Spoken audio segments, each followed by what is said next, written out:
Hello everyone, it's Lucy here. I'm delighted to meet you all again. I'll try my best to review new stories, from the bad ones to the good ones, from heart-wrenching ones to hilarious ones. If you find them enjoyable, remember to like and subscribe to support me. It's the motivation for me to produce more videos for you to watch. The story begins with a great power from the early period of the ancient Honghuang era, a man named Yi Changqing, who is also the male lead of this story. When he reached the peak of martial arts, he realized that he had forgotten the essence of life due to his single-minded focus on cultivation. He decided to seal his cultivation and experience the mortal world through reincarnation. From modern times on the foundation of human civilization, he crossed over to a world of cultivating immortals that he could only read about in novels.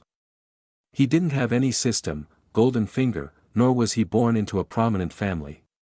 He didn't have any extraordinary encounters to be accepted as a direct disciple by any major sect. In this world of cultivating immortals, he didn't have spiritual roots, couldn't cultivate, and no sect would accept him. Yet, he didn't know how strong he really was. Every object in his house contained Tao energy. The willow tree in his courtyard turned out to be demon old tree that had been there for thousands of years since ancient times. Even the dog he raised managed to break through to become a demon king. His leisurely painted paintings even helped senior immortal elders break through their cultivation bottlenecks. The chess games he played could destroy entire domains with each move, but he considered himself just a useless person with no spiritual roots, opening a small grocery store to make ends meet while waiting for destiny to come knocking and deliver him into the arms of powerful elders. And now, let's get into the main content of this story. In another world, different from the present, divided into three realms, mortals could attain immortality through cultivation, possessing extraordinary magic. Additionally, there were demonic beasts specialized in disrupting the peaceful lives of the people, with the demon tribe at their head, dwelling in the depths of the mountains and valleys, not seeing a ray of light for thousands of years. Next were magic tribe, possessing greater intelligence than humans, living in the magic valley. They were ferocious and had repeatedly invaded the human world, but the resistance from the various realms was too strong, resulting in many failures. And in this world of cultivating immortals, there exists an extraordinary ability, the potential for boundless achievement. This supernatural ability allows people to become fairy godmothers or choose to become bullfrog masters possessing immense physical strength. Moreover, cultivating immortals can choose their evolutionary species, each with different strengths, supporting their masters in battle. Not only that, but this supernatural ability also has another dark side. People can choose to become despised outcasts, opting for the path of the atavist. Transitioning scenes, there is a clear blue sky without a single cloud in sight. The sunlight shines through the gates of Shaoqi town. In the distance, a group of idle people gathers to watch a performance of acrobatics. A man sitting near the crowd, wearing leisurely black sunglasses, spits out a few watermelon seeds from his mouth. He sits with crossed legs, leaning back in his chair, one hand behind his head and the other holding a large slice of watermelon. There is a red mark on his forehead, indicating that he is not an ordinary person. He introduces himself, saying, "My name is Yi Changqing." Existence placed in any story cultivating immortals genre is quite unlucky. Yi Changqing reminisced about the time when he first arrived in this world, everything starting 5 years ago. Back then, he stood like a lone figure amidst the desolate mountains and forests, surrounded only by tall trees and towering cliffs. Yi Changqing tightly clenched his fists, his face dripping with a cold sweat. With a slight quiver of his lips, he muttered, "So I've crossed over." It was precisely because of this that Yi Changqing immediately imagined a successful future for himself, a future in art, with both hands embracing beautiful women for his enjoyment, and his eyes shining brightly enough to make drool flow from his mouth. He shouted, next to the system could be golden fingers, heavenly protection, freely trampling the laws of the world, and 7 or 8 Taoists without shame. Next, Yi Changqing raised his hand to the sky, his other hand resting on his hip like the strong male protagonists in other cultivating immortal stories. He called out loudly, "System." He maintained this pose for so long that his arm began to tremble uncontrollably. Despite his faint will, Yi Changqing's determination was unwavering. He continued to command, "Golden fingers, magic weapons, where is my master? Show yourself." He kept calling out, but nothing appeared. Yi Changqing knelt on the ground, weeping pitifully, and said, "Is anyone there? Don't hide from me anymore." Some time later, Yi Changqing appeared emaciated and haggard, dressed in tattered clothes and leaning on a cane as he shuffled along the road.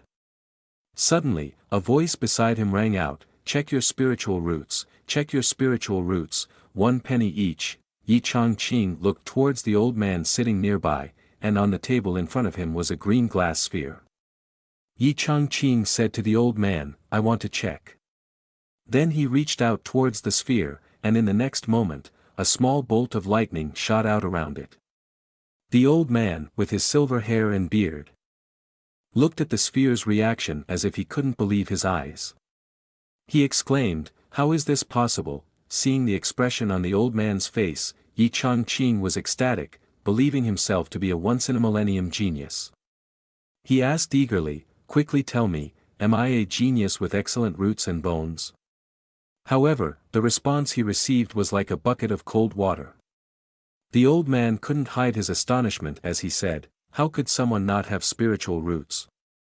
People around quickly gathered around to eavesdrop on the conversation. They whispered and murmured behind Yi Changqing, "Can you believe someone doesn't have spiritual roots? I've never met anyone without spiritual roots before." From then on, Yi Changqing's life turned a different page. He recounted how, because he lacked spiritual roots, no sect was willing to accept him as a disciple.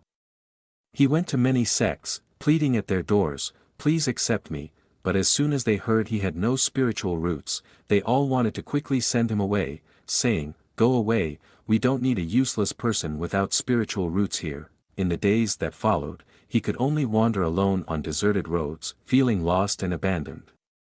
Eventually, he made a decision out of necessity, for the sake of survival. "I'll have to find a small town to settle in," and the place Yi Changqing chose was none other than Shaoqi town. His life quickly picked up pace as he opened a grocery store along the roadside, earning some money for meals. In addition, he relied on his teaching knowledge from his past life to support his family, standing in front of a classroom teaching the children in the town. In the classroom, there was only his voice speaking. Despite the initial hardship, Yi Changqing found life to be surprisingly gentle as time passed. He was indeed a dreamy person. While lecturing, his mind often wandered to various matters. He wondered, could it be that the peaceful life, without any struggles, makes me feel happy? Recently, I've noticed a sudden surge in my artistic abilities. With a pen in hand, he traced a few lines, and in an instant, a magnificent painting appeared. Even the calligraphy was flawless. Not only painting but also calligraphy, craftsmanship, all seemed to improve rapidly. Yi Changqing pondered each newfound talent, wondering, could this be my golden finger? But then, he snapped back to reality, hurling the pen onto the desk, breaking it in half. With frustration, he cursed, "What the hell?" Clenching his fists, he bitterly asked himself, in this world of cultivating immortals overrun by demons and spirits, where can I find a future in art? Finishing his sentence, one of his students let out a sigh. "Mr. Yi is daydreaming again." The child's words hit Yi Changqing like a bolt of lightning. He quickly regained his composure, hiding his embarrassment, and returned to his usual demeanor. Calmly, he picked up a wooden ruler and pointed to the board, saying, "Today's lesson is about the postnatal psychology of pigs." Despite Yi Changqing's lecture, the children below seemed disinterested, some were fighting, others chatting. Seeing this, he felt a surge of frustration, his blood boiling. He shouted, "Hey, hey, we're still having a class here." Immediately, one child retorted, "What are we learning?" "Immortals are coming to recruit disciples. My mom told me to go cultivate immortals." Another naive child chimed in, "That's right, my dad said the same. Reading books won't save mortals. The ultimate goal of the universe is cultivating immortals. Cultivating immortals is everything. Another little guy added, Mr. Yi, you don't have spiritual roots, so you wouldn't understand. A girl with upright hair also innocently spoke up. Mr. Yi, are you also interested in cultivating immortals? Yi Changqing was so angry he trembled, asking, how can you defile such purity without any basis? The kids quickly responded, don't worry, gentlemen, we won't do that. Hearing the comforting words, Yi Changqing breathed a sigh of relief, silently thinking, so they still know to respect their teachers. Just as he had this thought, the next words from the student slapped Yi Changqing in the face like a stinging blow, we're just mocking you to your face. Yi Changqing's eyes widened, grinding his teeth with frustration, wishing he could slap the kid silly right then and there. Suddenly, from outside came the words. The immortals are here. Seeing the immortals arrive, the disrespectful children quickly left, their faces beaming. They said, goodbye, Mr. Yi, go take the sect exam. Finally, I don't have to go to school anymore. Yi Changqing lay helplessly on the ground, the imprint of black shoes still visible behind him. He shouted at them, if you could be chosen, I would stand on a handstand and wash my hair. On the street, people poured out excitedly, eager to meet the immortals, wanting to see if their children could cultivate immortals. The group of immortal beings indeed lived up to their reputation, each one adorned with immortal weapons, exuding an otherworldly aura. Among them were two individuals who arrived in Shaoqi town this time. One was Lu Wushuang, a disciple of the Yuan Jian sect of the Tai Xian Holy Land, wielding his original sword. The other is Tai Xian Holy Land disciple Ji Junior sister. It seems we have arrived in full force. They exchanged words as they lined up together in perfect synchronization. Greetings to the esteemed immortals. Lu Wushuang, with his graceful demeanor, turned to his attendants and commanded, begin the disciple selection for Tai Xian. The attendant promptly obeyed. Holding a ledger as he addressed the commoners, briskly announcing, those participating in the selection, please line up one by one. He glanced at a woman leading a young son, arrogantly asking for their names. The woman, holding her son's hand, smiled and replied, we are called the Li Goqing family. Hearing this name, the other person seemed somewhat disdainful and asked, no prestigious title? He furrowed his brows at the child, silently criticizing, every kid in this town is just ordinary. It seems this trip is turning out to be useless again. The woman chuckled in response to the question, then hurriedly added, oh, but it is. My son's prestigious title is Li Chunfeng. The three words, Li Chunfeng, rang in Lu Wushuang's ears, and she turned her head in astonishment to look at the woman. Seeing the woman staring at her so intently, she appeared puzzled and asked, what's wrong, fairy? Is there something wrong with my son? Sensing her own awkwardness, Lu Wushuang quickly explained, no, it's just that the name doesn't sound bad. Hearing this, the woman's face lit up, and she didn't hesitate to inform Lu Wushuang that the name was chosen by Yi Gentleman, who was the most knowledgeable person in their community. Lu Wushuang smiled gently. Before coming here, she had never considered this possibility. She didn't expect that there would be such a scholarly figure in this town. Perhaps he was even a cultivator. After noting down the child's prestigious title, the man accompanying Lu Wushuang instructed, place your hand on the spirit stones. The boy followed his command, gently placing his hand on the surface of the spirit stones. The moment his hand touched the stones, an unceasing stream of power emanated, and the spirit stones changed from green to yellow. Seeing this spectacle, the junior disciple was horrified. Senior sister, look at this. It turned yellow as soon as he touched it. These are top-grade golden attribute spiritual roots. Upon hearing this, Lu Wushuang turned back, somewhat surprised, and asked, what's going on? Why are you so alarmed? You must know that golden attribute spiritual roots are extremely rare. Even ordinary ones are considered talents, but these top-grade golden attribute roots are even rarer in the world, explained the disciple. Seeing this, Lu Wushuang smiled with satisfaction. This is a good start. Quickly accelerate your testing, she urged. The young disciples then each stated their names: Zhao Kuang Yi, Wei Zhong Xian, Fan Zhong Yan, and finally Wu Sangui. Each name reflected the high level of intelligence of the namers. As the junior disciple recorded their names in the sacred book, the book began to emit a brilliant golden light. He was deeply shocked by this sight because these names carried extremely powerful qi. Just by writing their names in the book, they had already caused such a commotion. Lu Wushuang noticed something unusual about the names of these kids. She then asked, "Who named these children?" The kids all replied in unison, they were all named by Yi gentleman.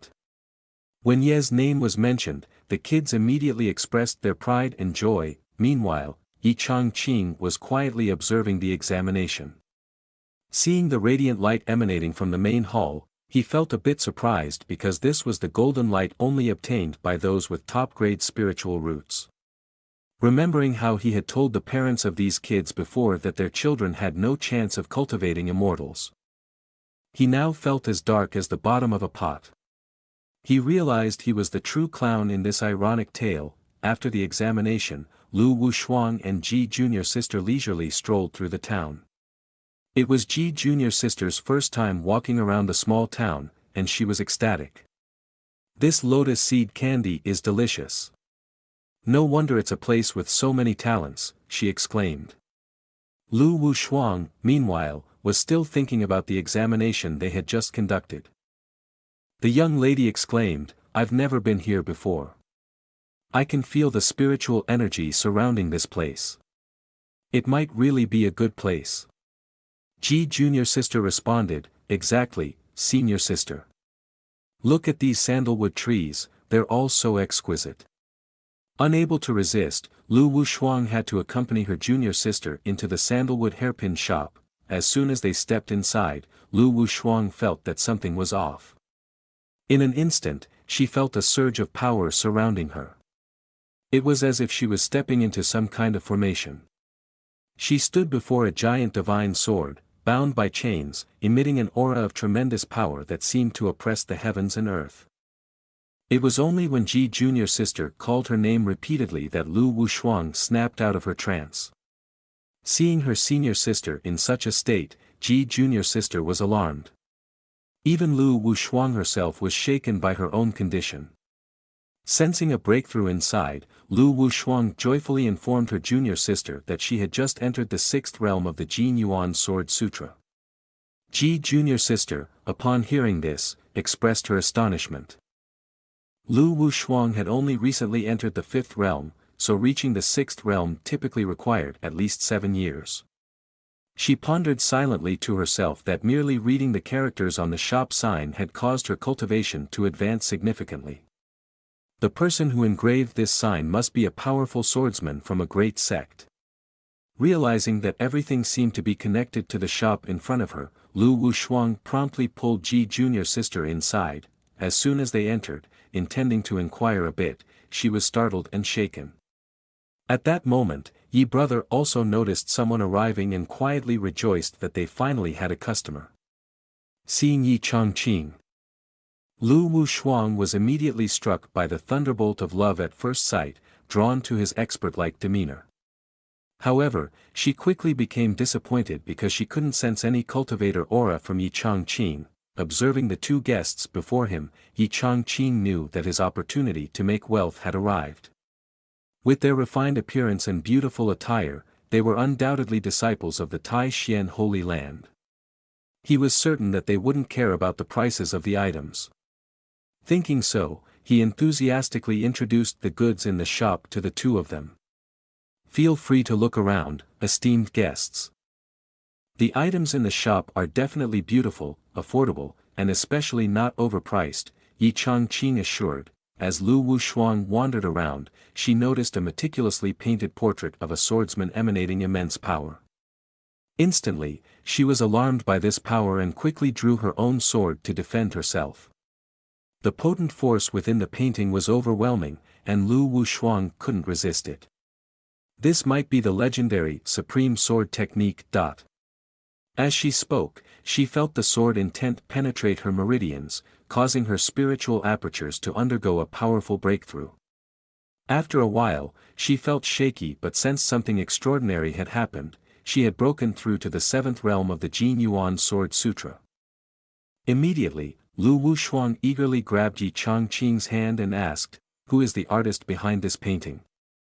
Seeing the excitement in her eyes, Yi Changqing assumed she was genuinely interested in purchasing the painting and felt delighted, thinking, "It seems like this painting could fetch a high price today." Then, Yi brother confessed, "It's embarrassing to admit, but the artist and the person in the painting are both me, Yi Changqing." After introducing the painting, he also said, "This painting is just a self-portrait, nothing more. It's just a rough work done during my usual practice." Hearing this, both of them were stunned for a moment. Then Lu Wushuang expressed her amazement when she heard the words self-portrait and rough work. She could sense the sword intent in the painting, the essence of fire, which ordinary cultivators could not easily grasp. Seeing Lu Wushuang's overly excited expression, Yi Changqing modestly said, "I'm being laughed at by two fairies," but secretly he thought, "Who doesn't have illusions in this world? I exaggerated a bit, and these two ladies took it too seriously." Ji junior sister bluntly commented, "It's quite rough indeed, and this hairstyle and clothing style are just not appealing." Those words felt like a dagger piercing through Yi Changqing's heart, causing him to internally panic. Behind him, he couldn't help but exclaim in distress, "Ouch! Ouch!" while trembling.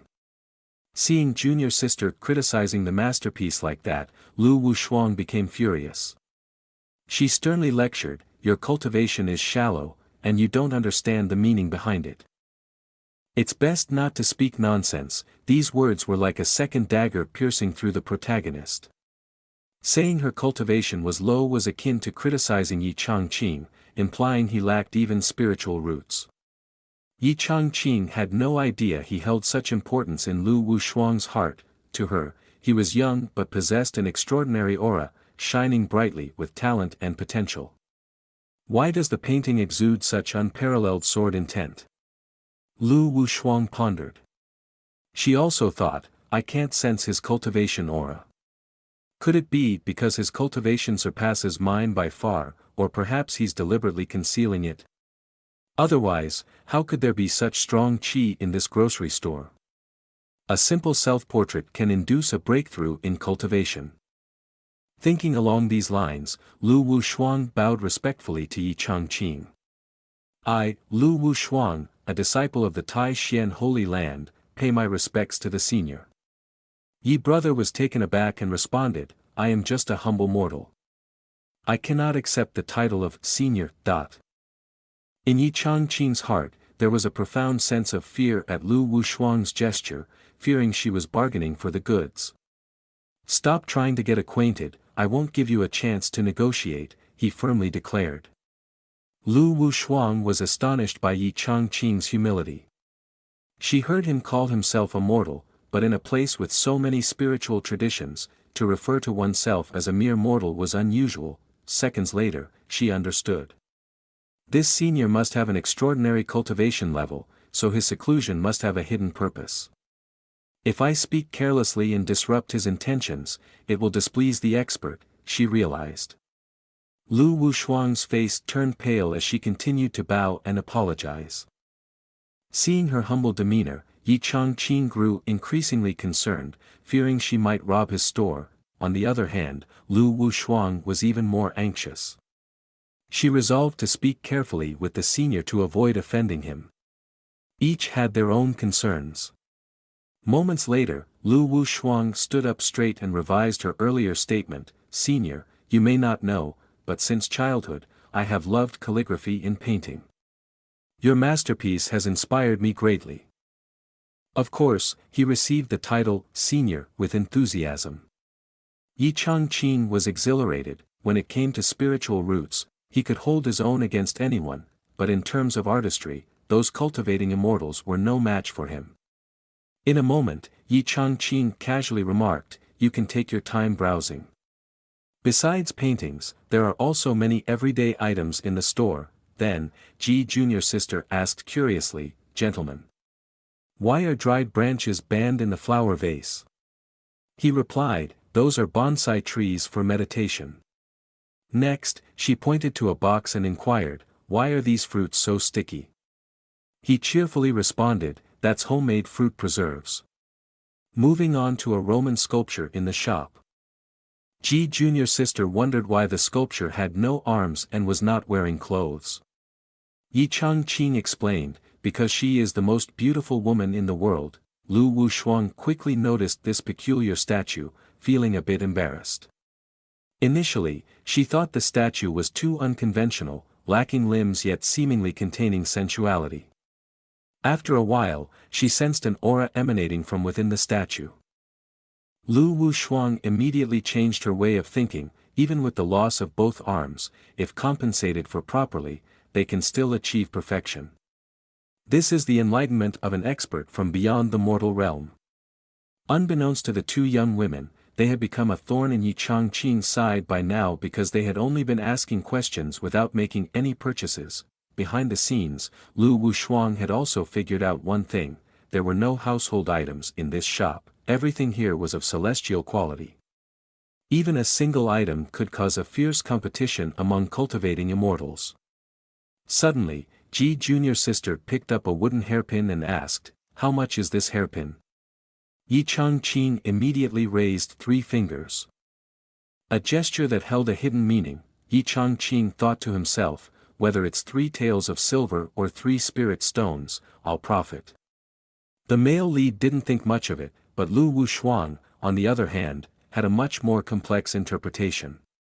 She believed that Yi Changqing was a mysterious and profound figure, likely experiencing life before cultivation. Therefore, if she were to exchange treasures from the cultivation world, it would seem like an insult to him. The shape of Yi Changqing's hand just now made Lu Wushuang secretly think, this seemingly simple hand actually contains infinite laws. The 3 fingers standing straight represent the 3 lives of all things, while the thumb and index finger form a circle, representing perfection and also the form of a coin. Because of this thought, she immediately understood that the senior was indicating the need for a perfect offering, symbolized by the coin.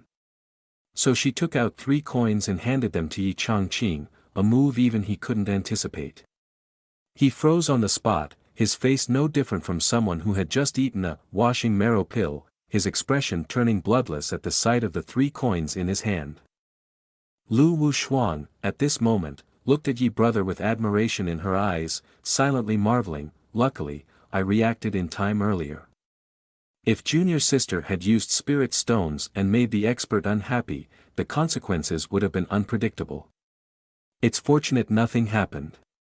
One wrong move and we would have offended an expert." Little did she know that after receiving the 3 coins, Yi brother was silently crying, his anger building up into a clenched fist as he thought. The cultivator of immortals is even more miserly than that shopkeeper Wei. This month, I might as well go northwest and catch some wind. After a while, Lu Wushuang enthusiastically pointed at the painting on the wall, expressing a desire to buy it. Upon hearing this, he forced a stiff smile that couldn't possibly look cheerful. He glanced at the 3 coins in his hand, feeling angry and trembling inside, silently cursing, "I painted such a beautiful picture and only got 3 coins for it. And she still says she really likes painting. Clearly, she knows nothing about art." Though he was very angry, he had no choice but to endure it because he wanted to maintain a good relationship with the cultivating immortals. He still hoped that this big thigh can be a little more willing to let he hug it. Later, Yi brother could only endure and hand the painting over to Lu Wushuang. After receiving the painting, Lu Wushuang's eyes sparkled as she looked at Yi brother and asked, "I wonder if Wushuang can come and consult you on some painting-related matters tomorrow." She secretly thought that if she could receive guidance from an expert a few times, she would have no regrets even if she died. Hearing this, the corners of Yi brother's mouth twitched. However, he still politely replied, "Fairy, you can come anytime you want." Yi brother muttered to himself, "Damn it. If all these ants keep coming like this, I'll have to sleep on the streets." After leaving the shop for a while, Lu Wushuang's mood soared. Seeing her rushing, her junior sister asked, "Lu, senior sister, why are you so happy?" Upon hearing this, Lu Wushuang stopped and replied, "Just now, senior sister achieved a breakthrough to the 7th realm of the Jin Yuan Sword Sutra." Hearing this, Ji junior sister was shocked and couldn't believe it. "Senior sister, you're not joking, are you?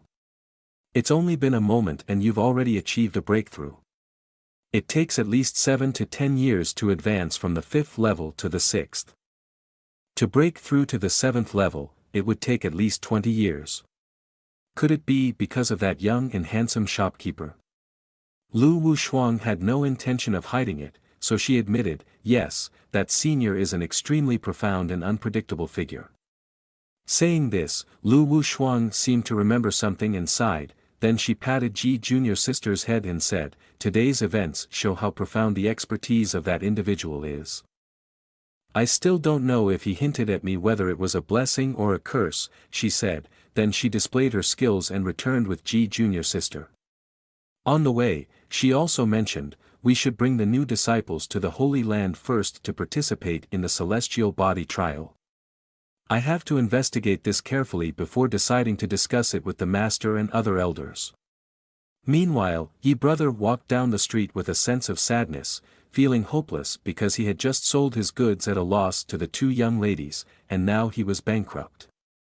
Ugly disciples were favored by the gods, selling a painting only earned him a few pennies.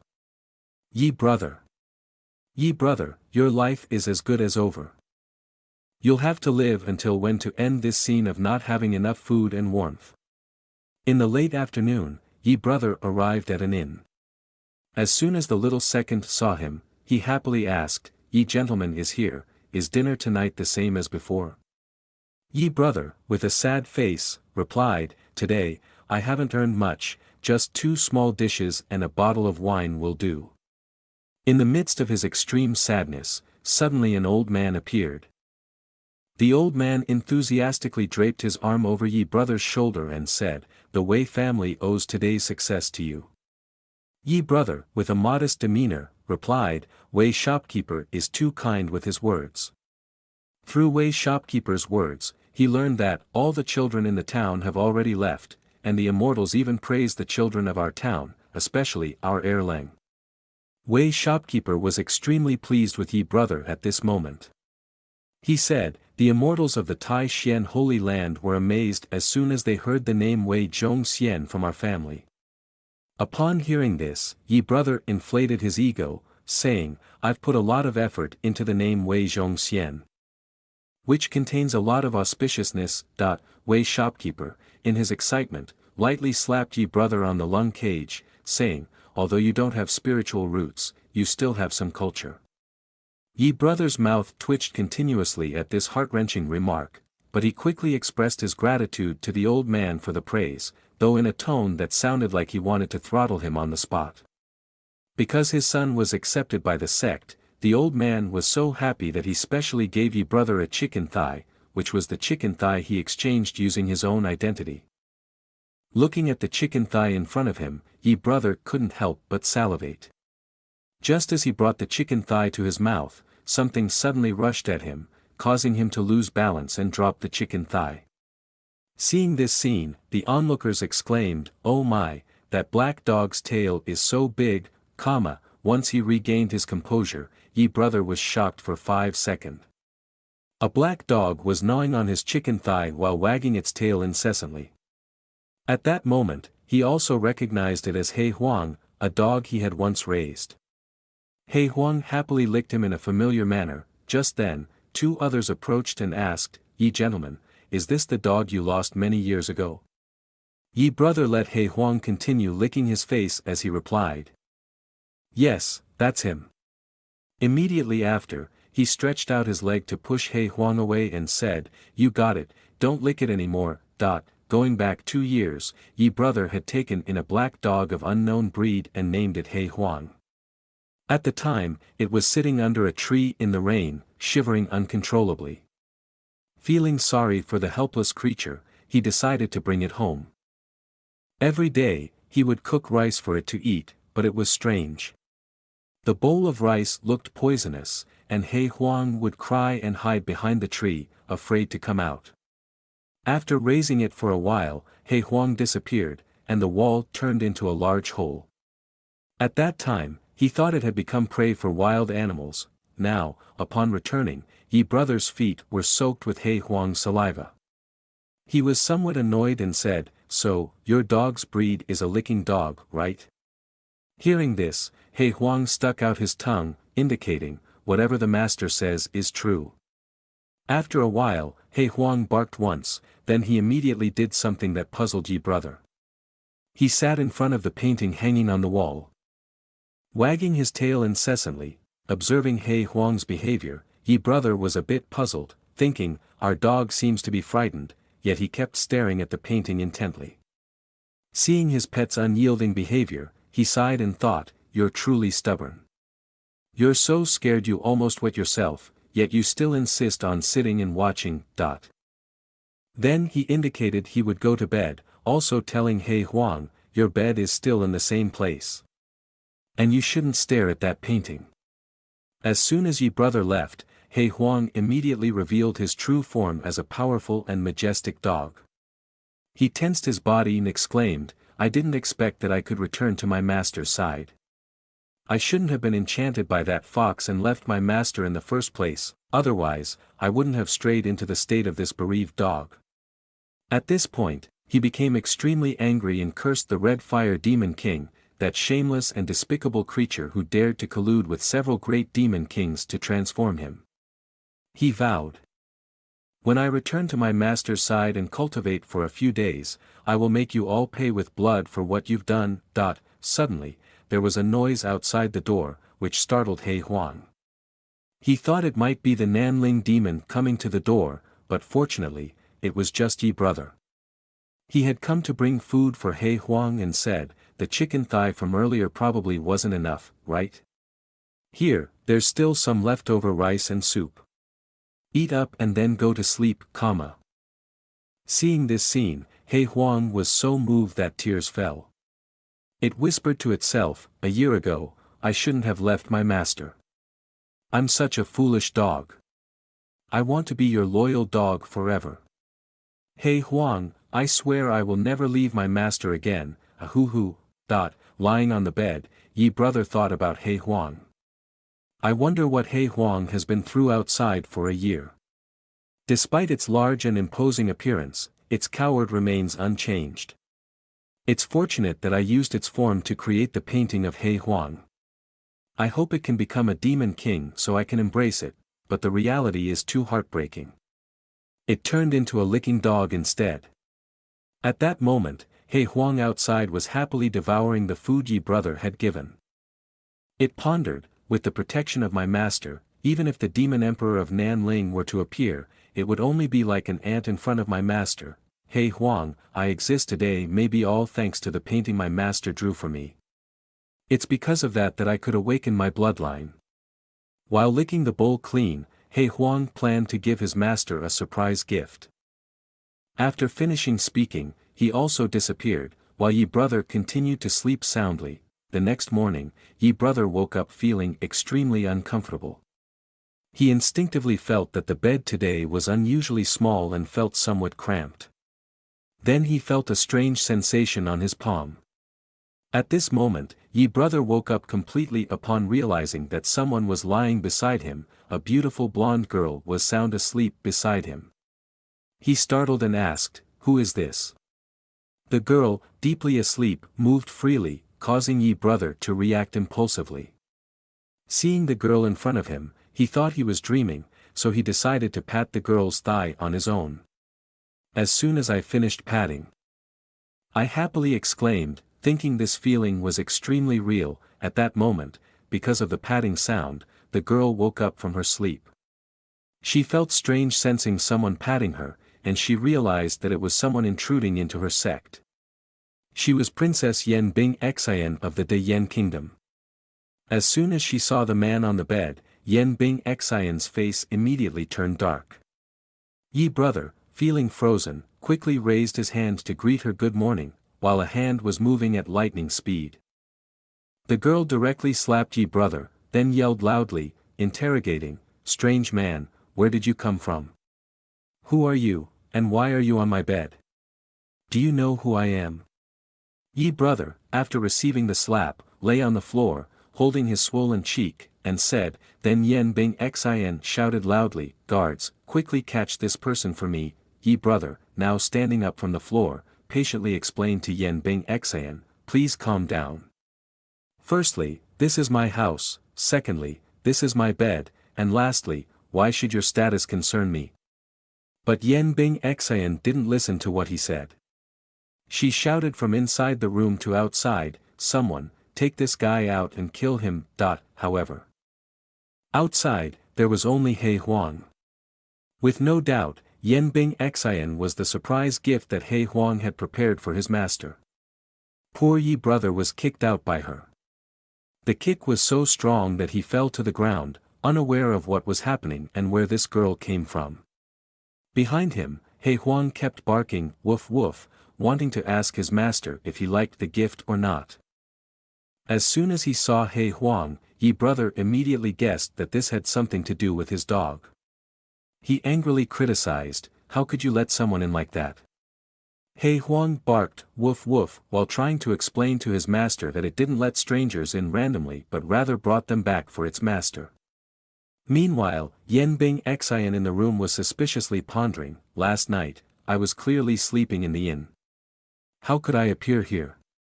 Is it because of the guy from earlier? But his clumsy and unrefined appearance doesn't seem like someone with deep cultivation. Can he avoid the countless talismans?" Thinking this, Yen Bing Xin made a decision. She planned to extract information from Yi brother. If he had ill intentions, she would report him to her father for punishment. Upon stepping outside, Yen Bing Xin adopted an authoritative stance, calling for Yi brother. Seeing no response from him, she swiftly walked ahead. Spotting Yi brother playing chess, she scolded, "Hey, I'm calling you. Why aren't you coming over?" Seeing him still ignoring her, she walked briskly towards him. Yen Bing Xin sneered with disdain, "A little thief like you, pretending to be elegant and playing chess here." Just as she was about to reach out to overturn the chessboard, her arms suddenly lost control. She panicked, not understanding what was happening and why it was so terrifying. In an instant, she felt the breath of the chess formation enveloping her, accompanied by a terrifying aura. The force seemed to crack her head open, and she desperately thought, "Is there anyone to rescue me?" Meanwhile, Yi brother noticed the figure before him. Seeing Yen Bing Xin's shriveled appearance like a soulless body, he suspected that she had transformed into this horrifying state after waking up. "Could it be that she's planning to stage a robbery on me?" He Huang, beside him, also sensed that something was wrong. It knew that its master's chess formation contained countless celestial principles and energies. A mere foundation establishment cultivator like her, whether in the strong divinity or void realm, wouldn't be able to withstand it. Then, He Huang thought, "Forget it, because this is the gift I prepared for my master, so I had no choice but to intervene and save her once." He Huang entered the dream realm where Yen Bing Xin was trapped. Upon seeing He Huang rushing in, she recognized, "That's the black dog from outside. It's able to break the illusion realm of the chess world and help me." Before she could think further, she was overwhelmed by the power, unable to comprehend what was happening anymore. She began to fall deeper into the dream realm. He Huang sensed that something was amiss. Yen Bing Xin's foundation establishment cultivation stage was too weak, and she was being pressured by the vast avenue, causing her soul to separate. He Huang then followed the direction of Yen Bing Xin's descent. Suddenly, within the chessboard, the figure of Yi brother appeared. He seemed like a great power determining the fate of the world, preparing to make a decisive move representing the ultimate chess principle. Below the chessboard were black and white chess pieces, along with the soul of Yen Bing Xin descending. After making the white move, the game was over. Yi brother chuckled and said triumphantly, "Little He Zi showed off her chicken feet, right? This end game has finally been resolved by me." After a while, she regained consciousness but didn't understand why she was kneeling on the ground. Yen Bing Xian was startled and trembling, thinking to herself, just now, I felt my soul drifting, like I just took a stroll through the gate of hell. It's terrifying. Thinking this, Yen Bing Xian glanced at He Huang, pondering, he might have broken the illusion realm of the chess world to help me. Perhaps this black dog already has the cultivation of a demon king. He Huang's appearance was just like an ordinary black dog, no one would have guessed it was a demon king. Reflecting on Yi brother's intervention, she was still frightened, thinking, if it wasn't for him breaking the soul separation, I might have perished many lifetimes ago. Meanwhile, He Huang also displayed a hint of disdain, relieved that his master was powerful enough to prevent her from being wiped out in this vast secret realm of the chess world. Seeing Yen Bing Xian looking at him with a fearful expression, he inquired about her well-being, but she didn't bother to listen. Yen Bing Xian always believed that someone capable of playing the chess game containing such terrifying power, where a single move could decide life or death, could also tame a demon king black dog as a pet. Suddenly, she thought of something that made her blush with excitement. Could this be the hidden great power mentioned in the ancient book? Because of this thought, she felt a chill down her spine. Earlier, she had taken action and knocked him out. Not only that, but I've been rude and disrespectful, I might have angered this expert. Seeing her silent with her expression changing constantly, he couldn't wait any longer and gently reminded, Miss, you've been staring at the chessboard for so long, you must be skilled at chess, right? Would you like to have a match with me? At this question, she was startled and her body trembled. Yen Bing Xian knelt on the ground, her mind filled with the words of her ancestor. Because the old patriarch once said that the temperament of great power is extremely ancient and peculiar. Just now, I unintentionally offended him and bore the consequences in the chess world. I should bow while it's still early. She stood up, clasped her hands respectfully, and said, No, no, how dare a junior show an axe to a worker in front of a senior, comma. As she uttered these words, she cried all her tears and thought, I wonder if the senior is satisfied with this answer. Suddenly, he laughed and said, It's okay, for many years I haven't had anything to do, just researching these little tricks. Although he said so, in his heart, he had different thoughts. Why suddenly call me senior? Do I really seem that old? Why does everyone call me that? Hearing his words, Yen Bing Xian froze, nothing to do. Could it be that this senior's cultivation has reached its peak, practiced to the point where there's nothing left to cultivate? While she was lost in her thoughts, Yi brother asked, What's your name? And where are you from? Why did you appear in my house? His actions now had the grace of an expert. With gestures and movements that seemed to exude a charming aura. Upon hearing his question, she promptly replied, I'm Yen Bing Xian, a knight from the imperial capital Yen Kingdom. She answered before knowing anything about this person's background. Then it's still better not to reveal your true identity to avoid causing trouble for the emperor. Hearing this, he picked up another black chess piece and continued, I see your attire is quite beautiful. Are you also someone cultivating immortals? Have you joined any sect, comma, she replied, not yet. I have a few masters at home who guide me. Upon hearing this, he responded, I see. But in Yi brother's heart, he felt incredibly bitter and wanted to kick this little girl out onto the street. What are you guys, and that's it, can a normal family invite a few cultivating immortals? Damn, this life is really a bitch, poor people are miserable, rich people are rich, damn it. Yi brother and Yen Bing Xian played chess together. As Yi brother made a move with his white chess piece, he asked, Yen, how should the black pieces escape now?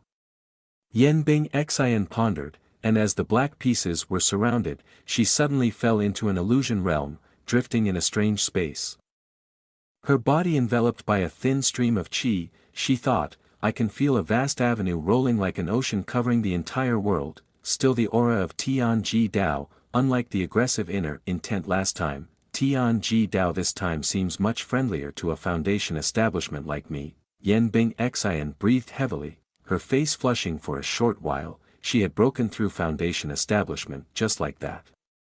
In the midst of the tranquil space, a voice echoed, "Yen Mississippi."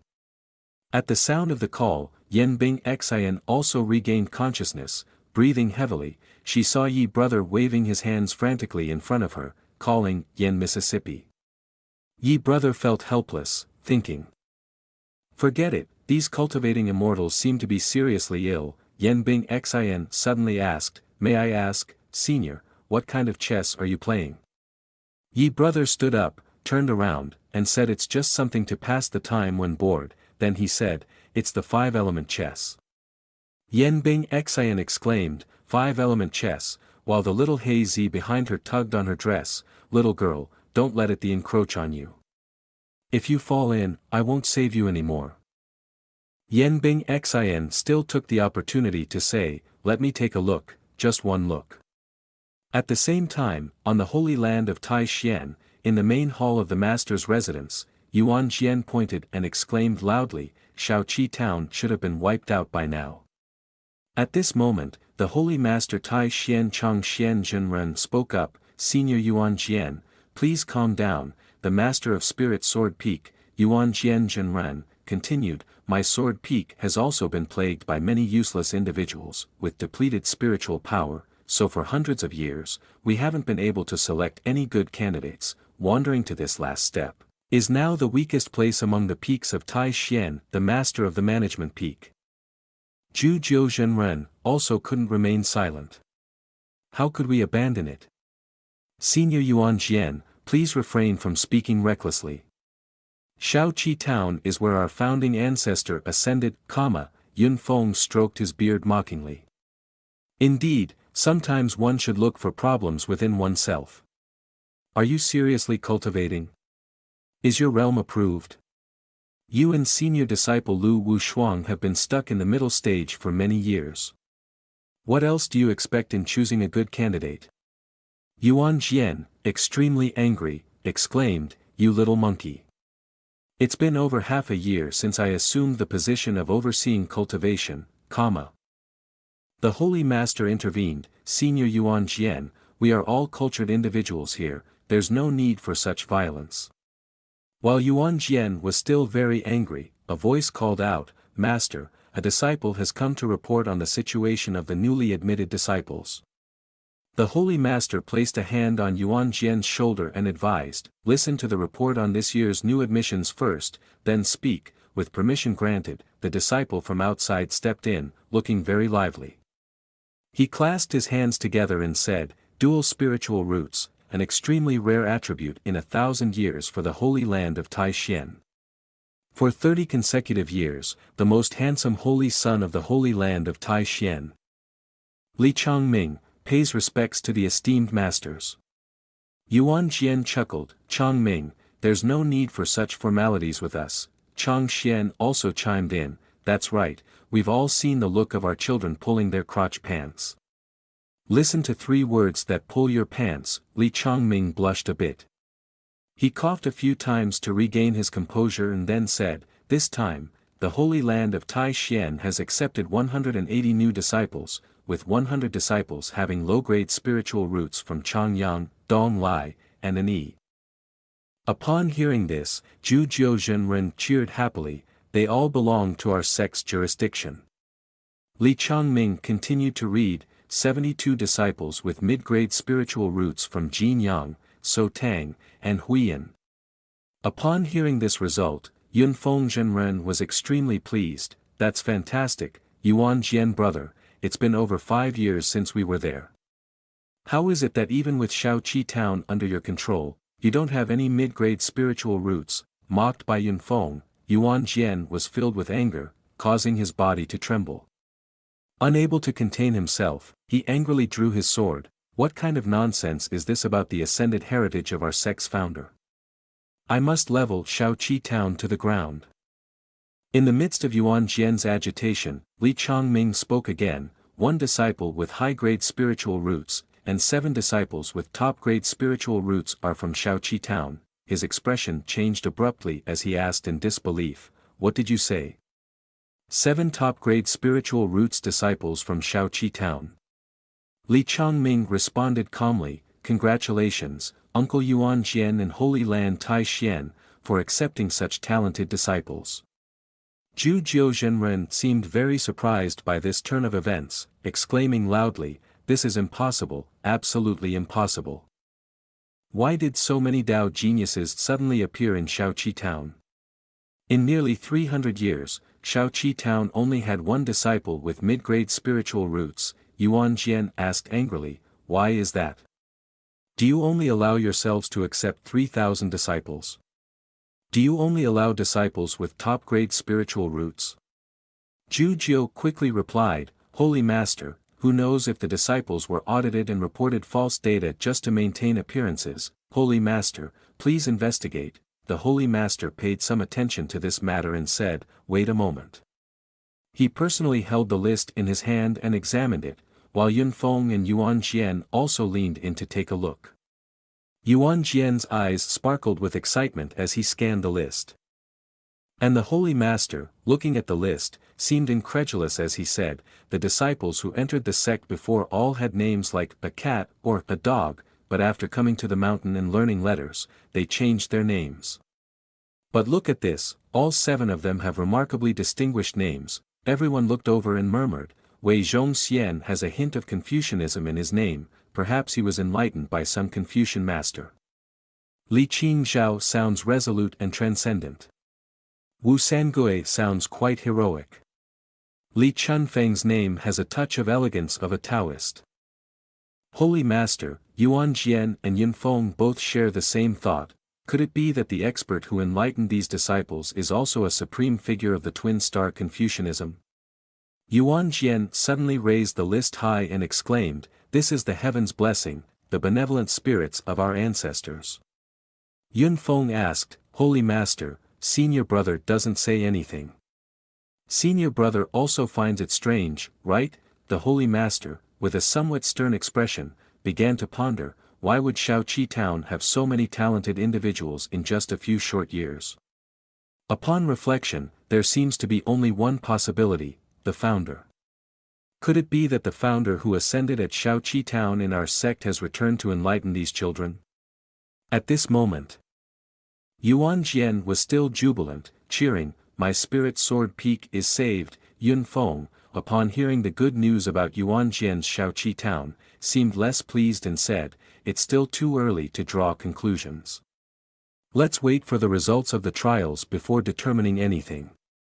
Chang Xian pondered for a moment and added, "Indeed, since ancient times, the trials have been the test of the aptitude of new disciples entering the sect. Even if Chongming had top-grade dual attribute spiritual roots, it would still take 7 hours to reach the peak." Li Chongming, hearing this, quickly corrected, "It's actually 6 hours and 3 minutes, but Yi Yun and Yuan Jian resumed their argument. Yunfeng Zhenren raised his voice, "Yuan Jian, if your disciples can't even reach the foot of the mountain, then even if their spiritual roots are top grade, it's just wishful thinking." Yuan Jian vehemently protested, "I wonder who's feeling jealous." At that moment, a loud voice suddenly echoed outside the main gate, prompting the elders and the Holy Master to step out. They discovered Lu Wushuang and the children waiting outside. Lu Wushuang bowed and said, "Disciple Lu Wushuang has brought 7 new disciples to pay respects to the venerable masters." The Holy Master sternly asked, "Eldest niece Wushuang, how dare you intervene in the latter trial?" Lu Wushuang replied, "Disciple dares not. Disciple just arrived and found that these 7 disciples had already passed the latter trial and were waiting here." The Holy Master and the 2 elders were stunned to hear this. "They've been waiting here from before." At the summit of a mountain sits a sect, where a group of young disciples are bowing to their master to join the sect. Each disciple bows and addresses the master. Disciple Li Go, Li Chun Feng, pays respects to master, followed by disciple Fan Zhong Yan, disciple Wu Sangui, bows to master, and the last one, Wei Zhong Xian, pays respects to master. When Holy Master Tai Xian sees his 3 obedient disciples, tears well up in his eyes as he says, good children, rebuilding the glory of our spirit sword peak, I cannot refuse." Holy Master then extends his hand towards Chun Feng and calls him over. Chun Feng, come here. He then places his hand on Chun Feng's head and continues. Let me check your spiritual roots. Chun Feng obediently stands still for the master to examine his spiritual roots. After inspecting Chun Feng's spiritual roots, Holy Master Tai Xian is astonished and exclaims, these are celestial-grade spiritual roots nurtured by the southern heavenly qi. Lu Wushuang, observing from outside, hears the master's reaction and approaches to ask, Holy Master, what is southern heavenly qi? What are celestial-grade spiritual roots? Seeing that his disciple doesn't understand, the master explains, when cultivating to a very high realm, one can resonate with the vast avenue and open up the spiritual avenue. It's called the southern heavenly qi, he continued, and the celestial-grade spiritual roots, as the name suggests, have been nurtured by the southern heavenly qi since childhood. He added, only then can one obtain such supreme attribute spiritual roots. Holy Master stroked his beard and furrowed his brow, saying, 1,000 years ago, our 5 great holy lands once joined forces, intending to create a place with the southern heavenly qi, but after several attempts, all failed. He looked at the group of young disciples bowing to him, wondering, where did Shaoqi town's leader with the southern heavenly qi come from? Moreover, how did they already produce 7 celestial-grade spiritual roots like this? The 3 senior figures standing outside watching the disciples bowing to the master echoed each other's thoughts. Yunfeng Zhenren chuckled, if what you say is true, then the cultivation of the individuals in Shaoqi town is truly formidable. Following Yunfeng's words, Jiu Zhenren added, if I could witness their demeanor once, I'd have no regrets in this lifetime. Yuan Jian Zhenren, listening to their conversation, burst into laughter, without coming to our Tai Xian holy land, they probably wouldn't even consider us. Lu Wushuang, standing outside, seemed to have sensed something. She quietly thought, it seems I've underestimated the senior's cultivation as too conservative, unexpectedly causing even the Holy Master to feel apprehensive. The Holy Master turned to Yuan Jian and said, Yuan Jian, you and Wushuang lead these 7 disciples who have joined the sect back to Spirit Sword Peak. Upon hearing this, Yuan Jian grinned and replied with a sure to the Holy Master. He then cheerfully turned and said, let's go. At Spirit Sword Peak, Yuan Jian, the master of the peak, sat enjoying tea and remarked, Wushuang, I sense a lot of sword qi around you. You've harvested quite a bit from this trip to Shaoqi town, haven't you? Wushuang quickly bowed and reported. Yes, master, I dare not hide anything. I've broken through to the 7th level of the Jin Yuan Sword Sutra. One simple statement left the old master astonished beyond words. He couldn't believe what he had just heard from Wushuang and immediately asked, what in the world? The 7th level? His eyes widened, and he leaned forward, placing his hand on her shoulder. You had just recently broken through to the 5th level, and now you've advanced 2 levels so quickly. Seeing the panic in her eyes upon hearing this news, she quickly calmed herself and said, Master. The person shouldn't get too excited after hearing what the disciple said, the Holy Master said calmly after hearing her words, then sat down and cleared his throat a few times. He stood up decisively, turned around, stroked his beard, and said, could it be that you encountered that esteemed person in Shaoqi town? Wushuang raised her hand to her forehead and replied, your guess is correct.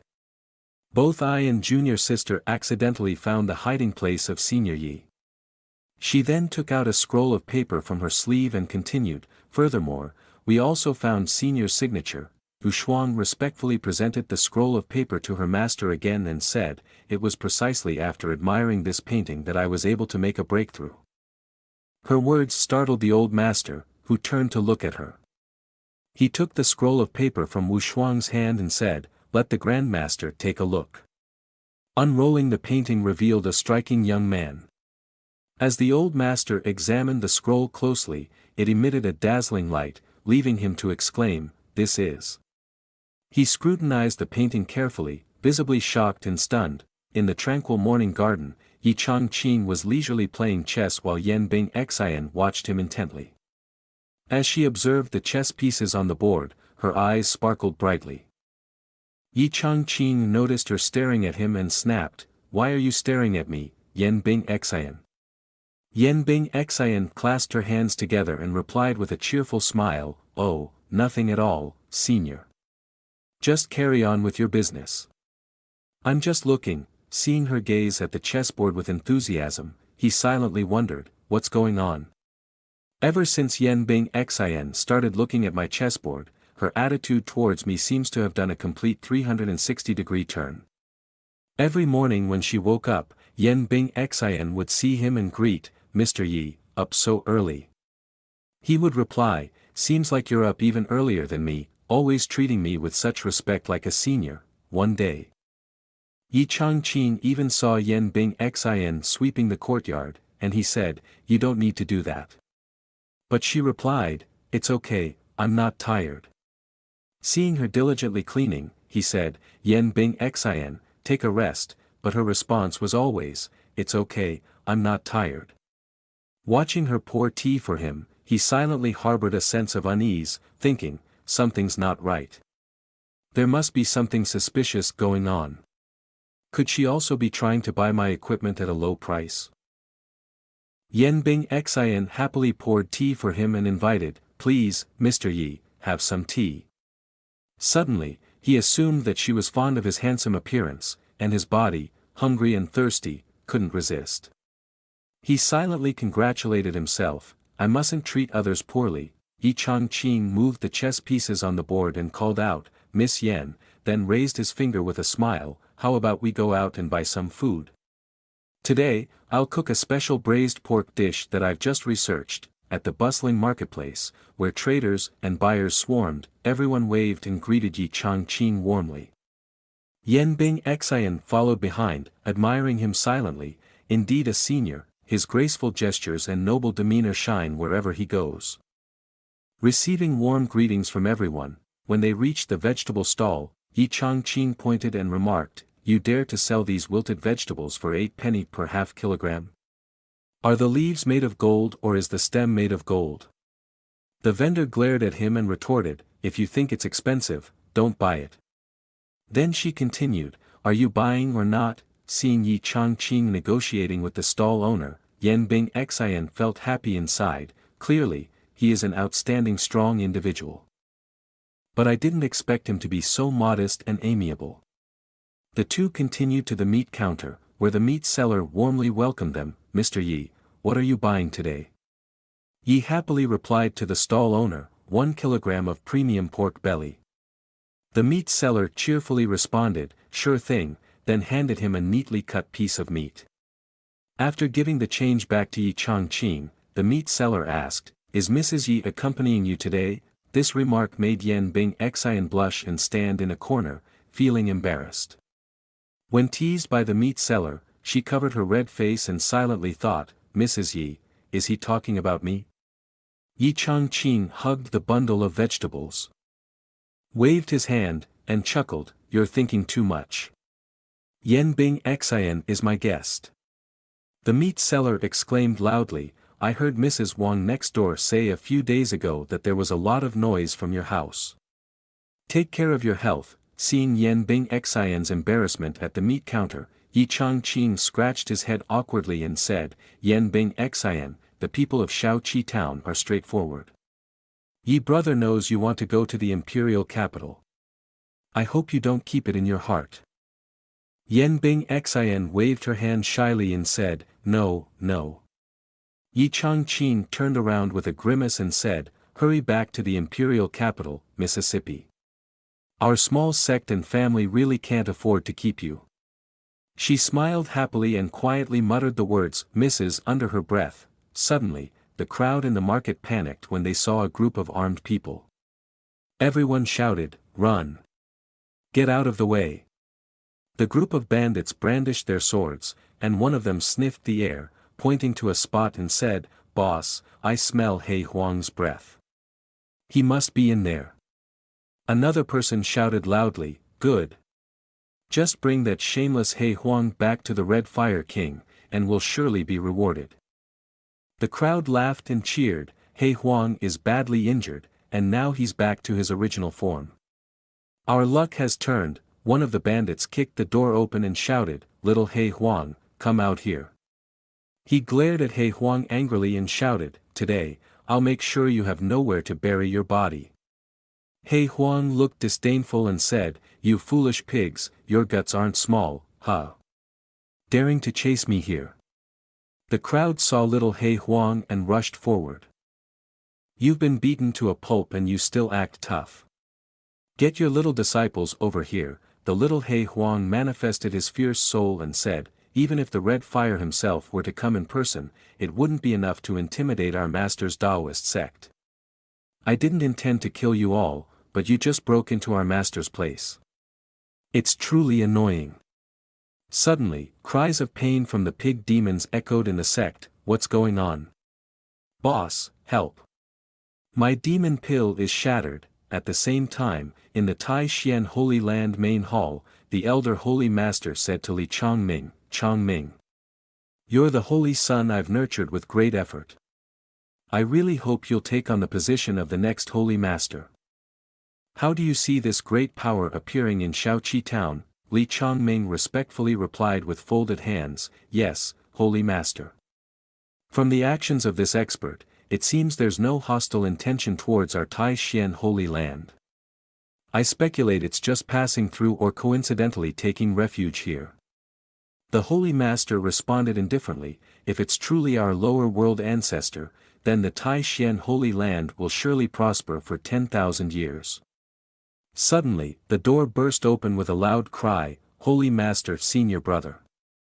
The person excitedly rushing in was Yuan Jian, the junior brother of the Holy Master, with Lu Wushuang following behind, sighing softly. The Holy Master turned and asked, "Junior brother Yuan Jian, have you brought the disciples back to the sect?" But as the Holy Master looked closely, he suddenly exclaimed, "No, that's not it. You've had a breakthrough." A surge of energy emanated from Yuan Jian, causing the Holy Master's eyes to widen in astonishment. Rushing forward eagerly, the Holy Master asked, "You've been at this realm for 2,000 years, why the sudden breakthrough?" But Yuan Jian disregarded his senior brother's words, hastily presenting a painting drawn by Yi Changqing, saying, "Whether there's a breakthrough or not is not important. Look at this." The Holy Master looked at the painting, puzzled. "It's just a painting. What's so special about it?" However, as the Holy Master leaned in closer, the painting suddenly emitted a brilliant light, illuminating the surroundings. The image of Yi Changqing sitting cross-legged appeared. The Holy Master was greatly surprised. "What is this situation?" Surrounding Yi Changqing were countless swords poised to strike, the light blindingly bright. Along with that, countless sword chi appeared, leaving everyone astonished. "What's happening? Where is this sword chi coming from?" Wu Shuang quickly reminded, "Holy Master, please close the painting." The intensity of this light made it difficult for Lu Wushuang to keep her eyes open. The Holy Master promptly reacted, closing the painting, his breath quickening as he tightly held it in his hand, but after a brief moment, the entire mansion was filled with swords scattered everywhere. The Holy Master looked at these swords, but in the blink of an eye, they gradually vanished. The Holy Master, filled with excitement, placed his hand on Yuan Jian's shoulder and asked, "Junior brother Yuan Jian, where did you obtain this painting? The sword chi contained within it surpasses my understanding." Yuan Jian glanced at Lu Wushuang behind him and said, "Let Wushuang explain." Lu Wushuang, upon being mentioned, quickly bowed and replied, "Yes, Holy Master. This painting was gifted by a senior expert in Shaoqi town, who also allowed me to learn from them at any time." Hearing this, Li Chongming hurriedly asked, "Junior sister Lu, is what you're saying true?" Lu Wushuang solemnly affirmed, "Absolutely no falsehood, junior sister, and I can testify to that." Upon hearing this, the Holy Master suddenly burst into laughter. Yuan Jian and Li Chongming asked in confusion, "Why is the Holy Master laughing?"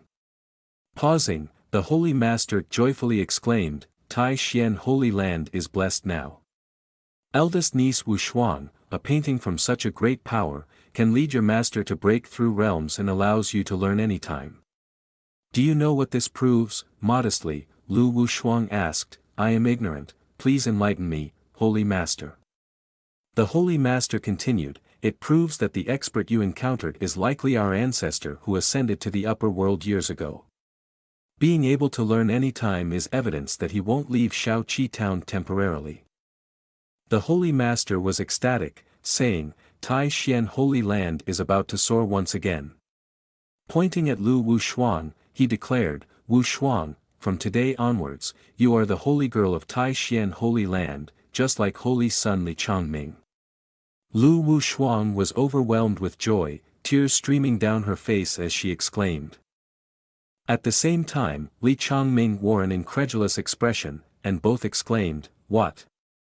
Tai Xian Holy Land was bustling with disciples, and the news spread quickly, becoming a topic of discussion. I heard that Lu's senior sister of Spirit Sword Peak has been appointed as a holy girl. Is this action by the Holy Master too rash? Ji junior sister paid attention to those gossips, and Lu Wushuang could clearly hear them too.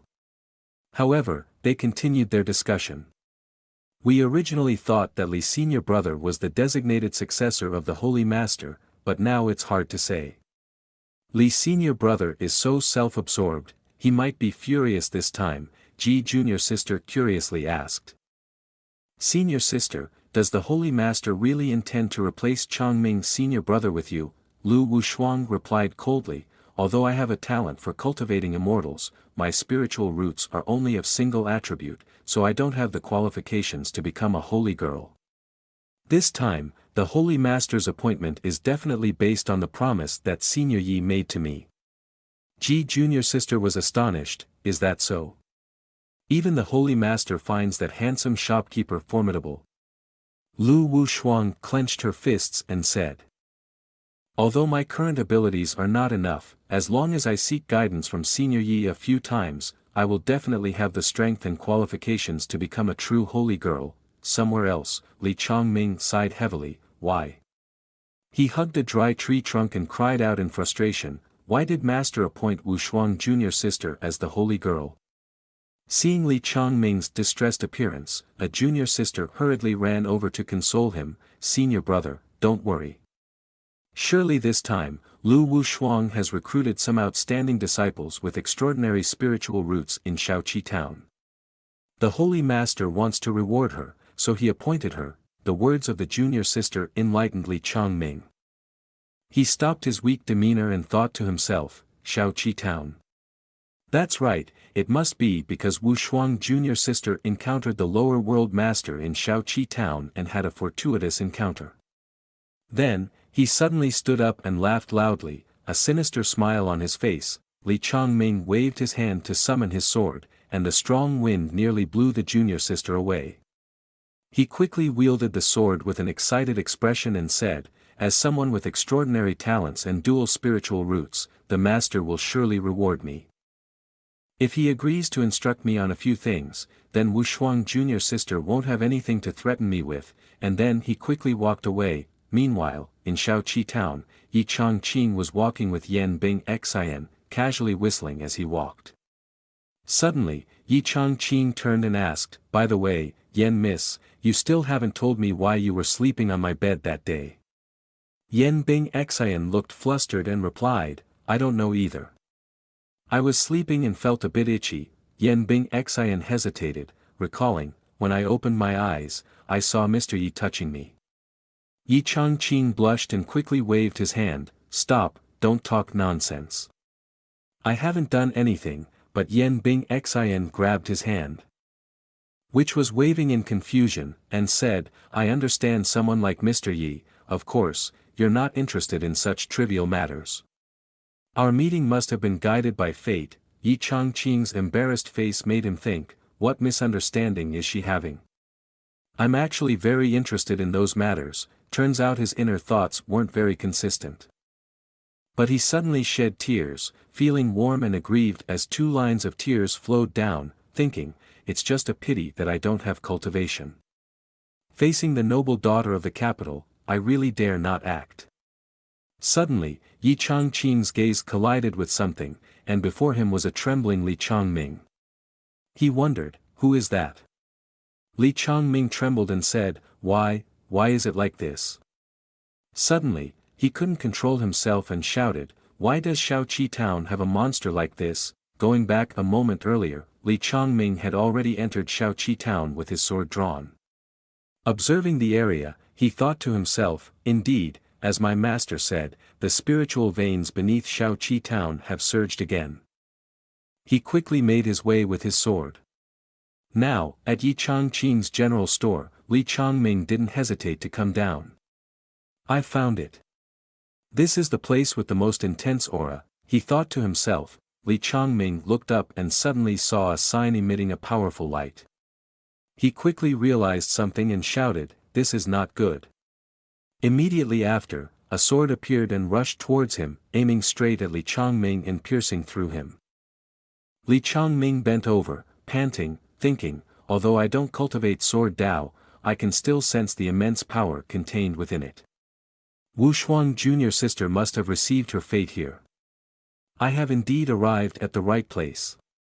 With that, Li Chongming clasped his hands over his chest and sincerely bowed, saying, Li Chongming, holy son of Tai Xian Holy Land, pays respects to the ancestral master, but all he received in return was a gust of wind and silence. Seeing the wide-open door, he wondered, could it be that the ancestral master has already left? Then Li Chongming decided to step inside, thinking, although it's not appropriate to suddenly enter the ancestral master's residence. I have hidden from my master to come out. There isn't much time to stay here, so I must gain something this time. Li Chongming entered the room, standing before something covered in fur and foliage, and said, I am Li Chongming, disciple of Tai Xian Holy Land, but before he could finish his sentence, the body of the giant beast emitted a powerful aura, surrounded by the carcasses of wild animals. It turned its head, its wolf-like eyes glaring at Li Chongming, then the giant wolf rushed towards him without any hesitation. This sight frightened Li Chongming to the point where his eyes widened and he screamed silently. Damn of Demon King! He exclaimed in fear, collapsing to the floor, his body trembling uncontrollably as he wondered, why would a Demon King-level beast appear in such a small town?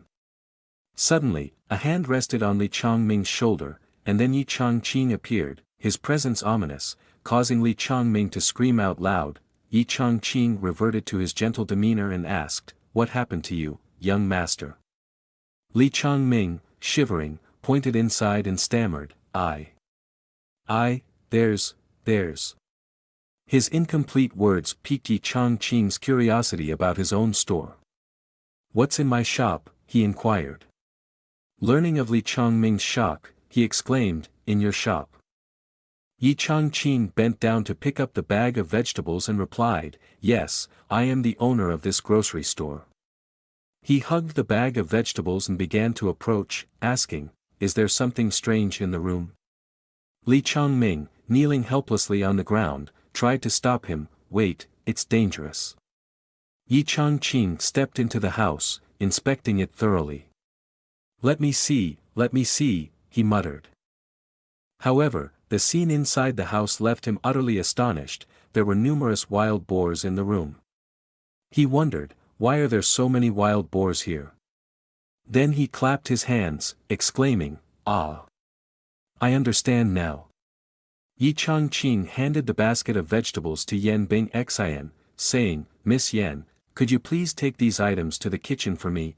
Then he turned to Li Chongming and said, young master, I believe you've misunderstood something. Li Chongming, bewildered, asked, misunderstood? Misunderstood what?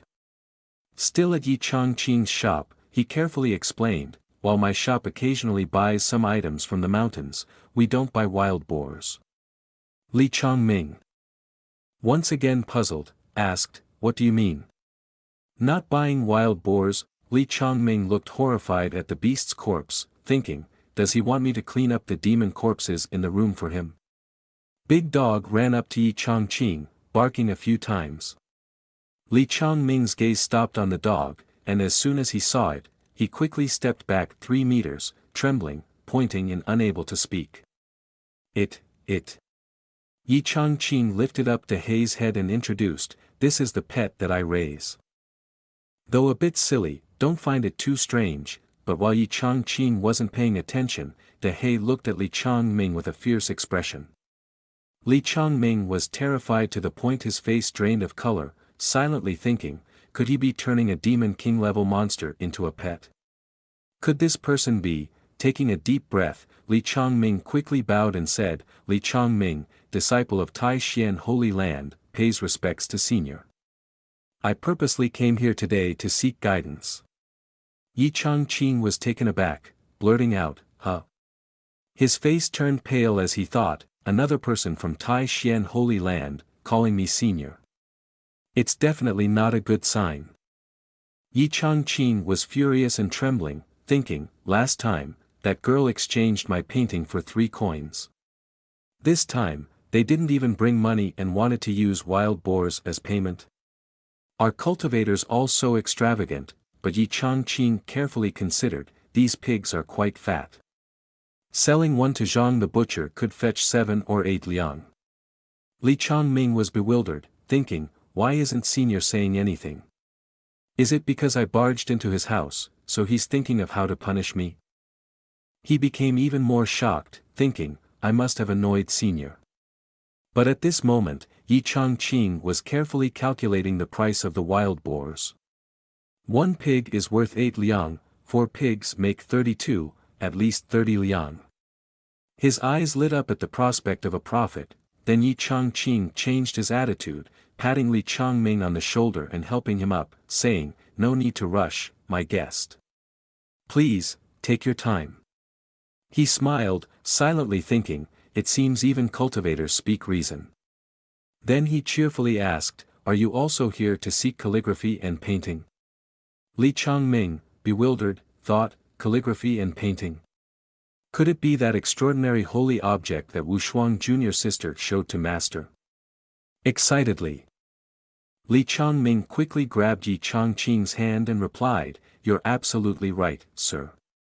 I've come precisely for that reason. Yi Changqing smiled and led the way, saying, then, please follow me. He chuckled as he whispered to himself, if someone has given so many wild boars, we must take it seriously. But this young man doesn't know those wild boars are demon beasts that De He killed fresh this afternoon. At that moment, Li Changming chuckled silently. Little did I expect the master to be so easygoing. Not surprising that he guessed my identity as the Holy Son. He must have noticed my rare dual spiritual roots and attributes, the most handsome in 30 years of the Tai Xian Holy Land. He was extremely self-conceited, frolicking under the sunset of the Tai Xian Holy Land, in the prime of his youth. Li Changming even imagined playing chase with Yi Changqing under the gentle sunlight. Yi Changqing asked Li Changming, young master, is there anything you'd like to write? Smooth sailing. Heaven rewards the diligent. Family harmony brings prosperity. But Li Changming was lost in laughter, leaving Yi Changqing suspicious. What's wrong with this little guy? Even Yi Changqing's pet secretly judged. I was worried he'd see through me, but turns out he's just a bit simple-minded. Then it aggressively lunged forward, biting Li Changming.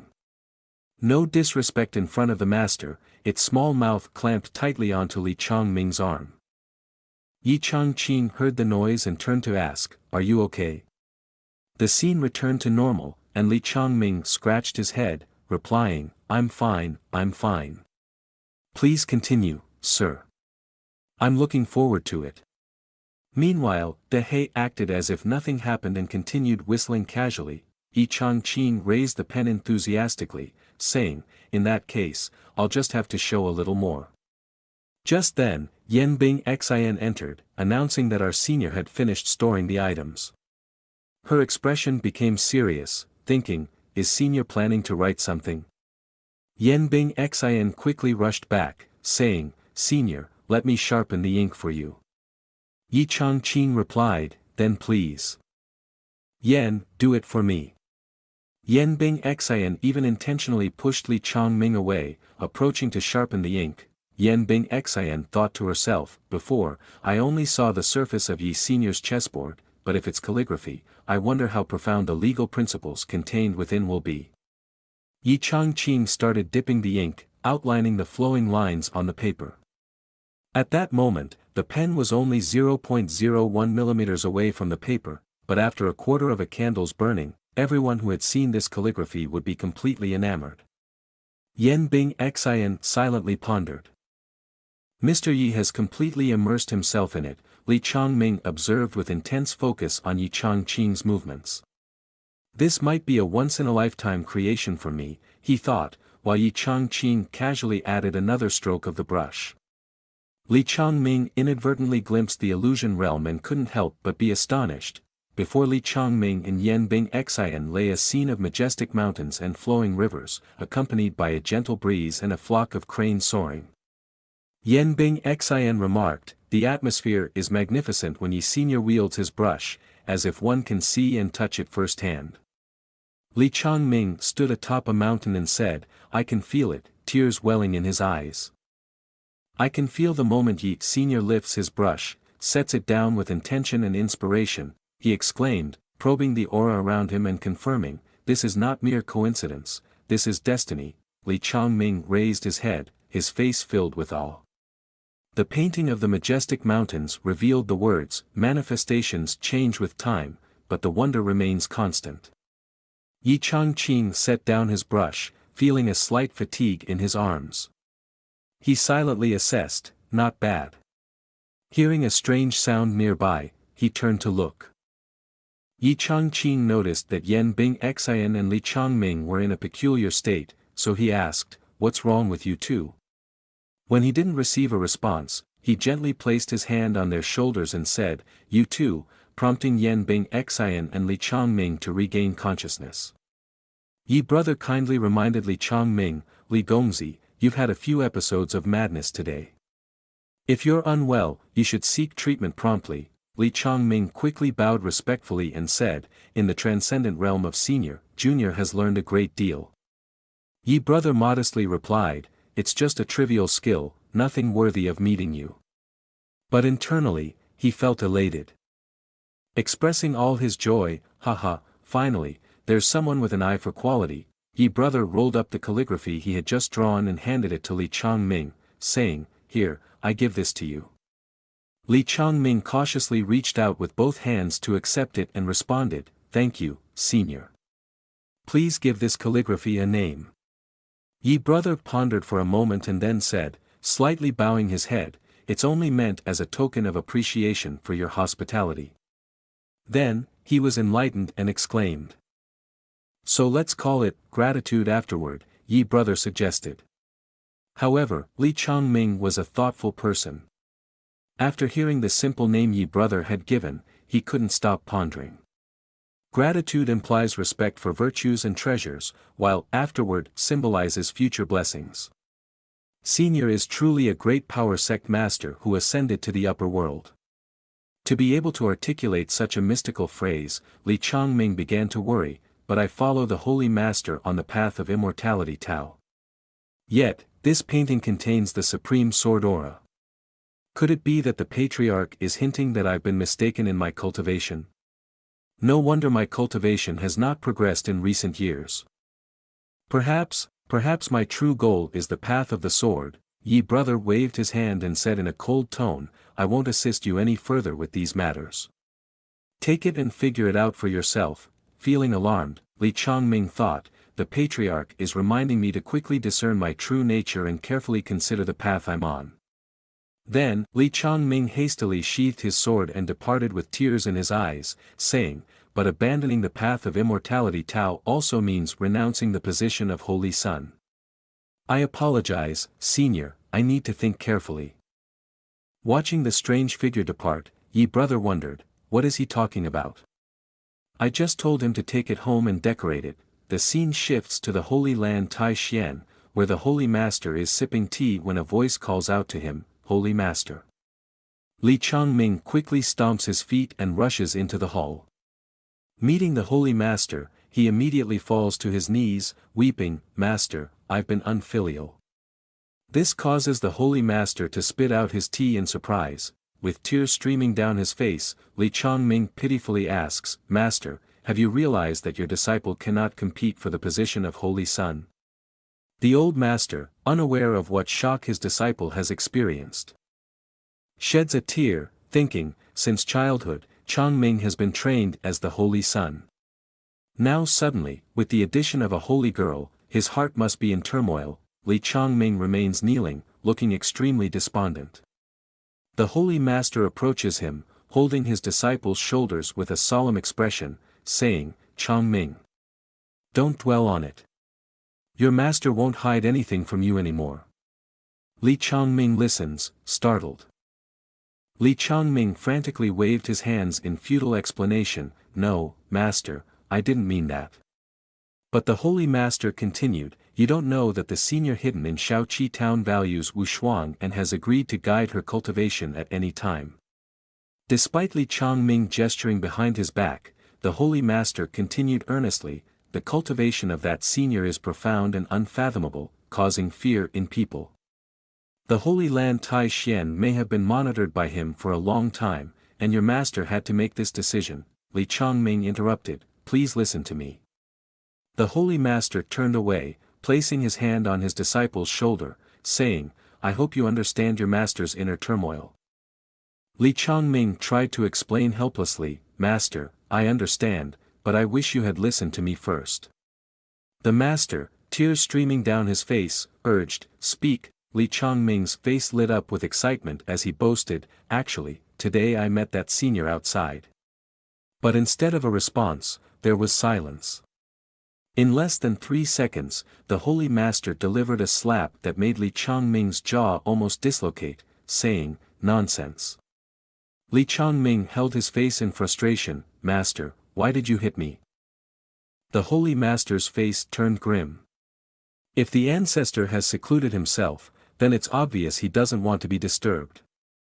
Your thoughtless and sudden visit might have provoked him, causing disaster for our sect, Li Changming hurriedly explained, but, Master, the senior showed no signs of anger. In fact, he even gave me a calligraphy painting as a gift. The Holy Master exclaimed, what? Quickly, show it to me. Li Changming complied, presenting the calligraphy painting he had received. Master, the senior's gesture in the painting seems to imply that I've chosen the wrong path of cultivation, he added. The Holy Master examined the painting carefully. Just an ordinary scroll. Nothing special. It's not as exquisite as the calligraphy of the young girl Wushuang, he remarked. He was merely recounting the judgment from above. This foolish Changming truly believes it, he continued, then solemnly stated, Changming, remember that I chose you as the holy son because you can only accompany your master in cultivating the immortality Tao of our sect. Li Changming wanted to say more, but the holy master interrupted, no buts. He took the scroll from his disciple's hand and said, the painting bestowed upon Wushuang by the ancestor is exquisitely beautiful, within which truly contains the sword qi of the vast avenue that Wushuang cultivates. He unrolled the scroll disdainfully, this one of yours is merely a proclamation on paper, obviously the ancestor saw. But before he could finish the sentence, the painting immediately illuminated upon opening, and as Holy Master read through the words in the painting, he seemed to experience enlightenment. Tears welled up in his eyes, moved by the brilliant radiance of the painting. He thought, the ancestor truly is a supreme figure, borrowing this profound verse to impart the essence of sword qi to Changming in such depth. The painting bestowed upon Changming by senior cannot be compared to even that of Wushuang's, despite its profound realm. Holy Master suddenly trembled, his face pale with doubt. Could it be that Changming is truly more suited for the cultivation of sword Dao? Li Changming, feeling frustrated, remained silent, tears streaming down his face. Holy Master paced anxiously, ignoring the calls from elsewhere until, finally, after a loud call from Li Changming, he jolted back to awareness. Turning back, Li Changming asked, Master, what's wrong with you? Suddenly, Holy Master trembled and grasped his disciple's hand. Changming, what you said just now was not wrong. Senior is indeed bestowing upon you a level of swordsmanship higher than that of the young Wushuang. Li Changming, looking puzzled, asked, so, what does Master mean? Holy Master sincerely replied, as the Holy Master and Holy Son of Tai Xian, we cannot go against the will of Senior.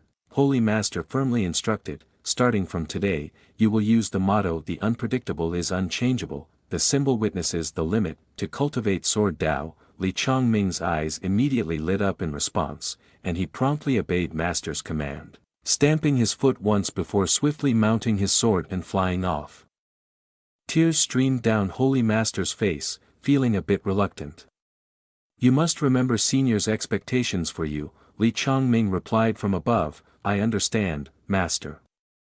Shortly after, the elders of Tai Xian were quickly summoned to the main hall. One of them inquired, Holy Master Senior Brother, why have you hastily called us here? Is there something urgent? But all they saw was a Holy Master weeping for his disciple, my only disciple, the sole seat of immortality Tao of Tai Xian Holy Land. They couldn't understand and began to speculate, what's wrong with Senior Brother? Maybe he had a mishap while practicing alchemy last night. Suddenly, Holy Master raised his voice and immediately regained his composure. All right, quiet down. Today, I have two matters to discuss with you all. Firstly, 2 days ago, I mentioned appointing Wu Shuang as the holy girl of our Tai Xian sect, without deposing the Holy Son, but rather to strengthen ties with the senior in Shaoqi town. Secondly, a month after the biennial martial arts gathering of Tai Xian and Ziqing Holy Lands will begin. The outstanding talents of Ziqing Holy Land will accompany Holy Master Su Ji Tian to our Tai Xian mountain for a competition. During this time, ensure that disciples train diligently without laziness. An elder spoke up, Holy Master Senior Brother, in previous martial arts gatherings, the disciples have always seen it as win or lose, but strangely, neither you nor Su Ji Tian have ever won. Upon hearing this, Holy Master felt like a dagger had been thrust into his head. Even Yuan Jian chimed in, that's right, Senior Brother, you should be the one focusing on cultivation. Ignoring Holy Master's anger, they continued their lively discussion. Losing once means a mid-grade spiritual treasure in 10,000-year herbs, always at the bottom, aren't you?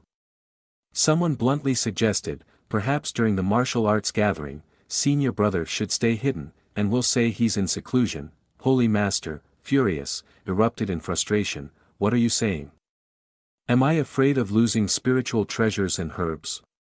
Then, trying to regain composure, he said, I only see Su Ji Tian's 4 dragons spouting water formation as extraordinary. It's truly rare, and it requires further observation, but the elders beside him couldn't contain their laughter. Even as Holy Master explained, you wouldn't understand since you're not the ones being challenged. Internally, he was screaming, I can't break through it, fundamentally, I can't break through it.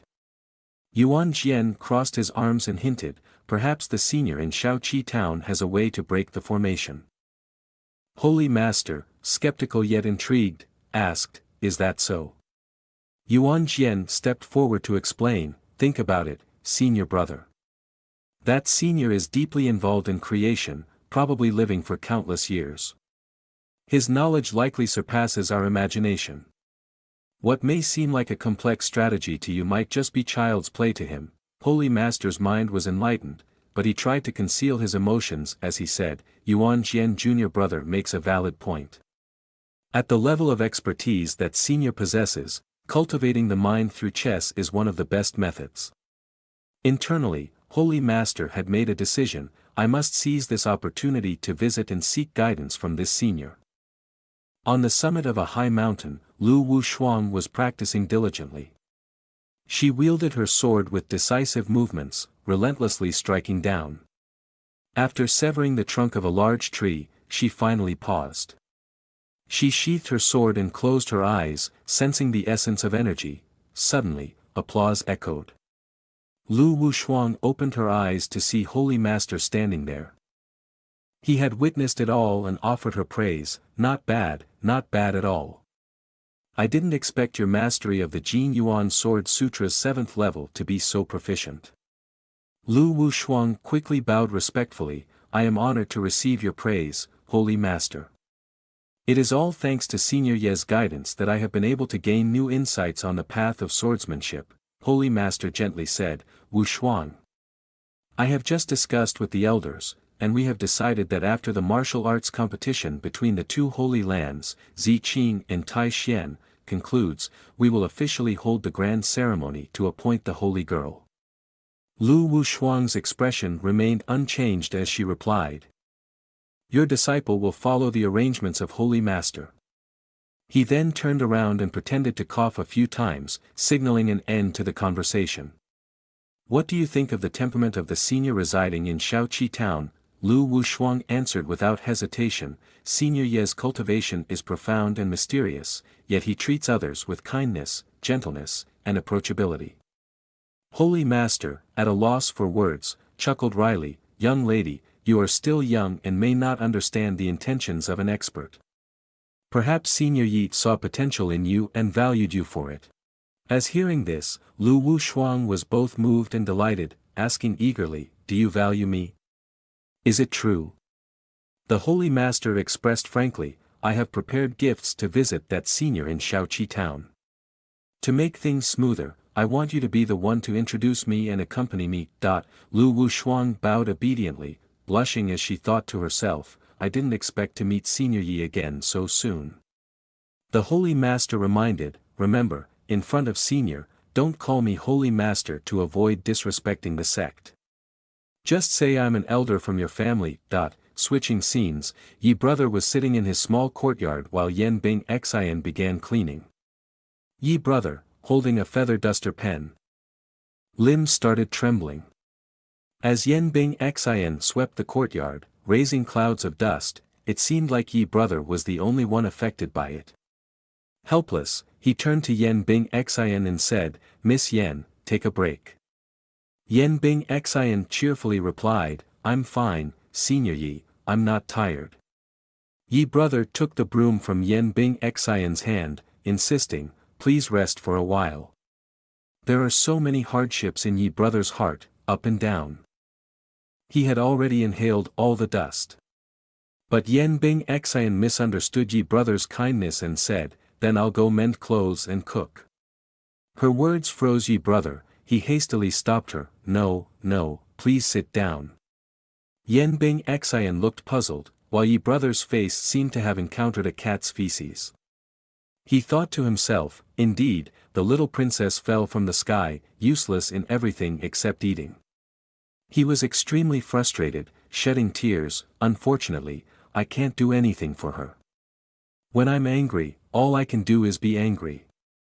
Holding the feather pen, he angrily slammed it on the table, clearly indicating his anger. Yen Bing Xian said she would leave in a few days. But she hasn't left yet, and our house doesn't have spare food. Outside Shaoqi town, a group of unfamiliar people arrived. The girl at the back raised a jade talisman and announced, Lord Mansion, Jade Spirit Talisman said the 9th princess is in this town. Lu Chang he urged the people behind him, and they quickly passed through the gate into Shaoqi town. The girl was startled because the Jade Spirit Talisman suddenly stopped glowing.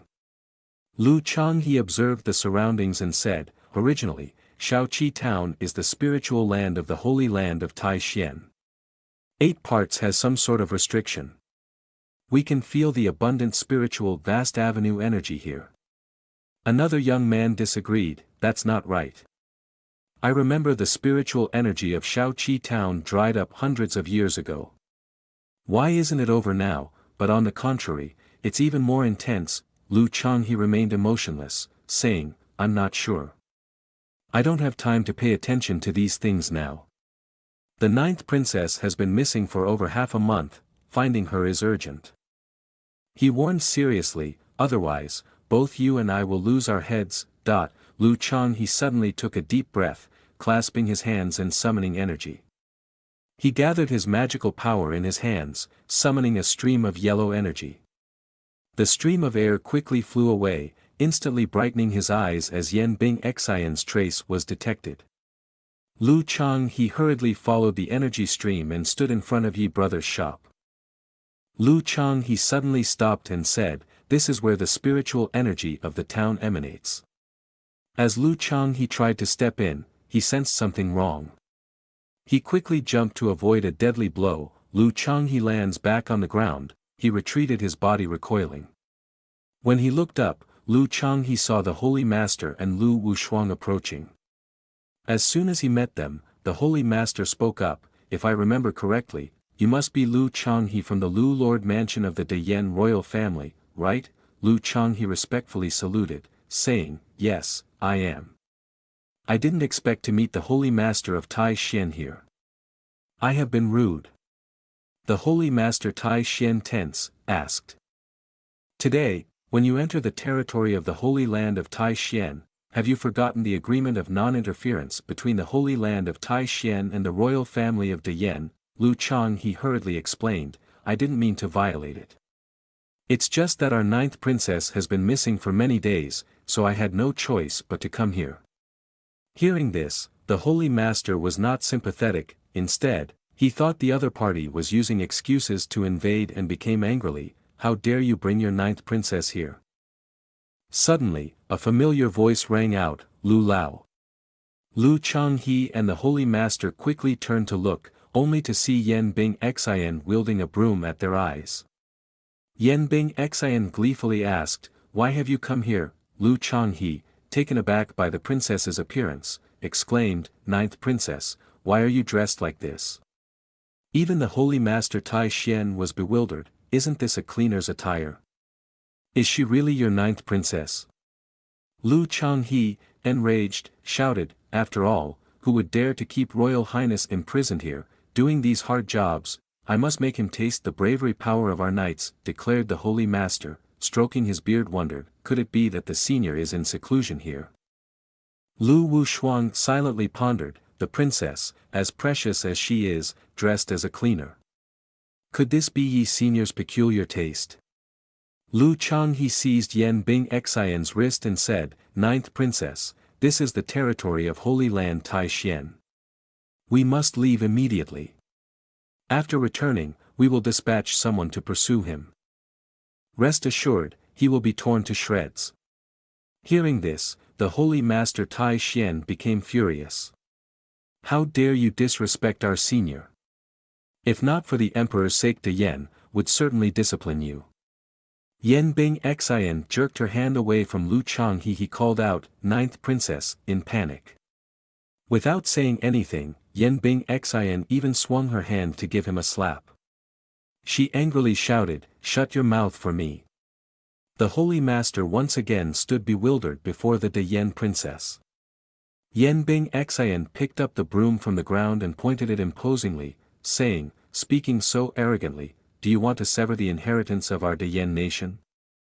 Lu Changhe explained with frustration. "Ninth princess, our nation's fate De Yen is protected by our emperor and our ancestors. Your cultivation is still low, you may have been enchanted by some wild cultivator, enraged, the Holy Master interjected, "A wild cultivator? The arrogance of Lu Lord Mansion truly knows no bounds. Do you even know who you're speaking to?" Lu Changhe, without hesitation, replied, "Could it be the founder of Holy Land Tai Xian?" Meanwhile, inside the shop, Xiao He struggled to sleep amidst the commotion, muttering irritably, "So noisy." Xiao He sat up wearily and glanced towards the door, asking, "Who's there?" "It's still early in the morning." Xiao He steps outside, he immediately sensed hostility. Both the Holy Master and Lu Changhe ceased their argument and looked towards him. Xiao He appeared in a fierce appearance, even his true body was clearly visible. He said, "Woof woof," a few times, meaning to ask, "Who's making such a fuss at the door, disturbing my beautiful dream?" Lu Changhe tensed up, exclaiming, "The Demon King. Why is the Demon King here?" The Holy Master, equally alarmed, suppressed his anger and gestured with his hand. "Lu Lord Mansion, let's set aside our dispute for now and deal with this Demon King first." Lu Changhe swiftly prepared for battle, declaring, "Certainly. We cannot allow this Demon King to harm the peace of our town." Xiao He, in his menacing form, sneered, "So you too want to take me on? Then I'll show you the true power of your king." Xiao He with a burst of energy, it became even more aggressive. Both the Holy Master Tai Xian and Lu Changhe focused all their efforts. Suddenly, a fist appeared, Yi brother's punch fell on Xiao Hei's head, reverting him to a docile puppy. Yi brother intervened questioned, "Hey Huang, you have itchy skin and itchy flesh, right?" Yi brother angrily threatened, "If a dog bites a sick person, it will be treated immorally." Xiao Hei too, now in a pitiful state, shed tears, no longer displaying his earlier ferocity. This sight left both masters astonished and suspicious. Daring to strike the Demon King, who is this young man? I don't sense any trace of cultivator aura from him. I can't even tell when he arrived. Yi brother figure stepped forward and apologized. I'm sorry, gentlemen. I'm the owner of this shop, and this is my pet. It didn't mean to scare you. Hearing this, both the Holy Master Tai Xian and Lu Changhe were shocked. A pet? Can the Demon King be a pet? Seeing Yi brother, Lu Wushuang greeted him respectfully. Junior Wushuang pays respects to Senior Yi. Yi brother warmly responded, "Fairy Wushuang. It's been a while. Why have you come here today?" Lu Wushuang introduced the Holy Master, saying, "Senior, this is an elder from our house.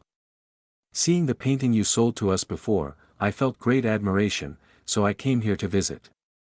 Although the Holy Master was older, he still paid his respects first, saying, "I, He Zhen Ren, pay my respects to Senior Yi."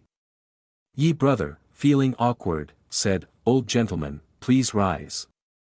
At this moment, Changqing thought, "Elder of the Fairy, does that mean he's also a cultivator?" So Yi brother immediately opened the fan and began to act like an elegant and proud gentleman, even though I don't have spiritual roots.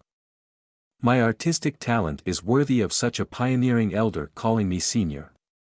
He looked at Yan Bing Xian again and saw a stranger, Lu Changhe, and asked, "Miss Yan, who is it?"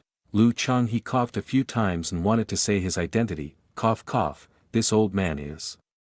But before he could finish his sentence, Yan Bing Xian stopped him by his neck. She defended, "Mr. Chen, he is Mr. Chen's manager, in my house, come and find me."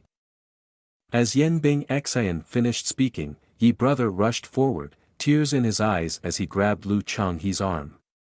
"It's so good to finally see you here," the protagonist exclaimed joyfully, delighted at the prospect of a meal. He approached Lu Changhe and asked softly, "Are you here to take your young lady home?" Lu Changhe, his face full of confusion, replied, "Yes, yes, that's right."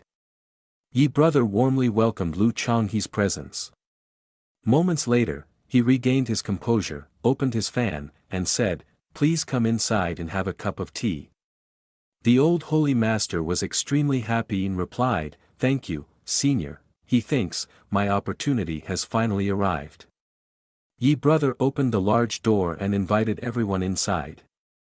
Yan Bing Xian and Lu Wushuang followed, but when Lu Changhe and the Holy Master tried to enter, they were stopped by a barrier. The Holy Master exclaimed, "Could it be, is this a protection restriction? Only the purest Taoist aura could create such a thing." Lu Changhe pressed against the translucent barrier and said, "Such intense restrictions can only be created by ancient holy objects." The Holy Master spoke up, "Supreme cultivation and the ninth princess are not hindered by the barrier, whereas both your and my powers are being obstructed from the outside." Seeing the two still hesitant to enter and behaving oddly, Yi brother said, "Why are you two like this? Come inside quickly." A gentle breeze caused bamboo leaves to fall, with one leaf gently passing through the barrier. Suddenly, the Holy Master and Lu Changhe were pushed inside. Yi brother looked helplessly as the two fell in front of his house and said, "What's wrong with you guys?" Lu Changhe awkwardly explained, "We're just old and have shaky legs." Under the golden sunlight and white clouds, stepping into Yi brother's courtyard, Lu Changhe and the Holy Master were amazed. "What are these?" Looking at the foolish dog wagging its tail, greeted them as Demon King. Looking at the large willow tree, he said, "Demon tree ancient," and at the glowing chairs, he exclaimed, "Even the chairs are enveloped in Tao aura." The two looked at the objects in Yi brother's yard and exclaimed to each other, "It seems we've come to a very wonderful place." Yi brother stood back and waved, calling out to them, "Just sit down naturally, I'll go get some tea. The four sat down and waited for Yi brother to fetch the tea. Lu Chang he nervously asked the Holy Master Zhenren, what do you think of this young senior? The old Holy Master, sitting beside him, tremblingly replied, I knew the senior was an expert, but I never thought his level would be so terrifying. Looking at the willow tree behind him that was swaying in the wind, Lu Chang he said, that's right, that kind of demon tree only exists in the ancient land, hiding a great opportunity for thousands of years, and now it's casually planted in a small garden like this. Lu Chang he hugged his chest and trembled and said, just sitting under this tree, I'm about to be oppressed and can't breathe anymore. The Holy Master, who trembled, encouraged himself, trying to get up here will definitely be senior's challenge for me. The old Holy Master suddenly turned around, surprised to see the glowing chairs. He sat down abruptly, and upon seeing the chessboard with Yi brother, he happily stepped forward and said, indeed, as expected. The old Holy Master approached the chessboard and said, Yi senior must have studied chess. Yen Bing Xin quickly tried to stop him. Old gentleman, be careful, but the old Holy Master paid no attention to her words. Looking at the glowing chessboard in front of him, the old Holy Master was sweating profusely. He reached out his hand tremblingly and said, this. He was captivated by the shining chessboard. The old Holy Master said, it seems like this chessboard is teaching something to this old man. A knight riding to defeat the enemy troops, the boundless sea of love like a painting, the warm sun shining as a scene of life, and finally, the beautiful moon in the quiet night scene is the birth of life, the old Holy Master, looking at those fleeting scenes, suddenly had 2 tears streaming down and exclaimed. I understand now. Yi brother came out from inside with the tea and said, sorry for keeping you waiting for so long. Seeing them engrossed in observing their chessboard, he asked, what are you two doing? The old Holy Master saw him rushing over and quickly bowed, asking, Senior, may I ask what tactics this chessboard has? This took him aback, and he calmly replied, tactics? This is just a draw chessboard. Hearing the words, a draw chessboard, the 2 old men were shocked speechless. The gentle winter breeze blew, and Lu Chang he closed his eyes to remember the moves, silently praising, draw, a very good name. It looks like black and white confronting each other, but it contains the principles of movement and stillness, yin and yang, conflict and harmony, creation and destruction. On the other hand, the old Holy Master observed each move, remembering the places for tranquility, beautiful like a painting, and added praises, the opposition is also harmony. A chessboard with such deep meaning is truly rare.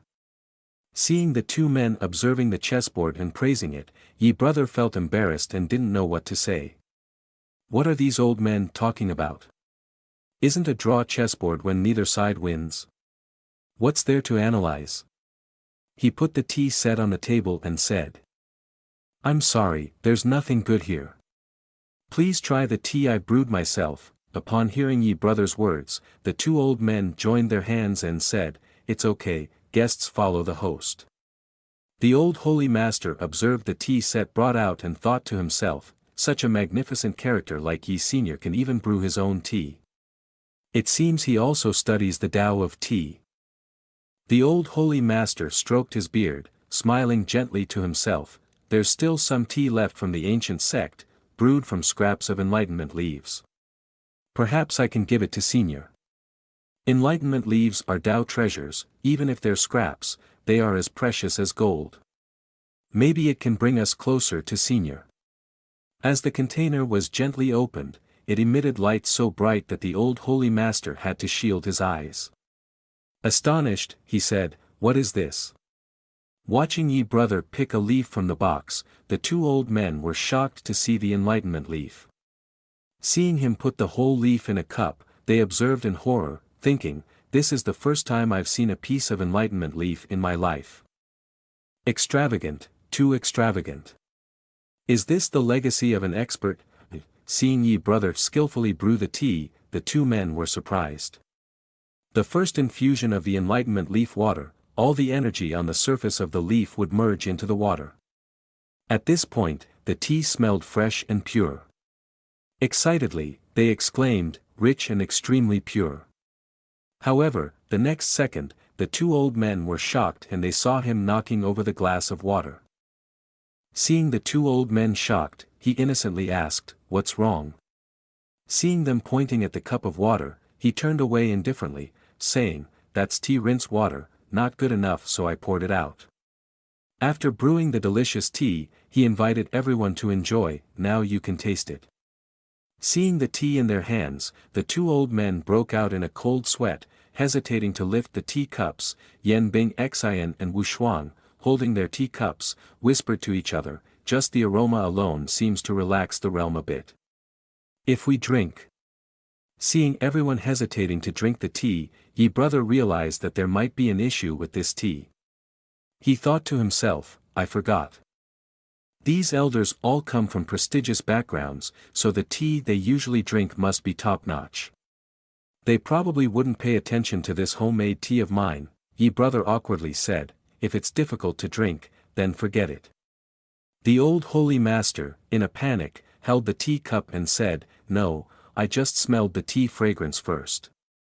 Then he took a sip and drank it all. After drinking the tea, everyone felt ecstatic.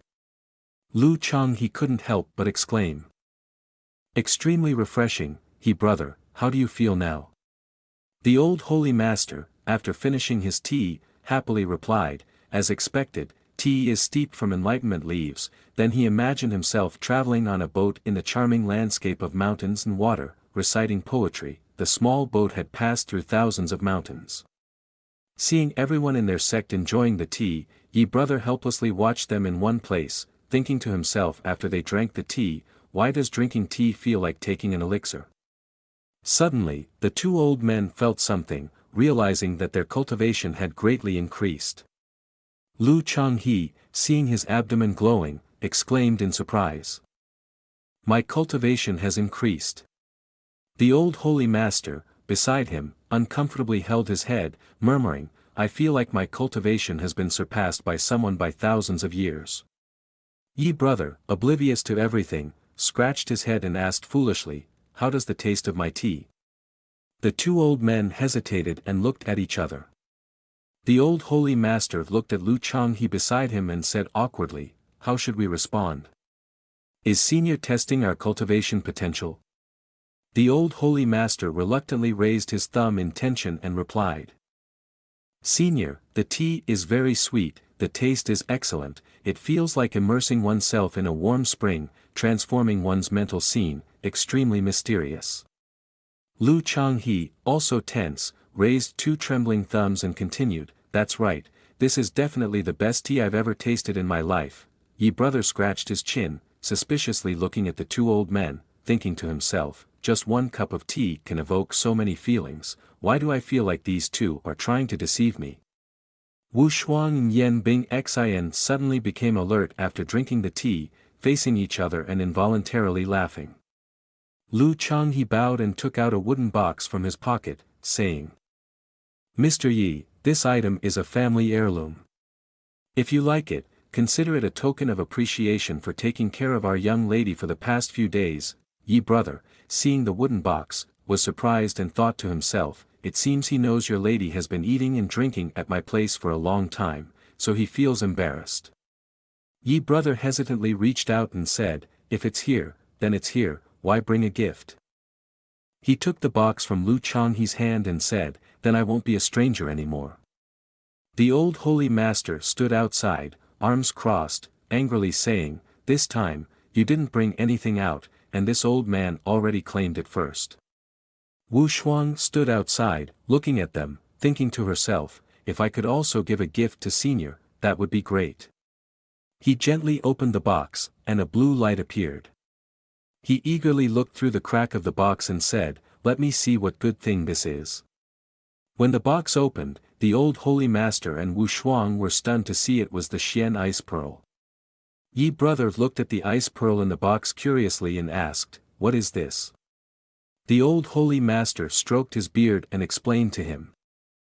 The Xian ice pearl is a treasure from the polar region for thousands of years. A pellet the size of a fingertip can contain enormous energy. This one, as big as an apple, must have cost Mr. Lu all his fortune. Wu Shuang worriedly said, although it can enhance cultivation for cultivators with spiritual roots, those with different attributes who touch the Xian ice pearl will suffer severe cultivation damage because of the cold energy infusion. Severe cases may even become crippled. Yan Bing Xin stood listening, trembling, and thought. Just standing next to it makes me feel bone-chilling. Seeing Yi brother about to hold the ice pearl, Wu Shuang and Yan Bing Xin quickly stopped him, warning that it was dangerous. Yi brother eagerly held up the ice pearl and said, "It's so cool, seems like it will automatically cool." He enthusiastically tossed the ice pearl up, saying, "Not bad, in summer, using this ice to cool fruits will definitely sell well." When everyone heard him, they were stunned, standing there with their mouths agape in shock. Seeing Yi Changqing so carefree, the two elders were almost depressed. "Lu Chang," he said, "we dare not touch that thing, but in senior's hands, it seems like a toy." The old holy master also couldn't deny. Senior's power is indeed profound. Lu Chang he clasped his hands and bowed, saying, "Mr. Yi, recently our young lady has troubled senior. Today, I decided to take her away from here." Yan Bing Xin, upon hearing this, was shocked. It was finally time, so Yi brother immediately ran up and grabbed Lu's hand, his eyes and facial expressions extremely sincere as he asked, "Really?" This particular expression left Lu Chang he somewhat bewildered as he replied, "Is that so?" Yi brother suddenly turned away, leaving old Lu somewhat puzzled. At this moment, he was feeling immensely joyful, thinking, receiving a gift and bidding farewell to a great Buddha, truly a mixed feeling. Although Yi brother was indeed happy, he still pretended to shed crocodile tears, saying, "Miss Yan, I never expected that we would soon have to part ways." Yan Bing Xin, choked with emotion, responded, "Mr. Yi, rest assured that Bing Xin will never betray your trust." Witnessing this scene, those unaware of the situation, like the holy master, thought that Yi brother was paying extraordinary attention to Yan Bing Xin. This ninth princess must have something special to receive such praise from Senior Yi, he pondered. Suddenly, Yan Bing Xin planted her hands on her hips and declared, "This young lady is not going anymore," causing the old Lu behind her to disbelief. Yi brother, upon hearing this, froze in place. Yan Bing Xin, with utmost sincerity, reiterated, "Mr. Yi, rest assured, Bing Xin will never betray your trust." Then she turned and pointed her finger at Lu Changhe's face, instructing, "You go back and tell my parents that they don't need to worry about me anymore." This particular expression left Lu Changhe somewhat bewildered as he replied, "Is that so?" Yi brother suddenly turned away, leaving old Lu somewhat puzzled. At this moment, he was feeling immensely joyful, thinking, receiving a gift and bidding farewell to a great Buddha, truly a mixed feeling. Although Yi brother was indeed happy, he still pretended to shed crocodile tears, saying, "Miss Yan, I never expected that we would soon have to part ways." Yan Bing Xin, choked with emotion, responded, "Mr. Yi, rest assured that Bing Xin will never betray your trust." Witnessing this scene, those unaware of the situation, like the holy master, thought that Yi brother was paying extraordinary attention to Yan Bing Xin. This ninth princess must have something special to receive such praise from Senior Yi, he pondered. Suddenly, Yan Bing Xin planted her hands on her hips and declared, "This young lady is not going anymore," causing the old Lu behind her to disbelief. Yi brother, upon hearing this, froze in place. Yan Bing Xin, with utmost sincerity, reiterated, "Mr. Yi, rest assured, Bing Xin will never betray your trust." Then she turned and pointed her finger at Lu Changhe's face, instructing, "You go back and tell my parents that they don't need to worry about me anymore." He began to sketch out the lines of dragons flying and phoenixes dancing, creating an incredibly vivid and dazzling illusion. Mystical herbs give birth to pathways, travelers walk through celestial realms, from the body leaning against the door, never seeing the mystical flowers. With just a few simple verses brimming with sentiment, Yi Changqing easily brought tears to the eyes of the three individuals, Lu Changhe, the Holy Master, and Lu Wushuang. They were all moved to tears by the overwhelming sentimentality, only now realizing the familial bond portrayed in Yi Brother's scene. Yen Bing Xin suddenly rushed over to him, saying, "Mr. Yi, I understand your intentions now. I'll go back now." Yi Brother looked at her and then handed her a rolled-up scroll, saying, "We have a destined encounter."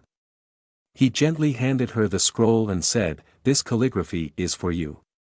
The two old men standing nearby were moved to tears at the scene unfolding before them. Lu Changhe wiped his tears away with a sigh and said, "It's just a verse, yet it can evoke memories covered in dust for me. Yi Senior, you truly are a master of creation." The old holy master standing beside him also shed tears and responded, "When Yi Senior speaks in verse, it's as if the sages of Zhengzhou themselves are looking down in admiration." The courtyard enjoyed the cool breeze, and Yen Bing Xian bid farewell to him with Lu Changhe to return home. "Mr. Yi, I'll heed your advice and head home before a journey.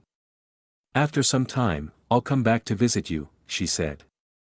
Yi Brother outwardly bid the two a leisurely farewell, but inwardly, he felt a sense of discomfort and muttered to himself, "It's best if they don't come back. I really can't bear to support you anymore." As he watched their figures gradually disappear, Yi Brother silently reminded himself, "It's been 5 years since I came to this world. The farthest place is the foot of Tai Xian Mountain." Tears fell from his eyes as he thought to himself, "If only I could. I really want to travel outside." The old holy master watched Yi Brother bid farewell to the two departing figures and remarked to Wu Shuang, "I didn't expect Yi Senior to be so gentle and friendly." He stroked his beard in admiration, saying, "He has reached a realm that we cannot imagine, yet he still willingly sees off the two juniors." Wu Shuang nodded in agreement, adding, "Holy Master, perhaps this is the true demeanor of a genuine expert." Suddenly, the old holy master sensed something and hurried away, leaving Wu Shuang puzzled. Approaching the table, he was astonished, unable to utter a word as he gazed at the painting. "It's correct, indeed it's correct," the old holy master said as he reached out to the painting. He was surprised to see the mystical bowl appearing and slowly entering the painting. Stepping into the painting, he stood on the water's surface and said, "This is the Holy Land Tai Xian." Looking around at the scenery, the old holy master couldn't hide his astonishment as he exclaimed, "Is that in the far distance the Master Peak, the location of our Tai Xian temple?" Seeing everything depicted with meticulous detail and vividness, he marveled. Yi Senior used the heavens and earth as his canvas and the myriad of elements as his ink, giving our Tai Xian Holy Land countless auspicious energies. Reflecting on it, the old holy master realized, "No wonder we've recruited so many talents this time, and Yuan Jian Jr. Brother has ascended to divinity ahead of schedule." The radiant power in his hands also left the old holy master astonished, thinking, "Even I, as a holy master, have hopes of ascending." Seeing the unease in the holy master's demeanor, Wu Shuang asked, "Holy master, what's wrong?" The old holy master trembled as he spoke, his voice shaky. As Wu Shuang stood observing, she revealed a worried expression, "So it's true, then, definitely." He exclaimed joyfully, "Mr. Yi is indeed that patriarch." Upon hearing this from the holy master, Wu Shuang stepped forward and whispered softly, "Holy master, the one you mentioned as Yi Senior is indeed our patriarch in Holy Land Tai Xian." Upon recalling the figure, the holy master promptly replied, "You're absolutely right. Yi Senior is undoubtedly the ascended patriarch of the upper world." Wu Shuang clasped her hands and bowed, saying, "I am ignorant. Please enlighten me, Holy Master." The Holy Master turned to look at the painting and said, "Just now, when I entered the painting, I saw a sky filled with colorful clouds." He then pointed to it and added, "This is the aura that Yi Senior bestowed upon our Holy Land Tai Xian." Hearing this, Wu Shuang asked inquisitively, "Aura transformed into colorful clouds?" She looked at the Holy Master and asked, "I have never seen aura materialize into a form before." The Holy Master calmly explained to Wu Shuang, "It's quite normal. Aura is a mysterious and unpredictable existence, and it's rarely controlled. Even a slight oversight can cause it to be swallowed and bring about countless disasters. The holy master stroked his beard and continued.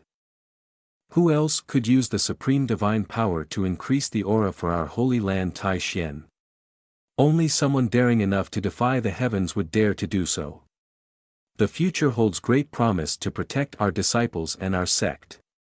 With that, the holy master pointed his finger and transformed into a solemn detective, saying, "There's only one truth, Yi Senior, who descended from the upper world, has been serving our holy land Tai Xian for countless years." He laughed heartily, shouting, "Patriarch," leaving Wu Shuang bewildered and perplexed. When Yi brother entered and saw the two gazing at the painting, he asked, "Are you two looking at the Tai Xian Changqing I painted? What do you think of the painting?" The holy master stepped forward solemnly and asked. "May I ask, Yi Senior, is this painting depicting Mount Tai Xian?" Yi brother felt as if thunder had struck him, immediately bowing his head and admitting, "So I've been found out." He turned slightly embarrassed and continued, 5 years ago, I unexpectedly wanted to visit Mount Tai Xian. 5 years ago, in the autumn sky, there was a famous plea from a young man in front of a farmer's house. Yi brother sobbed as he clung to the man's legs, pleading for mercy. "Old man, I will definitely have spiritual roots. Take me in." The man looked at him and decisively replied, "Step aside, we won't take you in." Reflecting on the scene of him climbing over the wall into the house, startling the man, he recounted how he had no idea that Tai Xian was the residence of immortals. At that time, he was always trying to find a way to get in, sometimes getting stuck while crawling through a dog hole and having to seek help from the people inside. Unable to enter, he could only wander around the foot of the mountain. After returning, he thought about it and decided to paint this picture of Tai Xian Changqing. When he was painting, his face was beaten so badly that he couldn't recognize himself. He exclaimed in frustration, "If they didn't let me in, why did they have to beat me?" Back to reality, he looked at the painting and said, "Today, seeing this old painting again, it seems like it's missing some scenes, so I made some changes to it." Hearing Yi brother's story, the old holy master was somewhat surprised, thinking, Yi Senior was here 5 years ago. Yi brother turned and asked, "I wonder if you two drink?" "I'd like to have a few drinks with you." Hearing Yi brother's proposal, the old holy master paused and then displayed a spell, saying, "Yi Senior, what a coincidence, I happen to have a bottle of snow spirit, extremely precious." Seeing the good wine, Yi brother turned and ran inside, saying, "If old he has such good wine, then wait a moment, I'll prepare some dishes to go with the wine." Seeing old he take out the precious wine, Wu Shuang was somewhat surprised. Snow spirit is fermented from snow lotus flowers, rare for thousands of years in the snowy mountains. It blooms once every 1,000 years, and even 1,000 gold can't buy it. The old holy master blinked and raised 3 fingers. "That's right, but this snow spirit is not ordinary and can't be digested easily. With my current realm, I can only drink 3 cups at most. If it weren't for Yi Senior's interest, I wouldn't have taken it out." Yi brother excitedly ran from the kitchen with various dishes, saying, "The soup ribs are here." The dishes were laid out on the table. Yi brother introduced the name of each dish. "This plate is spicy wild boar liver, this one is smoked pork, and this is braised pork thigh." After introducing each dish, he didn't forget to invite them to taste his cooking skills. "These are all my specialties. Please try them." Looking at the table full of food, the two couldn't hide their surprise. The old holy master looked at the enticing dish in front of him and couldn't help but praise it. Wu Shuang lifted the bowl and unexpectedly said, "Could there also be demonic aura?" Taking a piece of meat, he continued to marvel, "This is clearly demon chi, such essence must belong to a peak-level demon." "Yes, that's it." Seeing the two hesitating to eat, Yi brother stood helplessly outside, silently muttering, "What are they looking at? Are they going to eat or not?" Surprised by how much they seemed to enjoy his food, Yi brother doubted his existence. As the old holy master enjoyed the delicious meat and wine, he silently thought, "The blood and flesh of a great peak demon can even compare to pills. Especially combined with this snow spirit." Wu Shuang took a sip and lazily praised, "Delicious wine, before collapsing, leaving ye brother bewildered outside, 1 cup and already drunk. Don't hog all the food, please. Seeing Wu Shuang lying unconscious under the table, the old holy master chuckled triumphantly, little girl, whether it's food paired with wine or snow spirit, it's not something a small cultivator at the golden pill stage like you can endure. The old holy master turned to invite ye brother, saying, come, senior, let's continue drinking regardless of this young lady. They both drank together. After finishing his glass, ye brother asked, hey, old master, this wine seems to have a hint of herbal aroma, it must have some health benefits, right? The old holy master drank his glass and cheerfully replied, senior is indeed astute. Putting down his glass, ye brother looked at the old holy master seriously and said, it's said that if there's no business, don't knock on the door. Since you've brought health wine as a gift, feel free to make your request. In his heart, he thought, as long as it's not about money, everything is easy to discuss. Internally, the old holy master was surprised by his statement, thinking that he might have seen through him. He calmly responded, so, Junior won't conceal it anymore. Ye senior's painting Tran Tai Xian Chang Qing is truly exquisite. Observing ye brother's attitude, the old holy master felt somewhat puzzled. Should I ask directly or use borrowed words? Will using borrowed words make senior happy? Ye brother held the wine cup in his hand and thought to himself, if I've drunk someone else's health wine, I must show respect. Seeing ye brother's lack of reaction, the old holy master raised his hand and said, may I ask, sir? Before he could finish, ye brother interjected, then I shall gift you that painting. With a bit of alcohol in his system, ye brother eagerly continued, that painting could be considered one of my prized works. If you like it, it's yours. Feeling a bit puzzled upon hearing about the gift of the painting, the old holy master thought to himself, given senior's previous status, he might not understand the significance of this painting to the Holy Land Tai Xian. If he insists on giving me this painting. At that moment, tears welled up in the old holy master's eyes. Indeed, it seems senior has recognized my status as the holy master of the Holy Land Tai Xian. With sparkling eyes, he silently thanked ye brother in his heart, grateful for the protection of the ancestors. As a disciple, I will surely fulfill the mission to ensure the prosperity of Tai Xian for 10,000 years. Seeing him in such a state, ye brother felt helpless and muttered to himself, what madness has possessed him that I fail to understand? Please, senior, return to your cultivating immortal's madness, far away from my life. Under the dim moonlight, within the majestic De Yen Palace, sparkling lights illuminated the scene as voices from outside transmitted inward. 9th Princess arrives, Sir Lu from the Lord Mansion's knights arrives. As the man turned around, a subordinate quickly bowed and reported, this time, Sir Lu has used teleportation to return to the palace. There must be an urgent matter to report. In the distance, the figure of Yen Bing Xin waved enthusiastically and said, daughter pays respects to the emperor, while Lu Changhe respectfully said, Lu Changhe pays respects to the emperor. Yen Yang Yen stood on the grand hall and said, finally, you've all returned. It seems little ninth's cultivation has progressed considerably. Yen Bing Xin happily ran to hug her father's hand, saying, Father, it's been so long. I've missed you dearly. Seeing his daughter after a long time, Yen Yang Yen continued. Really? Don't cause any trouble outside, and remember to use teleportation to return here. Hearing her father tease her like that, she coyly replied, of course not, father. Seeing his daughter's lack of conviction, Yen Yang Yen asked, you met an expert, you say? How tall was this expert? Yen Bing Xin pointed towards Lu Changhe and said, Father, I'm telling the truth. If you don't believe me, ask Lord Lu Mansion. Lu Changhe, standing nearby, quickly confirmed Yen Bing Xin's words, Your Majesty, this humble one can testify for 9th Princess. Indeed, she was not mistaken in her words. That's also why I used teleportation to bring 9th Princess back.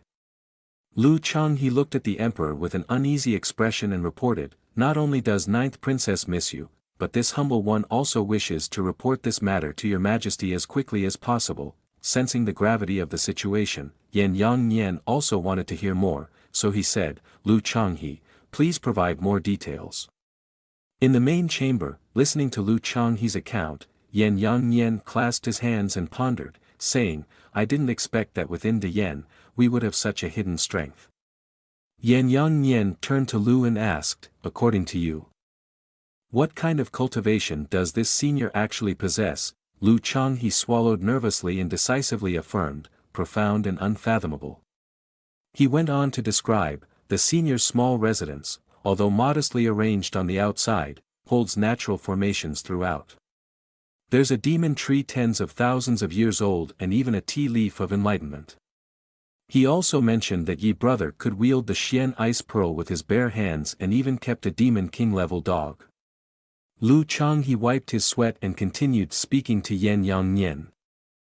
But this humble one couldn't sense even a hint of cultivation aura from him, he pointed out, affirming, "If this humble one's speculation is correct, then this Yi senior has either reached the pinnacle of cultivation or descended from the upper world." Hearing Lu Changhe's words, both Yan Yang Nian and his son found it hard to believe and exclaimed, "Descended from the upper world."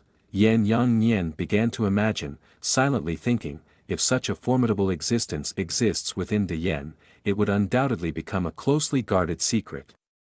Because no one would be able to bear the consequences if this were to be revealed. Yan Bing Xian, upon hearing this, also pondered with concern. "I initially thought Mr. Yi was a great hidden power, but I never expected him to be an immortal from the upper world." Suddenly, she blushed as she imagined, if Mr. Yi is an immortal, then the relationship between him and me. Standing behind her father, Yan Bing Xian smirked cunningly to herself, whispering, "Father might not even know that the immortal has cooked meals for his daughter." Thinking about it, she hugged herself, feeling shy but secretly happy. If an immortal high above cooks for me, does that mean Mr. Yi doesn't really like me? Still not believing that Yi brother could be like that, Yan Yang Nian asked, "Lu elder, you said Bing Xian appeared at the senior's place after one night at the inn. So, the senior wouldn't want to turn Bing Xian into his pawn, would he?"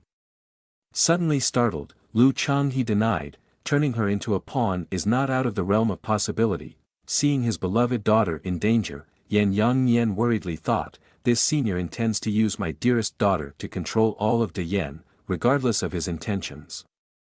Yan Bing Xian quickly waved her hand to defend Yi brother, "No, absolutely not, father. You've never met Mr. Yi.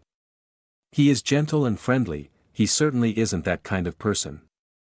Hearing his daughter's defense of Yi brother, Yan Yang Nian reminded her, "You're still young and inexperienced. Many cultivators may appear benevolent on the outside but are cold-blooded killers inside, especially someone with the realm like Yi senior." After giving the order for his horse to be prepared, Yan Yang Nian commanded his subordinates, "Take me and ninth princess to meet the old ancestors," leaving both of them astonished. The moonlight illuminated the entire courtyard as Yan Bing Xian used all her words to advise her father, "Mr. Yi is not that kind of person." Seeing his daughter stubbornly defending Yi brother, Yan Yang Nian, with restraint, said, "Bing Xian, I do not intend to belittle Mr. Yi. Bringing you to meet the old ancestors is only to ensure your safety." Upon hearing her father's words, Bing Xian angrily asked him, "Is that really true?" Yan Yang Nian reluctantly replied, "Yes, it is." Deep in her heart, Yan Bing Xian silently vowed, "I know I am not worthy of Mr. Yi, but I cannot allow anyone to doubt him, not even father." Yan Yang Nian enthusiastically recounted the story of her birth. "I remember that when you were born, you had extremely keen spiritual roots. Old ancestors, for your sake, made a rare appearance after 100 years, causing a stir in the entire palace. Old ancestors lifted her up and proclaimed before the thousands of people, 'This child is extraordinary and will surely bring prosperity to the Yan. I shall name her Bing Xian.'" The crowd below erupted into cheers and excitement, chanting, "May old ancestors bless us for 10,000 years, may the Yan prosper for 10,000 years." Yan Yang Nian gently stroked his daughter's head and said, You are the only the princes, the one esteemed highest by old ancestors. Your father must ensure your safety, echoed old ancestors from within. Bing Xian, you're back. Come in, they added. Father and daughter entered, bowing respectfully and folding their hands in greeting. Yan Yang Nian stood before them, hands folded, saying, Yan Yang Nian pays respects to old ancestors. Then Yan Bing Xian, also with folded hands, said, Yan Bing Xian pays respects to old ancestors. Seeing his granddaughter return after so long, Yan Tian Shan jokingly teased her, it seems Bing Xian's departure from the imperial capital this time has brought her great fortune and blessings. Yan Bing Xian tensely looked at old ancestors and reported. I respectfully inform old ancestors that I have met a senior from the Holy Land Tai Xian who has guided me in everything. Yan Tian Shan, intrigued, stroked his beard and asked, Bing Xian, what kind of senior is this? Yan Bing Xian slowly recounted everything for old ancestors, it's hard to imagine. His specialty is painting, and I haven't seen anything else from him. Seeing his granddaughter struggling to speak, Yan Tian Shan chuckled and replied, hard to imagine, you say. Yan Bing Xian hurriedly responded, not like that, it's just that this senior hasn't revealed anything to me. All I know is that his surname is Yi and his name is Chongqing. Hearing the surname Yi and the name Chongqing, Yan Tian Shan became somewhat vague and curious, murmuring the name for a while. Old ancestors, astonished to see Yan Bing Xian surrounded by sparkling lights, Yan Tian Shan stroked his beard a few times and said, I've never heard of this name before, but I can sense some complex energy around Little Ninth here. Perhaps due to their long association, this person must have some real power. After listening for a while, Yan Yang Yen stepped forward anxiously and said to old ancestors, both the knight from Lu Mansion and Bing Xian have met this senior. Upon hearing this, old ancestors requested further clarification to assess this person's capabilities. Yan Yang Yen explained to Yan Tian Shan, it is said that he resides in Shaoqi town, and he has countless connections and even raises a black dog demon king. Through Yan Yang Yen's account, old ancestors could somewhat discern the nature of Yi brother. Yan Tian Shan looked at the father and son and said, to have such a figure in the Holy Land Tai Xian. Yan Yang Yen replied to old ancestors, that's why I'm worried. He left Bing Xian for many days intending to use her to control all of Dayan, to control even your ancestors. Yan Yang Yen stepped forward, clasping his hands, and implored old ancestors, I beg old ancestors to inspect Bing Xian to ensure her safety. Yan Tian Shan agreed upon hearing this, then called out to Yan Bing Xian, Little Ninth, come here. Yan Tian Shan performed a spell on Bing Xian, and a stream of power illuminated the room. Astonishing Bing Xian. Sensing something amiss, Yan Yang Yen looked anxiously at Yan Tian Shan and said, why are there two streams of energy? Old ancestors, is Bing Xian okay? Yan Tian Shan, also surprised, exclaimed, she possesses the extreme water attribute, yet she has dual spiritual roots. Could it be because of that person? Bing Xian also gazed confusedly at the power surrounding her. Yan Tian Shan marveled, yet it could enable Bing Xian to have an additional spiritual root. Feeling uncertain about having dual spiritual roots herself, Bing Xian hesitated upon realizing this fact. Seeing her two spiritual roots, Yan Tian Shan quickly urged her to provide details about that person. Bing Xian hesitantly replied, old ancestors, Mr. Yi is indeed a wise and magnanimous figure, as father said. But it's impossible for him to intend to use me to control all of Dayan. Yan Yang Yen, standing outside, overheard but couldn't help but angrily rebuke Bing Xian, why do you keep speaking up for outsiders? Bing Xian, with a stiff throat, countered Yan Yang Yen's words, I'm not speaking up for anyone. When Mr. Yi kept me there, I had no idea about my identity, nor about receiving knowledge in painting. Bing Xian recalled moments at Yi brother's home, saying, now thinking back, the spiritual aura at that little courtyard must have been intense, coupled with Mr. Ye's enlightenment, which led to me gaining a second spiritual root. Listening to Bing Xian's account, Yan Tian Shan quickly stopped her. Little ninth, you must not speak recklessly. Do you know how difficult it is to create spiritual roots through external forces? Let alone a second one. Yan Yang Yan echoed old ancestors' reprimand towards Bing Xian. That's right. If what you're saying is true, then merely playing chess and painting should be enough for enlightenment. Wouldn't that mean anyone could have dual spiritual roots? If you can prove that this senior has truly attained the principles of art in his cultivation, Yan Bing Xian, seeing that her father and old ancestors didn't believe her, said, I can prove that Mr. Yi gave me a scroll of calligraphy.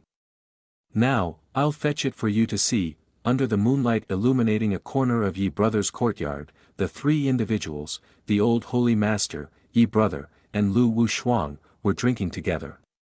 Lu Wushuang had already slumped over the table, but Yi Brother was still going strong. He lifted the wine jug, preparing to refill the old holy master's cup. Come on, let me pour for you. Chang Zuan Zhenren was already heavily intoxicated, replying, I can't drink anymore. If I do, I'll be completely drunk. Yi Brother raised his glass, saying, all right then, I'll finish this one. You just relax.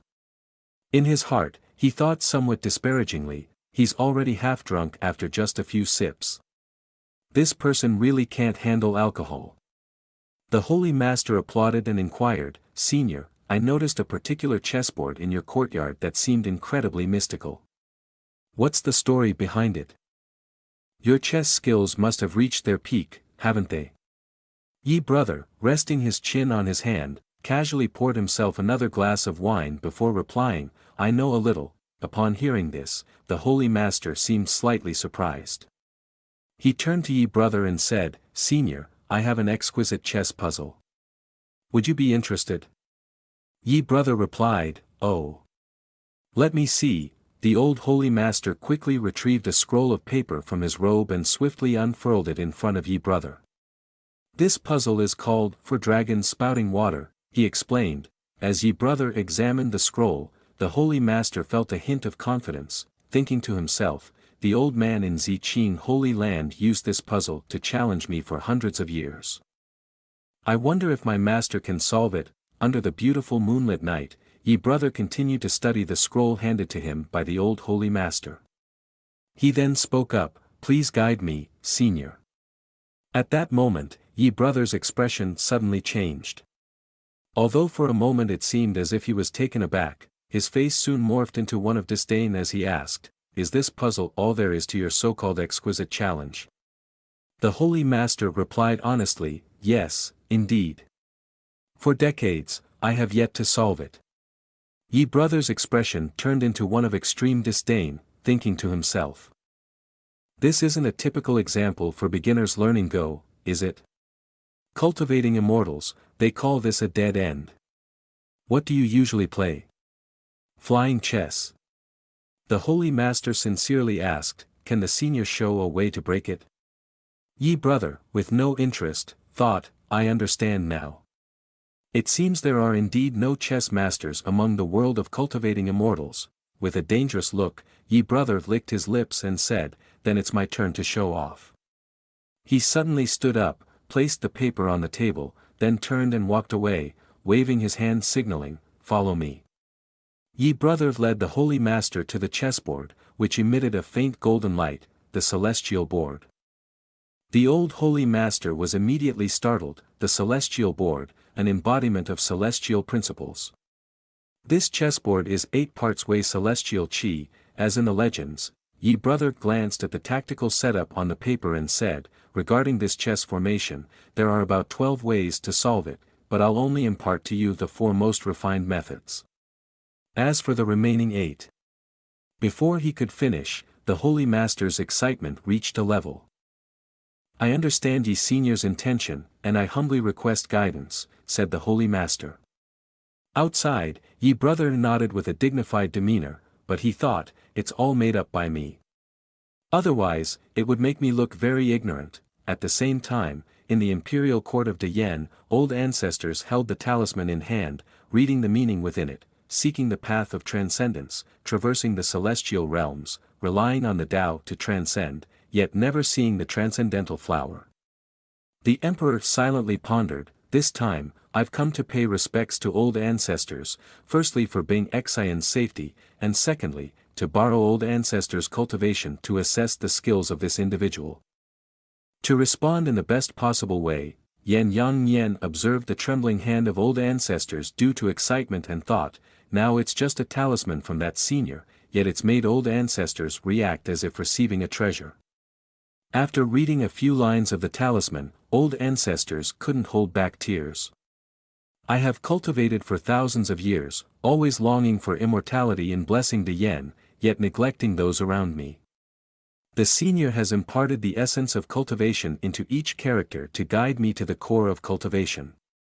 Cultivation, it's about cultivating the self, more important than anything else." The emperor dared not mutter, "It's done, old ancestors are too engrossed."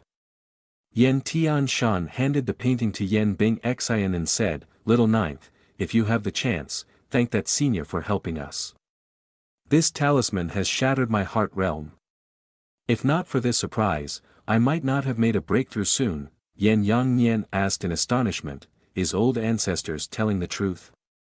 Yen Bing Xian asked happily, "If old ancestors already intend to do so, why don't you go meet Yi Senior yourself?" Hearing this, he was stirred and asked, "Little ninth, what did you say?" Yen Bing Xian raised a finger cheerfully and said, "Before I left, Yi Senior agreed to let me visit him there." Yen Tianshan asked again, "Is that true?" Yen Bing Xian nodded as if confirming. Hearing this, the emperor couldn't remain calm. "Old ancestors, you can't do this. Junior sees a problem with this. This person indeed has cultivation, but hardly anything good like this happens in this world. Not only granting Bing Xian a second spiritual route but also allowing the girl to return to visit at any time.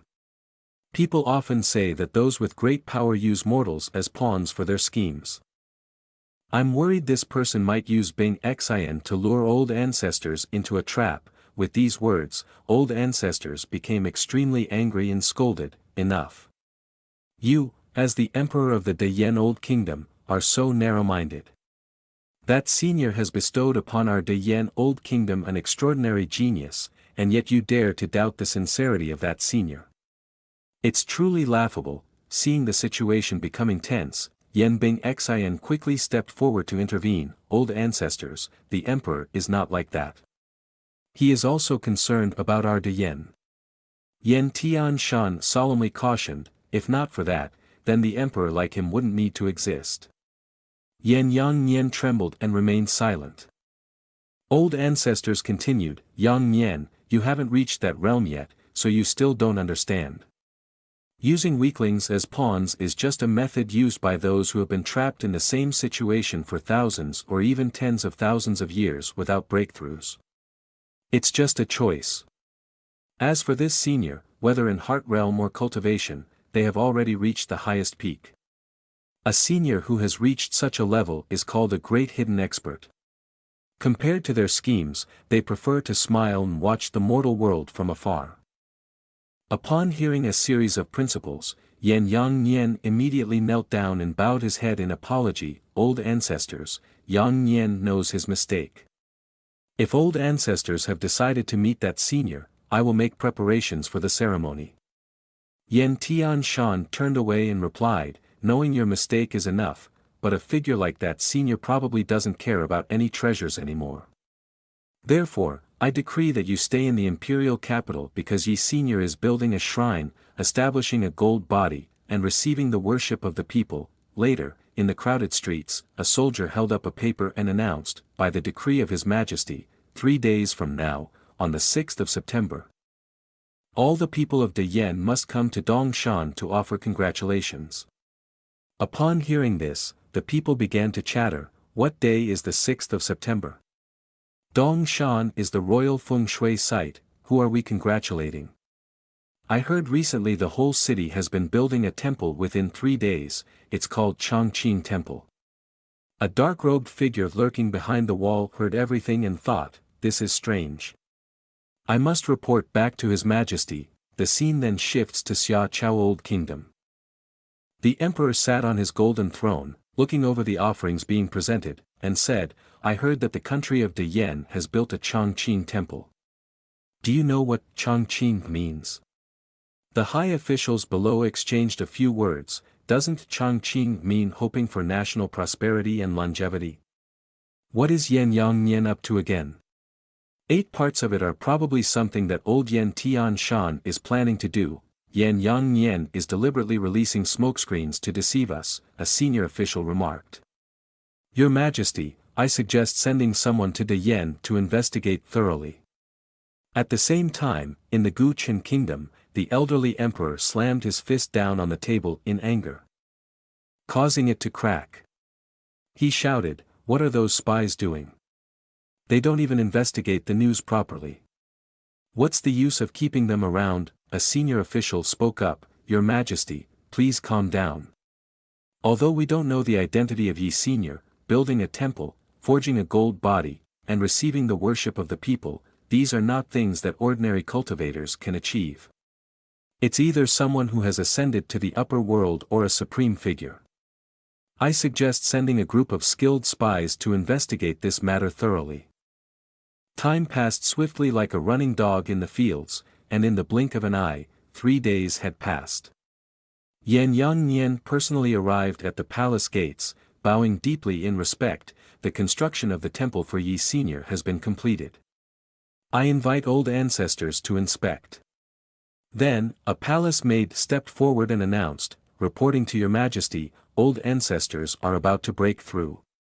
They instructed you to be cautious and not to be careless. Yan Yangnian responded with few words, Junior understands. Meanwhile, several spies lurking on the rooftop were diligently eavesdropping on the news. One of them turned to speak, brothers, have you heard? Yan Tianshan is about to break through. His Majesty's guess was indeed correct. At that moment, another spy corrected the statement, wasn't His Majesty suspecting Yan Yangnian's plot? Confused, the one beside him asked, what are you talking about? Which sect do you belong to? The spy didn't conceal his identity, I'm Yan Kan's envoy from the Xia Chao kingdom. Realizing that they were not the only one spying, the spies exclaimed, I'll kill you. The crowd began to stir, you're all brothers, why resort to violence? Who are your brothers? How dare you infiltrate the ranks of Guqin Kingdom's detectives? Hit him out for me. At this moment, Yan Yangnian remained unaware and simply turned, instructing, proceed to Dongshan. Transitioning to Dongshan, in front of the royal palace of De Yen, the divine beings gathered densely. All eyes were on the solemnly draped red cloth, murmuring speculations, who could be under that red cloth? Some guessed, someone of great contribution to our De Yen kingdom, surely. Others questioned, could it be someone from the Knights Guild? Then came the announcement, His Majesty arrives, followed by the 9th princess. Upon hearing this, everyone knelt in reverence, we pay our respects to His Majesty, and to the 9th princess. Yan Yangnian, resolute, commanded, rise, all of you. I know you find it hard to understand why I've made such grand constructions in the imperial capital, building temples, honoring Yi Chongqing Senior, this is of utmost importance. The only thing I can tell you is that Yi Chongqing Senior has bestowed great kindness upon our De Yen, and this kindness will influence the destiny of our kingdom for tens of thousands of years to come. Upon hearing this, everyone exclaimed, tens of thousands of years. Heavens, who exactly is this senior? Could this Yi Senior be an immortal? The shady figures in black attire, not resembling virtuous individuals, also engaged in murmurs. One of them turned to say, have you all heard? De Yen might have the protection of an immortal. Another replied, indeed, and not to mention the orders to construct temples, along with the elder in the royal court. This proves, interrupting, a dark figure exclaimed, proves that the elder in the court is still alive. Another eagerly rubbed his hands, saying, we must quickly return to report this to the lord of the kingdom, and spread this news to the court. The emperor spoke to the person beside him, Huang, begin your journey. Immediately, Huang acted, holding a scroll and reading aloud. On the 6th of September, at noon, everything proceeds favorably, with no omens of misfortune or prohibitions on expressing affection. Then he loudly proclaimed, "Today marks the construction of the Chongqing Temple in the royal palace." The Emperor of De Yen stepped forward and personally removed the red cloth covering the statue. A golden statue of Yi Chongqing, exquisitely carved, immediately appeared, dazzlingly radiant. The statue struck a provocative pose, revealing every bulging muscle, and from its armpit, a stream of light emanated. This astonished everyone, eliciting cries of, "What's happening? What is this? Quick, protect the emperor." The stream of energy roamed through the crowd, making everyone feel as comfortable as if they were on a cloud. Yan Yang Nian exclaimed in alarm, "So this is Taoism. Even the venerable statues of the past have never experienced such a situation. Could it be that even though Yi Senior is made of stone, he embodies the peak existence within the realm of immortality?" The golden aura covered the sky above the imperial palace of De Yen, radiating an extremely brilliant light. The marvelous energy spread everywhere, leaving everyone in awe, saying, "The statue of Yi Senior brings auspiciousness to us." In the clear sky, suddenly turned gloomy, a bolt of lightning struck down, causing a stir among the onlookers. It was normal just now, why did lightning suddenly appear? Such ominous signs. Yan Bing Xian suggested, "Father, this abnormality has never been heard of before. Should we summon Master Lu?" The emperor replied, "No need to hurry, let's observe further." Just then, the dark clouds dispersed, and brilliant light appeared. After the clouds dissipated, a rainbow of light and colorful clouds emerged, creating a dazzling and miraculous scene that left everyone in awe. Accompanying the colorful clouds were celestial beings appearing above, playing enchanting music. Yan Yang Nian was amazed, could such magic be due to Yi Senior's temple and gold body? A guard ran up to report, "Your Majesty, even deep within the imperial palace, there are signs of unusual phenomena, with the vast avenue aura in chaos. If not unexpected, old ancestors is also about to break through." The emperor was overjoyed. Old ancestors is breaking through, does this mean we're closer to ascension? The emperor and Yan Bing Xian bowed in gratitude, "Thank you, Yi Senior, for your guidance. If one day Senior can protect our imperial ancestors as they step into the upper world, then our De Yen can enjoy eternal peace." Several days later in the Guqin kingdom, another emperor was extremely angry. "Indeed, that old man is still alive," he said. "Is there any other news?" The black-robed individuals eagerly recounted, "The other matters are all trivial. For instance, De Yen has an extraordinary great power backing them. When constructing the temple and gold body for this individual, there were also strange phenomena. It said that even the old ancestor of De Yen received guidance from this person." He nodded once, "So it is," but immediately after, he jolted, and each of those black-robed individuals received a blow from him. He shouted furiously, "What small matters are these? Get out, all of you. Leave now."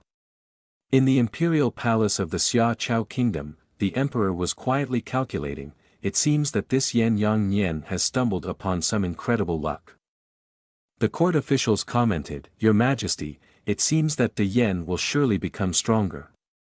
If the old ancestor in the imperial palace of De Yen succeeds in his breakthrough, our three nations will have to bow to them. The urgent matter now is to quickly determine which deity Yi Senior belongs to," argued two other grand ministers heatedly. "The urgent matter now is to decide on an alliance with whom? Of course, it's Guqin kingdom. The enemy of our enemy is our friend," one insisted. "That old man seems to have a poor judgment. Quickly show goodwill towards De Yen," urged one. "What about De Chu? Can anyone establish contact? If Shenzhou trembles, history might repeat itself once again." Upon hearing this, the expression on the emperor's face turned pale. He recalled from historical records, 10,000 years ago, the vast land of Zhengzhou was divided into 7 nations, and heroes rose, shaking the land for 100 years. At that time, a remarkable figure emerged, boldly stepping forward to unify the world, eventually giving rise to the 4 great old kingdoms.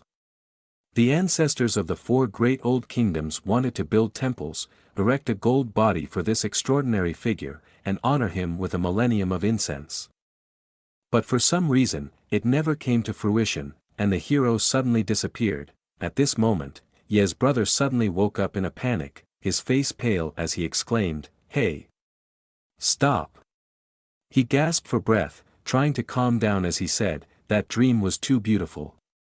I dreamt someone was building a temple and offering incense to me, praising me as an extraordinary figure." Ye's brother got out of bed with a yawn. That dream was too much. If I didn't lack spiritual roots, I might have believed it was real. He pushed open the door, but since having recurring dreams like this, every time, then the quality of his sleep seemed to have improved significantly. He stepped outside, gazing at the simple scenery in the courtyard, pondering, it's been a month since the old man Ren left. I wonder if he has understood the concept of the 4 dragons spouting water yet. Ye's brother casually sat down on a chair in the courtyard, counting on his fingers. I've taught him all 4 methods of solving it. Ye's brother sighed, massaging his forehead. He casually picked up a stone and a wooden plaque from the table, wondering, what level of cultivation does this elder cultivating immortals have to give me these gifts? Ye's brother toyed with the 2 items in his hands. Isn't it risky to use both a stone and a wooden plaque? He remembered how meticulously he had taught the old man back then. You have to do it like this first, then like this, and finally like this. Do you understand? Ye's brother felt a chill at the thought, but even understanding simple examples like joining a sect in Go required effort. He sighed softly, feeling bored. These elders from the Holy Land Tai Xian are truly unlucky. Yet, Ye's brother remained extremely confident. If I had spiritual roots, combined with my intelligence and insight, I would surely have become an extraordinary genius in no time. And it will shake the entire cultivation world. Ye's brother casually threw the wooden plaque behind him, saying, "Forget it, I'll just use you as a coaster," before placing the stone back on the table. He whistled nonchalantly as he walked back into the house, oblivious to the cracked stone emitting a faint golden light. Back to pen and paper, showcasing Ye's brother's talent, he picked up the quill to start a little, early morning calligraphy practice. Ye's brother placed the pen on the paper and drew a long stroke. When he noticed the phenomenon occurring as he wrote, he was both surprised and skeptical. There's nothing wrong with the pen, and nothing wrong with the paper. Ye's brother examined his sheet of paper closely and discovered a significant find. The writing emitted a faint golden smoke. Ye's brother was stunned for a moment. He raised the pen again to write another stroke, then continued writing continuously until the entire sheet of paper began to glow.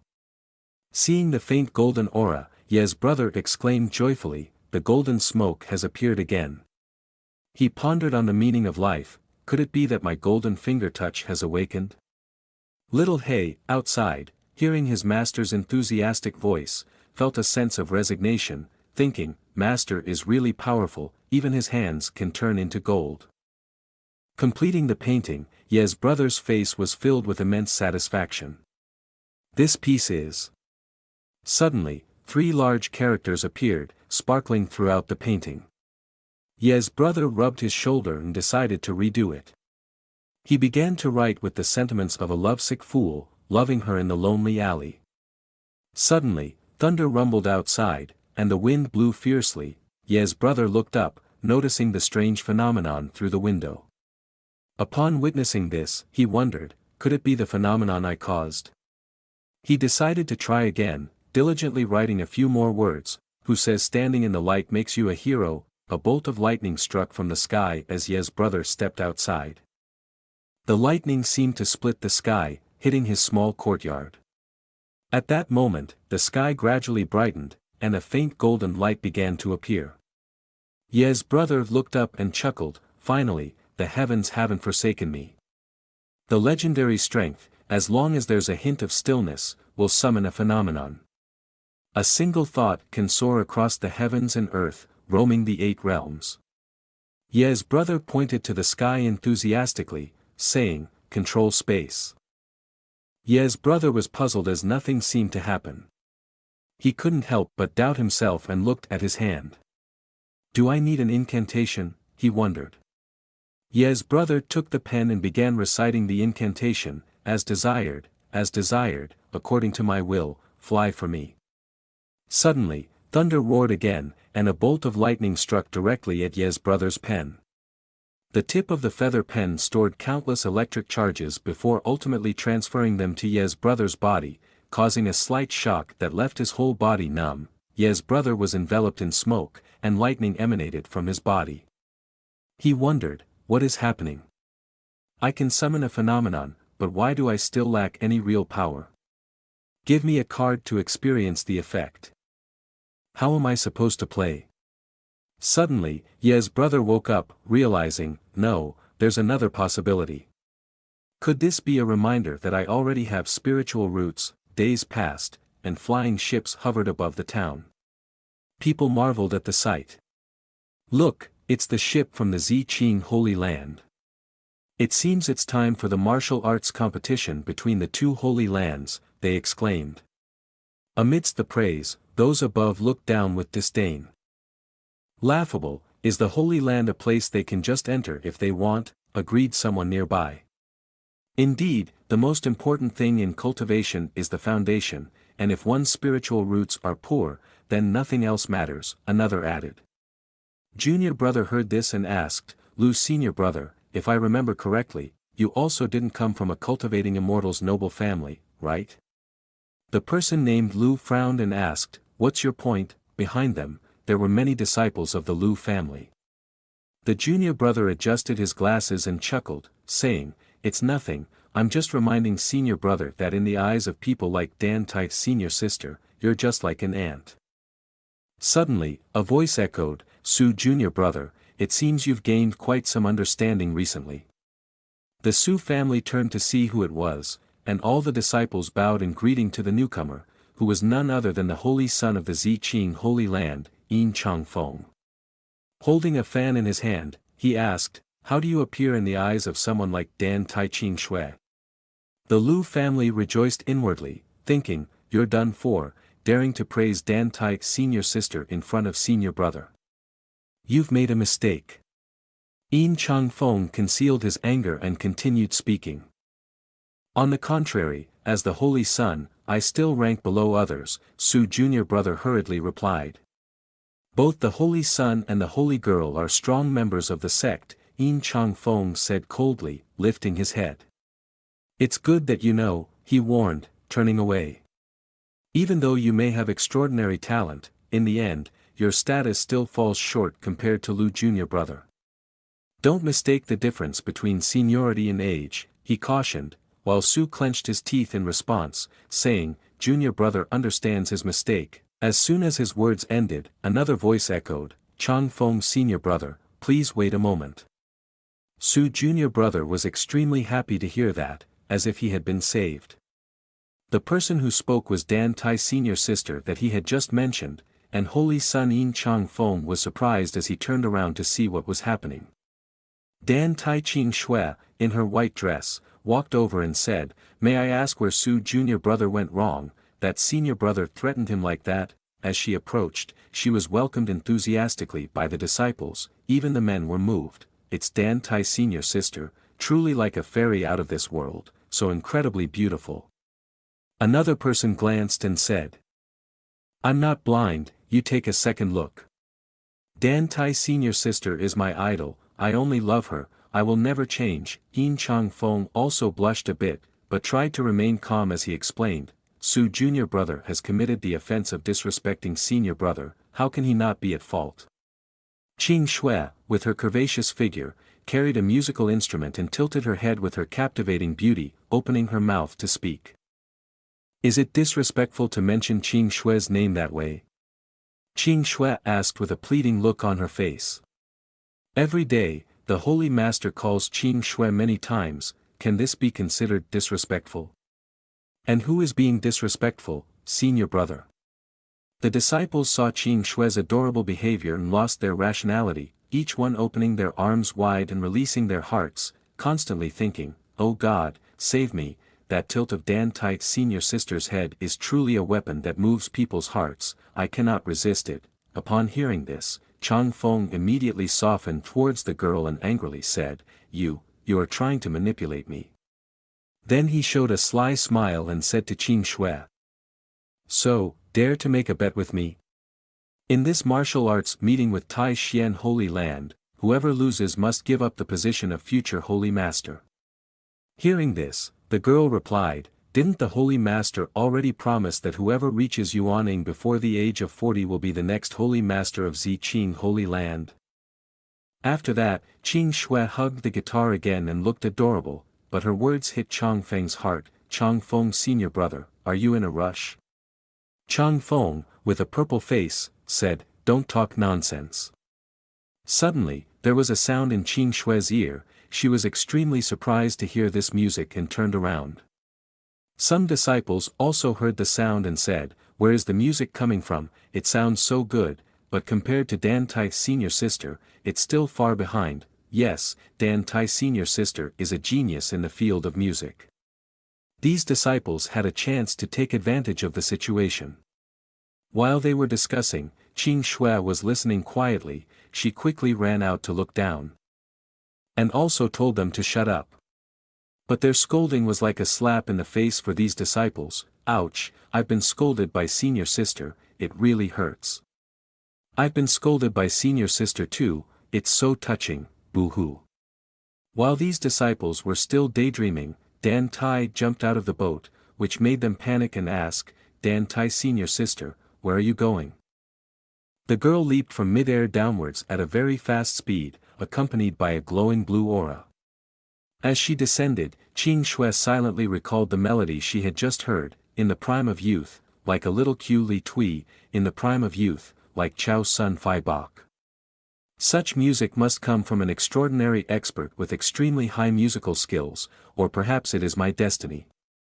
If this journey can help me understand the ancient piano books that I couldn't comprehend before, then it's great. Yin Chang Feng also found Qing Shui's behavior strange. He thought to himself, Dan Tai Qing Shui has always pursued the path of sound, could there be something peculiar about the music she just heard? However, a moment later, he furrowed his brows in frustration because he didn't understand anything about sound. The scene where Qing Shui arrived was filled with a strong spiritual aura and Tao energy enveloping a spiritual weapon. A little town resembling a hidden paradise of an expert. As she was about to land, a barrier suddenly blocked her path. Then, Qing Shui was struck by a beam of lightning, covering her but causing no harm. That made Qing Shui confused and self-questioning, what is this? The crack on the barrier suddenly opened up, causing Qing Shui to fall like a bird with broken wings. Behind the mountain, where Yi brother was, suddenly there was a thunderous aura and dark clouds swirling incessantly.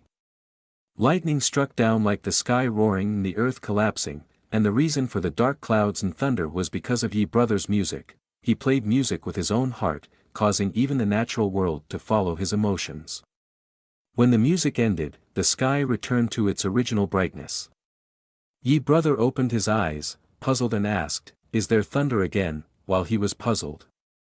On the other side, there was screaming and shouting, "AAA help me." A graceful figure fell endlessly from above with Qing Shui's sorrowful landing. The hen was so surprised that it dropped its eggs and ran away in a panic. The poor chickens were scared of losing their treats and ran in chaos. Qing Shui raised her hand tremblingly and kept saying, "It hurts so much." The chickens also stopped being scared and turned back to look at Qing Shui. Where Qing Shui fell created a small cracked hole, and the flock of chickens gathered around to peck at it. Surely the place where she landed was Yi brother's chicken coop. Qing Shui thought to herself, I didn't expect this place to have such strong restrictions. It's true, after all, it's the residence of an expert, and having some ways of protection is quite normal. While Qing Shui was still in awe, suddenly the sound of a zither rang out. Qing Shui looked to another direction where the zither sound was melodious and amazing. Without waiting for a second longer, she ran straight to that place. Why did she have to run so fast? It's because flying was forbidden in this place. The people in the town saw her and exclaimed, "It's an immortal over there." Others asked, "How do you know that?" "Oh, so you don't know? Haven't you seen the creative hairstyle of that lady? How could an ordinary person do that? She even stuck some chicken feathers on her head. It creates an immortal aura, can't you see?" After walking for a while, Qing Shui finally arrived at her brother Ye's grocery store. At that moment, He Huang was asleep drunk in front of the door. Qing Shui looked inside and saw the terrifying aura of Tao still emanating, just as she had predicted. This was definitely the hidden place of an expert. This sound of the piano must certainly come from a great power, with supernatural abilities on the path of the dark law. Surprisingly, she looked at where He Huang was sleeping, seeing him sleeping soundly, must have stayed up all night last night to guard. But the one scared was Qing Shui. She stood up with her hair standing on end, shouted, "Oh my God, the Demon King is lying here in a pile." Qing Shui's voice was quite loud, so He Huang also woke up. It looked at her and thought, another practitioner of the human race. Could it be because of the fame of its master that she came here? Qing Shui saw him raising his head. She was afraid of revealing her identity, so she stepped back, afraid of making him angry and losing the chance to become a future holy master. But He Huang suddenly had a bolder thought, "I have to assist the master a little bit." Thinking immediately, it stood up and approached Qing Shui. He Huang also did not forget to emanate its own intimidating aura. Qing Shui was so frightened that she clung to herself. He Huang burst out with the aura of a demon king, revealing his true body and said, "Little girl, if you truly want to ask, then I will speak with great compassion." Before he could finish speaking, a hand suddenly grabbed his neck, causing him to only make a barking sound like a house dog. He Huang was sweating profusely because he knew who it was. Only his owner could touch him and turn him from a demon king into a house dog. Yi brother grabbed him by the neck and threw him out, saying, "Go play in the backyard, stop intimidating others here." Yi brother walked up with a bright smile, and also said, "Do you want to buy something? Come inside and take a look." "We have everything inside," Qing Shui exclaimed in shock. "This is..." Qing Shui came here to consult an expert, not to buy things, but another thought straightened out in her mind. Qing Shui gasped and thought about every detail. The Demon King has always had a haughty and unpredictable temperament, an existence that is relentless and uncompromising. Now this young person is cursing like a dog again, but obediently listens. The sound of the piano also emanates from inside this house. All of these signs prove a fact: he is the extraordinary expert who plays the piano. Qing Shui's eyes shone bright with the words, "extraordinary expert," imprinted in them, and she continued to affirm, "That's how it is." Yi brother looked puzzled as he glanced at the girl. "I don't know what happened to her, but she seems so agitated." Qing Shui, with a fascinated look, asked him, "Excuse me, just now you played the piano, didn't you?" Yi brother looked at her, not understanding why she was so excited like that. Qing Shui knew she had encountered a great opportunity. So in her eyes, there was only an expert. Yi brother was startled to see her looking so creepy. He replied, "Yes, that's me." After the answer was a fearful reaction from him, because the world of cultivating immortals is full of strange people. Qing Shui smiled coldly and said, "That's great." Then she took out her own piano, its aura also emitting a mysterious musical sound. Yi brother, seeing this action, thought, "What does she want to do? Why are you playing the piano with me to ruin my reputation? Do you want to teach me how to be a better person or something?" He smirked, looking cold and disdainful. "Well then, come on, humph." Yi brother's attitude at this moment exuded a terrifying aura, like a great power holding the fate of a realm in his hands, so formidable that no one could defeat him in this field of music. But everything changed when Qing Shui smiled brightly and spoke up, "Great master, I have some questions related to music theory that I would like to consult you about." He froze for a moment, standing still for a few seconds. "So she came not to disrupt my shop, but to seek guidance, making my pointless agitation earlier." He realized that she referred to him as a great master, surprised but also pleased. Qing Shui was very clever, thinking to herself, Senior said to treat me like a passerby in the shop, but if I directly call him great master, he definitely won't be able to refuse. Just as she thought, Yi brother was in a very cheerful mood and laughing as if he had won the lottery. Haha, I can't accept the title of great master, too embarrassed, he said, refusing the title with his mouth but his body showing sincerity. His ears turned red, his nose pointed up as if he was starving to death. After 3 seconds, he started to cough, feeling a bit embarrassed. Yi brother regained his composure and introduced himself, I am Yi Changqing, before suggesting, it's not convenient to talk about music and art here, let's go to the backyard for more details. Qing Shui was thrilled with the fulfillment of her wish. Yes, Yi great master. I understand, he led her inside and said, this is my modest little residence, where I usually sit to practice music and paint. As he finished speaking, Yi brother slowly opened the door, and a strong light burst in, causing Qing Shui to cry out in surprise at its brightness. The scene before her eyes looked like a fairyland, with a thick aura of Taoism.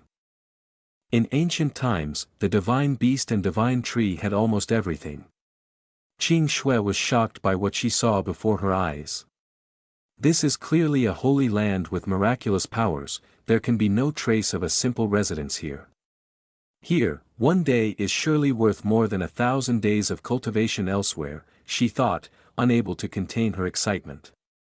I only dare to hope to stay here forever, Yi, seeing Qing Shui's thoughts, confidently thought to himself, these cultivators behave strangely every day, everyone who comes here becomes mysterious and unusual.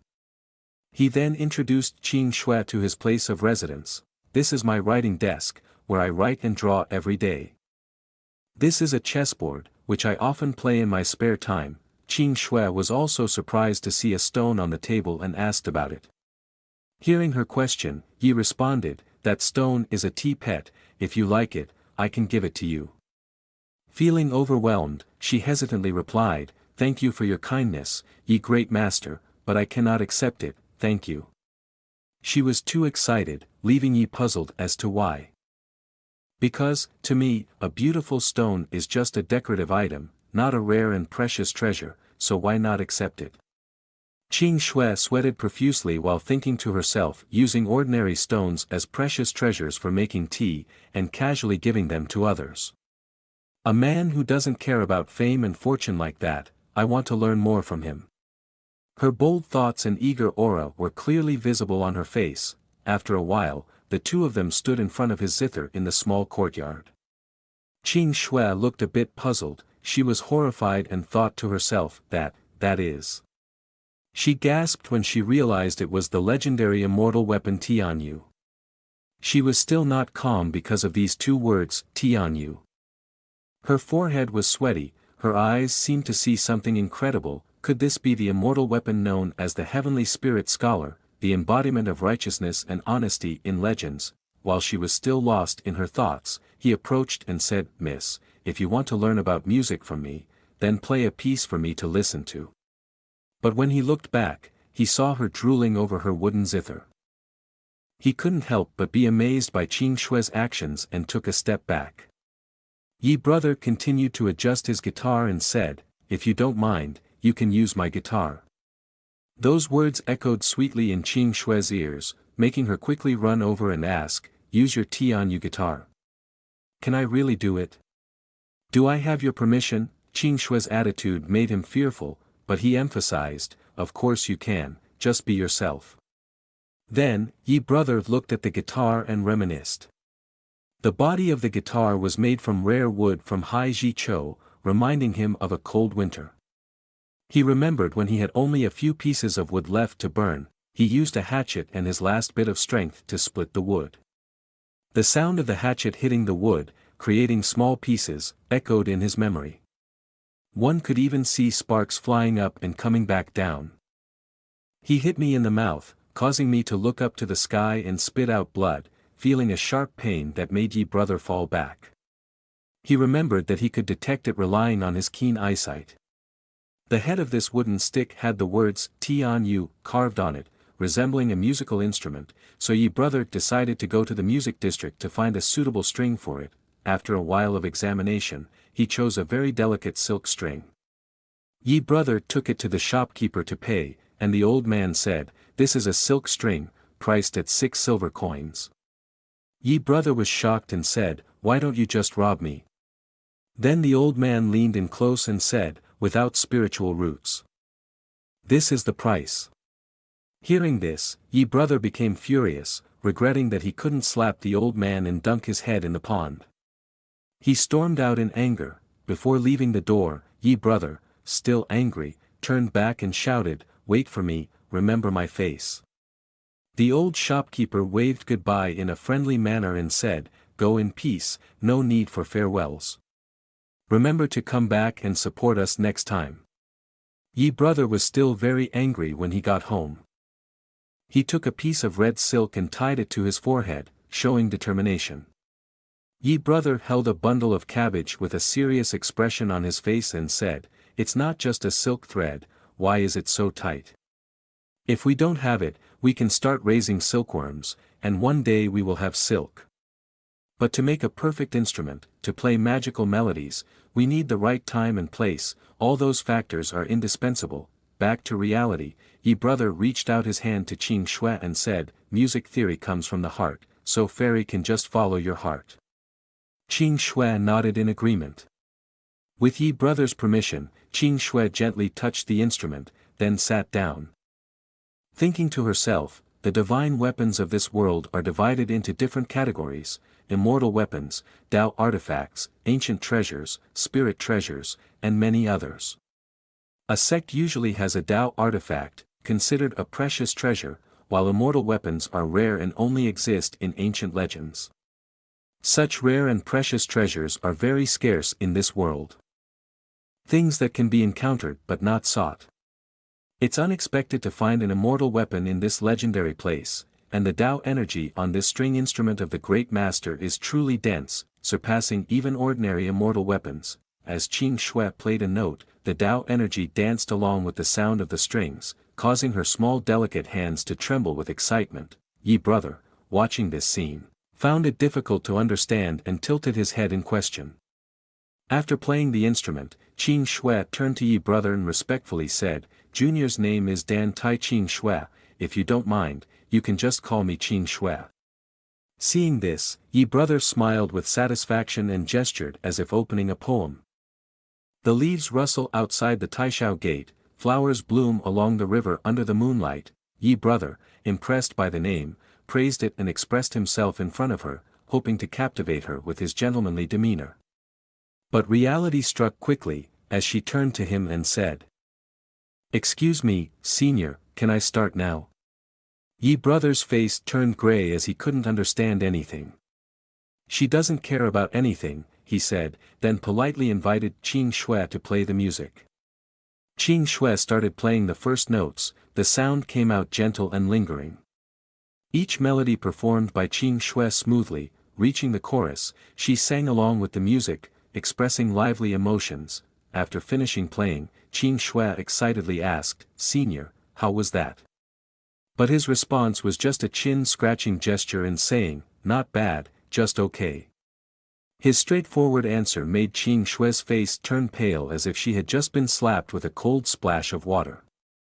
She sarcastically said, "Just okay?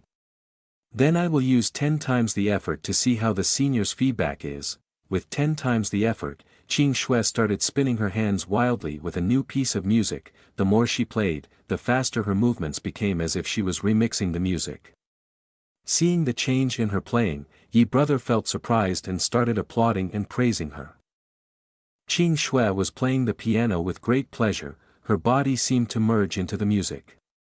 When she finished, she thought to herself, "I wonder if the great master has recognized my talent yet, hee hee."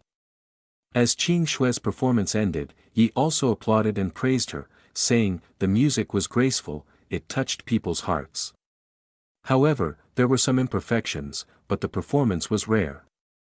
Upon receiving the praise, she was so angry that she felt blood boiling. Afterwards, Yi told Qing Shui another terrifying story, describing it as a nightmare.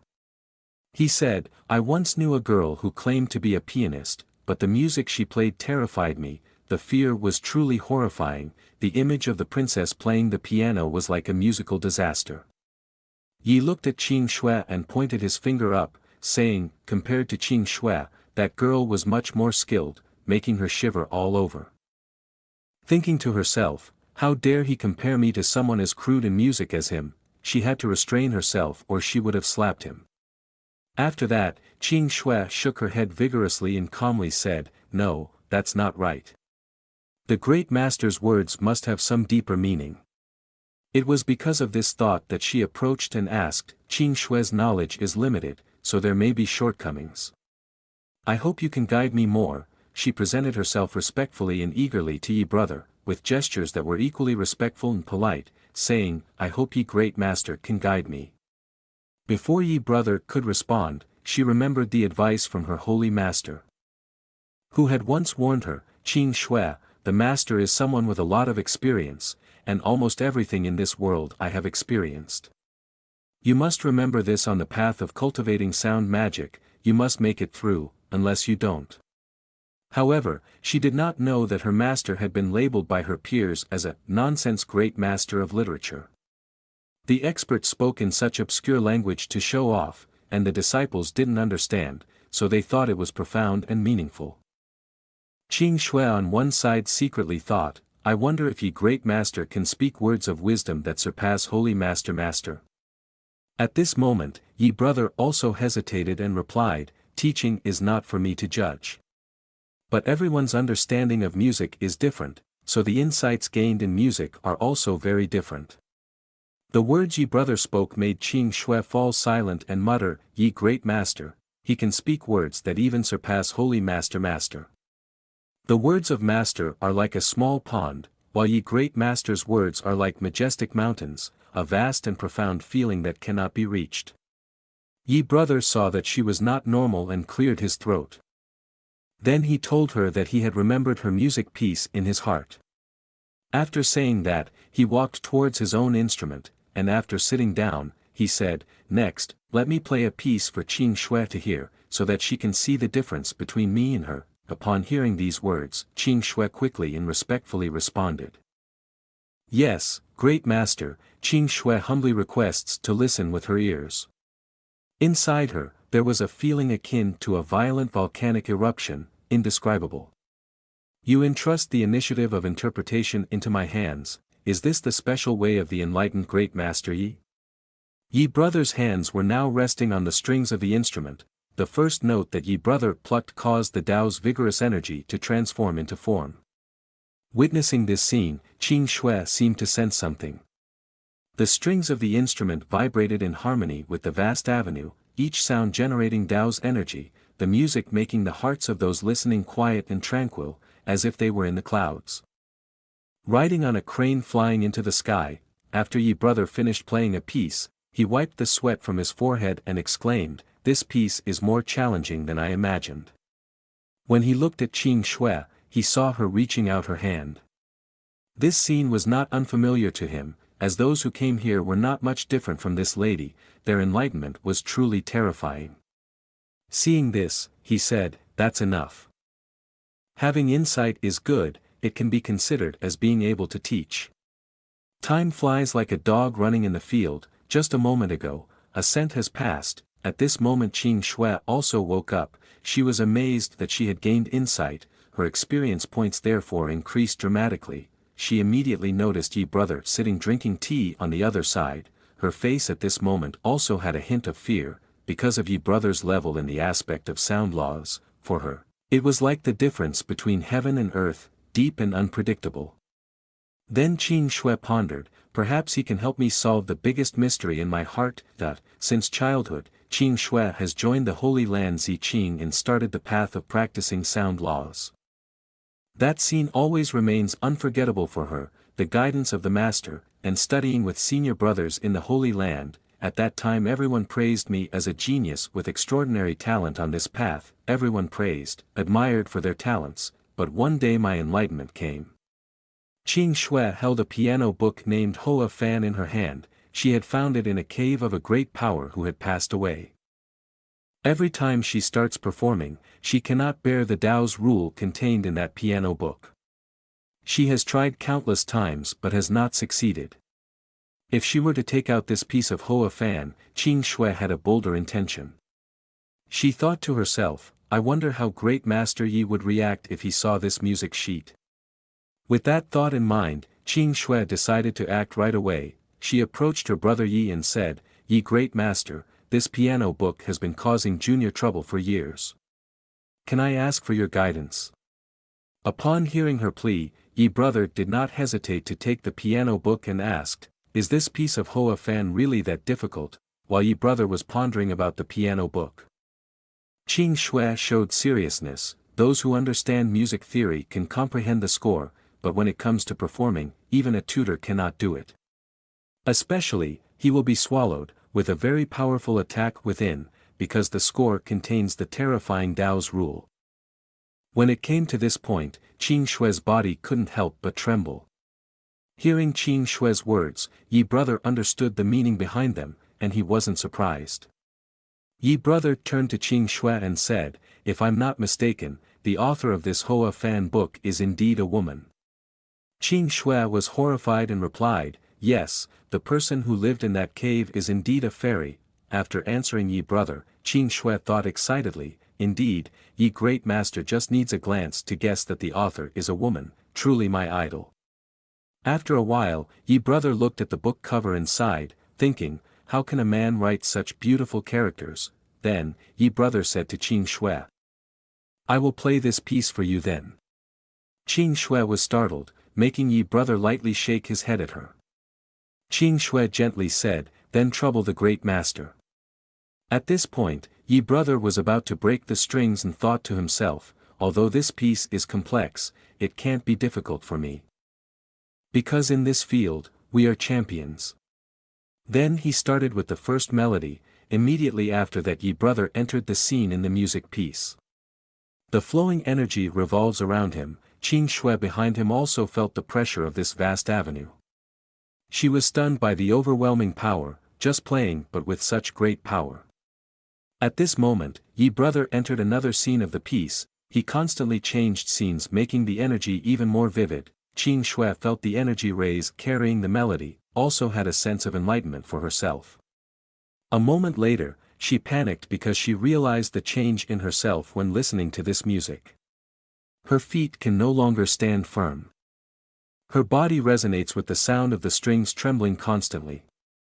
Qing Shui's face also turned red and she breathed heavily. Her body condition was not stable, making her think that Yi great master wanted to pass on the vast avenue music energy to her through this piece. At this moment, that feeling became even more intense. Qing Shui felt something surging in her body. She couldn't hold it in anymore, let out a loud scream, and immediately, a dazzling yellow lotus flower appeared. This lotus flower shone brighter and contained the essence of the Tao. From within the flower, something began to slowly unfold. After a few seconds, in the center of the flower, something materialized, taking the form of a small child, like a newborn baby, emitting a dark Tao light. Qing Shui was horrified to realize that the little child was her initial Yuaning. She couldn't contain her emotions, remembering how just by hearing Yi great master play the zither, she was able to condense her Yuaning and enter the Yuaning realm abruptly. Seeing the figure of Yi brother, Qing Shui couldn't help but fear this overwhelming power. Transitioning to the Bei Huang Glacier, the land of the magic clan, the music from Yi brother's zither could still be heard echoing across the northern part of the continent. Suddenly, a weapon appeared and struck the members of the magic clan who had been hunting the demon beasts. Excited to catch their prey, they were shocked to hear the sound of a harp coming from somewhere. Some recognized the sound of the harp but did not know where it was coming from. Suddenly, a violent wave of energy spread across the vast sky of the ice plain, causing the ground to shake. The magic clan were terrified as the ground shook and lightning struck a pile of bones, causing the demons to cry out, "That is the direction of the Holy Land." The elder of the demons said that it seems like the demon emperor has finally awakened after many years of silence, possibly due to the harp sound they just heard. A member of the magic clan pointed to the lightning strike and asked, "What just happened, elder?" The other members did not understand the chief's meaning, and the elder recalled the legend of the most terrifying demon emperor sleeping deep at the end of the ice plain. When she woke up, the magic clan army would once again occupy Zhongzhou to unify the world.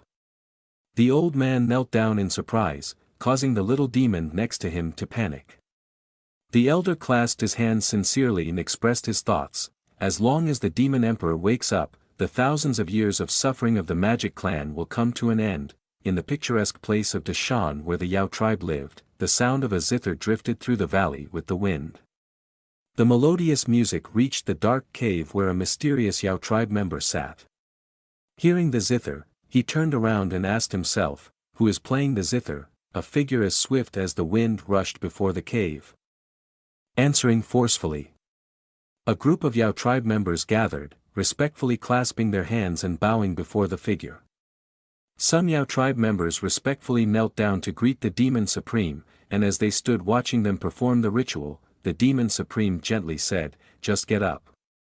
The woman with wolf ears stepped forward and clasped her hands. "Demon supreme, you have been asleep for 1,000 years, why did you suddenly wake up?" He looked up at the clear blue sky and replied, "Didn't you all just hear something?" The young lady, who had just broken out in a sweat, said, "Junior indeed heard the sound of music, but thought it was just a normal song." Upon hearing her speak, Demon Supreme calmly continued, "Normal. This song is the legendary Flower Fan song."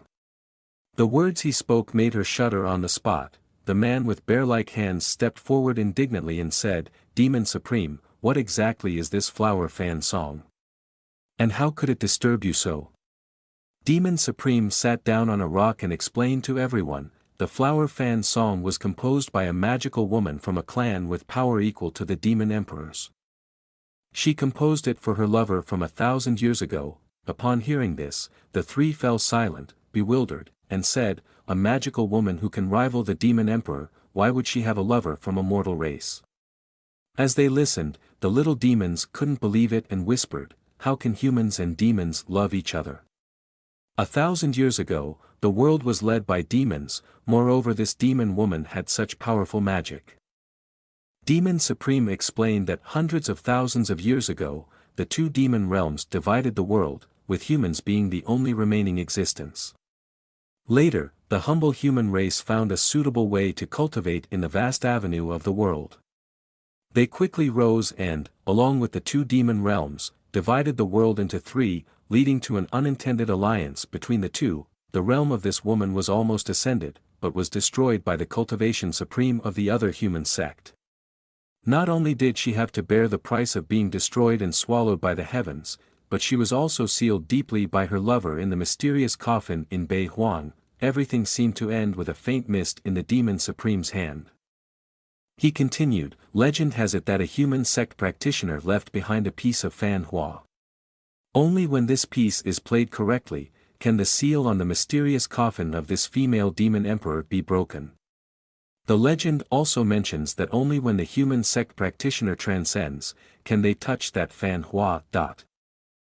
A little demon spoke up, "Demon Supreme, if you have heard the flower fan, then surely you can also hear it on the Bei Huang plain. The seal on the coffin of that demoness will also be opened. The future is indeed something to look forward to." Demon Supreme chuckled wickedly, "Yes, it won't be long before the magic clan rises again and declares war on the human race." The demons were also resolute, and the two nodded firmly, saying, "The junior understands, we will immediately send someone. Once the human race launches an attack, we can wait for the opportunity to strike and attack Zhongzhou." A gentle breeze carried a few leaves. At the same time, on the Ziqing Holy Land, a large ship floated in the air and began to move towards the Tai Xian Holy Land. The person on the ship exclaimed, "I see the Tai Xian Holy Land." A young man stepped out, standing in front of the majestic landscape. He assessed, "Indeed, it is the demeanor of the Tai Xian Holy Land. It seems we have arrived earlier than expected." Suddenly, the ship was hit by a violent tremor, and the people on board struggled to stand. The howling wind of Changfeng couldn't keep its balance. He yelled and fell headfirst into the boat, his face grimacing. He raised his head and wondered, what's going on? The boat hit a barrier, causing a strong shock. The people on the boat shouted, "Help, the boat is shaking," and, "What's wrong with the Holy Land Tai Xian?" The angry crowd exclaimed, "We knew we would come, why didn't we unblock the mountain defense formation, and, how do we get off the boat?" On the journey to pick up the people of the Holy Land Xi Qing from the Holy Master Tai Xian, Qing Xian expressed his uneasiness. "Chang Xian senior brother, are you sure you can break Su Ji Tian's four-dragon water spouting formation?" Hearing this cold remark, it was truly the whisper of a demon. He Chang Xian confidently replied, "I have received the true teachings of our ancestor, breaking that old man Su's formation is as easy as eating and drinking. Just wait, this time I will definitely win everything for the Holy Land Tai Xian." The elders, upon hearing this, immediately cheered and rallied. Suddenly, the ship was hit by a violent tremor, and the people on board struggled to stand. "Yes, Holy Master senior brother, a true man must be strong, a true man of integrity does not know the word fear." He Chang Xian raised his finger and said, "Junior brothers, wait a moment to meet the old man Su Ji Tian, you should still be modest." They all responded in unison, "Yes, Holy Master senior brother." He Chang Xian, with a sweaty face, said, "Old man Su has always been very suspicious, if he changes tactics at that time, then this year his efforts will be in vain." At this moment, someone approached, greeted them, and said, "Long time no see, he brother." He Chang Xian awkwardly smiled and replied, "Long time no see, Elder Su, I heard that your cultivation level has made a breakthrough in the past 10 years. Su Ji Tian laughed arrogantly and replied, "Haha, the four dragons spraying water formation that you have not been able to dispel for decades, why would I need to make a breakthrough? Collecting so many treasures from Tai Xian Holy Land like that is a bit embarrassing." The elders were furious and speechless. Qi De Long, an elder from Xi Qing Holy Land, spoke up, "You reap what you sow, losing face is not a big deal." An elder from Tai Xian Holy Land could not take it anymore, he drew his sword and pointed it towards Qi, speaking loudly. Mr. Qi De Long, from Su Town, was just joking around. "What's the big deal with you talking now?" Qi De Long, without any fear, smiled and replied, "Brother Yuan Jian, is your temper still so bad? If not, then next time we can have a little spar." He was so angry and said, "I bet you still remember the old man's sword." At that moment, Qi De Long suddenly remembered, "Wait, have you had a breakthrough?" He compared in dissatisfaction in his heart, 10 years ago, this old man said it would take more than 2,000 years for a breakthrough. Yuan Jian exuded a strong aura and replied, "Not bad, Qi De Long, did you expect this? This old man has successfully reached the divinity realm." He Chang Xian didn't say anything but thought, "Didn't the old man tell you guys to speak less, to be more humble?" He Chang Xian placed his hand on Yuan Jian's shoulder, not saying much, and directly pulled him back. The Holy Master chuckled and said, "It's embarrassing, making Su brother laugh." At this point, Yuan Jian was still angrily muttering, "Senior brother, don't stop me." He Chang Xian heard the sound of beating drums, "Su junior brother, although Yuan Jian has broken through the normal realm, but I'm afraid that the talent of this old man will always be inferior to you in the realm of Tao." Someone behind spoke up, "Holy Master senior brother, there is no need to appear weaker, the junior brothers behind are cheering for you, today is different from the past, Holy Master senior brother. We are no longer afraid of you, as men, we must be firm. It's not just about playing chess, let me play, increase the bet for me." He Chang Xian's whole body felt as if it was made of stone, he was speechless with his ignorant younger brothers, "Didn't I tell you guys how to behave? But then why did each of you open your mouths and say, 'My master is the best'? Enough of that." Hello everyone. We have reached part 2, episodes 53 and 54 of this series. Within the compound, the arguing and commotion caused Holy Master Tai Xian to intervene and advise them not to agitate, as the issues will be resolved later. However, no one listened. The elders standing behind Holy Master could only helplessly look at the tumultuous crowd. The three elders whispered to each other about the unruly group over there. The elder with a strong body looked at them and asked, "Are these the same old men who lose at chess and cry?" The elder in black helplessly replied, "So arrogant." The elder in purple stroked his beard and said, "It's not like before." Seeing the commotion caused by the three elders, along with the gossip of the other elders, Suji Tian began to suspect in his heart, things seem normal, but there must be something unusual. It seems that the people from Holy Land Tai Xian must have an expert guiding them from behind. Inside the magnificent and luxurious palace, with swallows soaring in the blue sky. In the distance, Chang Feng leisurely held a fan in his hand. He softly called his master, Suji Tian, to report the situation. "Master, all the disciples of our Ziqing Holy Land have been arranged properly." Upon hearing this, Suji Tian turned to look at Yin Chang Feng and continued walking towards the main hall. Suddenly, Yin Chang Feng was a bit surprised to see three elders of the Tai Xian Holy Land in front of him. He quickly bowed to the elders in front of him. "Junior Yin Chang Feng, greetings to the seniors of the Tai Xian Holy Land." Seeing Yin Chang Feng's respectful gesture, the Holy Master stroked his beard and praised, "No need for excessive courtesy, it seems that the Holy Son of Ziqing Holy Land has made quite some progress." Upon hearing the praise from the Holy Master, Suji Tian happily extended his hand and approached him, saying, "It's just a small achievement." In response to the praise from the Holy Master, Suji Tian gently stood next to him and patted him on the shoulder, praising his accomplishments. The Holy Master looked at Suji Tian and subtly said, "I heard that your holy son Li Changming has been practicing the longevity technique for 10 years, and has also made rapid progress." Seeing that the Holy Master was not responding to him, he continued, "This time, please give us some guidance." Yin Chang Feng stood outside listening to his master speaking and smirked disdainfully. Arrogantly, he added, "Why has senior brother Li still not shown up? Is it because he knows he can't compare to me so he deliberately avoids me?" Hearing these words from his disciple, Suji Tian raised his eyebrows and pointed his finger to scold, "Chang Feng, that's disrespectful." Seeing his master scold him, Yin Chang Feng turned his face away in anger. The Holy Master standing beside watched as Suji Tian lectured his disciple. Yin Chang Feng casually fanned himself, showing indifference to his master's words. He replied with tears in his eyes, "Yes, yes, Junior has overstepped." The Holy Master heard the exchange between Suji Tian and his disciples and then answered Chang Feng's question, "At this time, Chang Ming is in seclusion, so you haven't seen my disciple, which is correct."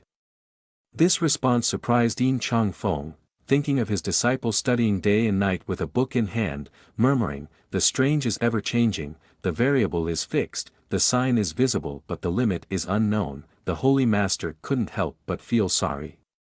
Intentionally, he told Yin Chang Feng, "Chang Ming has now abandoned the path of spiritual cultivation and turned to the path of sword cultivation." Listening to Chang Ming switch to the path of swordsmanship, Master Suji Tian and his disciple were surprised to see the Holy Master and asked, "Why the sudden change?" Yin Chang Feng quickly fanned himself in shock and asked curiously, "Are you really switching to the path of swordsmanship?" The Holy Master sighed heavily, showing a sad expression, and said to the two, "Young people who have not experienced the hardships of society are even more prone to impetuosity." Suddenly, the Holy Master's face lit up with joy, scratching his head a few times, then happily told the two, "It is a coincidence to meet a renowned teacher for guidance, so I have completely awakened." Seeing the dizzying changes in the Holy Master's expression, Master Suji Tian and his disciple could only respond with a nod, looking puzzled at him. The Holy Master turned to look at his junior brother, raised his thumb with a proud expression, and said to himself, "See this is what humility looks like, junior brother, remember to learn from this." When the junior brothers saw the signal from the Holy Master, they also raised their thumbs, secretly happy and thinking, "Senior brother is truly amazing." The elder stood by watching the antics of the two, then he bowed respectfully with his hands behind his back and approached to scold them, "Are you not?" The two foolish people watched as Qin Yi stood scolding the old crooked man, then took the opportunity to gather together and whisper to each other, "Let's make a deal, this old man is planning to deceive someone." The elder with a sturdy body approached Su Ji Tian and interrogated him. "He is a disciple, how could he easily give up like that?" Su Ji Tian heard him and had some doubts, so he chin-stroked and said his own thoughts. "If what he said is true, then we must be careful," Su Ji Tian said firmly. "This martial arts gathering is getting interesting." The elder walked up to Su Ji Tian, stroked his beard, and suddenly said, "It seems like He Changxian said something just now." "Master," which made Su Ji Tian a bit confused. Suddenly the elder broke out in a cold sweat, turned around in shock and said to Su Ji Tian, "Could it be that Li Changming has received the sword transmission from the expert?" This statement caught Su Ji Tian's attention, but he quickly regained his composure and turned away. Before leaving, he also said to the two elders behind him, "Let's go, thinking too much now is useless. Before the martial arts gathering, I still have to play chess with Yi Changxian, so when the time comes, you guys think of a way to persuade him." Seeing that Su Ji Tian was still in the mood for chess, the two elders behind foolishly looked at each other and divided their tasks. Su Ji Tian looked at the crowd in front of him and challenged, "Let this old man see which great figure can make you confident because you have such a backing. After all, he is a holy figure. In which direction?" The scene then shifted to a peaceful and calm sky, with the gentle sunlight slowly melting and spreading over the ground, painting it in a strange, warm golden color. Yi Changqing was sitting quietly at the familiar small wooden table in the courtyard, enjoying the music too. Explained to Qing Shui, when suddenly he sneezed. The young man absent-mindedly looked up at the clouds, at the sky, his eyes seeming indifferent and unconcerned, his finger raised to scratch his nose as he wondered to himself, "Who could possibly be thinking of me?" Qing Shui noticed Yi Changqing's expression clearly, unable to help but raise her eyebrows with a bit of worry, her cheeks blushing delicately as she asked, "Great Master Yi, what's wrong?" Yi Changqing's face was extremely indifferent, his finger still at his nose, looking up at her. Later, Yi Changqing extended his finger, his eyes looking down at his hand. His finger gently stroked and casually replied, "Oh, no problem." Then, Yi Changqing conveniently threw that precious thing far away. He smiled brightly like fireworks and asked, "Qing Shui lady passing by here, did?" Upon hearing his question, Qing Shui's face lit up with joy and a little radiance. She replied, "Yes, Yi great master." Yi Changqing's smile became stiff and forced. He reminded, "It's not early anymore." His heart at this moment was filled with how many dark thoughts, the deep dark showing a fierce, wild and untamed appearance. He silently expressed, "Can you think about leaving here? It's hard for a young and single man like me to restrain himself." Qing Shui seemed enlightened, the quiet candle suddenly lit up. She realized the reason and clapped her hands together, saying, "Ah. You're right." Yi Changqing did not show a clear attitude, but in his heart he silently thought, "It's good to hear you understand, in case I really can't control myself." However, people like Qing Shui were as if shrouded in fog, overshadowed by the talent of Yi Changqing. She ignored the usual reasoning, disregarding how Yi Changqing might feel, and in the blink of an eye said, "So Qing Shui will temporarily stay at Yi great master's place for one night." Disregarding the dignity of a young lady, the tranquility of a cultivator she should have, she hastily got up and ran back to the main room. Qing Shui felt delighted in her heart. If she stayed here, she could continue to meet Yi Changqing tomorrow and learn from him about music and art. Yi Changqing was astonished, as if this was no longer his home. He reached out in confusion, trying to stop her. "Didn't you ask for my opinion?" But the other person insisted stubbornly, not hearing what he said. Yi Changqing couldn't stop her, his hand hanging helplessly in the air, his face showing both helplessness and silent anger as he cursed in his mind, "These cultivating immortals are truly." Yi Changqing disappointedly slumped down, his hand on the guqin, feeling anxious and sighing at the strange behavior of these cultivating immortals. Yi Changqing furrowed his brows irritably, muttering words full of contempt, "Cultivating immortals, what can they possibly want to do?" After days of continuous interaction with people cultivating immortals, not only were they eccentric, but also annoyingly disobedient. It was evident that Yi Changqing was already fed up. Placing his hand on the guitar string, Yi Changqing pondered. Suddenly, the taut string emitted faint golden rays of light. Yi Changqing thought to himself, "Don't add effects to me anymore." Seeing this phenomenon, Yi Changqing abruptly froze, like a bolt of lightning striking in broad daylight. He suddenly realized something and thought to himself, "Wait and see." Yi Changqing carefully thought about cultivators like Yan Bing Xian, Qin Shui, the holy master He Changxian, or Lu Changhe. He began to piece together each detail meticulously and reasoned, although everyone in this world has spiritual roots, their level and understanding of the realm of calligraphy can be described as a disaster, so after seeing my work, they will worship me.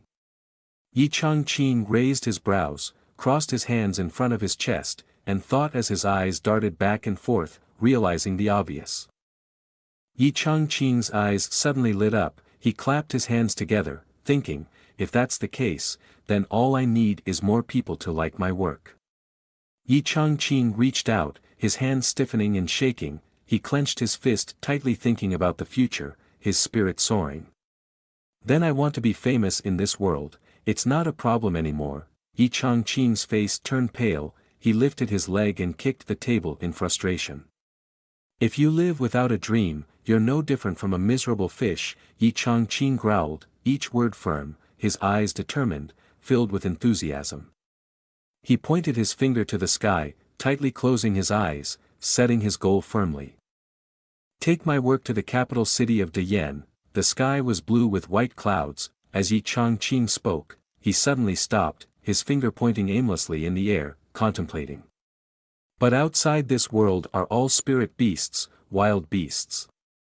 Yi Changqing suddenly thought of himself facing a giant demon beast, sending shivers down his spine.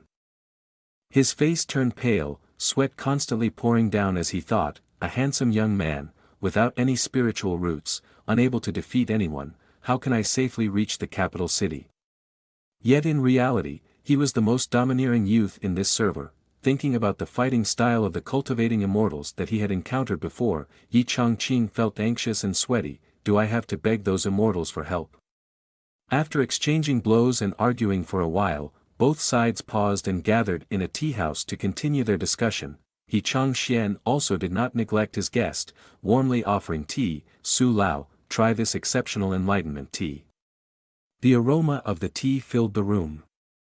Everyone present could almost feel it. Su Ji Tian delicately touched the tea cup and immediately recognized it, exclaiming in surprise, "Oh, this tea is brewed from extremely rare enlightenment leaves."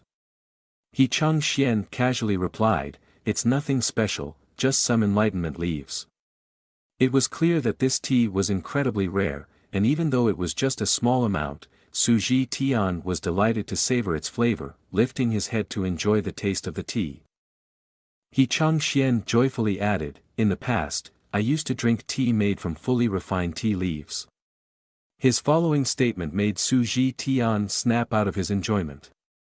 Yin Changfeng only saw the master tightly gripping the hot tea cup in his hand and asked, "Master, are you okay?" Su Ji Tian was extremely irritated, perhaps jealous that He Changxian had once drunk authentic refined tea, while he could only enjoy leftover tea. Feeling a mix of anger and jealousy, he suppressed his emotions and replied to his disciple, "It's nothing, just a sudden rise in blood pressure." But just as everyone was peacefully enjoying the delicious tea, a sudden tremor shook the ground. This phenomenon immediately startled Su Ji Tian, who jumped up and asked loudly, "What's happening?" The elder looked towards the main entrance, a hint of pride on his face as he said, "It seems that Changming has successfully broken through." He sighed, looking at everyone, and deliberately emphasized, "In just 1 month, he has achieved such levels of proficiency." At the same time, Yuan Jian ran ahead of Su Ji Tian and poured oil in front of his 2 disciples. "Changming really has a talent for swordsmanship." Hearing everything clearly, Yin Changfeng couldn't help but be surprised. His face tense, only been practicing for a month. Seeing his expression, Yuan Jian pretended to be innocent and asked, "Yin Changfeng, why are you shaking?" He was so angry that he felt the people from the Holy Land Tai Xian. Trying to suppress it, Changfeng looked for a reason to cover up. "It's nothing. Just my blood pressure suddenly got a bit high." Yin Changfeng frowned, silently thinking, how can he have such powerful sword qi after only practicing for a month? Li Changming. You can deceive others, but you can't deceive someone who has practiced swordsmanship for nearly 100 years like me. Changfeng pressed his hand against his forehead, a light purple aura gently swirling in the air gradually condensing in front of him. The power increasing every moment. With suspicion, envy, and jealousy, Yin Changfeng used his power to unleash a move. He growled angrily, "Dream on." His attack quickly surged from the main hall to the tall tower opposite. At this time, the tower was emitting a large dark green aura surrounding it. It demonstrates an extraordinary power, with the spiritual weapon condensing into a spirit sword on top of the tower. Yin Changfeng's attack rushed forward, but it looked so small compared to that aura. As predicted beforehand, his strike seemed formidable, but in reality, it could not pierce through the thin layer of the tower, even on the verge of dissipation. Seeing this scene clearly, Yin Changfeng's hair stood on end. He was both bewildered and amazed, muttering, "Impossible," yet the scene still displayed a dazzling power before his eyes, not decreasing in the slightest, but growing stronger with each moment. The source of the spiritual weapon abundant and soft moving in the air. Yin Changfeng began to feel dizzy. He had been sweating since who knows when. Unable to restrain himself, he exclaimed, "This is the pure essence of swordsmanship," yet Li Changming managed to surpass it in just a month with physical training. He seemed to be falling into despair, his pride seemed to be trampled mercilessly. Yin Changfeng's face darkened, full of anger, only regretting not being able to immediately regain his prestige. He cursed under his breath, "Detestable. This Yin Changfeng's ego is truly too big, he is just like the master. Zi Qing, the pride of the Holy Land, is not easily extinguished." Unable to accept it for a moment, he didn't hesitate and started to gather his inner qi. Seconds later, his aura gathered, summoning his treasured sword. The clear treasured sword appeared with anger and envy, as he firmly stated, "I must see it with my own eyes." Changfeng wielded his sword and swiftly flew away, leaving behind a lingering aura in the room. Although arrogant, Su Ji Tian knew this time it would be difficult. Worried for his beloved disciple, he quickly raised his hand to try to chase after and stop the commotion. He shouted, "Changfeng, don't be too impulsive." But before Su Ji Tian could do anything, he was restrained by a hand. He Changxian stood behind the old friend and gently reminded, "If you're not impulsive, then you're not young anymore." Su Ji Tian had no choice but to stop in his tracks. He frowned in anger, gritting his teeth. "I'm sure the most confident side now is he Changxian and the elders of the Holy Land Tai Xian. After so many years hidden in society, they finally have the opportunity to show themselves." Changfeng rode his sword towards the towering mountains, majestic and imposing, with misty fog floating around and birds circling in the sky, his spiritual weapon truly powerful. As he looked down below, Changfeng suddenly stopped when he spotted his target, sneering, "Found you." He continued flying towards Shanfeng, where Li Changming was meditating. Li Changming was still cultivating, fingers forming seals in front of him, softly chanting, "The sword of the wise circles endlessly." A bright and powerful formation surrounded him, fierce winds swirling around, thunder roaring, wind shaking, the unpredictable changing, the magic controlling the heavens and the earth, filled with anger. Li Changming's eyes widened as he shouted, "Sword open," his large sword above seeming to stir, the energy growing stronger with each passing moment, the fierce winds and lightning becoming terrifying. Changfeng was unable to open his eyes due to this powerful force. He reflexively raised his hand to shield himself, gritting his teeth in frustration as the sword qi of Li Changming shattered everything in its path, standing in the midst of the awe-inspiring battle formation, looking exceptionally powerful. Changfeng could not escape the shock when he opened his eyes wide and saw the surprising scene in front of him. In his heart, he couldn't help but feel confused when he exclaimed, "I can't believe this guy has trained to become the ultimate swordsman."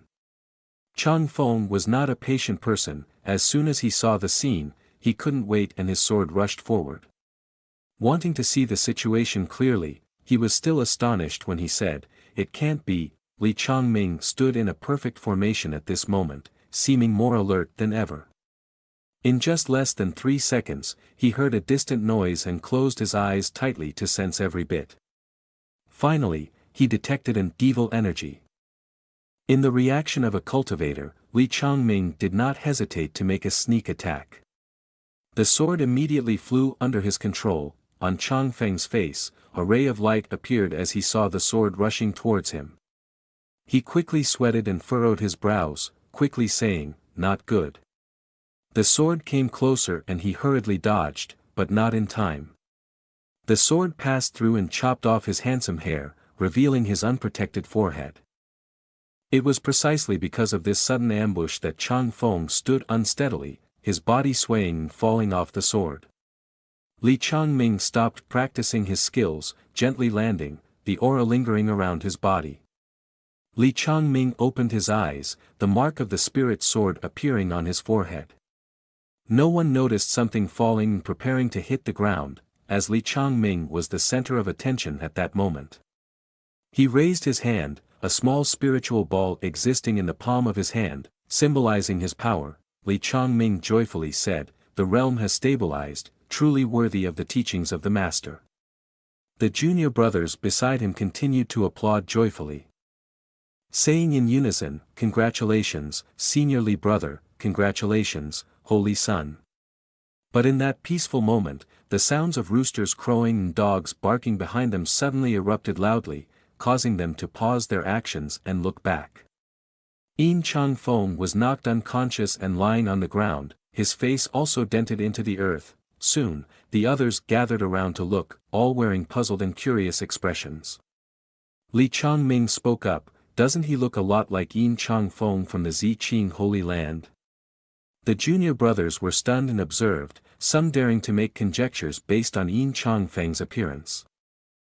"The hair of this senior brother is quite thin, he looks older than Yin's senior brother." Junior brother realized a moment later. He turned to Li Changming and said, "Holy son, senior brother, this is Yin holy son."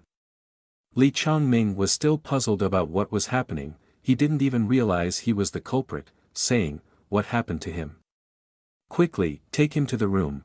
Cut to later, when Li Changming brought Yin Chang Feng inside, he poured a cup of hot tea for Yin Chang Feng. Li Changming handed the tea over and said, "Yin brother, drink tea and calm down." At this moment, Yin Chang Feng was still scared. He kept trembling, hugging himself like a frightened little puppy. Yin Chang Feng took the cup of tea in his hand, he drank it to calm down. Li Changming also asked, "Yin brother, do you remember now?" After finishing the tea, Chang Feng still didn't understand Li Changming's question. "What does he want me to remember?" "He is the one who practices swordsmanship, and he is the one who doesn't attack." Li Changming pointed and said, "Just now, you fell from the sky, we saw it and brought you here." Li Changming smiled and said, "But now you are fine." Chang Feng's mood improved as well, he smiled and touched his head. "That's good then." However, when he touched his hair, he panicked because Li Changming had cut his bangs with a sword. His forehead was clearly visible now, and when he touched it, he let out a confused and angry yell, "Where is my bangs?" Chang Feng lost his composure, slammed the teacup on the table, and grabbed Li Changming's collar, demanding, "Li Changming, why did you switch to sword cultivation? And how did you merge sword and person in just a short month?" Li Changming was grabbed by the collar. He didn't resist and awkwardly replied, "I received guidance from a noble person, who advised me to switch to sword cultivation." Yin Chang Feng suddenly stopped, his face pondering silently in his mind, who could change the cultivation path of the Holy Sun. A moment later, Yin Chang Feng also let go of Li Changming's collar. He began to consider deeply. What if he could also be guided by that expert? How would it be? In a short time, Li Changming could become powerful, but he couldn't. Why? So Yin Chang Feng weighed the pros and cons. he pretended to scratch his head and said, "I was too happy for Li Junior brother just now, I was rude. But who is this noble person that Junior brother mentioned?" Li Changming leaned close to Yin Changfeng's ear, looking mysterious and whispered, "Let me tell you. That person is." Li Changming opened his mouth near Yin Changfeng's ear and uttered a decisive word, "Secret." All of Yin Changfeng's expectations were shattered in an instant, his face filled with confusion and incomprehension. Li Changming shook his head and shrugged, his face filled with regret as he explained, "It's not because of my selfishness, but because the Holy Master has ordered everyone not to mention this expert." Then Li Changming also illustrated the severity of the issue. He laughed with a sinister and ferocious expression and said, "Anyone who violates the rules will be immediately expelled from Tai Xian Holy Land." Time passed like a dog running across a field, just like that, a day went by. The next day, the martial arts tournament that everyone was eagerly anticipating began. The sky was exceptionally beautiful today, with the gentle sunlight like a fairy covering the earth and warming humanity. At Tai Xian Holy Land, a large number of people had gathered in the courtyard to watch the events. Everyone enthusiastically shouted, "Tai Xian Holy Land is strong, Tai Xian Holy Land is full of hope."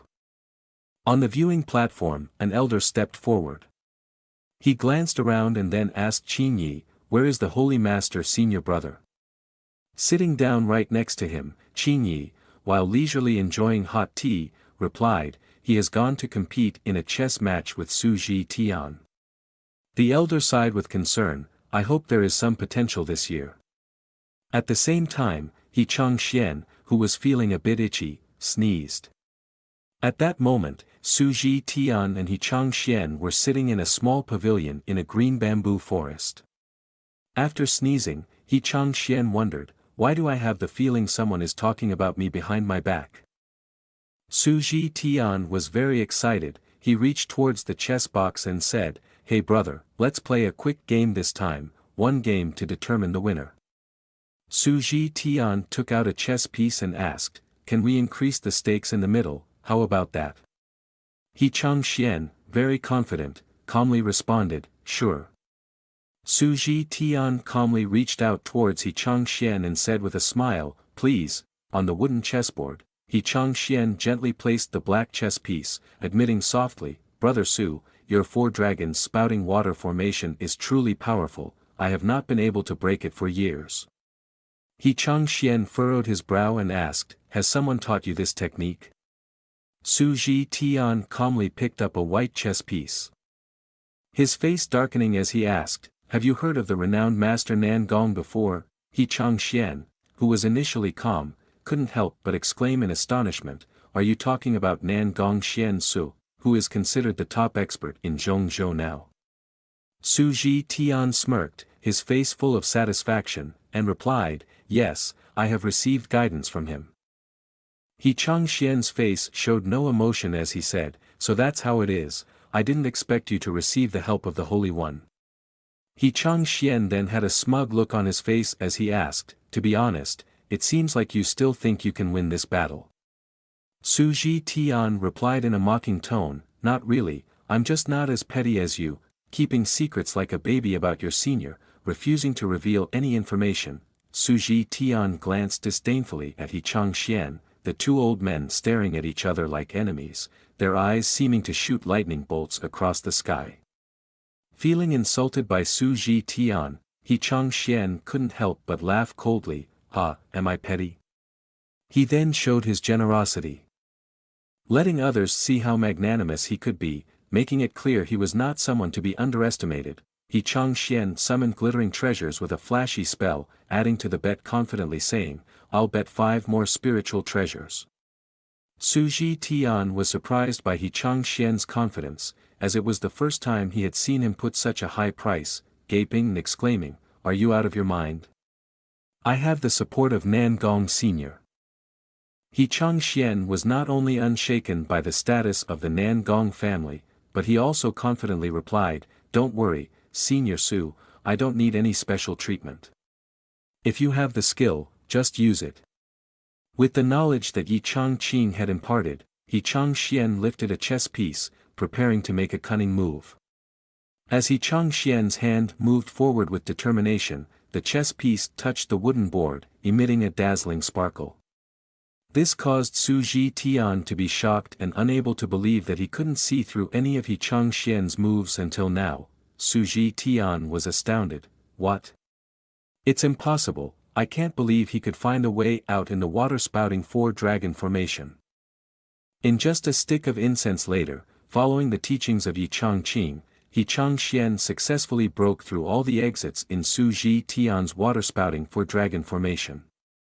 The mysterious gaze of He Changxian whispered to himself, compared to Master Yi, this so-called genius is just a child.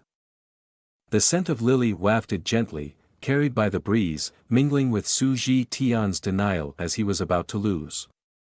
Su Ji Tian was still bewildered, angry and frustrated, his breath quickened with anger, his eyes widened as he questioned, "Who taught you this technique?"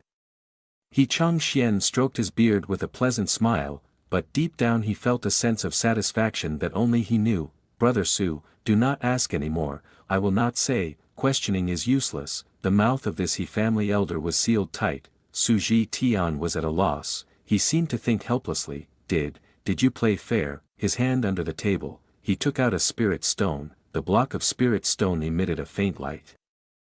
Su Ji Tian felt as if he had found a lifeline, he smirked evilly thinking, "Then don't blame me."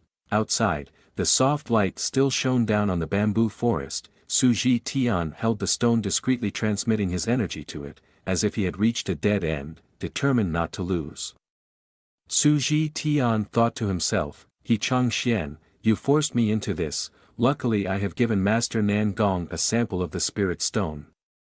Su Ji Tian seized the opportunity to strike when the time was right.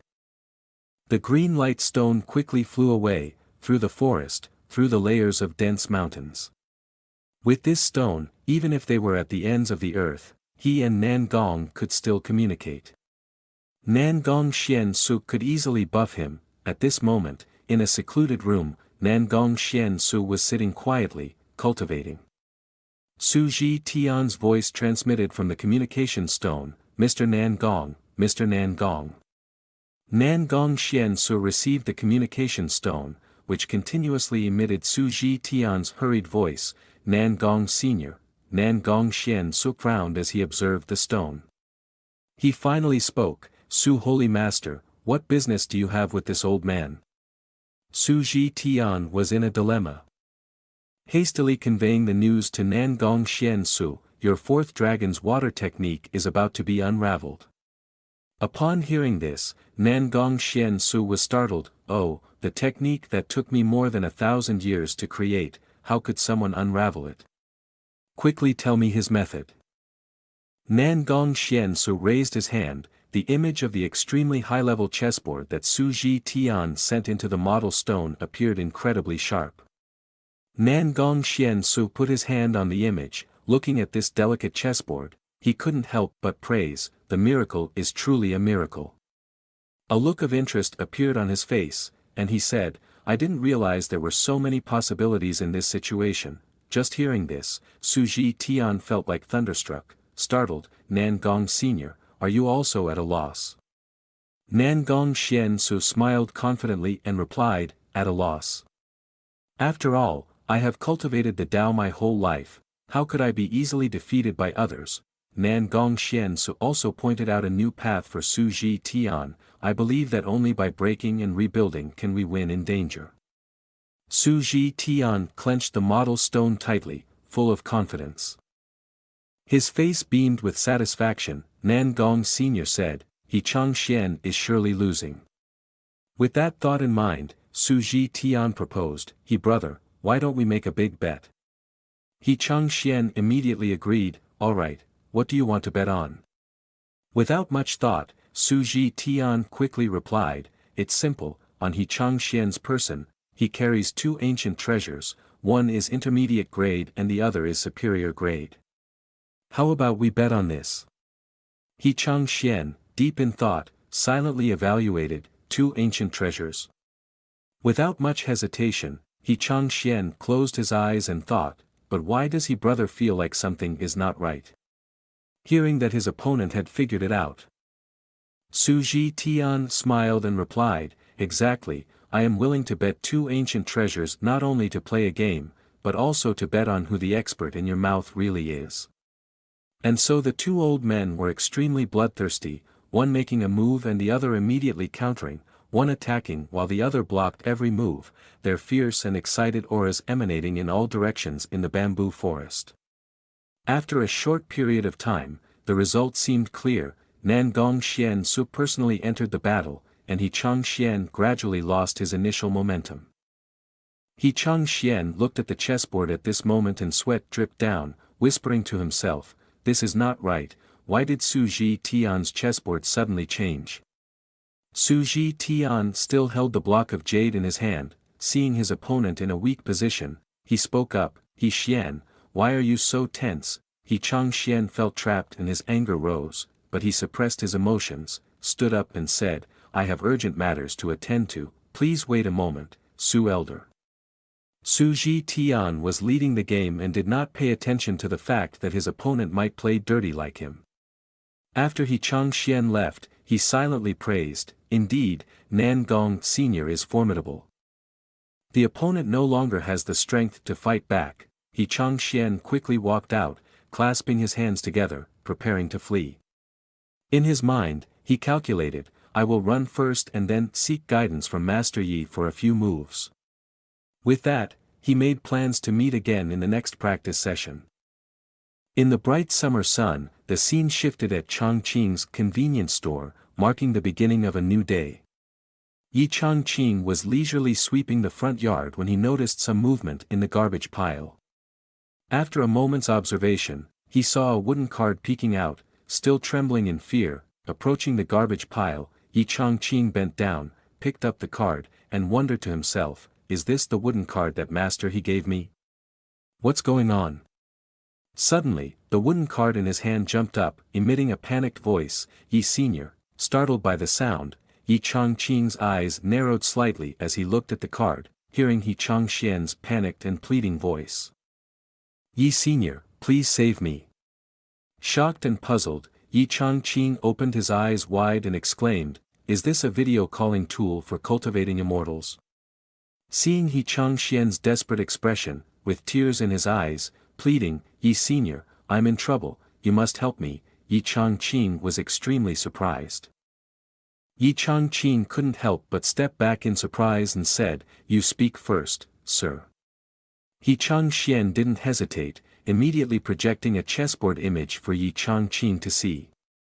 The scene of him being bullied by others was displayed very vividly, with clear images that were no less inferior to Su Ji Tian's screen. He Changxian eagerly asked, Sir, please quickly see how the black pieces should move to escape the encirclement. Looking at the difficult situation on the chessboard, Yi Chongqing's face was very stern, his eyebrows furrowed impatiently. He scornfully asked, is that all you can do? However, Mr. He seemed truly desperate, crying and pleading for his help. This sight gave Yi Chongqing chills, and he reached out helplessly to support his forehead. In the end, he decided to help him, saying, forget it, just do as I say.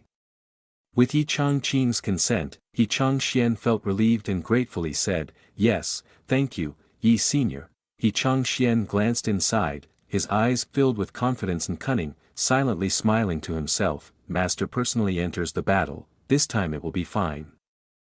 Not long after, Yi Changxian also entered and sat down in his seat, smiling as he said, Brother Su, have you been waiting long? Su Ji Tian impatiently curled his lip and replied, seeing Brother He so relaxed, have you perhaps found a way to break the siege? He Changxian did not respond, his eyes tightly closed. He reached out to pick up a black chess piece, focusing on Yi Changqing's instructions, placed the black piece at the 8th position, breaking the connection between 2 pieces.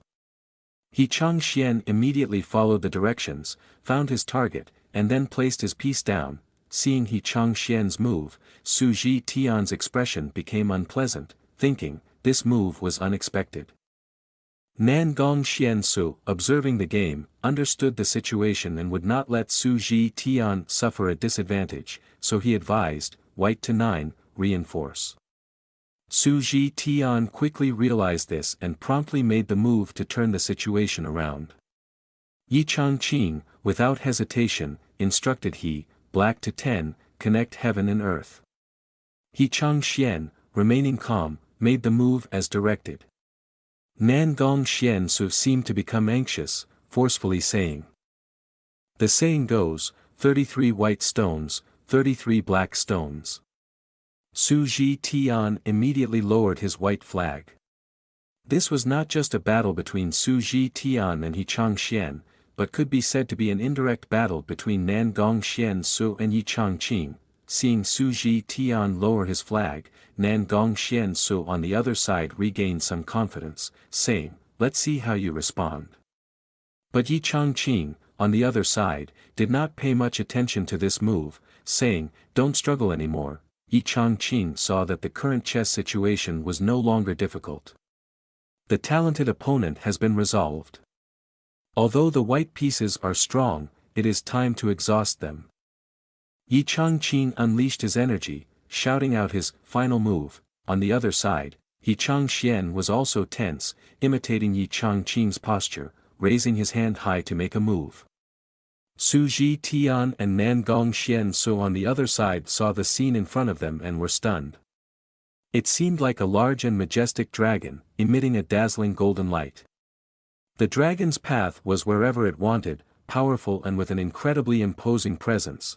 With just a small move called dragon-breaking stone, Yi Changqing created a magnificent scene. Su Ji Tian and Nan Gongxian Su were both utterly stunned. Nan Gongxian Su's face was drenched in sweat as he exclaimed, How can this be? Su Ji Tian's scalp tightened, his eyes widened in disbelief. Senior Nan Gong has actually lost. Looking at the exceedingly simple position before him, Yi Changqing's face showed an extremely displeased expression, thinking to himself, This old man treats me like a bug to exploit hacks. With victory leaning towards him, He Changxian was overjoyed, his heart blooming with happiness. Holding the wooden token in his hand, he raised his fist to cover his mouth as he laughed quietly, thinking, Thank you, Senior Yi, thank you, Senior Yi, at this moment. Su Ji Tian was petrified, he still couldn't believe that after years of pride in his victories, he would lose so unexpectedly today. Yi Changqing on the other side responded, If there's nothing else, I'll be logging off now.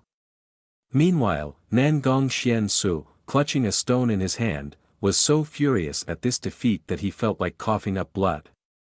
His body trembled uncontrollably, and his voice quivered involuntarily. I have been cultivating the way of chess for nearly 3,000 years, and Nan Gongxian Su still cannot believe what just transpired before his eyes. His body continued to tremble as he acknowledged that he had once considered himself the unparalleled champion in the realm of chess. Now, not only had someone broken his strategy, but they had also defeated him in the art of chess. Nan Gongxian Su was tense, a slight sheen of sweat forming on his forehead, his brows furrowed deeply in concentration, and his eyes bloodshot as he shouted into the stone, Su Holy Master, where exactly are you right now? Determined to uncover the identity of the opponent who had managed to defeat a chess genius like him, Nan Gongxian Su was resolute. Su Ji Tian, still bewildered by his loss, was startled by another question from Nan Gongxian Su. Who are you playing against? Su Ji Tian, on the verge of tears, replied, Holy Master Tai Xian, in the northern De Yen Kingdom. With teary eyes, Su Ji Tian looked up and said, The person I was playing against is Holy Master Chang Xian Zhenren of Holy Land Tai Xian, but behind him is a mysterious expert, even I don't know who it is. Who could have imagined that the imposing Holy Master He Changxian, the figure of authority, was actually backed by the owner of a simple grocery store, someone without even spiritual roots, yet truly the most formidable individual on this entire server? Upon hearing this, Nan Gongxian Su immediately recognized the situation and interrupted, I understand. Unable to wait any longer, he flew at an extremely fast speed towards the northern Holy Land Tai Xian, riding his sword. Passing over numerous mountains, soaring through skies filled with blue clouds, gliding through the early morning mist of the hills, and alongside birds in flight, Nan Gong Xian Su could hardly contain his agitation. Driven by curiosity and ambition, he pushed himself to the limit, his eyes resolute, his teeth clenched, thinking, I must meet this expert. If not, my cultivation will stagnate here forever. In truth, every cultivator desires to become stronger. Even though Nan Gong Xian Su was over 3,000 years old, he still wanted to advance further. His determined eyes and attitude clearly showed this. Meanwhile, at Yi Changqing's small house, he had just ended the call with Yi Changxian. Still holding the wooden token, he let out a heavy sigh, thinking to himself, I haven't played this kind of chess since middle school. He walked into the courtyard, reflecting on the simplicity of the game he had just helped with compared to his current skills. At this moment, Qing Shui was still sitting there, focused on practicing with the guzheng. Her eyes were closed tightly, trying to produce the most gentle, wonderful, and elegant sounds. Meanwhile, Yi Changqing was still pondering over the simple chessboard in his heart, thinking, next time, increase the difficulty a little bit. Qing Shui's hand suddenly stopped on the guzheng, realizing that the piece she had just played perfectly broke off. She smiled brightly and asked, Yi great master, is there any problem with the piece I just played? Yi Changqing approached the table, poured a cup of tea, and leisurely drank it without any hurry. After finishing the cup of tea, he decisively placed the empty cup down. Yi Changqing contemplated and commented, overall, this piece is quite good, but it lacks a certain feeling. Qing Shui immediately showed a mix of confusion and worry on her beautiful face. A feeling? Is this a new teaching method? Curiously, she tilted her head and asked, what exactly is the feeling you're talking about? Yi Changqing racked his brain to find the most suitable phrase, then he raised his head, clapped his hands together, and said, it depends on desire.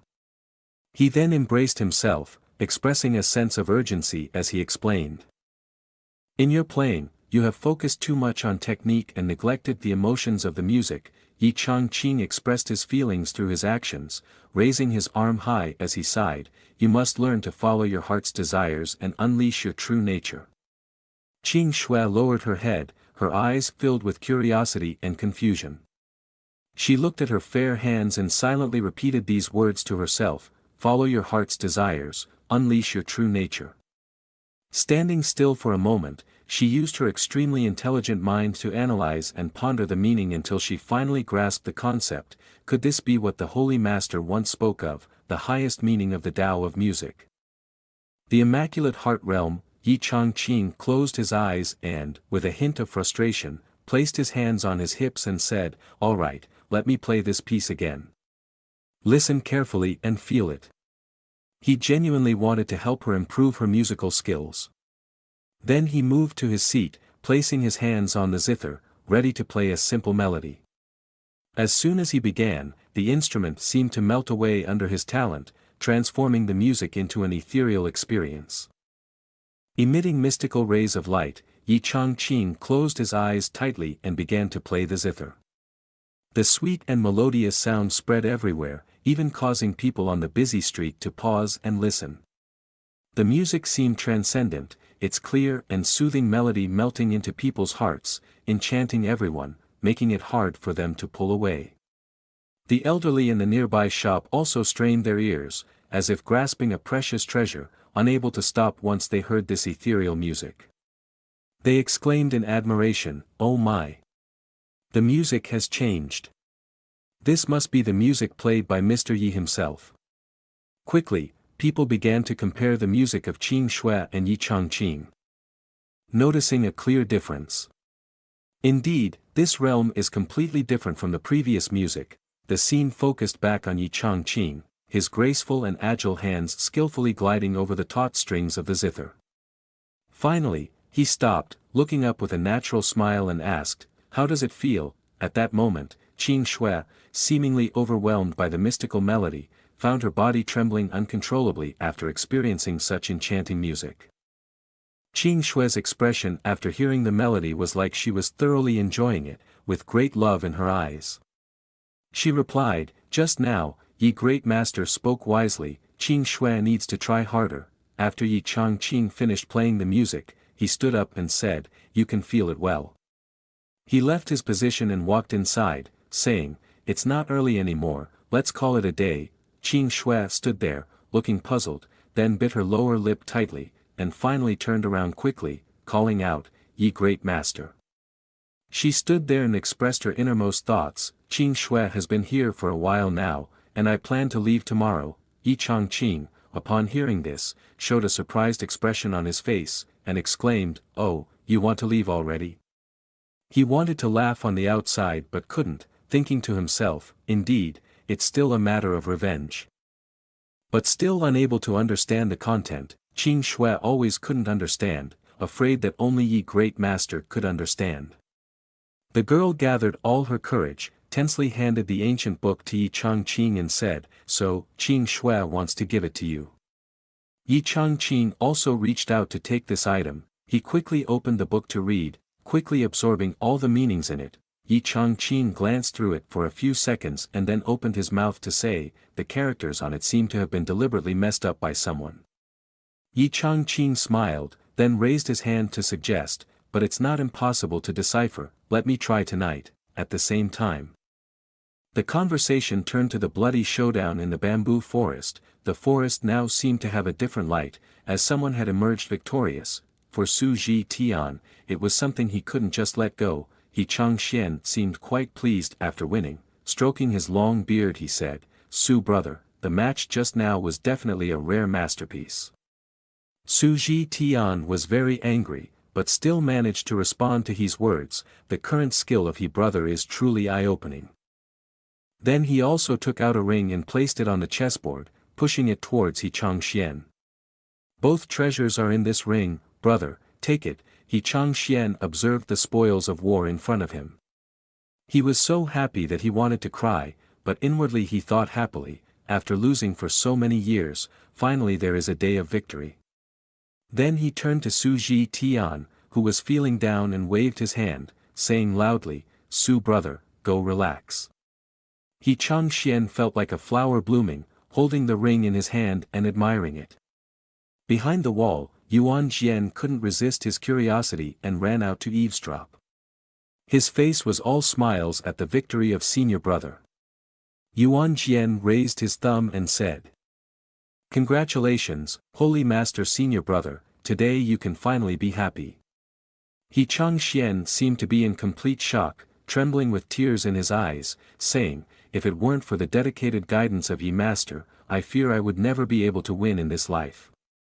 Yuan Jian eagerly turned to ask, senior brother, quickly take out the two treasures to see. He Changxian also wanted to see what they were, so he complied. The old man's finger began to perform magic straight towards the ring left by Su Ji Tian, starting the process of unlocking this item. When seeing the item inside, Yuan Jian exclaimed in amazement, this is. In front of them appeared a black feather pen, with a strange bell emitting a mysterious red light. These two colors did not look very auspicious. Yuan Jian looked at the two items and said in awe, is it a pen, a bell? Around the black pen emitted a faint blue light. Yuan Jian observed and said in amazement, the body of this pen seems to be made of precious crystal, it is very rare, known to emit a malevolent aura since birth, very likely to harm the divine soul of a cultivator. It is better not to mess with it. The bell emitted a dangerous dark red energy, and patterns on it were not auspicious, containing a very strong evil energy. He Changxian observed, his face dark, saying, the evil energy is so strong, only by killing countless living beings can such a terrifying aura be produced. He Changxian solemnly evaluated, it is an ancient treasure containing immense power. If we can make the central battlefield weapon of Mount Tai Xian our own. Upon hearing this, Yuan Jian's eyes lit up, his happiness overflowing. In that case, we can enjoy eternal peace at Mount Tai Xian. However, He Changxian had already considered carefully, the old man turned down this idea. But we can talk about that later. The Holy Sun Martial Arts Assembly is about to begin, let's go and see. Cut to the scene at the arena, it looked unusually peaceful. Su Ji Tian felt intimidated by the elders' piercing gaze in the Holy Land. Their eyes seemed to pierce through Su Ji Tian's body like wolves' gazes. He could feel the pressure without even looking at them. Unable to bear this pressure, Su Ji Tian turned around in shock and questioned, "Why are you all staring at me?" The old man's gloomy face showed no mercy towards Su Ji Tian. He pointed at the two treasures he had lost earlier. "Holy Master, Senior Brother, you have lost these two treasures earlier." Su Ji Tian was overwhelmed by this air of authority, sweat dripping down his face. The other elders also chimed in, questioning him. "Holy Master, can we put the loss on your tab? Even though the Ziqing Holy Land's holdings are vast, we can't sustain such wasteful spending." It was obvious they were distressed about the loss. These old men were wealthy but extremely stingy. Su Ji Tian, flustered, gestured wildly to explain, "Those are things I secretly hid away, don't worry." As soon as they heard that the losses didn't affect them, the old men relaxed. Qi Long stroked his beard and scolded, "Why didn't you say so earlier? You had us worried for nothing." Su Ji Tian, exasperated, couldn't find the words to respond. Another elder stepped forward to probe, "Why have we never heard you mention those two items before?" "Holy Master, Senior Brother," Su Ji Tian's face darkened as he replied, "because these two items are rare sources of great evil energy." Upon hearing this, the whole group jumped back and shouted, "What?" Regarding the brush and bell Su Ji Tian had left with Yi Chang Xian, according to him, they both originated from a highly malevolent land. Numerous fellow disciples had lost their lives and souls to suppress these ancient treasures until today. Turning around, Su Ji Tian gravely warned. "Even with our current cultivation, breaking the seal is not easy, and there will be serious consequences if we fail," Qi Long spoke up. "Why would you entrust such a dangerous object to Holy Master Tai Xian?" he questioned, with the other elders agreeing with Qi Long's concerns. "If our senior brother accidentally breaks that seal, won't it cause harm to the living beings?" But Su Ji Tian didn't seem worried. He turned coldly and said, "I have my own plans." Su Ji Tian stood silently, looking at the scene before him, with a sinister smile in his heart. "Dear brother, if you really break the seal, it will be a disaster for the Holy Land Tai Xian. I wonder if the mysterious senior brother in your mouth will watch on." Su Ji Tian was a cunning and ruthless fox. The elders looked at each other with concern, while Su Ji Tian relaxed on his seat. Qi Long couldn't help but ask, "Isn't senior brother's plan too dangerous?" And the other elders expressed their worries. "Tai Xian has only defeated us once, brother, don't rush to destroy someone else's home like this. If it's leaked out, it will also damage the reputation of Holy Land Ziqing," the group of elders urgently advised. "Holy Master, Senior Brother, think carefully." However, Su Ji Tian raised his hand to stop the excited junior brothers, and he solemnly said, "I know you are all worried, but I have my own calculations." The three junior brothers do not need advice. Looking at the wide courtyard in front of him, Su Ji Tian remembered something and asked, "Where is little girl Qing Shui? She has been at Holy Land Tai Xian for several days now and yet I haven't seen the little girl." Qi Long stroked his beard and replied with a smile, "On the way here, little girl Qing Shui heard a sound of a zither and followed that sound. It seems she has sensed some fate." Su Ji Tian nodded slightly in satisfaction, silently praising, "Not bad at all." Although Chang Feng and Qing Shui were appointed as Holy Son and Holy Girl at the same time, with equal aptitude for cultivation, but when Qing Shui was born, she had a special aura of Tao on her, always able to coincidentally encounter beneficial opportunities for cultivation. Chang Feng was surrounded by misfortune, but Qing Shui was the opposite, emitting a golden light around her, showing her good luck. Observing the scene, as soon as Chang Feng arrived, Li Changming stuffed garlic into his mouth, and even his beautiful hair was blown away. However, Qing Shui happened to encounter the formidable Yi Changqing. Nevertheless, Yin Chang Feng also had his advantages. Su Ji Tian, with disdain, spoke up, but in terms of the positive attributes of this holy master position, if Qin Shui could have half of what Chang Feng has, it would be beneficial. Just then, there was an announcement from below the platform, inviting the two holy sons to the stage. Su Ji Tian exclaimed, "Ah," and said, "It's about to begin." Two auras, one green and one purple, gracefully swirled through the crowd, racing towards the arena. Moments later, both Li Changming and Yin Changfeng appeared on the battlefield. The disciples of Tai Xian exclaimed upon seeing Li Changming, "Quick, look! It's senior brother Li. Since he switched to sword cultivation, he seems like a different person, almost as if he's attained a kind of Buddha-like demeanor." Li Changming stood there, clasping his hands together as if in prayer, surrounded by an aura of Buddhist light, with enthusiastic disciples cheering him on from behind. Of course, the followers of Ziqing Holy Land would not support Tai Xian Holy Land. One disciple sneered disdainfully, "No matter how much he cultivates, what difference does it make?" The disciples of Ziqing whispered, "That's right, Yin's senior brother has led the way in swordsmanship for 100 years. Yin Changfeng exuded a deep purple aura around him, lifting his sword in hand, with the disciples of Ziqing behind him continuously cheering, their enthusiasm not inferior to Tai Xian's. Suddenly, Su Ji Tian turned his head and saw He Changxian approaching, and he also spoke up, "He brother," only lacking the presence of each senior brother in leading the grand scene. He Changxian chuckled in response, "All right then, Su senior brother has been waiting for a long time." The two holy masters sat on high observing the battle. At this moment, the martial arts convention officially began.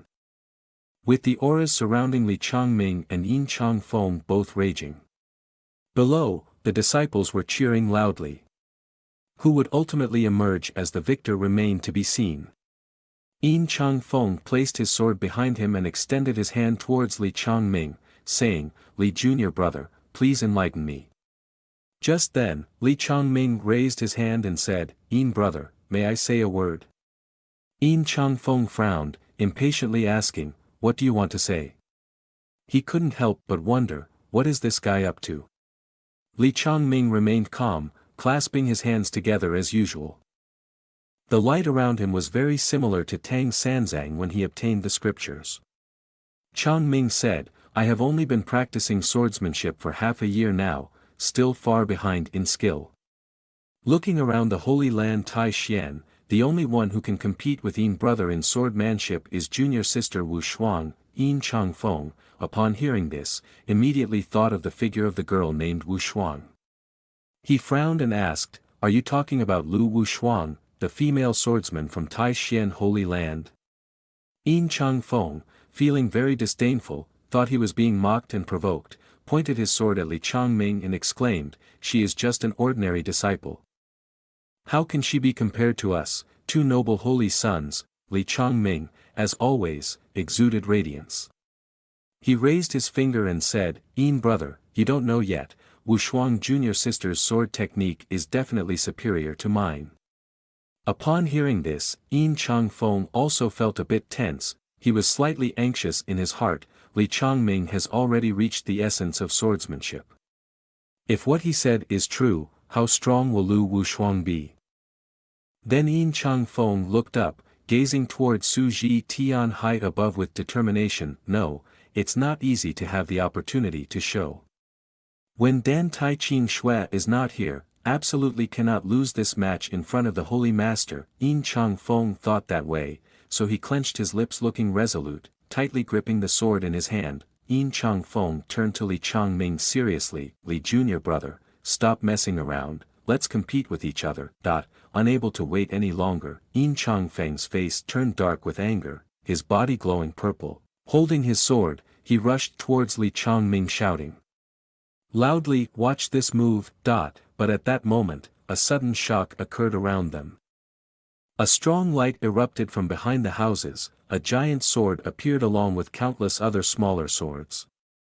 And from there, Lu Wu Shuang flew up, dressed in white with a sword. She leaped down from above. Yin Changfeng was startled, his eyes wide open. Lu Wu Shuang was rushing towards him, the aura surrounding her seemed to dominate everything, leaving Yin Chang-feng gaping.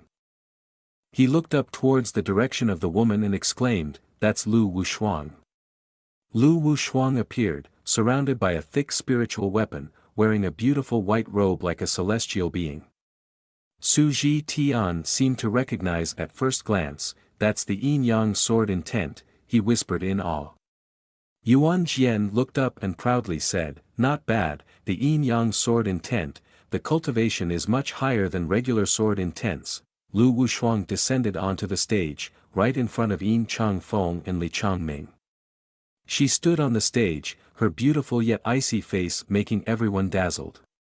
The disciples below couldn't help but whisper, "Senior Sister Lu not only advanced her cultivation, but also became even more beautiful. Her cold and aloof demeanor is like the sun in the eastern sky. I understand now, she's a beautiful but cold-hearted woman." Seeing her grand entrance, Li Changming clasped his hands and sincerely said, "Lu junior sister, congratulations on your breakthrough in swordsmanship."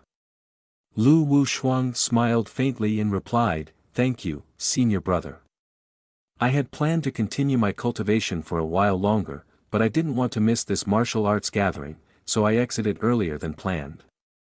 The story ends here. See you in the next episode. Hello everyone, welcome to the next episode of this series.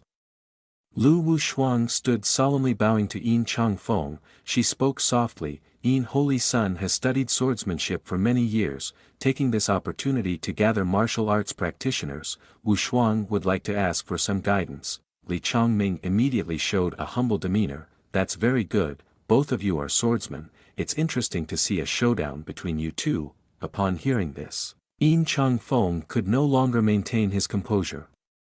He secretly panicked, thinking, "Lu Wushuang is still young, but she has already mastered the essence of swordsmanship. Even if I use all my strength, I may not be able to determine the outcome." He carefully considered, "In this situation, I cannot risk losing." Yin Chang-feng then came up with various reasons to reject Lu Wushuang. "Junior sister Lu, this is a competition between holy sons. As a regular disciple, you do not have the qualifications to compete with me." Li Changming chuckled, "Well, then it's perfect." The news spread from Li Changming's mouth to Yin Changfeng's ears. In the quiet space, the clear voice of Li Changming echoed like a punch to Yin Changfeng's ears.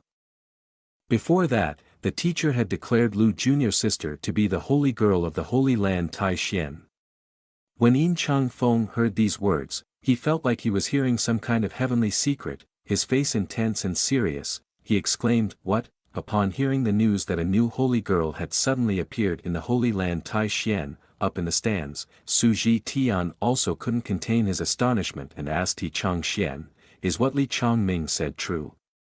He Changxian calmly stroked his beard and replied, "Of course." He walked out, his eyes slowly scanning down below, and along with that, he affirmed to Yin Chang-feng, "Chang-feng, Wushuang has been appointed as the holy girl of Tai Xian. It's just that the ceremony hasn't been held yet, so Wushuang's duel with you doesn't count as breaking the rules." Yin Chang-feng couldn't help but look up in confusion, his mouth unable to form words. This matter, Su Ji Tian couldn't help but feel tense, but he still believed in his favorite disciple. After all, Lu Wushuang is just a golden elixir cultivator, still one step behind Changfeng's Yuaning realm. Surely, she can't lose. Because of his trust in Chang-feng, he indirectly agreed to substitute for his disciple, and then he also encouraged him by saying, "If the holy master Changxian has said so, then go ahead and fight, don't let others look down on our holy land Ziqing." Yin Chang-feng couldn't help but panic. He didn't know how to react at that moment. His face was covered in cold sweat. The situation changed. Yin Chang-feng gritted his teeth in anger, his eyebrows tensed up fiercely. "I only wanted to defeat Li Changming to establish my authority, why did it turn out like this?" However, still for the sake of establishing authority, he didn't refuse Lu Wushuang, with the solemn appearance of a swordsman cultivator. A sword placed behind his back, the other hand extended forward. "Lu junior sister, please." Lu Wushuang did not neglect her manners, she solemnly returned the gesture, saying, "Thank you, Yin senior brother." The Li surname down in the arena continued to cheer and encourage, both of you, fight on. Yin Chang Feng was truly speechless, he didn't waste any more time. Although not very confident, he would try his best for the Holy Land Ziqing, for his master. Yin Chang Feng then drew his sword, even though he wasn't completely sure, he still continued to encourage himself in his heart. Even though you have mastered the yin and yang sword intent, I have been practicing the sword Dao for over 100 years. Yin Chang Feng carried his sword and charged straight towards Lu Wushuang. Lu Wushuang, who had no expression, stood still with her eyes closed, hands placed in front of her chest to control her breath and prepare to use her sword technique. Suddenly, Lu Wushuang opened her eyes wide, surrounded by a powerful and pure aura, exuding the imposing aura of Yi Chang Qing's golden origin sword scripture. Witnessing Lu Wushuang's performance, the people below the arena were either astonished or captivated by her fairy-like beauty. Li Changming smirked and commented. Junior sister Wushuang is really amazing. Watching from above, the two holy masters had different expressions. The one about to win was cheerful, while Su Ji Tian, in a disadvantaged position, couldn't help but sweat and exclaimed, "What is this?" Yin Chang Feng's mind was still reeling from the yin and yang sword intent, and now he was left gaping in amazement by another move. Two eyes opened wide, sweat dripping down his face. With a sense of panic, Yin Chang Feng dared not continue running, he quickly hit the brakes, his body stiff and rigid, standing there in disbelief. How could this be? Eyes filled with uncontrollable rage, Lu Wushuang began to gather strength, using her skills to prepare for the first strike.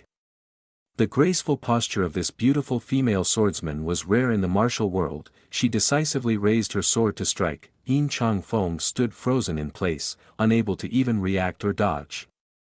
The sword swished past him, barely grazing a few strands of his hair. However, the strike was incredibly powerful, causing the surroundings to tremble violently. Even the rows of houses behind Yin Chang Feng were destroyed. Yin Chang Feng was so horrified that he couldn't even scream. If he had truly been hit by that blow, would he have met his ancestors immediately? His body was completely incapacitated, his legs unable to support him any longer.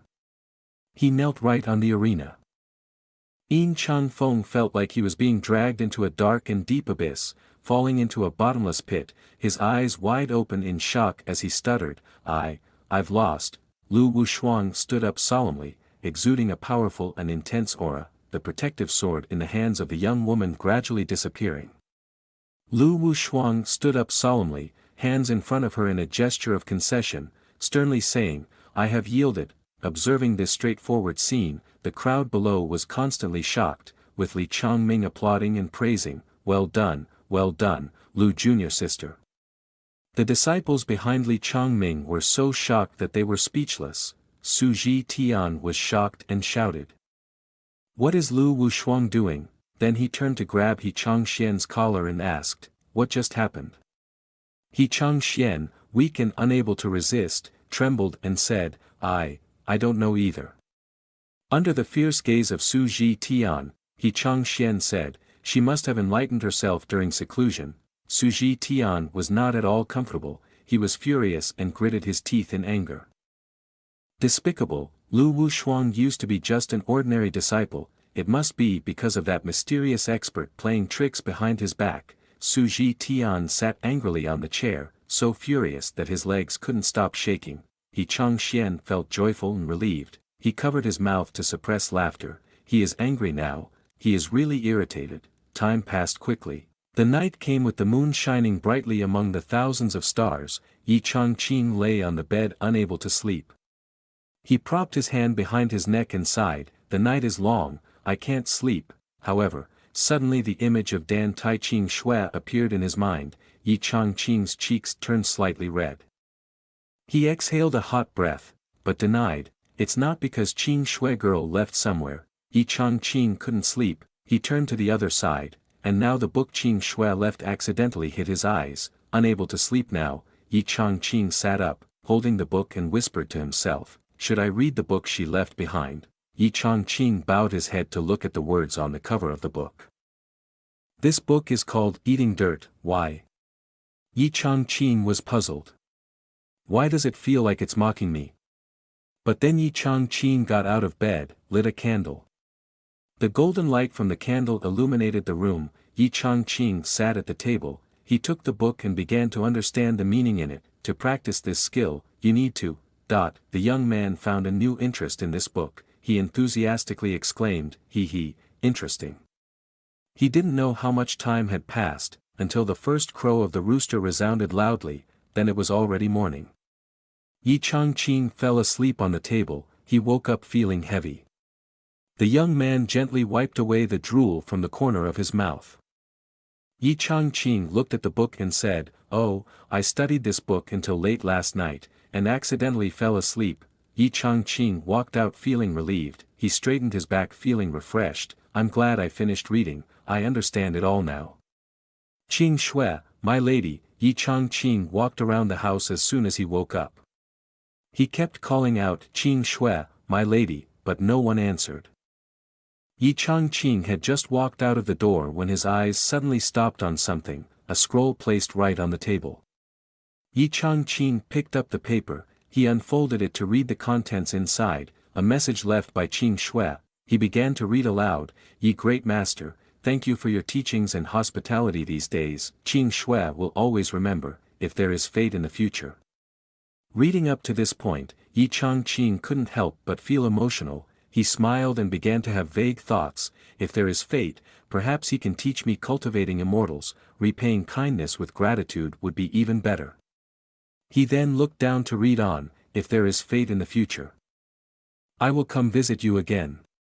Contrary to Yi Changqing's expectations, seeing these words written on the paper, he immediately lost interest and threw the scroll away. Yi Changqing no longer had any hopes. He took out a book nonchalantly and said, "Forget it. If she's gone, then let's try the skill she gave me." Yi Changqing lay in his yard enjoying the sunlight with the book. He lay on the long chair occasionally opening the book to absorb its meanings. Spirit soaring, traversing the heavens and earth, boundless and eternal, without water, without loyalty. The more he recited, the more intense reactions manifested around him. Commencing with primordial qi, manipulating yin and yang, forging connections in the 8 directions, embracing the 4 qi of the celestial realm. Yi Changqing sat cross-legged, as a powerful golden aura began to emanate from him. The more he comprehended, the more fervent he became. With water comes unity, all things are born and transformed, traversing myriad miles. At the same time, the sky began to change, from clear blue to ominously dark, accompanied by continuous flashes of lightning and thunder. Yi Changqing tightly closed his eyes, unaware of anything, then suddenly opened them wide. In the sky over Shaoqi town, the atmosphere grew increasingly gloomy, with lightning becoming more intense by the moment. Onlookers couldn't help but feel alarmed. Why is the weather suddenly changing?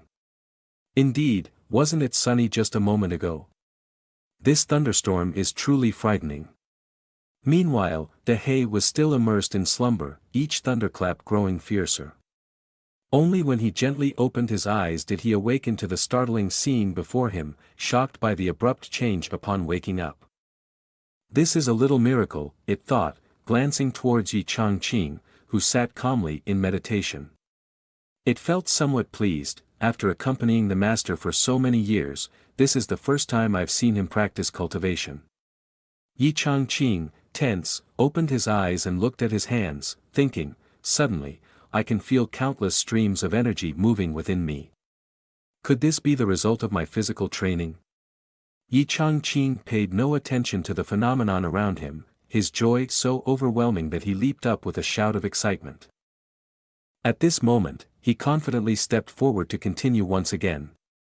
Yi Changqing stretched out his hand, excitedly saying, "Come on," and then a series of techniques were released. Heaven and earth interchange, water and fire coexist, all things give birth, transport thousands of miles. After reading the magic formulas, lightning bolts struck down from the sky. He Huang stood beside, proud to see his powerful master.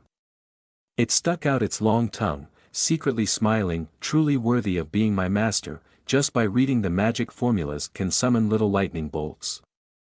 After spending some time reading the magic formulas to summon the heavenly thunder, Yi Changqing was able to absorb a significant amount of colorful spiritual energy, slowly entering the Chaos Stone. He Huang saw how formidable his master was, able to refine the rare Chaos Stone, and his eyes sparkled.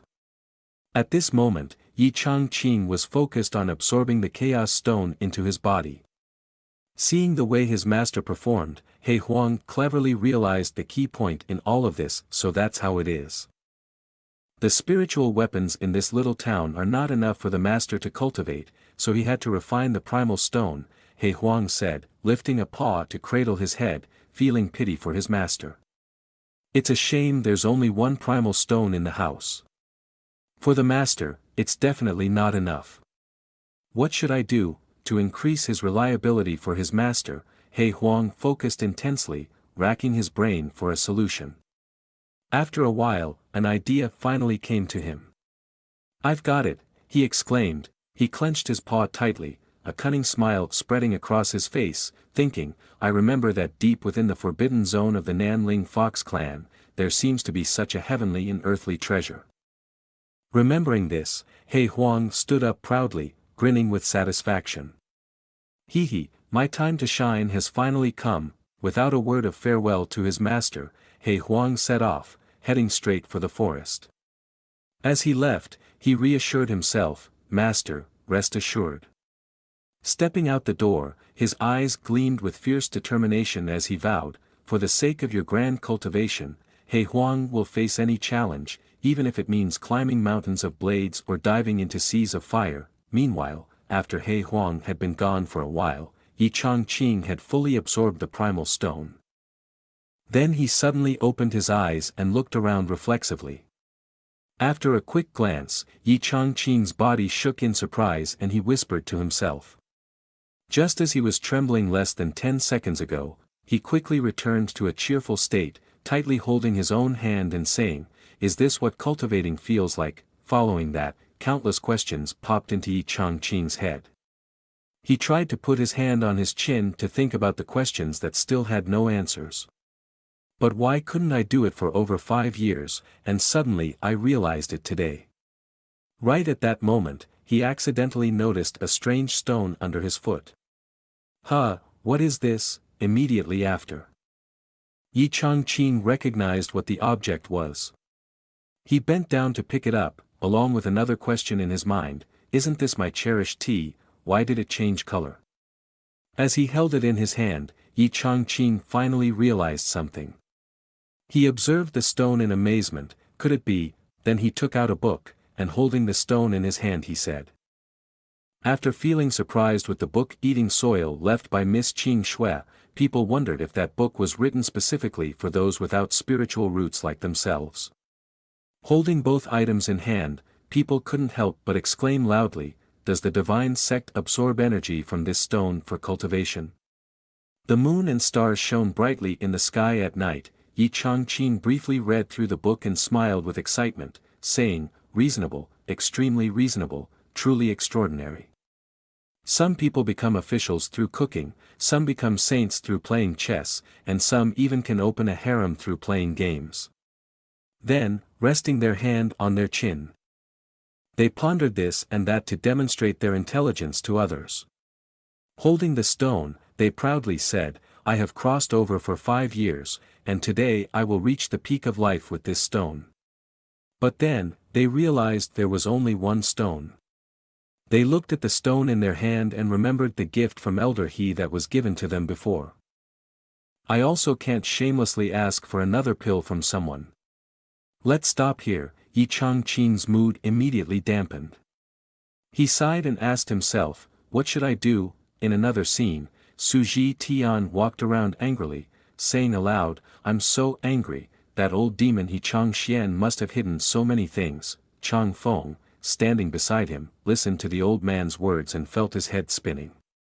Suddenly, he knelt down and apologized to the old man, Master, this incompetent disciple has brought shame to the Holy Land Ziqing. Su Ji Tian didn't scold him, but gently approached him, patted his head, and smiled reassuringly, today's failure is not your fault. The strength of Lu Wushuang surpassed even my imagination. Hearing Su Ji Tian's gentle words, Chang Feng was deeply moved. He rushed forward to hug him, crying, "Master, hoo." Su Ji Tian also hugged him back, patting his back and saying, "It's okay, don't cry, don't cry." At that moment, the door suddenly opened. Qing Shui unexpectedly walked in and greeted him, "Master, Qing Shui is back." She saw the two of them embracing each other warmly and stood there for 5 seconds, not knowing what to say, just standing there looking. But she couldn't bear to watch the two of them lovingly for long, so she quickly turned around, covered her eyes and said, "I'm sorry, it seems I came at the wrong time."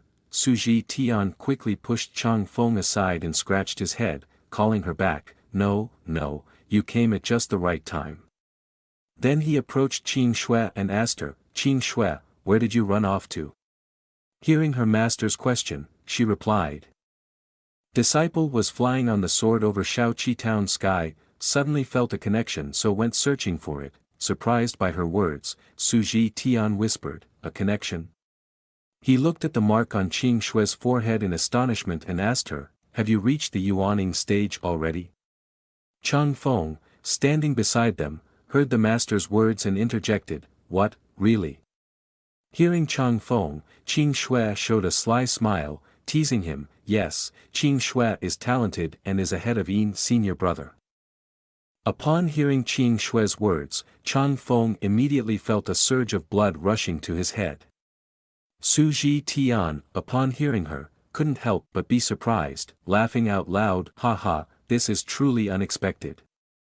He then reached out and said to her, "Qing Shui, tomorrow this old man needs you to participate in the martial arts competition, to defeat Holy Sun Li Changming of the Holy Land Taixien." In response to the master's request, Qing Shui did not hesitate at all, shaking her head and directly refusing, "I decline."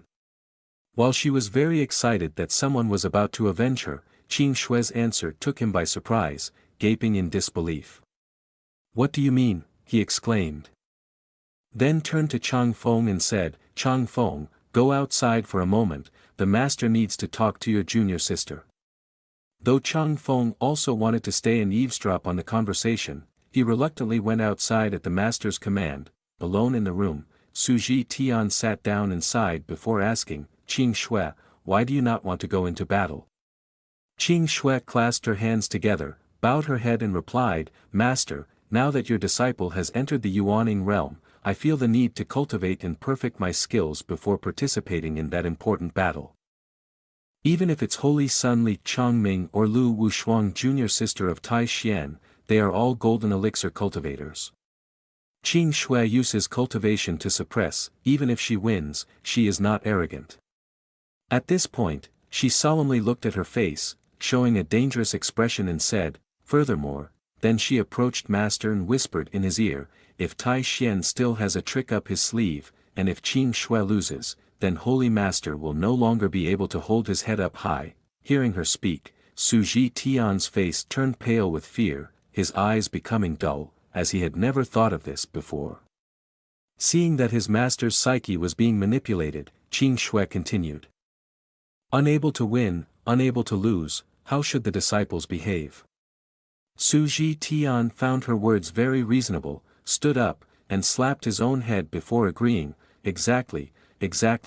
Then the old man raised his hand to his mouth to hide his embarrassment and said, "I have lived for thousands of years, today I have let the issue of winning and losing cloud my judgment, almost losing myself." After speaking, he looked at the gentle face, smiling to himself, thinking, "This little girl has not been seen in a few days, not only has her realm grown stronger. The heart realm seems to have undergone a great change, with a bit of the old master's elegance." Seeing that Qing Shui did not want to compete, Su Ji Tian did not force her. He stood up and said to her, "Little girl Qing Shui, you have reached the Yuaning scenery. I have decided that when this martial arts tournament ends, I will announce to the Ziqing Holy Land above and below. The position of the future Holy Master will be taken by you. What do you think?" It was expected that Qing Shui would agree to this long-awaited request, but she once again shook her head and refused. She looked at her master and said in a very gentle tone, "There are things that Qing Shui cannot obey." Being rejected twice in one night, Su Ji Tian could not believe it. What's this, another rejection? Immediately after that, Qing Shui approached Su Ji Tian and expressed her current desire, hoping that he would understand. Master, disciple's heart now only wants to cultivate the heart realm to purity, without thinking of the position of holy master. Yin senior brother is the most suitable person. Hearing Qing Shui's words, Su Ji Tian could not contain himself. He grabbed her and shook her back and forth, trying to see if her thoughts would change. These past few days, what exactly have you been through?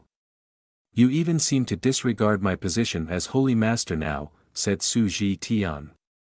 Qing Shui, without hesitation, brightened her eyes with pride and replied, Master, Qing Shui has unexpectedly befriended an unparalleled expert. Su Ji Tian was quite surprised to hear this and asked, You too have met an unparalleled expert? Though he asked, inwardly he was burning with jealousy. Why does everyone get to meet an expert except me? Unable to hold back any longer, Su Ji Tian moved closer to Qing Shui, demanding, What does this person look like?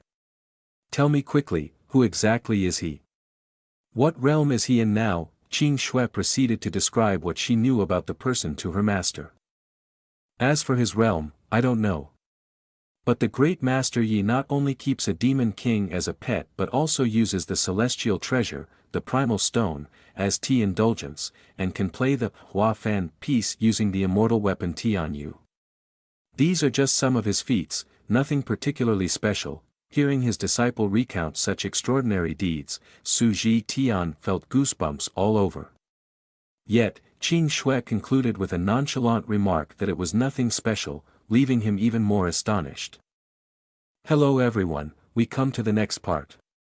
Su Ji Tian heard it and was so scared that saliva swelled in his mouth. He worried silently in his head, if an expert meets the little girl Qing Shui, it must be the senior supreme in He Changxian's mouth.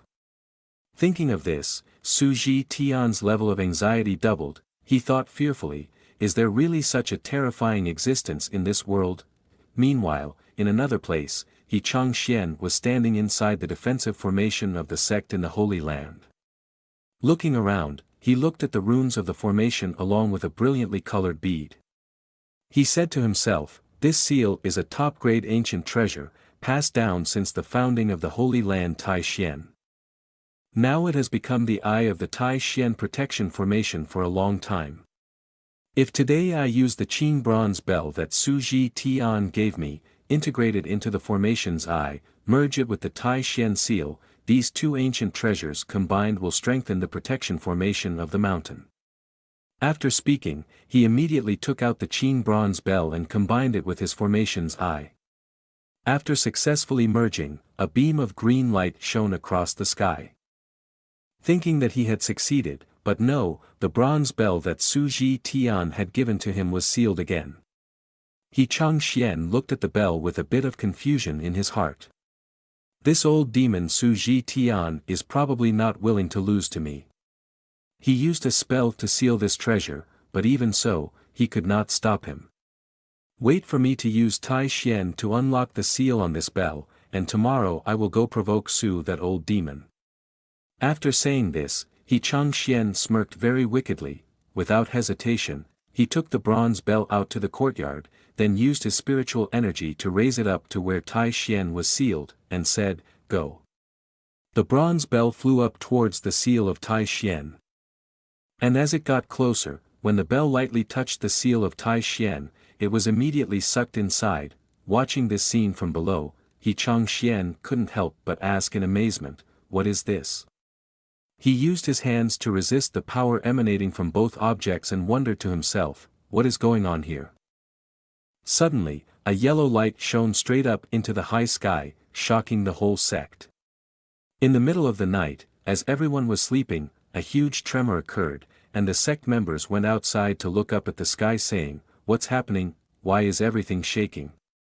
The disciples quickly identified the source of this tremor and exclaimed, It seems to be coming from the Tai-Xian palace. The elders also heard the noise and went outside to assess the situation, saying, what's happening? Why is the earth trembling and the mountains shaking? It seems like a powerful force is about to unleash. Senior brother, where is he? Where is he now? At that moment, Su Ji Tian also came out and stood behind them, saying, with such a large disturbance, there is only one possibility. When they saw him, the three of them startled and called out, Su Holy Master. Su Ji Tian approached them, feeling uneasy, and explained his thoughts. It must be because old man He Chang Xian is using the ancient treasure I gave him to strengthen the mountain protection formation of Tai Xian. That's the only explanation. Old man He immediately understood the situation and asked in shock once again. Could it be that the Qing bronze bell hides a bit of that bad energy? Yes, that's right, said Su Ji Tian before clenching his teeth, unable to think calmly in his mind. Old man, why are you in such a hurry? He stood looking at the mess in front of him and thought, I thought you just wanted to open the seal to release the spiritual weapon and invite the higher soul to handle it, but I didn't expect you to fail like this. If the mountain defense formation can't withstand the power of the ancient weapon, then, the disciples quickly rushed to the Tai Xian Hall to see what was happening and asked, what's going on? Su Ji Tian also hurried to the scene, and after assessing the situation, he said, it's over, and then worriedly thought, the worst-case scenario has occurred. The golden light still shone straight up into the sky, and the elders were concerned when they saw that the power was too strong. They quickly protected the disciples, combining their spiritual weapons to form a strong protective circle. At this moment, outside the holy land of Tai Xian, that stream of power had become much stronger than before. In the blink of an eye, the stream of power suddenly disappeared from the air and caused a huge explosion in Tai Xian's electricity. The whole room turned into smoke. The elders, when they saw what this stream of power was doing, panicked. No, this stream of power is too strong, we are afraid we cannot hold on. At this moment, the disciples standing inside the protective circle also saw something wrong here, but did not know what it was. Wait, what is that? At this moment, He Chang Xian quickly rushed out and called out loudly to Su Ji Tian, Su Ji Tian, did you turn the old man into an ancient criminal? Hearing his voice, the disciples of the old man turned their heads back, and when they saw that their master was still safe, they happily called him master. He Chang Xian stepped inside the protective circle. The elders called him Holy Master Senior Brother, then asked him in unison, what exactly happened? He Chang Xian was still shocked. When telling them that bronze bell is not a treasure, but an immortal weapon fake, with spiritual weapon, they said. At this point, that bronze bell also went outside, standing on this protective circle. The elders were extremely scared when they saw it appear. He Chang Xian continued to tell them the story he just heard. The old man broke the seal, then found out that it was an evil object like that. But unfortunately it's too late. Su Ji Tian, upon hearing him, felt extremely frustrated. He clenched his teeth and then stepped forward to say to He Chang Xian, He brother, if this is caused by me, then Holy Land Ziqing will definitely not stand idly by. After Su Ji Tian finished speaking, he turned around and ordered all his disciples of Holy Land Ziqing, follow the order, form Ziqing extreme sword formation. Upon hearing his command, the disciples immediately followed suit, releasing their sword straight up into the sky. The sword lights then kept changing and eventually combined together to form the most powerful technique to attack. After combining all together, they formed a large green dragon flying in the sky. He Chang Xian saw that the combination over there formed into a dragon, so he couldn't fall behind. He said to his disciples, all right, disciples of the Holy Land Tai Xian, listen to my order, combine Tai Xian into a dragon formation. Immediately, they followed the order and together created another golden dragon to accompany Su Ji Tian's dragon. After completing the first step, Su Ji Tian and He Chang Xian proceeded to the second step. Together, they launched their technique simultaneously to suppress the cyan bell. The twin dragons immediately opened their mouths wide and flew to attack the cyan bell. In the face of the threat from the two dragons, the cyan bell not only showed no fear but also spoke disdainfully. You useless insects! After speaking, it released a light wave of power, causing the two dragons to stagger and tumble in mid-air before they could reach its outer layer. Below, the elders and disciples witnessing the scene couldn't believe it and exclaimed, "What is this?" The cyan bell then transformed into a smiling face shape, followed by a smirk. After laughing, it transformed into a demonic figure and said, "After 50 years, I am finally released from my seal." After speaking, he continued to laugh like a madman. At that moment, he raised his hand, grabbed the tails of the two dragons, and squeezed tightly. Below, Su Ji Tian and He Chang Xian were immediately swallowed up, blood spurting out. He Chang Xian looked at the scene in front of him in disbelief. How could this be happening? Could it be that today we will truly face a catastrophe of extinction? That monster was much larger now. Its size completely overwhelmed the professors below. Drawing out his spiritual weapon, he looked down and said to all of them, "Let me see how much courage you all have." He then unleashed his ultimate move down below, arrows shot out one by one. The professors below fought back against this attack, tried to resist. Blocked by the first move, he then released a second move. Raising his hand high, he gathered a large flame and said, "Try this one." That flame was shaped into a larger destructive arrow, and he used all his strength to throw it straight at them, shouting, "Die, you insects!" Hello everyone, we come to the next part. That arrow, when flying towards the protective circle, immediately broke through the barrier, sending those inside flying far away. The disciples of the two holy lands took the brunt of the attack, falling flat on the ground. He Chang Xian stood above, looking down at them with a smug smile, a grin of satisfaction that even brought tears to his eyes. "You are truly too weak, you can't even withstand a single move from me. Obediently become bait for me," he said. He Chang Xian stood up, trembling all over. He used spiritual energy and told the disciples, "Tai Xian people listen up, quickly take all the disciples of the allied sects and everyone in Ziqing Holy Land away from here." The three remaining people were bewildered, saying to the elder, "Holy Master Senior Brother, do you really want to?" He Chang Xian released his cultivation, creating a large barrier and said, "I want to risk my cultivation and life together with it."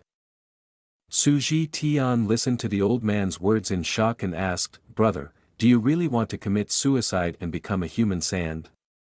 The spiritual weapon Qing bronze bell above saw the chaos below and burst into laughter, saying, "Just relying on you to stop the spread." He Chang Xian immediately turned to Su Ji Tian and said, "Lao Su, Tai Xian's disciple, is my responsibility."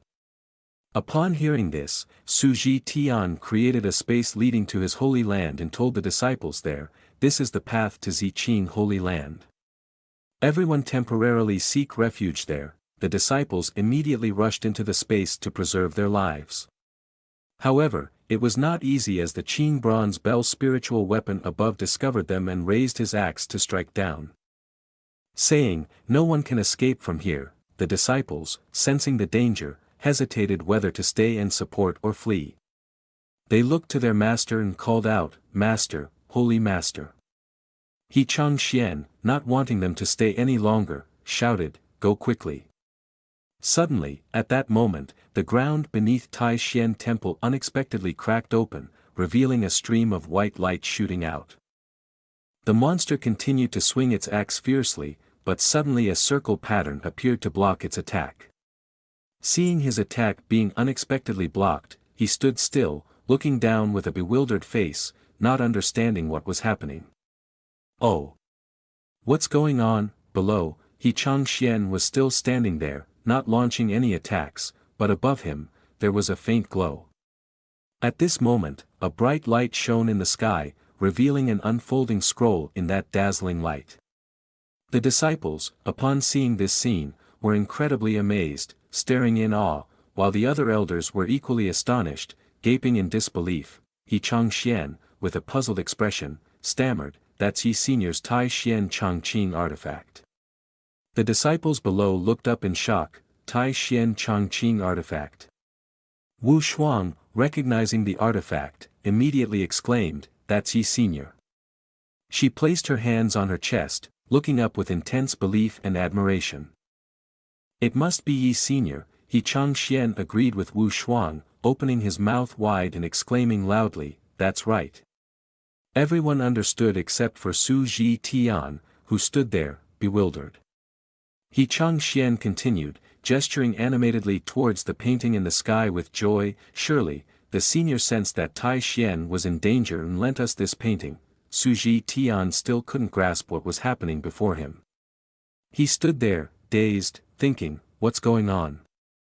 Who is this Yi Senior?" Qing Shui, standing behind Su Ji Tian, heard He Changxian's words and was slightly taken aback. She thought to herself, "Yi Senior? Could it be the Yi Great Master from Shaoqi Town?" As she pondered this, she couldn't help but smile, her face blushing. Her mind was now filled with adoration, thinking, "I knew it, he's definitely not an ordinary person." At that moment, the monster in the sky was still relentlessly attacking the painting, but to its dismay, it had no effect. He kept hitting and hitting but still couldn't make a dent, so he got angry and exclaimed, "Annoying, how dare this stupid thing stand in my way." After saying that, he lifted his legs up, extended his arms behind him, and with great force, prepared to attack again. Once he gathered enough strength, he immediately slammed down hard on the painting, but the result was still the same, no scratch was made. At that moment, in Yi Changqing's small courtyard, the space was very picturesque and peaceful. In the bedroom, Yi Changqing was trying to close his eyes and fall into a deep sleep until morning. However, a certain sound made it impossible for him to doze off.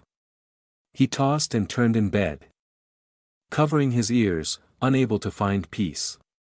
The sound only grew louder and Yi Changqing's eyes turned red, but he still couldn't sleep. Unable to bear it any longer, he sat up in bed and shouted in frustration, "Can this be any louder?" And then he raised his hand and slammed it down on the bed, yelling, "Stop it." At the same time, in another place, Yi Changqing's hand also appeared there out of anger. That hand protruded from the painting, raised high into the sky. The spiritual weapon Qing Bronze Bell saw this large hand suddenly appear, took a few steps back in shock, stammered, "What is this?" At this moment, the image of Yi Changqing appeared imposingly in front of him, reached out his hand and said, "Stop." Qing Bronze Bell's spiritual weapon looked at the large hands and understood the future outcome. He uttered the words, "Not good." And truly, 3 seconds later, he was indeed not good. Yi Changqing slammed his hand down, crushing him to the ground, then said, "Give it to me." With just one blow, Qing Bronze Bell's spiritual weapon dissipated in the fire, with no chance to rise again. Su Ji Tian stood there witnessing everything from the beginning and still couldn't believe what was happening. What is this? Qing Bronze Bell's spiritual weapon projected an illusory hand towards him, turning into a small ball of flame. Horrified when realizing, there is a terrifying presence here, it must have caused a great disturbance to an expert just now. Thinking about this, he was frightened and quickly hopped back and forth to leave the place. While running, it did not forget to remind itself, "Do not provoke, do not provoke." After jumping for a while, it finally reached the place of the Qing Bronze Bell. It quickly jumped back inside, thinking to itself, "Keeping alive is still more important." After the spiritual weapon of the Qing Bronze Bell sensed the presence of the expert, it actively returned to its former place more obediently. Su Ji Tian, seeing this phenomenon, was extremely surprised and said, "Has the Qing Bronze Bell already been tamed?" He Changxian immediately knelt down, clasped his hands in gratitude and said, "Thank you Senior Yi for helping." After speaking, the old man bowed down to worship a few times to show his gratitude. Constantly calling out, "Ancestor Spirit, Heaven bless Tai Xian," and the disciples also knelt down and prayed, "Ancestor Spirit, Heaven bless Tai Xian." At this moment, the image of Yi Changqing gradually disappeared after resolving the turmoil, while the disciples and the Holy Master below continued to watch. Su Ji Tian, observing the developments, thought to himself sternly, "It seems that this is the expert behind Yi Changxian." Switching to Yi Changqing's room, the noise in his head had disappeared. He could breathe a sigh of relief with his dark eyes. Finally stopped, who's renovating the house in the middle of the night? Yi Changqing said before closing his eyes tightly to sleep until tomorrow morning. After Yi Changqing fell into a deep sleep, a strange phenomenon occurred at Holy Land Taixien. The painting suddenly enlarged in front of many people, and the disciples were amazed, saying, "Look quickly, the painting has enlarged." Wow! What kind of painting is this? Wu Shuang looked at the scene in front of her and couldn't help but be amazed, staring at it and exclaimed, "Magnificent." The painting then flew over Qing Shue's head into the empty space behind her, turning into a large castle in the sky. Su Ji Tian, with eyes wide open and mouth agape, stuttered, this, before the castle landed firmly on the ground in Taixien. Su Ji Tian, in awe, looked down and said, "I have lived for over 1,000 years, but I have never seen such a sight before." The disciples there were also amazed, they couldn't understand what was happening before their eyes. What is this? Did our master repair the sex painting for us? I think the master has bestowed good fortune in the painting for Taixien. At this moment, the Qing bronze bell also suddenly shone brightly, flying up in the air emitting a bright golden light straight towards the direction of the Taixien temple. The disciples below quickly noticed this and exclaimed, "The Qing bronze bell is flying towards the Taixien temple." Flying to the temple, the Qing bronze bell slowly descended, then harmonized with the newly formed temple, emitting a stream of golden light when they merged. He Changxian witnessed this scene in astonishment. It's disappeared. Amazed and then touched, he joyfully looked at it and said, "This is where Senior Yi has harmonized the Qing bronze bell into the Taixien seal, making them both part of the mountain's defense formation. Even the leaked energy has been repaired as it was originally." Seeing that everything here was resolved, He Changxian could finally relax and say, "This is truly wonderful." Su Ji Tian reached out to put his hand on old He's shoulder and said, "He brother, today's events have truly opened my eyes. Can you recommend me a little so I can pay my respects to the senior in your mouth?" He Changxian stroked his long beard and replied, "Su brother, the great power of your Yi family has already been seen by us. We cannot simply go there." Politely declining, he happily draped his arm around Su Ji Tian and said, "Let's just wait for 2 more days, after I finish treating my injuries, then we can discuss our plans." Upon hearing this, Su Ji Tian was somewhat unhappy, but he had to go along with the old man's wishes. It can only be that way. Su Ji Tian then clasped his hands in farewell before turning back. Before leaving, he offered a wish to old He brother, "May you recover soon." Hearing this, He Changxian understood the unspoken meaning and thought to himself, "I can see how eager you are." After Su Ji Tian left, old He turned to the others and said, "After fighting all night, the Ziqing Holy Land members have also worked hard. It's time for you to rest." As they all left, Wu Shuang was extremely excited and said, "Holy Master, do you remember what Yi said when he painted the Taixien Changqing for you that day? At that time, Senior said he had a premonition, so he painted this Taixien Changqing painting." Recalling the time before, Yi Changqing looked at the painting and said to Master He, "But the more I look at it, the more it seems like something is missing in the painting, the scene is not quite right. The palace was not very magnificent at first, the atmosphere and lighting were very dim, and now it looks like a pile of ruins. In general, it is not beautiful, so this time I painted the palace again, added more colors to make the Taixien mountain look like a fairyland, back to reality." Remembering those words, He Changxian picked out 4 key words from the sentence, ruin, repaint. Thinking about this, he jumped up and said to Wu Shuang, "Little girl Wu Shuang, what happened last night, was already predicted by Yi Senior." Hearing those words, Wu Shuang nodded vigorously, then tears welled up in her eyes as she responded. "The disciple thinks that must be the case," He Changxian remarked, likely sharing the same thoughts as her. Turning towards Shaoqi town, he sincerely said, "As expected of a great power with the ability to communicate with the heavens, many thanks to Yi Senior for your protection. I, a junior, am deeply grateful. At this moment, a mysterious person appeared in Shaoqi town, moving stealthily as if emulating the legendary dog thieves. After wandering for a while, he caught the scent of a high-level spiritual weapon and thought to himself, I never expected such an extraordinary spiritual land to exist within the holy land of Tai Xian, following the trail of the spiritual weapon. He walked straight ahead until he stopped in front of a room. Peering inside, his eyes widened in astonishment. Is this the place with the strongest Tao essence? After inhaling deeply for a moment, he exclaimed, no, it's not just Tao essence, but this place also has the aura of various heavenly treasures and earthly materials. He then removed his cloak, his mouth agape as he gazed around. Could this be an ancient relic? Or perhaps the residence of some unparalleled great power? Just then, the door to the room suddenly opened. A strong aura began to emanate from one of them. Nan Gongxian Su stood before this aura, feeling himself shivering. He looked inside and thought to himself, I'm sweating profusely. At this moment, Yi Changqing stuck his head out to look with curiosity. Xian Su saw him and suddenly couldn't stand still. He fell backward. Seeing Xian Su like that, Yi Changqing asked worriedly, Old man, are you okay? Did you get a sunstroke? Xian Su still couldn't recover his composure. He stood bewildered, staring at Yi Changqing and thinking in his head, this young man seems ordinary, with no true qi around him, but how could he walk out unscathed from a place filled with Tao energy?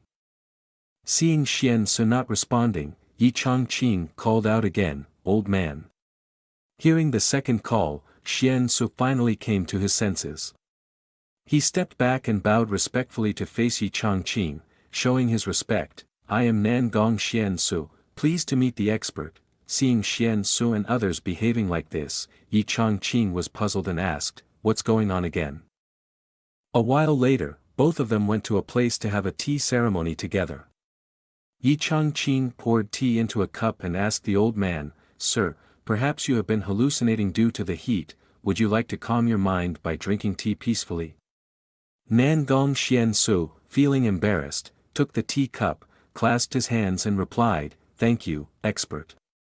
At this moment, the old man looked down and was amazed at how the chess pieces were arranged, saying, Oh. The black raven takes the soul and the white emperor takes the original position. Yi Changqing's eyes lit up when he heard the old man and he said, Sir, do you also understand chess? Nan Gongxian Su, upon hearing the question, answered, I dare not hide it from you, expert, my whole life has been spent studying the ways of chess. Yi Changqing, upon hearing this, invited him to a match, saying, This is great, I haven't met a worthy opponent in a long time. Nan Gongxian Su, feeling a bit surprised at the invitation, said, Oh. So my whole life of dedication has led me to this moment, the moment when I can play chess with an expert. They then played their first game of chess together, neither willing to give in, with intense concentration. After a while, the game began to tilt in Yi Changqing's favor. Nan Gongxian Su held the black chess piece in his trembling hand, looking down at the board. At this moment, Yi Changqing shared some chess principles he had once heard. Sir, I once heard that a master chess player, at the peak of their skill, can foresee the countless transformations on the board. Do you think that's true? Nan Gongxian Su, holding the piece, forced a strained response, That's right, as sweat dotted his face. Glancing down to examine the board, he thought to himself, But I can't see through this expert's board. The Go board, with its black and white pieces distributed in strategic positions, formed a beautiful pattern that seemed to radiate light. Oh, it's so dazzling. He muttered under the intense pressure. Then, Nan Gongxian Su boldly speculated, could it be that the person who used the hand of the holy master of Tai Xian to defeat me last time is this man before me? Without hesitation, Yi Changqing made a decisive move, the divine hand. Around Yi Changqing, it seemed as though a golden dragon enveloped him, intimidating the old Nan Gongxian Su to the point of almost collapsing. He exclaimed, What is this? Nan Gongxian Su looked ahead, Oh, it's too bright. This type of light made it difficult for him to see clearly what was in front of him. In his heart, Nan Gongxian Su silently thought, this pressure must be the challenge that the expert has given to me. If I can grasp it, it will be a great opportunity. With this dazzling light, Nan Gongxian Su tried to reach out his hand forward, determined to put down the chess piece. Sweat continuously poured down his old face, he gritted his teeth while looking at the chessboard. Black 214th move. Nan Gongxian Su was determined to put down this chess piece, break the land and gather pearls. With all his might, Nan Gongxian Su executed this move, but when he saw the situation, Yi Changqing's face lit up, even more enthusiastic. He quickly made the next move, four-sided solution to the land. Yi Changqing placed his chess piece down, and at that moment, the light became stronger. Nan Gongxian Su couldn't bear it anymore, he shouted loudly, as if a blinding explosion had occurred immediately after. After this shock, Nan Gongxian Su was trembling and speechless, only the sound of Chu brother could be heard. He tried to calm down and speak lightly to him. People all call the old man a saint in chess, but today in this game, the old man feels that there are outside the person, there are outside the sky. At this moment, Nan Gongxian Su's body reacted in some way, a light appeared on his forehead, and Nan Gongxian Su thought to himself, the difficult cultivation situation has troubled me for thousands of years, but it seems to have loosened a bit now, just a little more effort is needed. Nan Gongxian Su took out a black chess piece with his hand, he gritted his teeth and furrowed his brow, determined not to miss this opportunity. The willow branch gently swayed in the wind, and at the same time his voice sounded like a reproach, Junior is clueless. Nan Gongxian Su was startled, he stammered, what is this again? That voice continued to speak again, you still can't break through now. Nan Gongxian Su was shocked, still not understanding what was happening. The willow branch gently moved, and Nan Gongxian Su stood before the 1,000-year-old willow tree, a magical scene of one person and one tree. Nan Gongxian Su raised his hand to shield himself. He carefully observed and silently evaluated, this willow tree is a 1,000-year demon tree, if it is planted in the garden, it must be planted by an expert, why would it suddenly speak up? Then, Nan Gongxian Su also solemnly performed a ceremony in front of the willow tree. He said, Junior is momentarily moved, hoping Senior will forgive, just don't know what reason Senior meant when saying Junior cannot break through yet. As predicted, the willow tree immediately pointed out his mistake, ignorant, not even bowing to look at the owner's chessboard. Without anyone reminding him, he would not take a close look once, and only then did he realize his mistake, on the go board. The black and white pieces were positioned similarly, yet Nan Gongxian Su noticed that they were arranged together to form a hidden character on the board, the character Evil. Nan Gongxian Su was shocked, sweat pouring down his forehead, eyes wide open, mouth agape. Could this be the expert reminding me? Breaking through now would be a disaster. However, Yi Changqing was still sitting calmly, chin resting in hand, eyes casually looking at the pieces on the other hand. There was also a good intention to remind him, when playing chess, if you don't adjust your mentality well, you might lose a few pieces lightly. He placed the white pieces on the chessboard and continued, if you are too heavy, you will lose the whole game. Nan Gongxian Su thought to himself, originally he just casually said a sentence, but he was now overthinking, the expert can see that my heart realm is currently unstable, if I forcibly break through, lightly I will fail and damage my true yuan, heavily I will fail miserably and fall into danger. Next to the willow tree also began to encourage Nan Gongxian Su, that's right, the master has all things in mind, doesn't want to embarrass you, so use this clever way to remind you.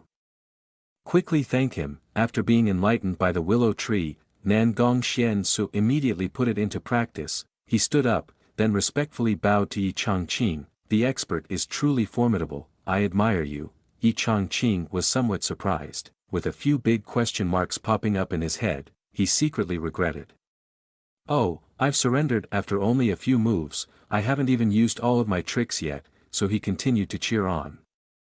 What did the old man say? Let's continue on. Nan Gongxian Su, after understanding the situation, firmly rejected his proposal. no, no, I could never compare even a tenth of an expert's skill. I dare not show off in front of a master. The willow branch swayed gently, dropping a purple leaf from above. Nan Gong Xian Su raised his hand to receive the gift, and the leaf lay quietly in his palm. The willow said, "Consider this a token of fate bestowed upon you, leave quickly." Folding his hands in front, Nan Gong Xian Su solemnly replied, "I understand." In the face of the old man's refusal, Yi Chongqing also helplessly said, "All right then." Nan Gong Xian Su bowed to him and said, "I have troubled you today, I take my leave." And he truly left, slowly departing from Yi Chongqing's residence.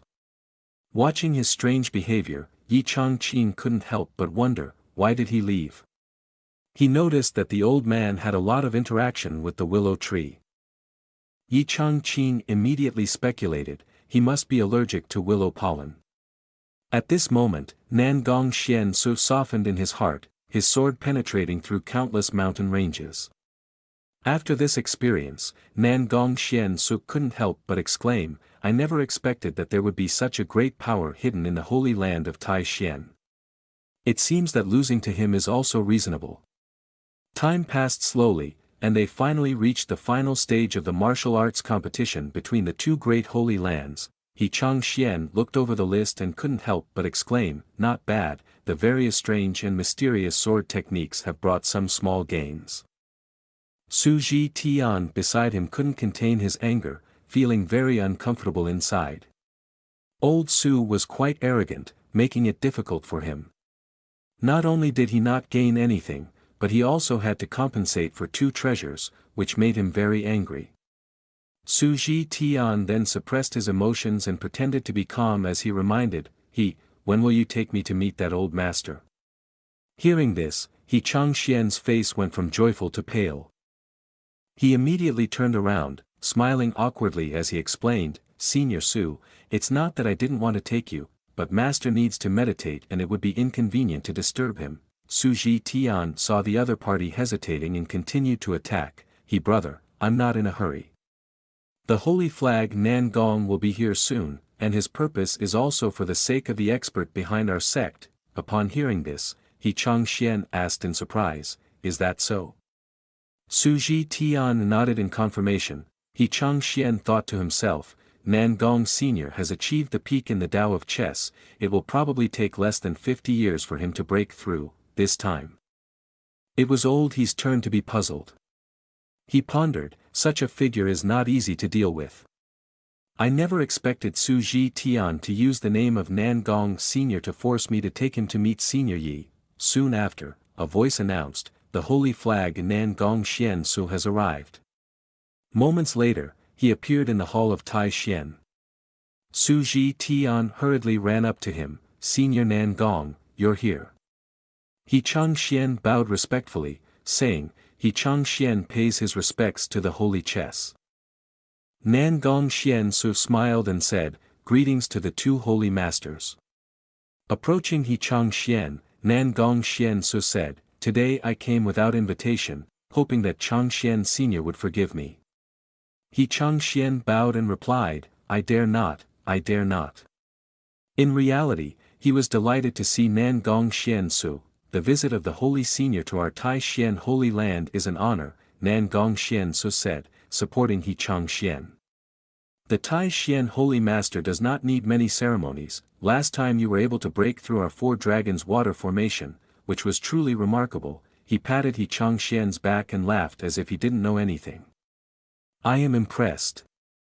Truly impressed," He Chongxian said, secretly sweating, knowing that it wasn't him who broke the water formation. At this moment, Su Ji Tian behind Nan Gong Xian Su seized the opportunity to tease, "Senior Nan Gong may not know this, although brother he is skilled in martial arts, he alone was not able to break through your formation, there was an expert behind him." He Chongxian, now too embarrassed to look at anyone, blushed deeply, and Su Ji Tian continued, "Perhaps Tai Xian holy master could lead you and me to meet the real person behind it all." He Chongxian's head was practically steaming with anger. He grabbed Su Ji Tian by the collar and shouted, "Su, you old ghost, don't you dare push your luck. Su Ji Tian responded calmly, why? Does he brother want to conceal the truth?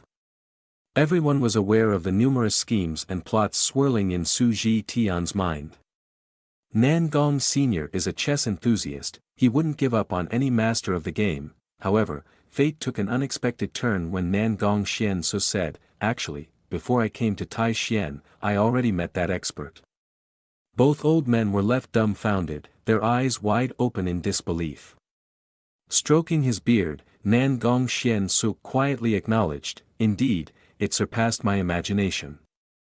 Su Ji Tian, unable to believe his ears, asked, it can't be true, can it? Nan Gong Sr., you are at the peak of the hollow movement stage. Could it be that person's strength exceeds even yours? Nan Gong Xian Su reached into his pocket and said, look at this, and you'll understand. He pulled out a purple willow leaf that had been gifted to him. The group was astonished. A leaf? They exclaimed in shock. Su Ji Tian exclaimed in amazement, how can it contain such a huge amount of energy? He Changxian quickly recognized, this is a leaf from the 1,000-year-old demon tree in Master's mansion. Nan Gong Xian Su solemnly said, indeed, just one leaf can help us break through the illusionary realm and step into the great Tao. The cultivation of this expert is fundamentally beyond what we can comprehend. Su Ji Tian was shaken, he muttered, it's not possible, what exactly is this entity? At Nanling Qingqiu, where the Ling Hu tribe resides. Another day arrives in Yuhu City, in front of the city gate hang countless red silk ribbons along with flower arches looking extremely beautiful, as if there is a happy event within the city. He Huang traveled from afar to Yuhu City, finally arriving at the place, he perked up his ears excitedly and exclaimed, finally I have come to the most bustling border of the Hu tribe. He Huang curled his lips into an excited smile, his whole body emitting a cold aura. Yuhu City is bustling and crowded. He Huang carefully observes the surroundings from the top of the city gate, confidently stating, there must be a primordial stone here that the master needs for cultivation. He Huang is not idle observing for long, he immediately moves on to the next action, jumping off the gate. He Huang strolls down the street, suddenly hearing people in the city spreading rumors, congratulations to Shernyan Princess and young Master Black Tiger Clan for their engagement, booths have discounts for 3 days, wherever he goes, he hears such things, tomorrow the store will be closed, the shopkeeper is invited to the grand engagement ceremony. The portrait of the ancient ancestors on the hardcover was a pinnacle of power to protect those who practiced cultivation. He Huang could hear clearly, as he whispered to himself, what an unexpected honor. The fact that the enemy clan was marrying their daughter to him. As he walked past a shop, someone recognized He Huang, they immediately stepped out, blocking his path. One of the 2 arrogant men spoke up, He Huang, the 7 great demon kings are searching for you with all their might across the southern ridge, yet you dare to come here? The self-important group continued, out of respect for your previous injuries, we won't be rude to you, we won't even raise our hands to restrain you. He Huang did not show weakness, he simply smiled and said, hey, and then he unleashed his power, using the mighty king's aura move to knock the 2 arrogant men out. He Huang was consumed with rage, he laughed wildly, unable to control the power he displayed, intentionally attacking the 2 men. He Huang raised his hand, using his magical power to tightly grip the 2 men who had underestimated him, lifting them up high with a single lift of his body.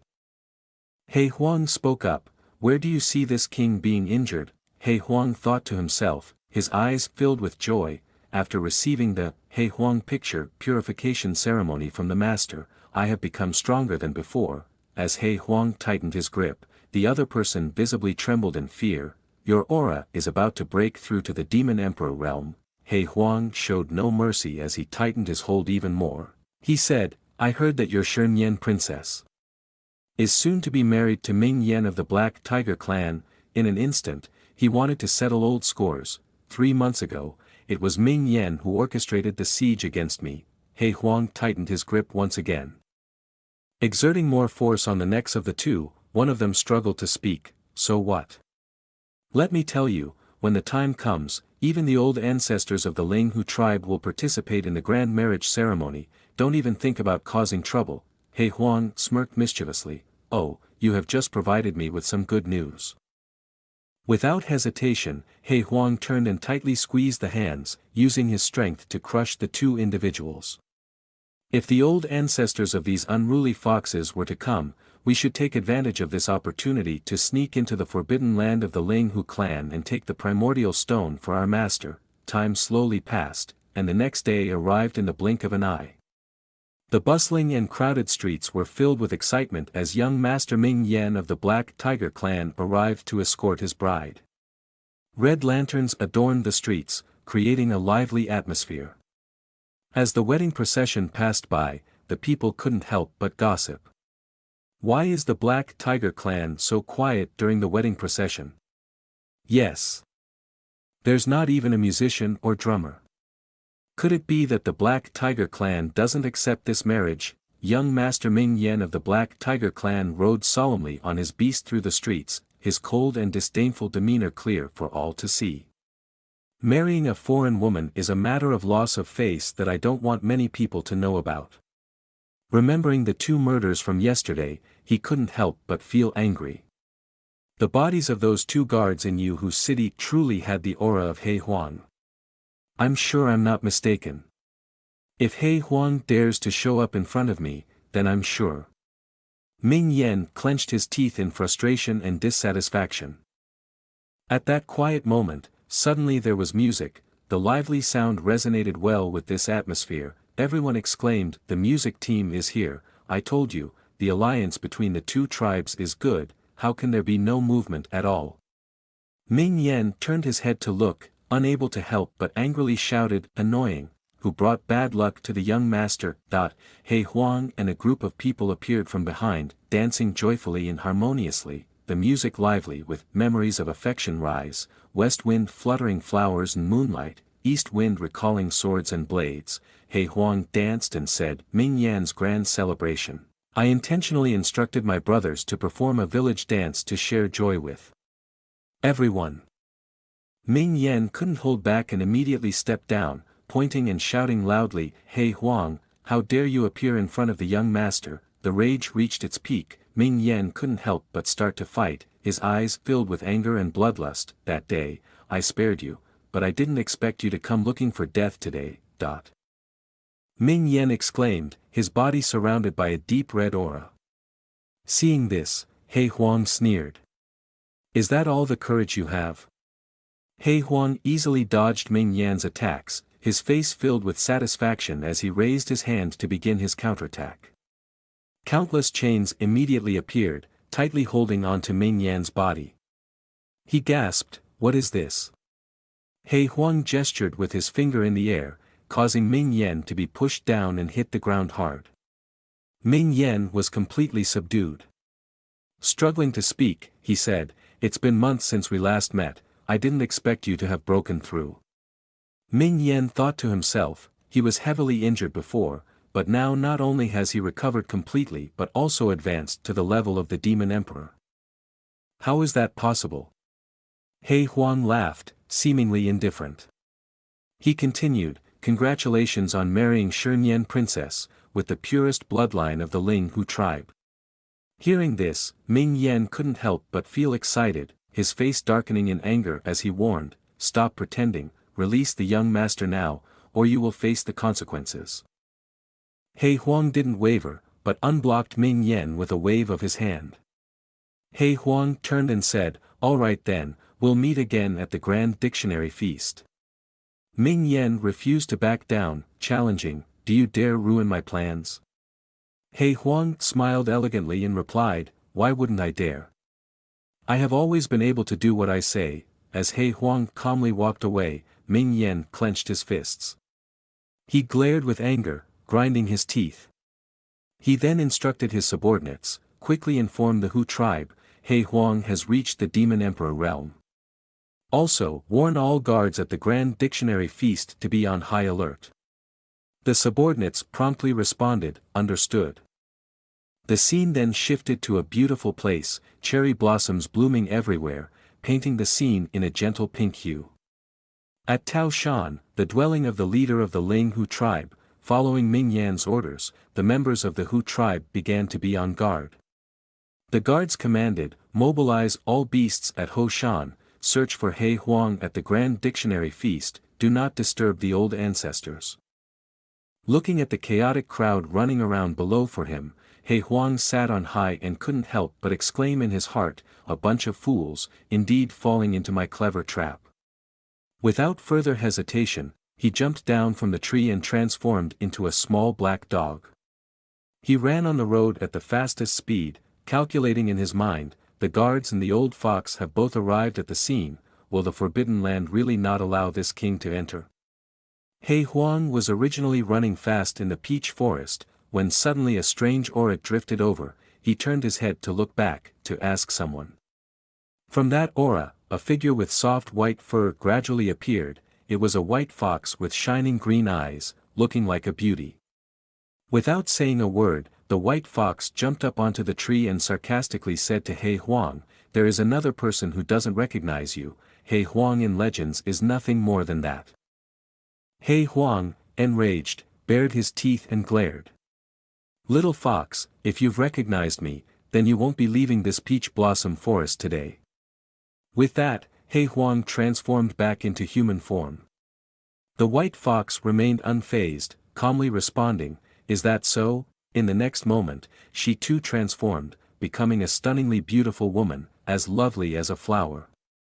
This little fox was none other than the princess of the Ling Hu tribe, Tu Shernyen.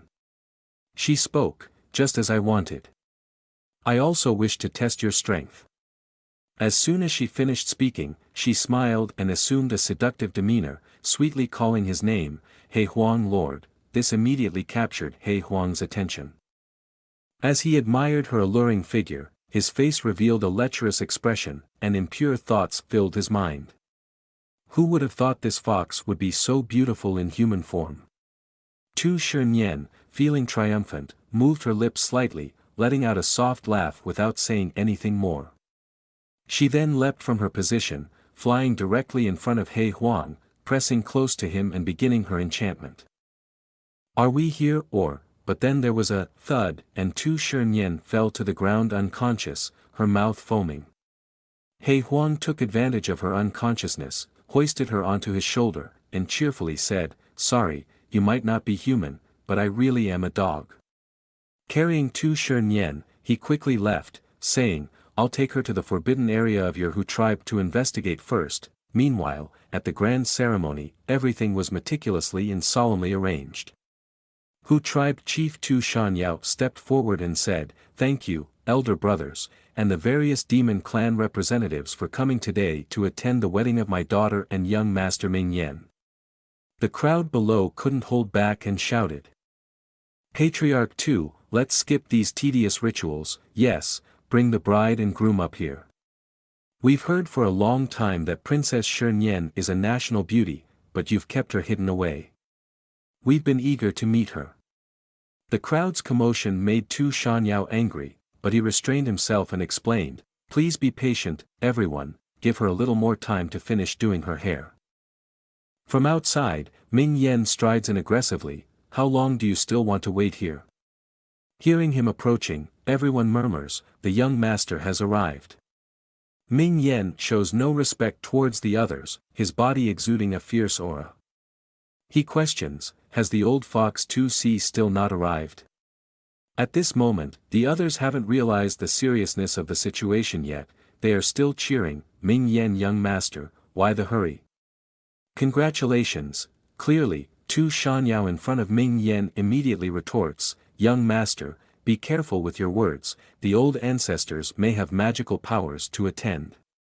Ignoring him completely, Ming Yan rushes forward and grabs Tu Shanyao's neck roughly. Mocking, Ming Yan says, when that old fox destroys his cultivation, wait for our tribe's magical weapon, Black Tiger flying, to save him. He menacingly sneers, you should be careful with your words. Ming Yan is extremely hot-tempered and without further ado, he forcefully attacks the elder and pushes him back. Then Ming Yan came forward to declare proudly, now the Black Tiger clan is in my hands. Tell 2C to get out of here and wish me well. 2 Shanyao groaned in pain as he sat on the ground for a few moments. Finally, unable to resist, he tremblingly responded, okay. Watching the shadow of 2 Shanyao, Ming Yen coldly snickered to himself, if it weren't for the primordial stone in 2C's hands that the Black Tiger clan urgently needs, would you despicable foxes be worthy? Then he arrogantly asserted, with the demon supreme lord of our clan here, soon all the Fox clan will become subservient to our Black Tiger clan, and your 13 daughters will become mere playthings in my hands. Meanwhile, back in the Peach Blossom Forest, 2 Shernyen was still unconscious. When she woke up, she looked around groggily. He Huang was still waiting. Seeing this, he exclaimed, "You're awake." 2 Shernyen sat up and realized she was bound. She asked in surprise, "What is this?" He Huang helped 2 Shernyen stand up. He joyfully said, "You recognize me, you must be some princess. Now, I want you to take me to the forbidden territory within your clan." 2 Shernyen glanced aside, contemplating something, and soon smiled, agreeing, "All right." The two of them left the place and began heading toward the forbidden area, guided by her. 2 Shernyen asked He Huang, "How did you manage to infiltrate here?" He Huang, without concealing anything, candidly replied, "Of course, it was during the grand wedding ceremony of 2 Shernyen and Ming Yen, sneaking in amidst the chaos." Hearing this, she was stunned and somewhat embarrassed. "You know 2 Shernyen too?" He Huang constantly looked around, appearing cautious. He replied, "Who doesn't know Princess Shernyen of the Linghu tribe? The purest bloodline in Linghu today, hidden and raised since childhood. Today is her first public appearance." After a few more steps, 2 Shernyen suddenly stopped and said, "Here, the magic formation at the entrance to the valley. I've already led you through. This is the ancient forbidden temple." In front of them was a large, solemn temple. 2 Shernyen turned and asked, "Can I go back now?" He Huang, unwilling to let her go, gave her a hard push, "Dream on. Obediently be my hostage." The two slowly advanced inside, but they were unaware that every move they made was being watched. Back in the main hall, Ming Yen glanced at 2 Shanyao and inquired, "Did you see He Huang in the hall today?" 2 Shanyao straightforwardly replied, "I didn't see him." Upon hearing 2 Shanyao's response, Ming Yen couldn't help but startle, feeling a chill in his heart. Could it be that He Huang is playing with the young master? Just then, a servant girl rushed in from outside, panicked, "Patriarch, it's not good, Shernyen princess is missing." Hearing this clearly, Ming Yen exclaimed, "What's going on?" 2 Shanyao also couldn't remain calm, beginning to interrogate. What exactly happened? The servant girl couldn't help but tremble in fear, tears streaming down her face, and then she angrily began to explain. In the hall, the princess chased the servants out, saying she wanted to prepare on her own. The servant girl was so scared that she burst into tears. Just a moment ago, when the servants opened the door to enter, they found the princess had jumped out of the window. Ming Yen couldn't hold back slapping the servant girl and scolding, "You fool, what are you all eating?" 2 Shanyao had no choice but to talk to Ming Yen first. "Young master, please calm down. I have to go find that little girl now," meaning 2 Shanyao had to leave to find the girl. Ming Yen, with a dark and furious face, thought, 2 Shernyen, you will pay for your ignorance, causing both 2 Shanyao and the girl to feel uneasy. Meanwhile, inside the dark forbidden area of Hu tribe, a mysterious atmosphere filled the place. Looking through the unusual darkness, 2 Shernyen lay comfortably on the ground, chin in hand, asking, "He Huang Lord, what do you think of this marriage alliance of our Hu tribe?" While he lay quietly, He Huang was hunched over rummaging through a chest of items. Answering, "I believe Ming Yen is a rotting cesspool." He raised his head in contemplation. "It's a shame Shernyen princess has to marry someone like him." 2 Shernyen sighed, feeling disheartened. "Honestly, I want to marry," but then realizing her mistake, she quickly sat up and cleared her throat, correcting herself, I heard Shernyen princess wants to marry him. Only the supremely strong, with cultivation that reaches the heavens, with a gentle and elegant demeanor, every action commanding respect from others, saying that, who else in this server can meet the requirements of Tu Shernyen besides Yi Changqing, just recently enthusiastic but quickly feeling disheartened, but how can someone like that even exist? He Huang hearing this immediately refuted, who said they don't exist. The master of this prince is exactly like that, just mentioning. The master, He Huang becomes excited. The master not only has deep and mysterious cultivation, but also grants blessings to others without asking for anything in return. Then He Huang turned to ask, do you know how long it has taken the prince to cultivate from the beginning until now? Tu Shernyen boldly guessed, now you have reached the demon emperor realm, even with exceptional talent it would still take over 100 years of cultivation, right? But then He Huang raised 5 fingers, this puzzled Tu Shernyen, with a gleam in his eyes. He Huang confidently said, 5 years. Tu Shernyen could not believe this number, she sweated and exclaimed, it can't be. While He Huang continued to rummage through the belongings in the chest, Shernyen was thinking anxiously, can 5 years really turn a normal demon beast into a demon emperor? If they are truly that strong, even if I serve Tu Shernyen for a lifetime, I will not regret it. Suddenly, He Huang turned to her and said, wait for my mission to be completed, then I will lead you to meet the master. He Huang then suddenly stopped. In front of him were countless sparkling stones scattered on the ground, the small stones emitting a special light. He couldn't help but exclaim, it's a primordial stone. Seeing the item he was looking for, he became excited and ran towards it as if flying. Continuously laughing triumphantly, haha, even the heavens are helping me. However, at that moment, Tu Shernyen raised her hand to stop He Huang. Wait, she said, stepping forward to warn him, I advise you not to go there, it's very dangerous. But He Huang seemed to ignore Tu Shernyen's warning, fearlessly advancing forward, saying, what is there to fear? Doesn't old fox Tu Shi participate in the holy ceremony? Tu Shernyen's attitude changed immediately on her face, she darkly said, but the ceremony has not yet begun. He Huang sat down without doing anything and took out a bag to prepare to pick up items. He heard her say so and asked casually, how do you know? Tu Shernyen coldly spoke up, because the bride is me. How can the ceremony start if I am not present? At that moment, He Huang managed to gather a large bag of primordial stones. He heard her and exclaimed in surprise, you are the Shernyen princess. But at that moment, a bright light burst out from the coffin in front of He Huang, followed by a loud explosion in the palace. In the faint air, a vague and ethereal figure appeared. A questioning voice echoed, Junior Tagon, drop the primordial stones. He Huang heard it clearly but ignored it. He coldly held on to the items and put the bag into his pants. This action indeed provoked the other party. Another attack was launched. He Huang skillfully dodged the move. Not only without any hesitation, He Huang also arrogantly smirked and replied, you say release is release, then I lose face how many times? Regardless of being chased behind, He Huang immediately grabbed the items and ran away, casually saying, goodbye. However, at that moment, Tu Shernyen ran even faster than He Huang. She winked playfully. He Huang was left behind, due to Tu Shernyen's unexpected actions. He couldn't help but anxiously shouted, hey, what are you trying to do?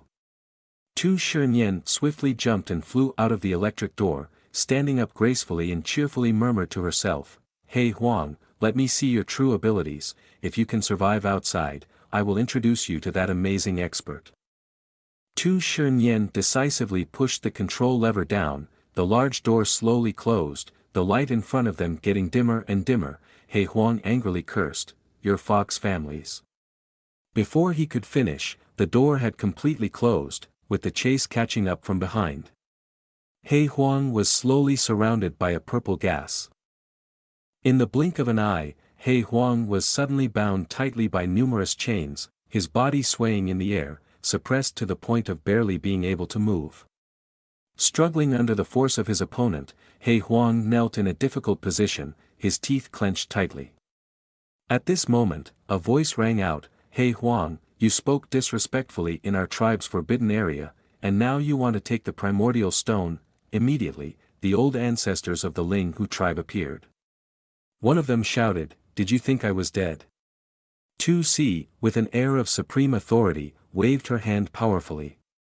He Huang did not allow himself to be controlled for long, he easily broke free from the chains. Despite showing no fear, he humbly spoke, "I apologize, but my master needs the primordial stone for cultivation. I hope the senior can show mercy." Hearing this, she raised her head arrogantly and shouted, "Liar! The primordial stone is a rare treasure of heaven and earth. Even someone as powerful as I cannot refine it. Who is your master to deserve it?" She then made a contemptuous face and said, "How could someone like him be worthy of using such a heavenly treasure?" Upon hearing his master being insulted, He Huang couldn't bear it. He gritted his teeth in anger and responded, "You dare to disrespect my master, a simple wave of his hand could kill you." 2C, however, remained skeptical and coldly responded, "I have cultivated for tens of thousands of years, never have I encountered such arrogance. It seems I must teach you a lesson." With those words, 2C launched an attack towards He Huang, who reacted swiftly by summoning a shield to block the strike. The impact pushed He Huang back a few steps, but he had no intention of backing down.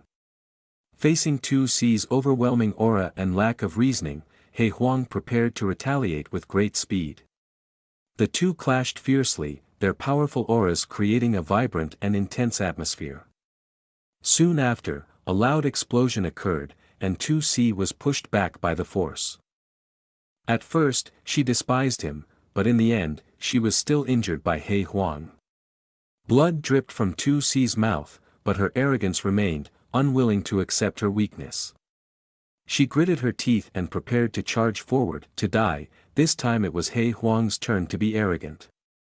He sneered contemptuously, "You think you can kill me just by yourself?" He Huang then unleashed his He Huang picture aura, which surrounded him intensely. He triumphantly exclaimed, "Old fox, do you see what this is?" A scroll flew into the air, emitting a dazzling golden light, and behind He Huang was a painting of a huge dragon, exuding immense grandeur. 2C stood there in shock, guessing. Could it be the Demon Emperor picture? Immediately after, a fierce power burst forth from the painting. 2C couldn't avoid this blow and was thrown back. The impact created a huge explosion, causing 2C to cough up fresh blood from her injuries. She struggled to hold back the pain, clutching her body and gritting her teeth. "I never expected the Demon Emperor picture to appear in the world today." He Huang didn't hesitate, he waved his arms and unleashed his technique. This strike easily shattered the gate of the barrier. Retrieving the Demon Emperor picture, He Huang solemnly stated, "I and your Hu tribe have no enmity, today I am only taking the primordial stone." Then he turned around and said in a low voice, "Be careful." After running out of the barrier, Tu Shunyan rushed straight into a rock wall. As she turned her head, she immediately heard a noise from afar. It was a group of people running towards her. When she saw that it was Tu Shanyao coming, she turned and asked, "Father, are you looking for me?" With a major incident like this, Tu Shanyao did not want to scold his daughter either. He questioned loudly, "Little girl, how dare you dig a grave and want to bring disaster to the Black Tiger clan?" Even those around him showed concern.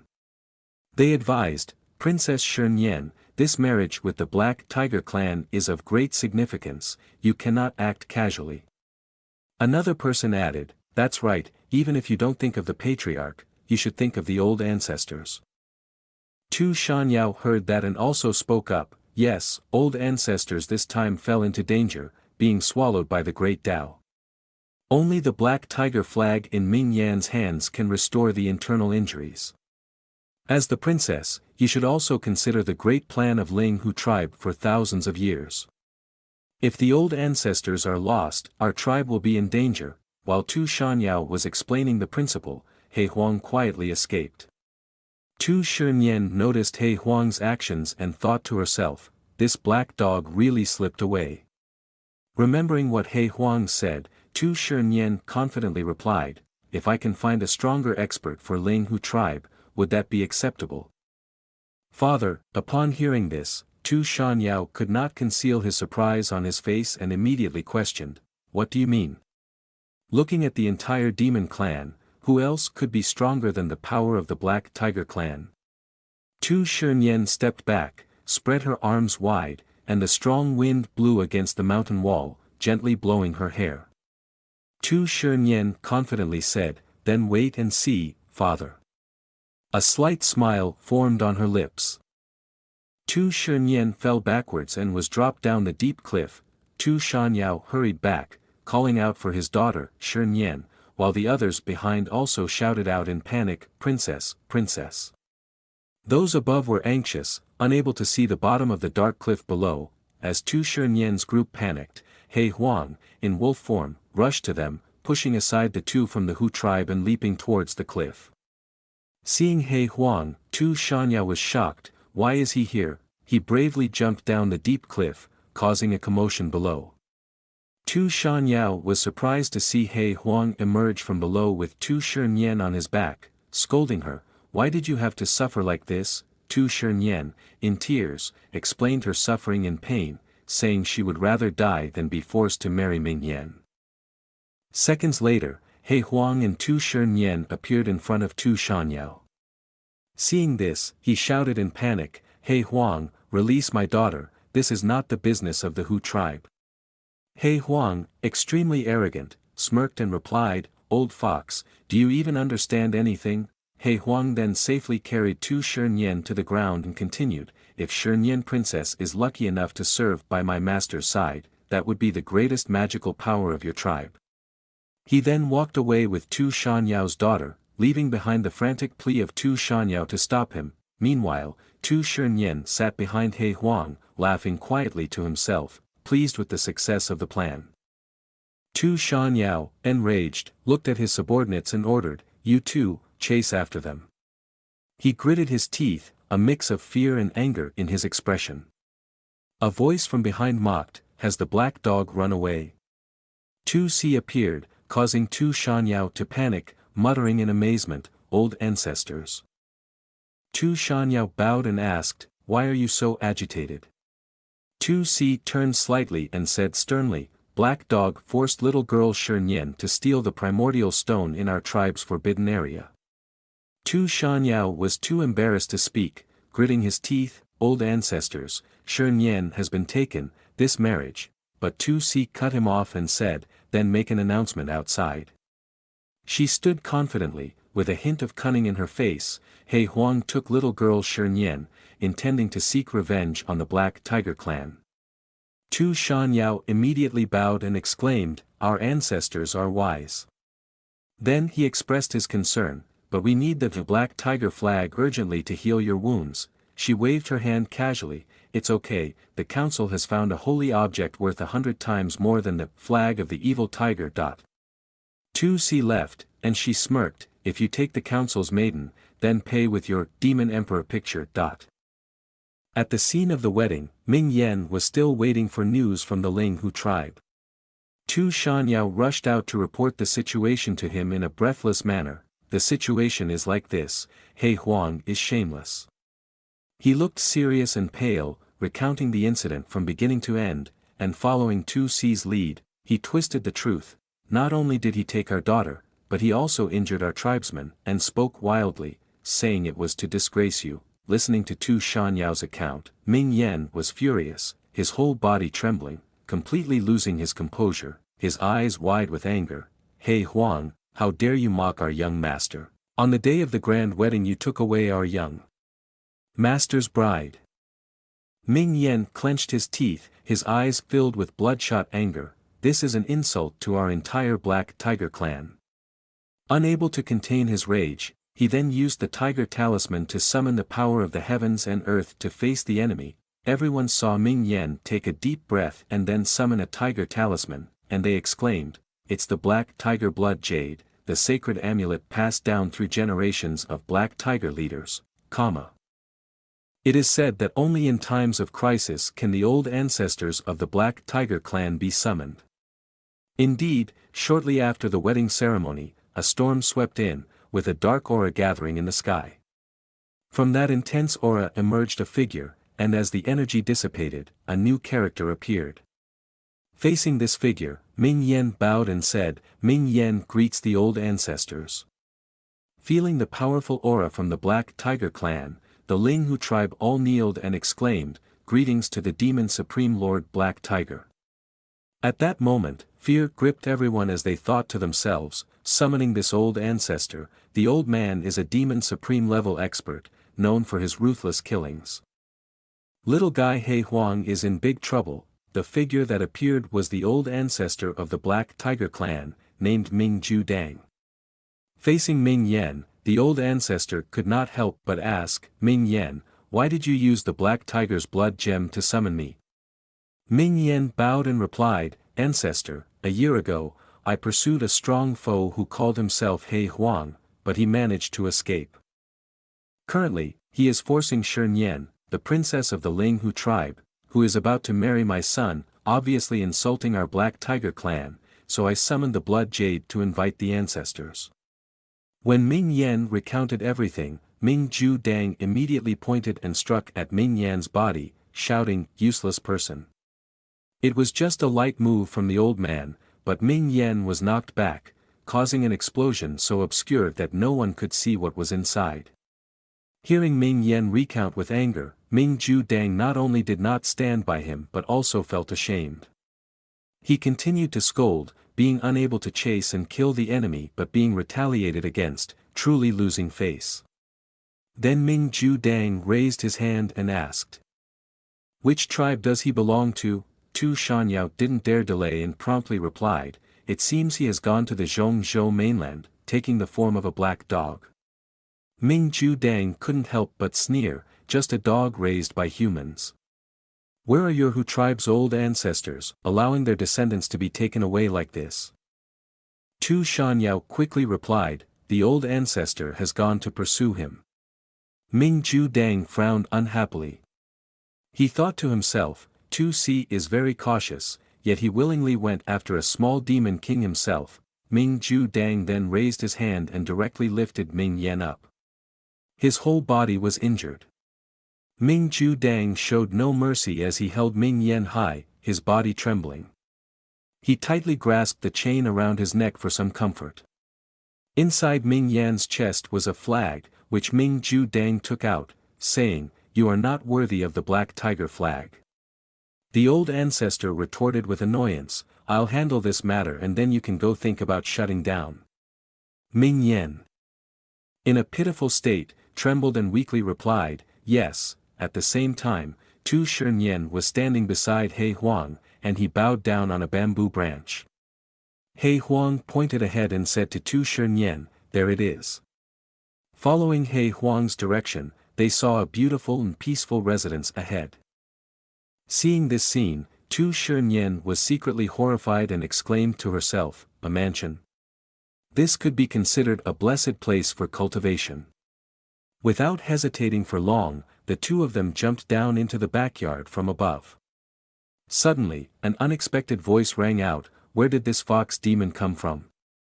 As soon as the words were spoken, Tu Shern Yen's body instantly froze. Then, a willow branch whipped towards her, and Tu Shern Yen, both surprised and frightened, thought, "It's a 10,000-year-old tree demon. I'm done for, I can't move." Fortunately, He Huang jumped out just in time. He grabbed the willow branch and said, "Brother Shu, don't be rash. She is here to pay respects to our master." Holding the willow branch, He Huang sensed something was off and asked, "Brother Shu, it's only been a few days, but why did you trim your branches?" In front of He Huang, Brother Shu indeed had his branches neatly trimmed. When He Huang asked, Brother Shu replied, "The master found these branches too dense and kindly helped to trim them." Hearing what Brother Shu said, Tu Shern Yen was inwardly terrified, thinking, to dare trim the branches of a tree demon of this level, who exactly is the master that He Huang speaks of? While the two were quietly in the garden, a loud voice rang out behind them, "Black dog, hand over the treasure." Turns out it was Tu Si. She had also chased here. The two met and didn't give each other a moment to breathe. Tu Si rushed down to give He Huang a blow, but he quickly dodged, 2C hit a rock, breaking it into pieces. He Huang gritted his teeth and said, "Old fox, didn't expect you to dare follow me here." 2C didn't bother to argue and decisively said, "Stop wasting words, hand over the Demon Emperor picture, and I'll spare your life." He Huang, of course, refused, immediately responding, "In the territory of the Hu tribe, you may be feared, but here you should show me some respect." 2C remained firm. She aggressively approached, loudly saying, "If you won't offer me wine, then prepare for punishment." Their hands intertwined, she immediately clawed at He Huang. He was hit by the evil move and injured, blood splattering. In that moment he could only call for help from his loved one, "Shu brother, help me." However, Shu brother calmly replied, "It's not time yet." At that moment, 2C was determined to snatch the item, still wanting to advance. "Foolish dog, the person must be dead already." Tu Shunyan hurriedly raised his hand to stop and said, "Respected ancestors, show mercy." As the tense battle was unfolding, Yi Changqing on the other side was leisurely singing and trimming the bonsai tree. "I dig, you dig, he digs, she digs, we all dig, the little ideal can blossom whenever planted." He casually trimmed a branch and threw it behind him, muttering, "Really troublesome." However, the small branch thrown out exuded immense power, flying over to the neighboring house. While 2C and He Huang were in a fierce battle, the branch flew to contact 2C, using a move, falling for 10,000 intentions to lie in leisure. She immediately felt overwhelmed by a powerful force and was knocked back. He Huang cried out emotionally, "Shu brother, you finally made a move." However, Shu brother on the other side calmly denied, "It wasn't me, it was the owner." Seeing Shu brother, 2C exclaimed in amazement, "A tree demon of 10,000 years." However, she still showed a haughty and stubborn attitude, "A bit of skill, but not enough to challenge me." Just then, 2C was overwhelmed by a huge force. She gritted her teeth in frustration, her hands on the ground unable to resist. Shu brother warned, 2C, "Since you haven't disturbed the master yet, I advise you to leave quickly." At this point, 2C still refused to cooperate. She sneered coldly, "Who do you think you are to give orders to me?" Shu brother did not back down, immediately retorted, causing a disturbance outside the master's residence and harming the pets that the master keeps. "You do not understand the consequences." Another blow struck 2C, causing her to fall to the ground. 2C gritted her teeth, thinking to herself, "There are very few cultivators in this world who can challenge my pride. Today I suffer at the hands of Shu brother, it can be considered as my unlucky day." 2C then wondered, "But he still has a master, what great power does he belong to?" As a gentle breeze passed by, Yi Changqing finally finished his work, setting down his pruning shears. At this moment, hearing the chaotic sounds coming from outside, he frowned in confusion. "What's that noise outside? Why is it so loud?" Yi Changqing stepped out and asked, "What's going on?" Hearing someone approaching, Tu Shunyan was startled, "Not good." He Huang gasped and said, "It's the mother, the master." Yi Changqing stepped forward, exuding a regal air, with a strong oppressive golden aura radiating from his body. 2C was pushed into a difficult position, feeling the overwhelming pressure covering the sky and earth. The aura on Yi Changqing's body directly dominated He Huang, Tu Shunyan, and 2C, making them unable to move. With a snap, all three transformed into their original forms, two foxes and a black dog. As Yi Changqing stepped forward, his eyes widened. He only saw 2C and He Huang, a fox and a black dog, fighting each other, growling incessantly. Yi Changqing, feeling slightly disdainful, said, "So it's just animals fighting." To ease the tension between the two sides, he ordered, "He Huang, come here quickly." Being protected, He Huang immediately sneered with a mocking look at the opponent. "See, this is the power of the owner." 2C continued to growl loudly, "A dog relies on its owner, truly the failure of the demon clan." Yi Changqing, seeing his beloved pet not listening, became angry. "I called you, didn't you hear?" Sitting down next to He Huang and 2C, he reconciled, "Disperse, your noise here bothers the neighbors, not good." 2C's eyes suddenly sharpened, silently.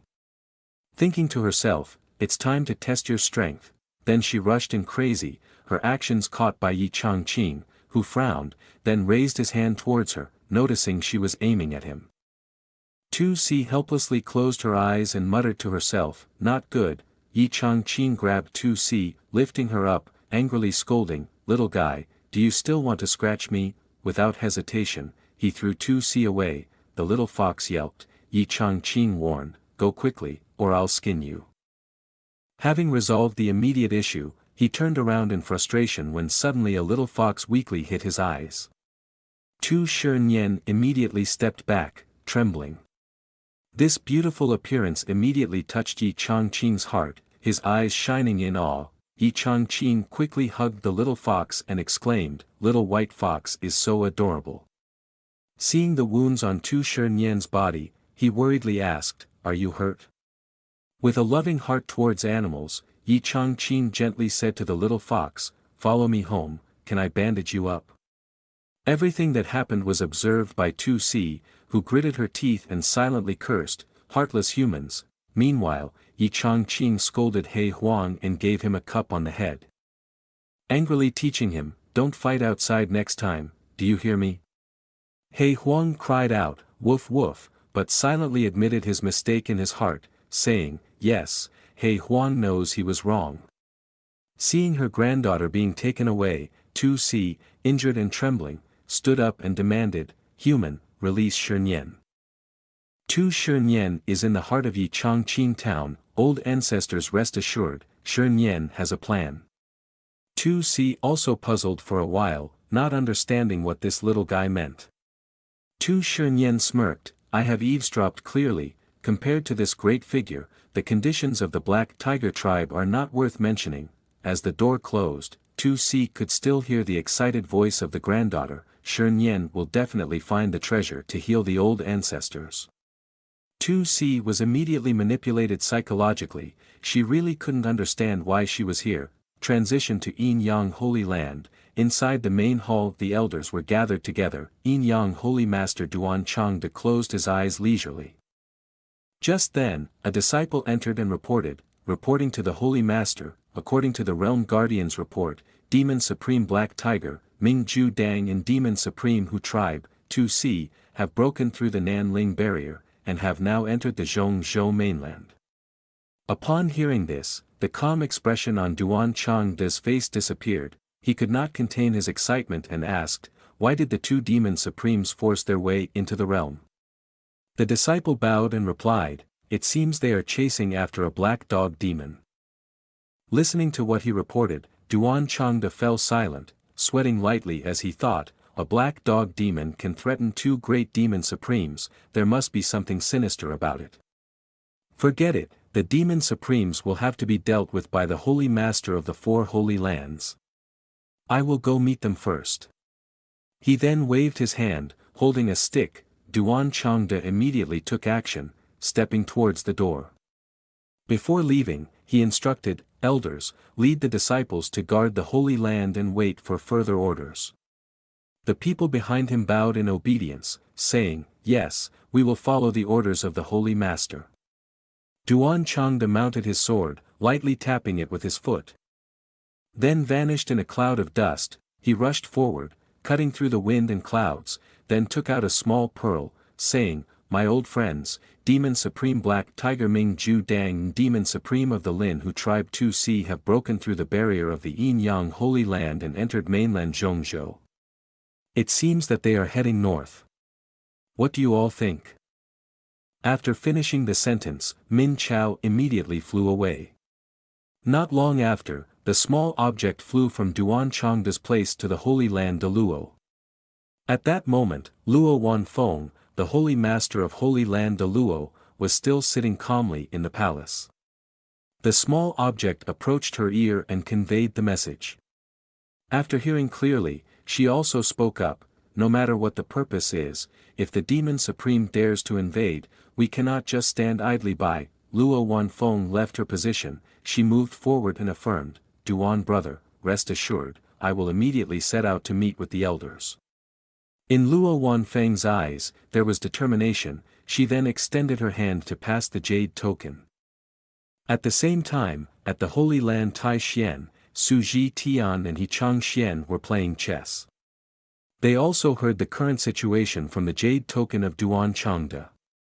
Su Ji Tian nervously exclaimed, "The demon clan Nanling has stopped for so many years, why would the two demon supremes dare to invade mainland Zhongzhou this time?"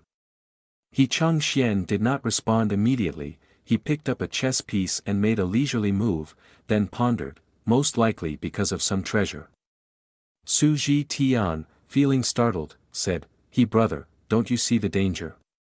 Nanling is heading towards the north, which is Holy Land Tai Xian." He Chang Xian ignored it and made another move. He calmly stroked his long beard, confidently responded, "Heading towards Tai Xian Mountain, we must pass through Shaoqi town first. With Master Yi in control and two supreme demons, what trouble could they cause?" He Chang Xian placed a chess piece down and said, "If you feel bored with life," he enthusiastically exclaimed, "then just come along, I will not come again." However, in reality, Tu Si's hand was trembling constantly, silently thinking to herself, that willow tree may not be a high-level spirit, but that young man is even more frightening. As Tu Si was running away, something was chasing her from behind. When Tu Si realized everything, it was too late. She couldn't react in time and was surrounded by the dark energy, seemingly unable to resist, as if she was being swallowed up by the dark energy. At that moment, Ming Ju Dang appeared with a sinister smile. Meeting again, the elder spoke, "Tu Si, it's been a long time." She was completely restrained, her entire body trembling in shock. "Demon Supreme Black Tiger, Ming Ju Dang," she stammered. He approached her with a sneer, "You also went after He Huang. It seems you returned empty-handed." Tu Si snorted coldly, curling her lips, "So what?" At this moment, Ming Ju Dang proposed an exchange. "If your Linghu tribe submits to my Black Tiger clan, I can take care of that black dog for you. How about it?" Tu Si had just come from Yi Chang Qing's place, and recalling the terrifying experiences she had gone through, she smiled craftily, mocking him inwardly, "Stupid cat, if you want to die, I'll help you out." Feigning grievance, Tu Si started to sob and said, "Demon Supreme Black Tiger, I won't hide it from you. I chased after He Huang, but he refused to release the captive and even seriously injured me." Ming Ju Dang seemed unaffected, frowning and gritting his teeth, "Humph, don't try to deceive me. He Huang is only at the Demon King realm. How could he possibly defeat a Demon Supreme like you?" Tu Si continued because he had the Demon Emperor picture in his hand. Hearing this, Ming Ju Dang was shocked and exclaimed, "Demon Emperor picture? The holy object of the demon clan nurtured by the heavens and earth in legend." The old ancestor looked at Tu Si, as if his mind had been cleared by him. "No wonder this sly fox has been so elusive. If my lord wants to become the Demon Emperor, then this item is indispensable." Then the black aura around Tu Si gradually dissipated. Ming Ju Dang asked with a dark face, "Where is He Huang now?" Upon hearing this, she sneered. "He Huang is hiding in the little town under Mount Tai Xian. He is protected by the Demon Emperor picture. Not only has his cultivation increased, but he has also become extremely ambitious. He even said that with the Demon Emperor picture in hand, he can dominate the demon clan within a few years." Feeling underestimated, Ming Ju Dang couldn't hold back. He was so angry that his eyes turned white and a deep red aura emanated from him. He scolded, "You little guy, dare to speak so arrogantly." Fueled by anger, Ming Ju Dang summoned the Black Tiger flag. 1 second later, she rushed off with her own body. "The demon will go meet him." As soon as the figure of Ming Ju Dang disappeared, Tu Si Demon smiled, "You fool with courage but no plan, this time I will see how you die." Then she sneered with satisfaction. But before Tu Si could do anything, a voice rang out to stop her, "Demon Supreme Linghu, please stop." She turned around, frowning and asking who it was. At that moment, Luo Wanfeng and Duan Changde quickly appeared, the two of Them, along with two other disciples, advanced to surround 2C within sight. She arrogantly spoke, "So it's the two great holy masters of Yin Yang in Deluo, what brings you here?" Without further ado, Duan Changde solemnly said, "Stop playing dumb, you violated the agreement between humans and demons, using cultivation demon supreme to invade mainland Zhongzhou, you should know the consequences." Luo Wanfeng couldn't keep calm and questioned, "What is your purpose in the end?" 2C was like a cat on a hot tin roof. She plotted a wicked scheme, in deciding suddenly, either do not do it, or do it to the end and pour all the blame on the head of the old ancestor Ming Ju Dang. 2C is indeed an old fox, not valuing honesty, able to change black into white. Instantly, 2C transforms into a pitiful victim, acting out a tragic scene, sobbing and recounting, "The two holy masters may not know, but I was forced by Duan Changde of the Black Tiger clan to help him find a treasure," playing the role of a bitter victim. 2C continues, "Ming Ju Dang is extremely greedy, relying on the Black Tiger flag to control, just arrived near Tai Xian Mountain to seize the Demon Emperor picture. Luo Wanfeng's face is filled with shock. She exclaims, "The Demon Emperor picture? Is that not the legendary artifact of the Demon Emperor enlightened?" 2C nods in confirmation.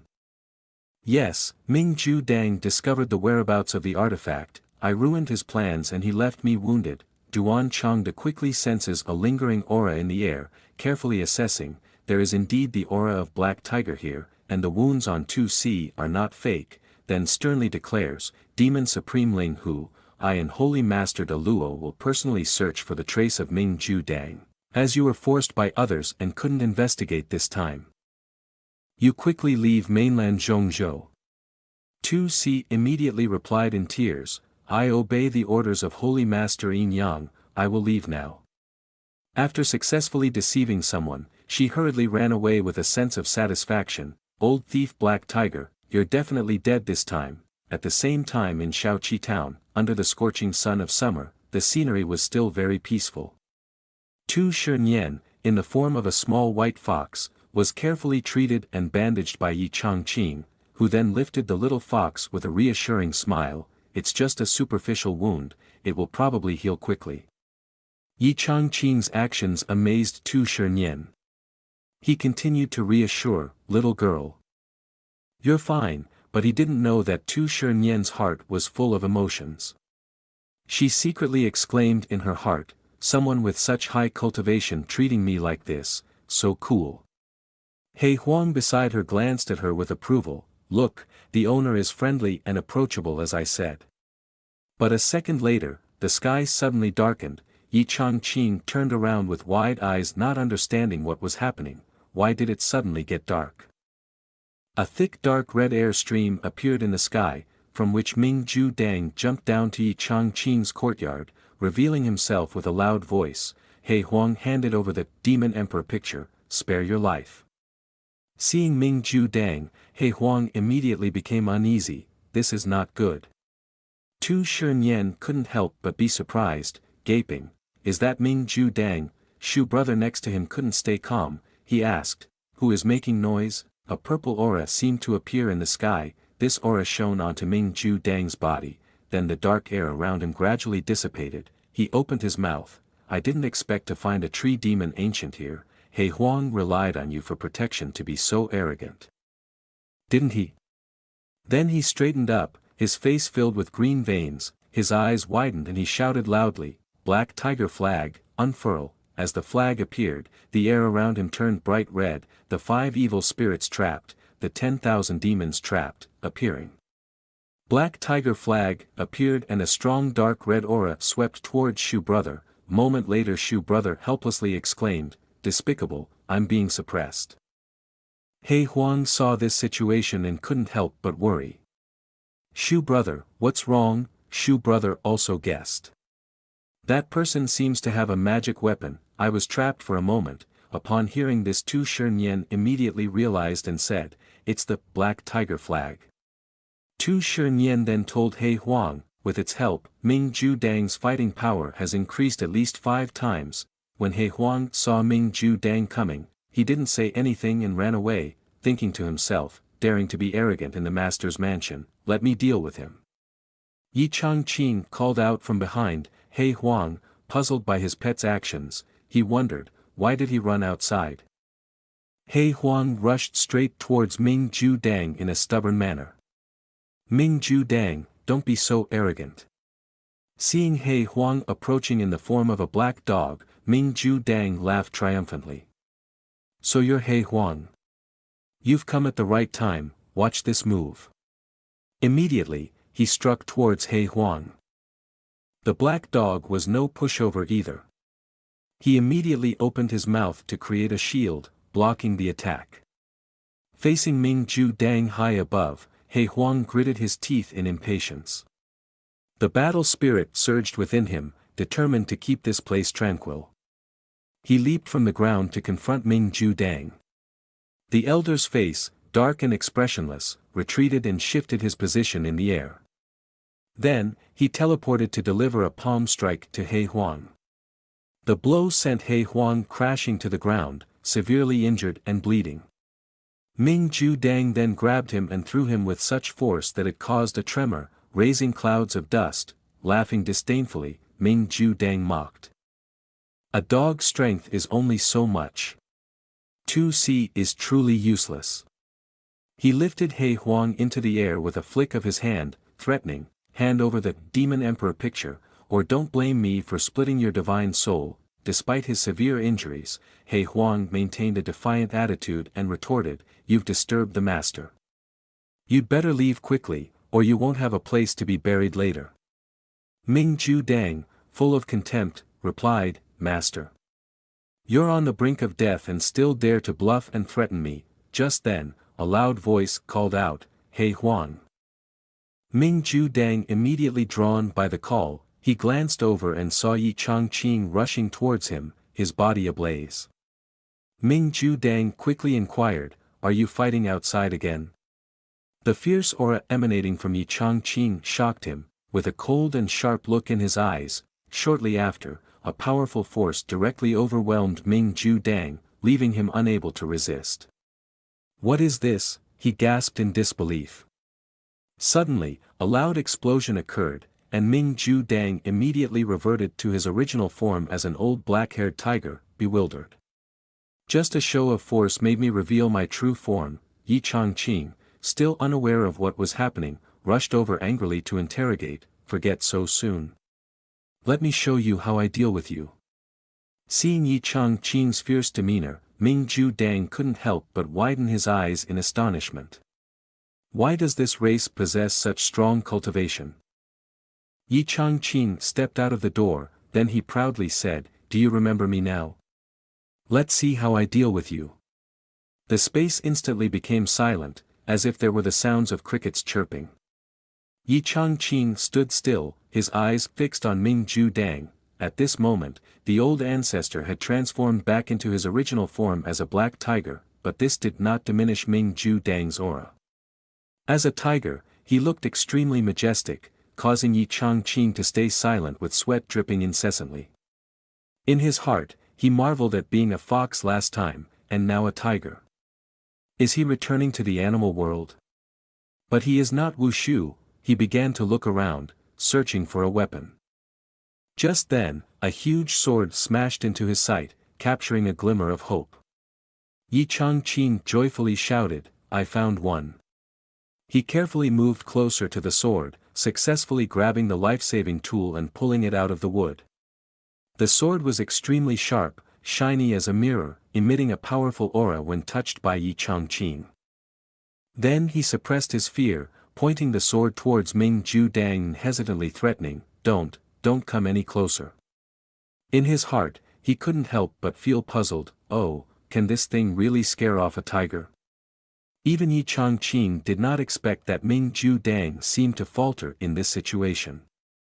The old ancestor stood still in shock, that sword, with such aura, it can surpass our black tiger flag, holy object, what kind of magic weapon is this? An imitation immortal weapon? No, could it be a real immortal weapon? I'm sweating just thinking about it. After considering carefully, the old ancestor retreated and suggested a truce. I have mistakenly offended you. Why don't we each take a step back and stop here, what do you think? Although humble, Ming Ju Dang still appeared majestic. At this point, Yi Changqing was extremely frightened, his body trembling uncontrollably, as if he could no longer hold on to the sword tightly. Seeing Ming Ju Dang seemingly wanting to reconcile, Yi Changqing thought to himself, it seems scared of this sword, I should take this opportunity to run away quickly. Just waiting for this moment, he still didn't forget He Huang and called out to him, stupid dog, run away. But at this moment, He Huang took the opportunity to feel triumphant. He ignored his master's warning and mocked his opponent, old thief, do you now know the power of my master? How dare you be arrogant? Watch me beat you to a pulp. The dog barked loudly, taking pleasure in having his master present to back him up.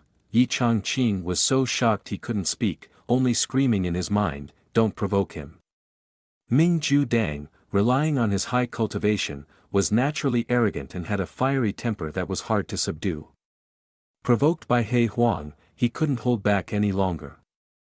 Despite his fear, he roared, damn it, I can endure anything but humiliation. He Huang, today I will take your life. A bright red glint appeared in Ming Ju Dang's eyes. His demeanor changed from humble to resolute, if the senior wants to pursue and kill me, then don't blame me for going all out. Ming Ju Dang proudly raised his head, gathering his energy. He bit off his own tongue, blood pouring out, and then clasped his front paws together to form numerous seals. Finally, he stomped forcefully on the ground, releasing a deep red aura that continuously surged out. In the sky at this time only saw a bright red, and was struck by lightning extremely dazzling. He Huang bowed low to raise vigilance. At that time, the sky of Shaoqi town was extremely chaotic, with a deep red aura and fierce gusts of lightning and wind, and Duan Changda's group also just arrived here with their swords drawn. Luo Wanfeng observed, lazily saying, over there. Duan Changda standing beside her evaluated, it seems that Ming Ju Dang has started to act, but Duan Changda took out a card, on the card was drawn a circle to begin summoning, then the image of a disciple appeared. The old ancestor hurriedly said, He Changxian is so slow, this old ancestor has arrived. Can it be faster? The disciple heard and quickly reporting to the master, Holy Master Changxian said.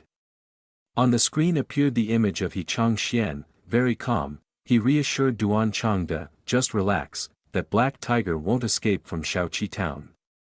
Luo Wanfeng looked over indifferently, not saying a word. Duan Changda's clenched teeth show his anger, so don't talk nonsense. However, at this moment, the sky in front of Duan Changda is filled with a deep red aura, radiating from Shaoqi town. Luo Wanfeng cannot hide his fear of this terrifying aura. He then turns to say that it seems Ming Ju Dang used some ancient technique. Afterwards, Luo Wanfeng clasps her hands in front of the guests and says, Duan brother, among the holy masters, I always feel that your cultivation is the highest. When Duan Changda hears this, he turns around in anger and asks what they mean. Luo Wanfeng quickly explains and suggests that they move forward a bit to assess the situation.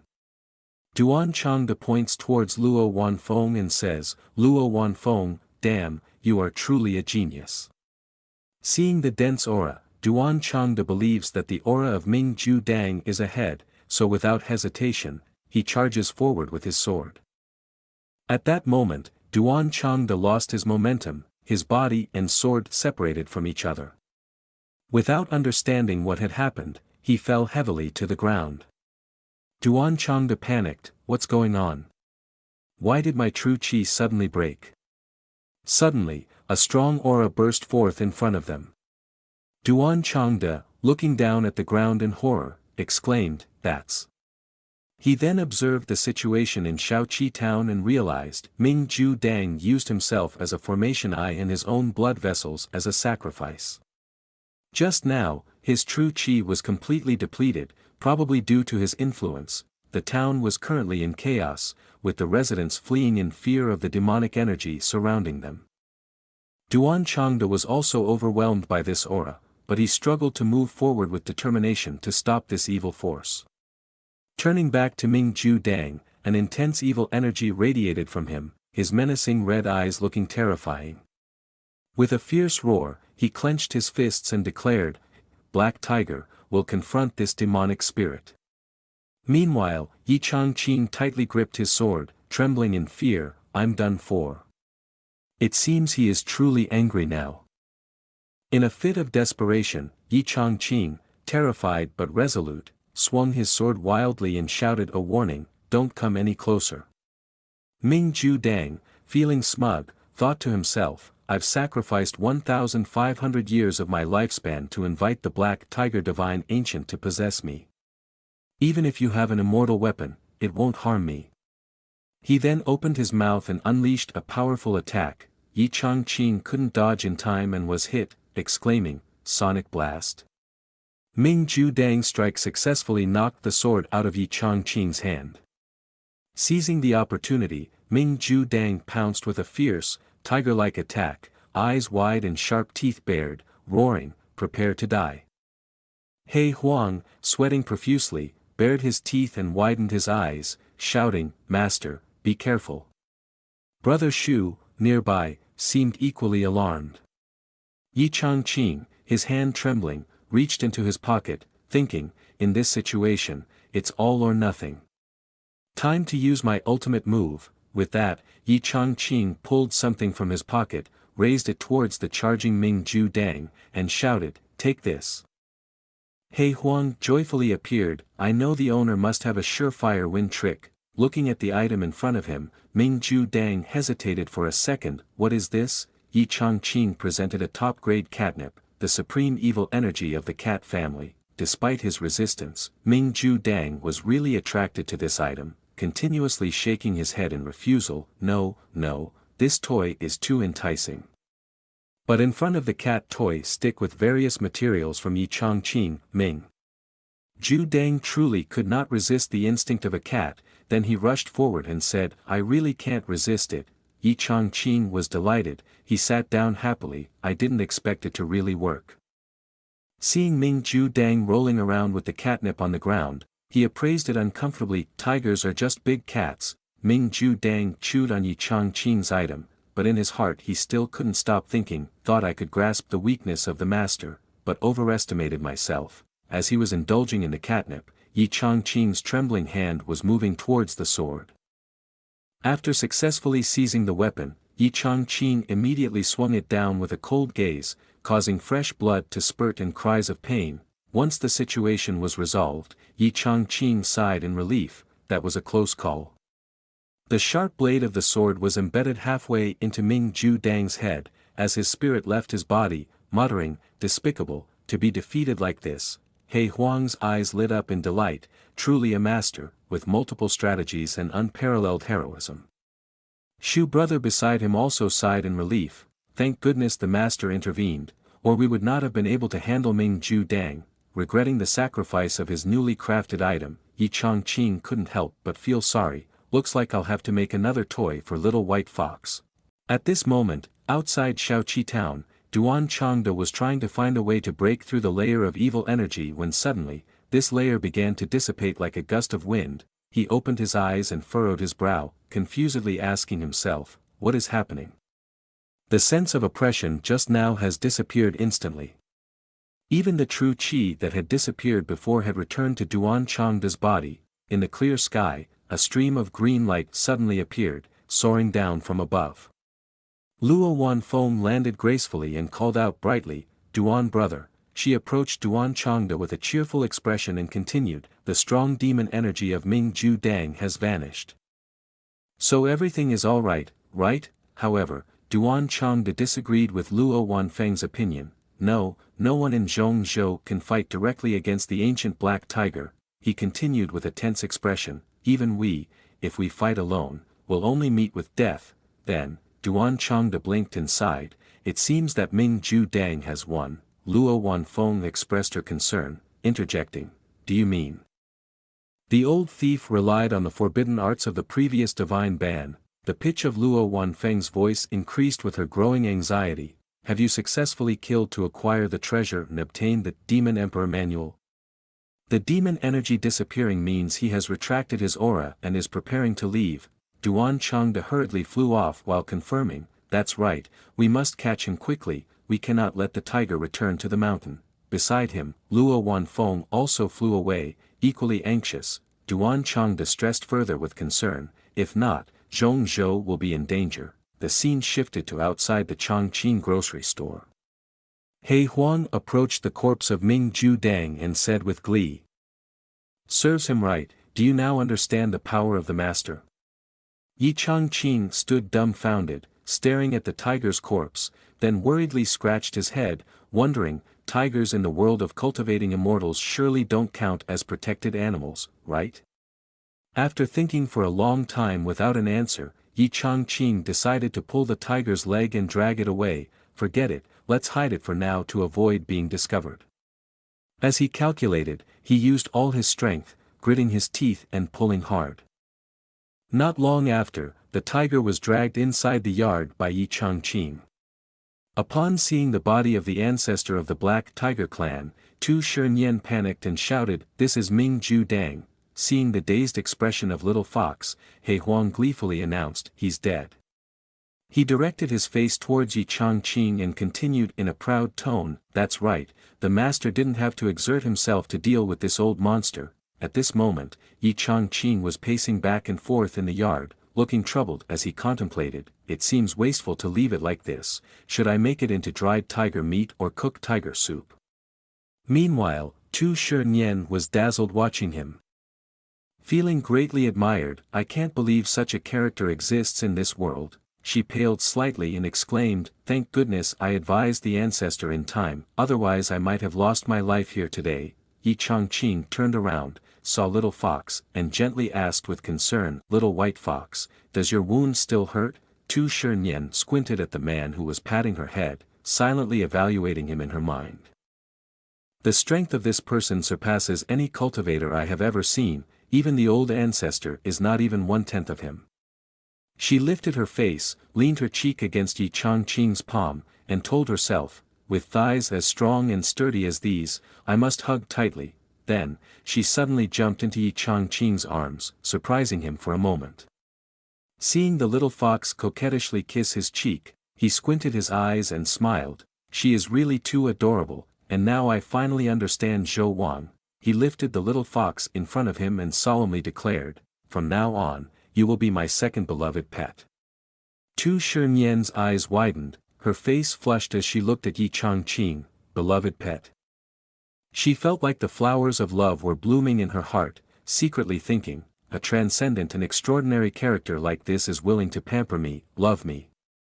She turned her face away, pretending to feel guilty as she said, "Old ancestor, I'm sorry. The grand plan for 10,000 years, the idea of reviving the great demon clan, all of that is nothing compared to the affection my master has for me." Seeing Tu Shernyen happily playing with Yi Chongqing, He Huang smirked with satisfaction, thinking to himself, "No wonder he is the master, he has already used his charm to conquer Princess Shernyen so quickly." At the same time, in front of the Chongqing grocery store, a faint white aura descended from above, followed by the landing of two figures, Duan Changde and Luo Wanfeng, the holy master de Luo. With an anxious expression, he turned to look around and cursed in frustration, "Damn it, we're late again, that guy has escaped."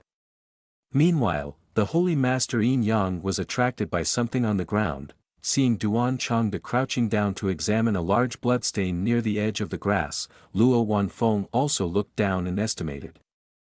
With such a large bloodstain, the person holding the treasure must have fallen into the tiger's mouth. Duan Changde said nothing and gently raised his hand to accumulate energy for a closer look. A moment later, he widened his eyes in shock and said, "No, that's not right, this blood." He frowned, his face darkening with seriousness as he announced, "This is the blood of the black tiger," which left Luo Wanfeng startled, exclaiming, "What?" Duan Changde, in a daze and trembling, continued, "Moreover, through the spirit mushroom probe, I couldn't sense Ming Ju Dang's aura at all." He couldn't believe what his probe had revealed, his voice stammering in panic, it seems he is dead." Duan Changda's assertion startled Luo Wanfeng, who immediately asked, dead? Duan brother, do you mean that someone killed the Black Tiger Demon Supreme here just now? Duan Changda had no doubt anymore, he sat up straight and nodded in confirmation. The action of the old holy master Yin Yang only heightened Luo Wanfeng's confusion, but didn't you say that no one in Zhongzhou could fight against Ming Ju Dang after his descent? Duan Changda turned his gaze toward the grocery store, where an abundant aura was spreading, pondering, perhaps this little town truly has an extraordinary character beyond our imagination. Meanwhile, he suddenly realized and thought, no wonder the old man Chang Xian still has the mind to play chess, it seems he knew there was something mysterious here all along. Then he paid no attention to Luo Wanfeng's bewildered expression. Duan Changda turned around and said with a raised chin, forget it, if the Black Tiger Demon Supreme is dead, then let's leave. Shaoqi Town belongs to Tai Xian Mountain, even if there really is some great power, that old ghost Chang Xian will handle it. Seeing Duan Changda indifferent and walking away, Luo Wanfeng called out to him, Duan brother, aren't you curious? Who exactly killed Ming Ju Dang? Duan Changda did not turn his head but simply exhaled lightly and said, little sister. He didn't directly answer Luo Wanfeng's question, but only provided a vague analysis, so she could figure it out for herself. We rushed here non-stop, and an expert dealt with this guy before we arrived. Leaving only a pool of blood. Don't you understand? Upon hearing this, Luo Wanfeng suddenly realized the deeper meaning in Duan Changda's words. You mean, the expert didn't want us to interfere, so they deliberately chose to end it quickly? Duan Changda turned his face, confirming sharply, along with a warning, that's right, sometimes being too curious is not a good thing. As time gradually leaned towards dusk, the sky adorned itself with a peculiar shade of chicken fat mixed with purple. The sunlight softly faded, slanting down behind the mountain peak. In the backyard, Yi Changqing gently placed a red bowl of food on the ground. He pointed towards a small wooden house beside the bowl while looking at the little fox and said, from now on, this will be your home. He Huang sat quietly by the willow tree, silently observing Yi Changqing as he instructed Tu Shernyan, this is your water bowl, your food bowl, and your litter box. Demon Shu suddenly questioned, does the master want Tu Shernyan to sleep outside? He Huang glanced up and replied nonchalantly, I don't know. Perhaps the master has other intentions. Yi Changqing stood up, stretched his arms, and rotated his wrists, saying, all right, everyone is tired today, so rest early. He was slightly surprised to see the little fox following him, whining, as if to say, master, I don't want to sleep here, it might even cause me to lose my life.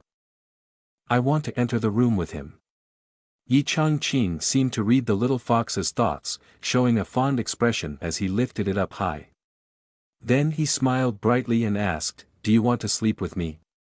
Tu Shernyan immediately nodded excitedly and happily let out a sound. Yi Changqing joyfully hugged the little fox in his arms, laughing heartily, all right, then let's go. He leisurely carried the little fox straight to his room. At that moment, Demon Shu in the courtyard suddenly exclaimed with delight, I understand now, this trick of the master is to use a gentle approach to test whether Tu Shernyan is truly submissive. He Huang quite agreed with Demon Shu's comment. He snapped his fingers, his eyes bright with admiration, clever, really clever. In the midst of their joy, Demon Shu suddenly grew solemn and gently confided in He Huang, today, when fighting against the Demon Supreme Black Tiger, I used up too much spiritual energy and need to sleep deeply for a while. He Huang looked worried and asked, Shu brother, how long do you need to sleep? Demon Shu reflected for a moment before sadly providing an estimated answer that was uncertain. At least a few years, at most a few decades. Then Demon Shu gently shook the leaves, rustling, and continued, this is the power of heaven and earth sealed within the spiritual spring that my master poured for me when he planted me back then. A glowing leaf fell right in front of He Huang, along with Demon Shu's explanation, I hid it in this leaf, and I have always cherished it, today I gift it to you, to help you enter the Demon Emperor realm. But you must agree to protect my master for a lifetime. He Huang leaned down to the Extraordinary leaf in hand, momentarily stunned, feeling a bit moved. Without giving He Huang a chance to say anything, Demon Shu surrounded him with an intimidating aura. Otherwise, when I wake up, I will directly ruin your cultivation, making He Huang feel a chill down his back, sweat pouring down. He Huang then raised both hands to his face, his expression twisted in promise. It's clear, Shu brother, don't worry. Seeing that the favored dog had made a vow, Demon Shu finally felt relieved and said I must sleep now. After saying this, he gradually restrained his aura and closed himself into a deep sleep. The sky gradually sank into darkness, with the soft glow of the full moon flickering above amidst the clouds. Below, right next to the sleeping willow, He Huang was curled up, enjoying a sound sleep. In Yi Changqing's room, he was peacefully fast asleep on the bed. Beside him was the little fox, who had also fallen into a dream. All were deeply asleep, unaware that they were contributing to the radiant glow bursting forth in the stillness of the night, switching to the morning of the next day. The warm sunlight had flooded every nook and cranny. Yi Changqing hazily opened his eyes, drool still lingering on his lips. He sat up abruptly, rubbing his eyes and mumbling. Why does the bed feel so cramped? Suddenly, he froze in shock when he discovered a strange girl with the form of half-human, half-beast lying on his bed, breathing steadily with her eyes closed. Yi Changqing was stunned for several seconds before panicking internally. What situation is this? Last time, Yanbing Xian was at least human. Why is there a beast girl on my bed this time? At that moment, Tu Shernyan also woke up. She sat up and gently covered her mouth as she yawned widely. Turning around, she saw Yi Changqing staring blankly at her, and she was momentarily startled. After that, without hesitation, Tu Shernyan jumped towards him and happily called out, "Master, you're awake." Yi Changqing was thrown off by her enthusiastic approach and quickly moved to the side to avoid her. In a confused tone, he asked, wait, who are you?" Tu Shernyan lost her balance and fell hard onto the ground. She propped herself up with one hand and looked at him with a wronged expression, saying, "That's too much. Last night you even slept with me, how could you leave me so quickly?" Tu Shernyan's accusations unsettled Yi Changqing, making him gasp inwardly, "What? Did I do something unspeakable last night? Why don't I remember anything? How could I not recall such a thing?" The more he thought about it, the more regretful he felt. After the moment of panic, Yi Changqing gradually calmed down and realized. He shouted, "Wait a minute." He observed Tu Shernyan from head to toe and couldn't help but whisper, "These ears, that tail." Piecing the information together, Yi Changqing's face turned pale as he stammered, "Could it be, you are the white fox?" Tu Shernyan put on a charming and delicate demeanor, beaming with a smile and said, "That's right, it is I, your servant." Yi Changqing ran his hand over his face, silently crying and lamenting, "I'm doomed, this time I really have turned into Zhou Wang." However, immediately afterward, he peeked at Tu Shernyan and thought to himself, "But it seems not so bad." A moment later, Yi Changqing pushed the door open and stepped outside, finding Tu Shernyan tightly hugging his arm. Yi Changqing, embarrassed, said, "I insist, can you let go of me first?" Tu Shernyan stubbornly refused and teased in a squinty-eyed smile, "No way, I just want to be with my master." Stepping into the courtyard, Yi Changqing bumped into He Huang, who excitedly barked, "Woof woof," in greeting, looking at the dog with a proud demeanor wagging its tail. Yi Changqing was startled and shouted, "Big brother, who are you?" After a moment of astonishment, he felt the dog looked familiar. "Wait, you are..." He observed the dog more closely and finally had the courage to confirm, "Hey Huang, you've changed your appearance too. The iron black egg has been upgraded directly to dark clouds and snow." He reached out to pet the dog's head while perplexedly commenting, "How did you grow so much in just one night? Did you eat a growth pill or something?" Suddenly, He Huang turned his back and walked away toward the wooden table over there, causing Yi Changqing to become even more curious. He Huang led him to where the primordial stones were placed and barked 3 times as if to announce something. Seeing the glowing stones, Yi Changqing quickly pulled his hand away from Tu Shernyan's grip, leaving her confused, and followed behind while calling out loudly, "Master." Yi Changqing approached the chessboard, extended his hand toward the sparkling stones, and gently picked one up to examine it. He looked at the pile of primordial stones in his hand and exclaimed in surprise. This is the amethyst stone that I absorbed during my previous training. Is this a higher grade version of the previous one? He turned to the loyal dog, who was panting and waiting expectantly, and asked with an excited and delighted tone, "Hey Huang, is this what you brought back?" Hey Huang wagged its tail proudly, barking, "Woof woof, that's right, master." Moved by the dog's devotion, Yi Changqing suddenly bent down and gave He Huang a loud kiss on the head. Then he excitedly petted and praised the dog, laughing heartily, "Haha, good dog." At this moment, He Huang deliberately glanced at the little fox, sticking out its tongue and grinning, taunting, "Hee, Tu Shernyen. Don't be jealous of me." Seeing He Huang's smugness, Tu Shernyen's face darkened with anger. She swallowed her resentment, clenched her fists, and muttered under her breath, "Stinky dog, taking the Chaos Origin Stone from my fox clan to curry favor with the master. I'll make sure you regret it." At that moment, outside the door, the gossiping voices of 3 neighbors suddenly rang out, "Hey, did you guys hear that?" Yi Changqing, sitting inside, couldn't help but listen attentively. A woman's voice, full of dread, lamented, "The tiger's roar last night was truly terrifying." A young man immediately refuted, "Aunt, are you dreaming? There are no tigers in our town." The woman's voice then clarified, "I'm serious. I was going to report it to the authorities, but then the sound disappeared." The older man said nothing but looked confused and bewildered. Yi Changqing, hidden behind the door, had heard the entire exchange. He broke into a cold sweat, his face turning ashen as he muttered to himself, "Damn, someone actually heard the noise from last night.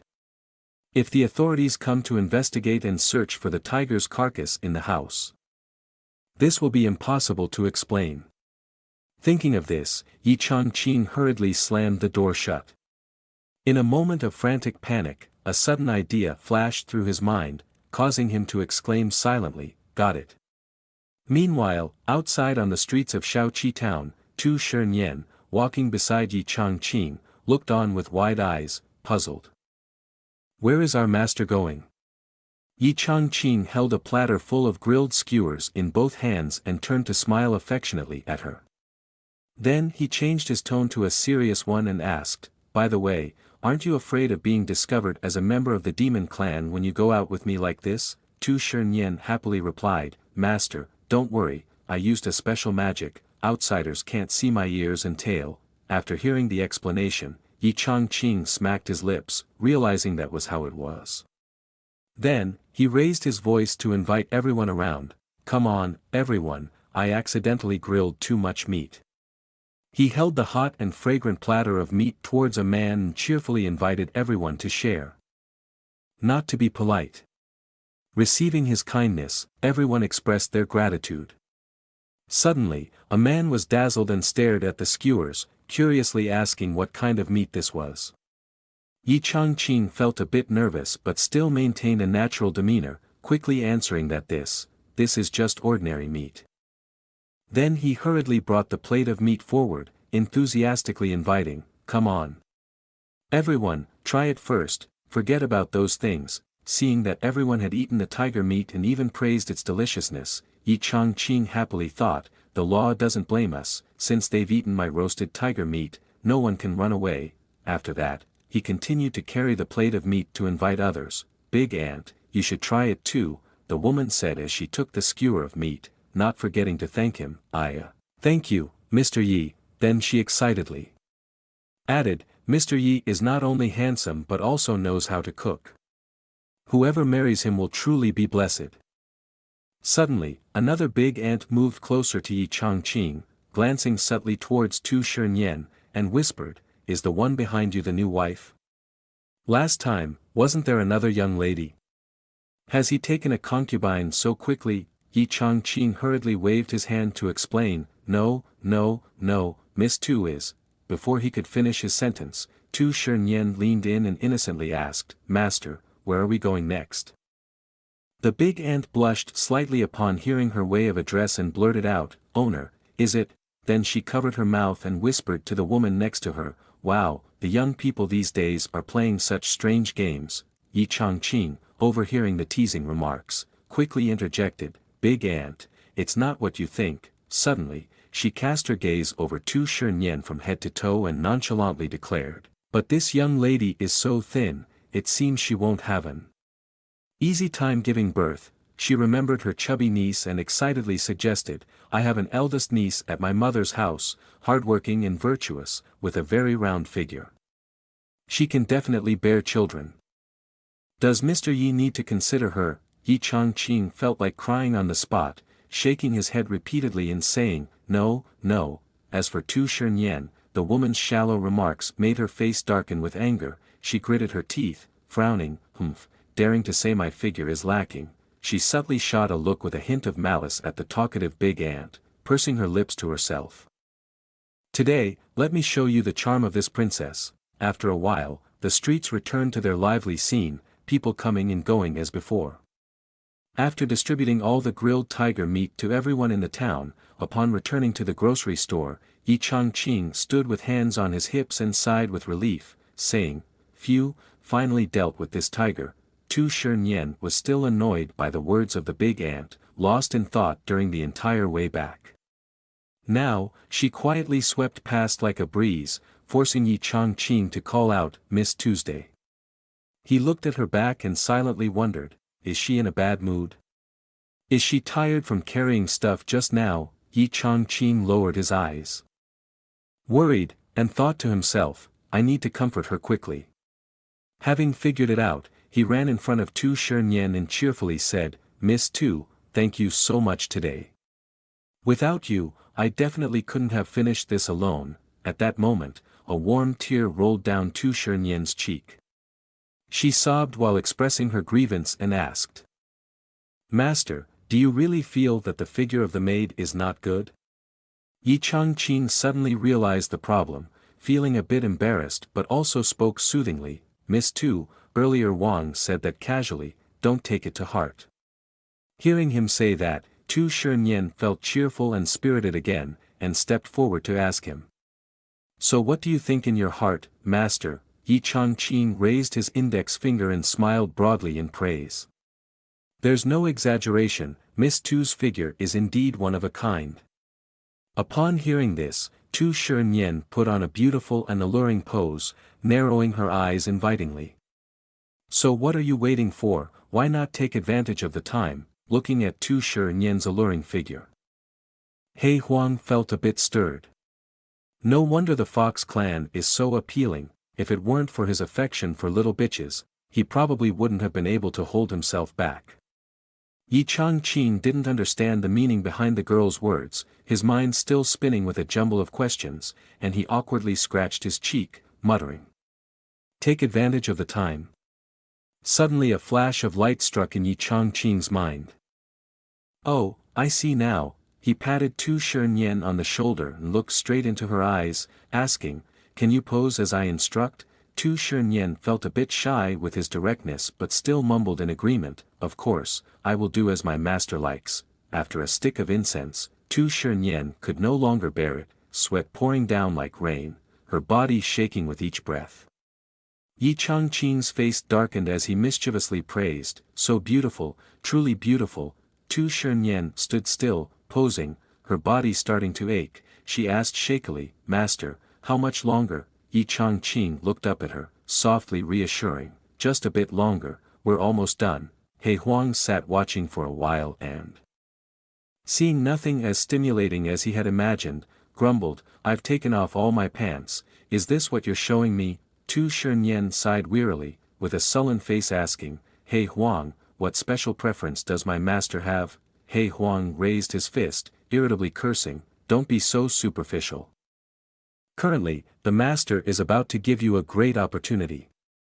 He looked at Yi Changqing's excited and focused expression and solemnly added, "As expected, this painting can help you increase your cultivation rapidly like I did."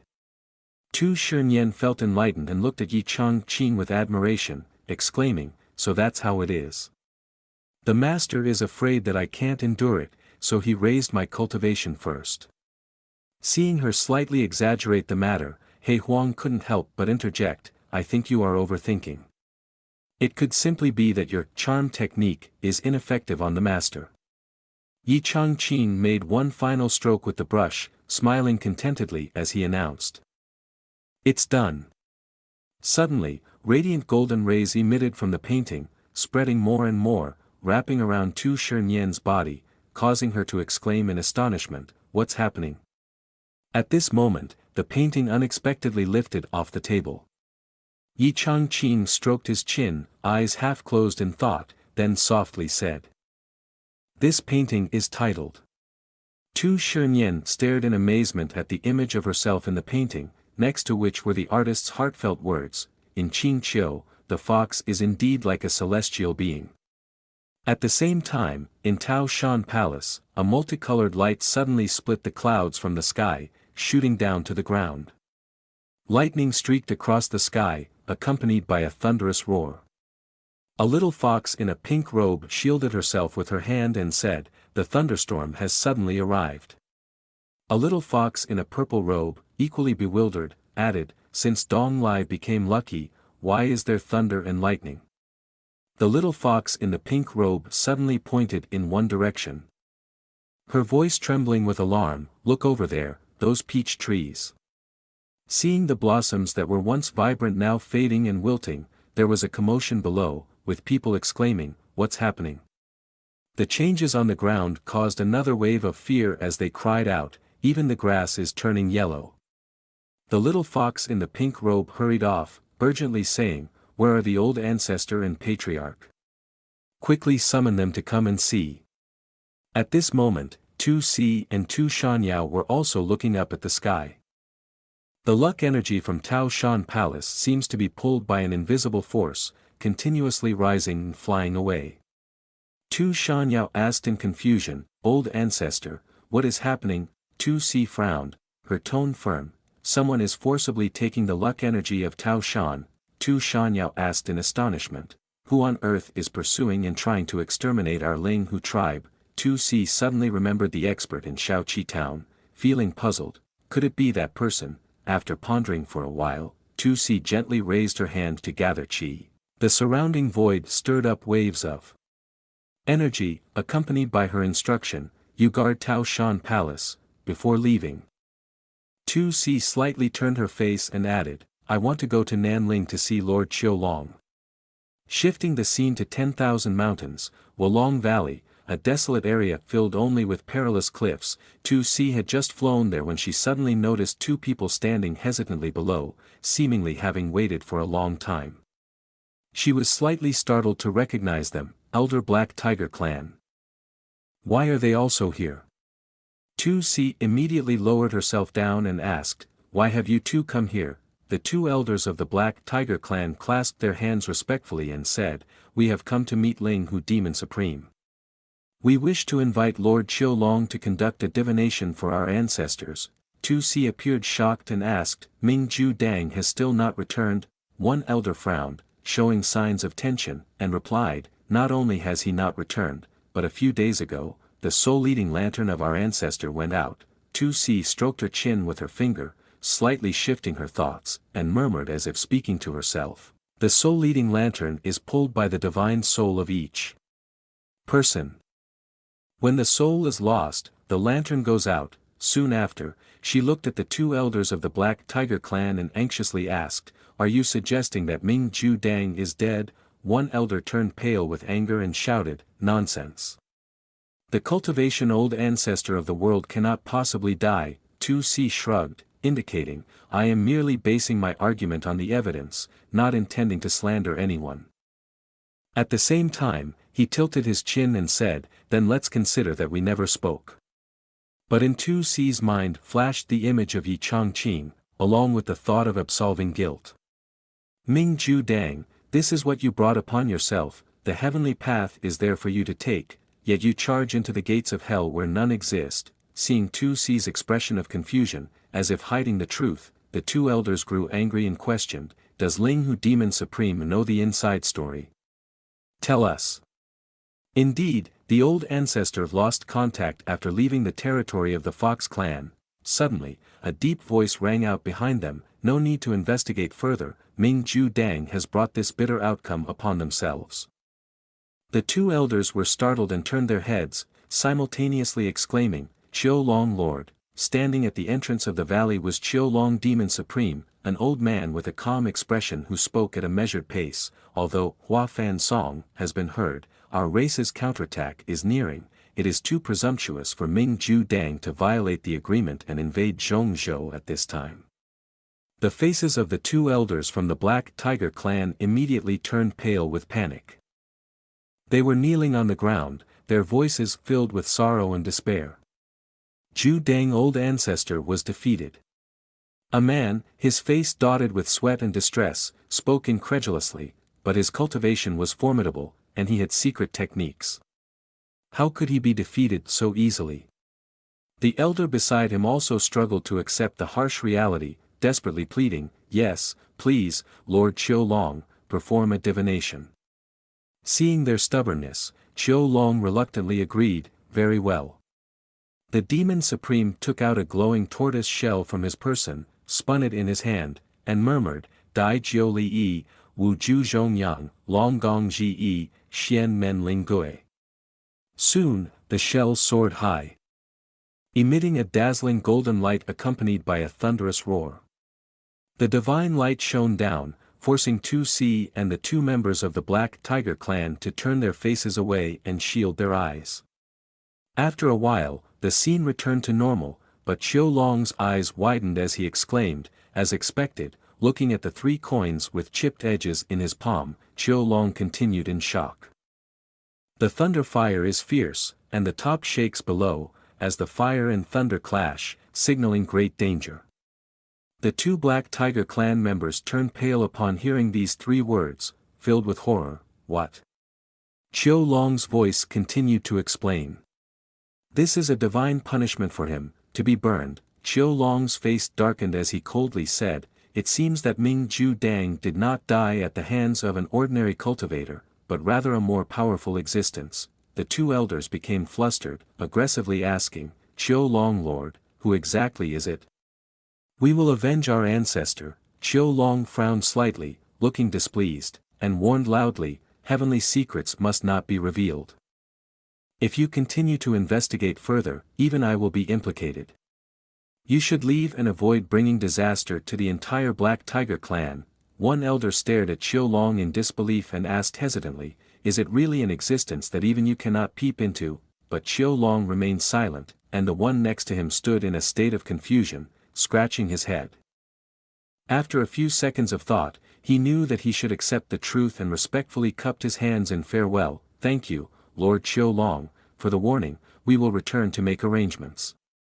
After that, the two quickly flew away from Wulong Valley. At this moment, Qiu Long turned to 2C and asked, "Ling Hu Demon Supreme, what business do you have with me?"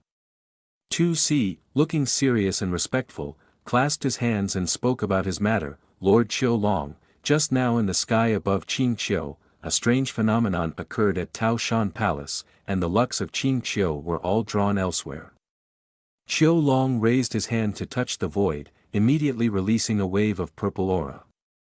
As the Demon Supreme silently observed the magical transformation of the shifting lucks, after a moment, Qiu Long stroked his lips and exclaimed, "So that's how it is."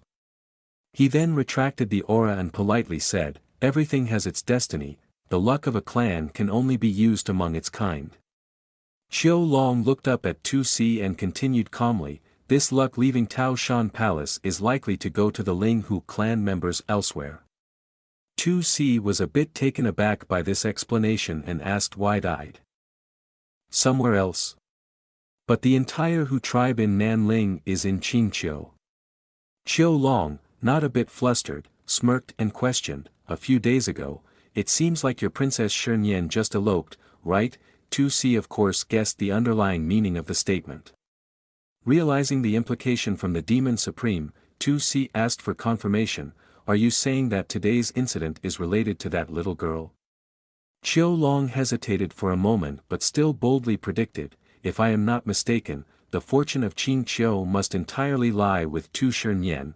Tu Si exclaimed in astonishment, how is that possible? The girl's cultivation is not even at the Demon King level, how could she have transferred so much fortune? Saying this, she turned her gaze toward the Demon Supreme, pleading earnestly, Chiu Long Lord, may I ask if you can predict who took away the fortune? Before the hopeful gaze, the Demon Supreme generously replied, I will do my best to try. After saying that, Chiu Long spread his hand to summon the shattered coins, then closed his eyes, focusing his spiritual energy to read, the meaning of the 9 palaces, the law returns to the spirit. The fragments instantly reverted to 3 coins. At the same time, the formation was activated, causing the aura to soar wildly. In the high sky, dense clouds gathered, and thunder and lightning appeared along with a deafening roar. Chiu Long was muttering incantations when several bolts of lightning from above were suddenly drawn towards the circle of the formation. After that, a brilliant and powerful lightning bolt tore through the chaotic void above and struck down fiercely upon the Demon Supreme. Tu Si was violently thrown away by the explosive electric surge. Panicking and shouting, Chiu Long Lord, after receiving the lightning strike, Chiu Long knelt on the ground, injured in his core, and bowed his head to spit out a mouthful of fresh blood. Chiu Long reversed his hand, exhaled helplessly, and said, it is the will of heaven, I cannot investigate anymore, I cannot ask anymore. At this moment, above Shaoqi town, Changxian Zhenren was leisurely riding a flying sword through the air. Changxian was still frustrated, secretly cursing in his heart, that old demon Su Ji Tian has finally left, truly in a hurry to die. Last time the aura of the Demon Supreme Black Tiger disappeared in Shaoqi town, it must have been Yi Senior's doing. Thinking of this, Changxian had already lowered himself to the ground.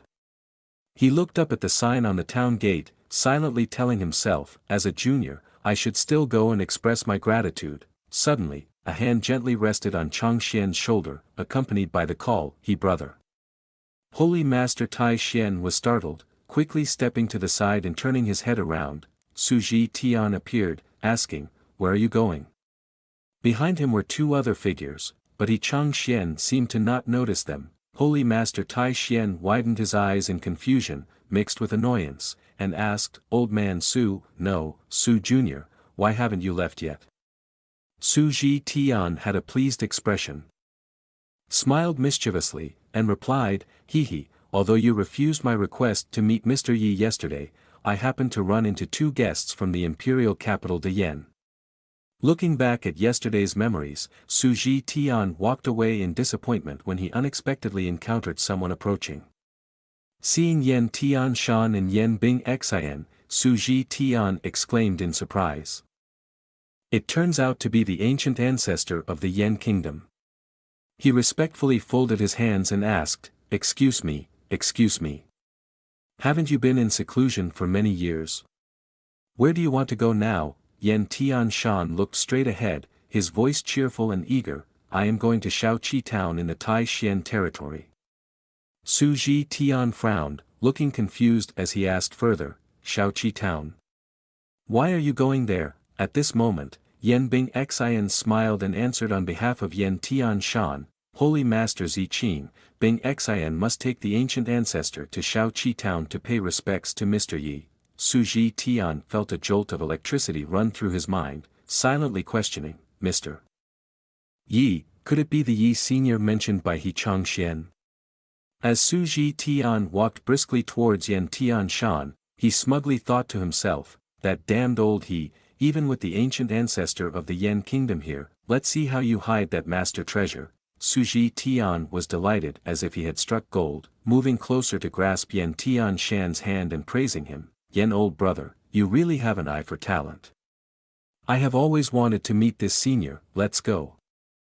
Su Ji Tian's lively enthusiasm left the old ancestor de Yen momentarily stunned. Returning to the present, Changxian, after hearing the story of their meeting, felt furious inside and silently cursed, this old man Su is just a dog catching a fly. A little later, on the streets of Shaoqi town, Su Ji Tian pointed at Yan Tian Shan and solemnly said, "Let me introduce, this is," without allowing Su Ji Tian to finish. He Changxian stroked his beard and interjected, "The old ancestor emperor of the Yan kingdom, Yan Tian Shan, how could I not know him?" Yan Tian Shan found this amusing and couldn't help but laugh loudly.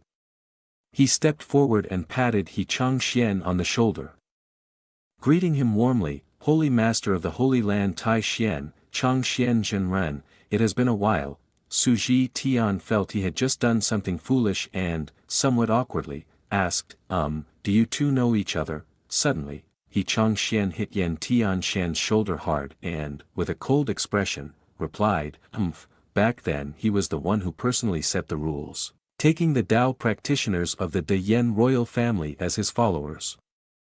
In the territory, all other sects consider him a heretic. Seeing the angry and resentful expression of his opponent, Yan Tian Shan also became irritated and defiantly challenged, "So what? As the ruler of Yan, I have the responsibility to unify the hearts of the people." Noticing that the situation was becoming tense, Yan Bing Xian stepped forward to pull her ancestor back. She looked up with concern in her eyes and quietly urged him to calm down, saying, "After all, we are in the territory of Tai Xian, it would be better not to argue with the Holy Master." Yan Tian Shan not only ignored Yan Bing Xian's advice but also expressed his anger loudly, saying, "So what if we are in Tai Xian's territory? I will never bow my head before him." He Changxian immediately frowned and retorted, "Is that so? Then you're not welcome here, the Yi Master of Tai Xian Holy Land does not welcome you." Yan Tian Shan felt a chill run down his spine from that assertion, trembling as he asked, "What? Yi Senior is the Master of Tai Xian Holy Land?" He Changxian responded with a burst of mocking laughter. He nodded proudly and confirmed, "That's only natural, otherwise, how could the old master hide in Shaoqi town and grant our Tai Xian Holy Land such immense fortune?" Yan Tian Shan, feeling somewhat uncertain, turned to question Su Ji Tian, "Is what He Changxian said true?" Su Ji Tian, embarrassed, looked down at the ground and quietly replied, "Perhaps it's not wrong." He recalled the all-powerful hand that reached out from the Chongqing manual and slowly recounted, "A few days ago, at Mount Tai Xian, I witnessed Yi Senior suppress the outbreak of a spiritual weapon and a fake immortal weapon, and he also performed celestial techniques to help the Tai Xian Holy Land restore the damaged Grand Hall." Upon hearing this, Yan Tian Shan's expression changed dramatically, and he suddenly exclaimed, "This." He then altered his attitude, moving closer to He Changxian and lowering his voice in a conciliatory tone, "Tai Xian Holy Master, how about we discuss this a bit more?" He Changxian's face was cold as ice, but he still curiously asked, "Oh, how should we discuss it?" Yan Tian Shan pounded his chest, declaring with great conviction, "The Yan royal family is ready to establish the Tai Xian Holy Land as the national religion of the Yan kingdom." Holy Master Tai Xian did not expect that the old ancestor of the Yan kingdom would present such favorable conditions, and he exclaimed in astonishment, "What?" Su Ji Tian, standing next to him, also asked in shock, "Are you serious?" Yan Tian Shan confirmed without hesitation, "That's right, as long as I can meet with you and Bing Xian." He Changxian felt quite pleased inside but pretended to reluctantly accept, saying, "Well, since you are so sincere, come with me." After saying this, he turned around, frowning and thinking to himself, "The master treasure of the Holy Land Tai Xian is being welcomed like this." However, thinking about the schemes of the three people, He Changxian's expression changed slightly with worry. "I really feel a sense of danger." Despite his worries, he had already made a commitment. He Changxian walked ahead to lead the way, while also pretending to be authoritative, turning back to remind, "The senior residing here must have profound intentions, so don't recklessly speak and be disrespectful." Yan Tian Shan smiled in understanding and replied, "Of course, this old man will definitely not reveal heavenly secrets." On the surface, he spoke confidently, but inside, the old ancestor was filled with anxiety. He had never interacted with a supreme figure before, so how should he greet them for the first time? A moment later, in front of the grocery store, Yi Changqing hesitantly stepped through the threshold. Upon seeing the four of them, he exclaimed in surprise, "Huh!" Everyone, Yan Bing Xian's cheeks were flushed, and her eyes sparkled with affection as she called out, "Mr. Yi." She jumped into Yi Changqing's arms and smiled brightly, saying, "I've come to visit you again." Witnessing Yan Bing Xian's natural actions, Yan Tian Shan gasped, "Ouch." Meanwhile, Yi Changqing was trying to maintain distance from the girl. Awkwardly saying, Yen. Miss Yen, you're here," and he pushed her away while feeling embarrassed, thinking to himself, "There are so many people watching, please let go of me first." After separating Yan Bing Xian from himself, Yi Changqing put on a forced smile and said, "Please come in and have a seat." Then he turned to the girl who was innocently smiling with her eyes squinted and softly reminded, "Miss Yen, don't touch things randomly," causing the three old men behind him to slightly hear and inadvertently widen their eyes in shock. As soon as Su Ji Tian entered, he was horrified to face He Huang. The dog was currently baring its teeth and growling aggressively, with fierce sparks flashing in its eyes. Su Ji Tian couldn't help but break out in a sweat, panic-stricken, shouted, "Demon Emperor!" Yan Tian Shan was equally stunned, exclaiming, "There is actually a demon emperor in mainland Zhongzhou." He Changxian, who had previously been frightened speechless by He Huang, now arrogantly said, "Of course, even a cultivator like Senior Yi must have a dog." Then he glanced back, his face darkening as he warned, "Don't blame me for not reminding you, the demon emperor is just the tip of the iceberg." After that, He Changxian looked up at the stunning scenery in the back courtyard, his voice filled with emotion. "This place is truly a land of magical powers." On the surface, it seemed that way, but inside, he was radiating disdain. Shaking, useless person of the divine stage. The ninth princess naturally turned to grasp Yi Changqing's arm, wide-eyed, and asked, "Mr. Yi, Bing Xian misses you very much, do you remember me?" Yi Changqing, flustered, replied vaguely, while inside he was angry, shouting in his mind, "Let go of my hand. If that white fox sees me tonight, I'll be doomed." Suddenly, Yan Bing Xian leaned her face close to Yi Changqing's ear, covering her mouth and whispering, "Mr. Yi, I've already told our old ancestor and my father about us." He felt a pair of angry eyes directed at him, and his face involuntarily turned pale. Yi Changqing glanced back in confusion and explained, "Look, food can be eaten recklessly, but words cannot be spoken recklessly." He felt that this explanation still couldn't put out the intense fire burning behind him. Yi Changqing turned his face toward Yan Bing Xian and shouted loudly, "We have a pure male-female relationship." Witnessing the humorous tug-of-war between Yi Changqing and Yan Bing Xian, Yi Changxian expressed admiration, saying, "Yi Senior and Miss Yan are truly fated to be together." Yi Changqing quickly waved his hand to clarify, no way," while secretly feeling anxious inside, thinking, "Why bother with love? It only brings trouble and harms oneself." He then changed the subject by pointing towards the wooden table, "Please come sit over here." Before the others could settle down, Tu Shernyen, in the appearance of a little fox, jumped onto the table. She sat elegantly, tilting her face to look at everyone, her demon energy radiating around her. The three old men were astonished and exclaimed, "Damn, there's still another one." Watching the various energies floating like mist, they couldn't help but marvel. The demon energy is truly dense. Yan Tian Shan and Su Ji Tian couldn't believe their eyes and gasped, "Clearly, her cultivation is only at the demon king realm, yet her demon energy feels like that of a demon king." Tu Shernyen suddenly turned her face towards Yan Bing Xian, causing the princess to be startled as she noticed the little fox was keeping her eyes on her ample bosom. Yan Bing Xian felt uneasy and glanced down. On this side, Tu Shernyen was confidently caressing her full and vibrant chest while smiling provocatively. Then she mocked, "The master doesn't like small goods." Upon witnessing that bizarre scene, Yan Bing Xian quickly covered her chest with her hand and embarrassedly shut her eyes, crying out. The crude comparison made the princess clench her teeth in anger, her body trembling. Then she forcefully patted her chest in rebuttal. Humph, don't think that just because you have a bit of beauty, you can do whatever you want. Mr. Yi is not someone who would be unfaithful like that. After a while, tea was poured into cups. The tea leaves swirled like little boats in the center. And the fragrant steam rose up.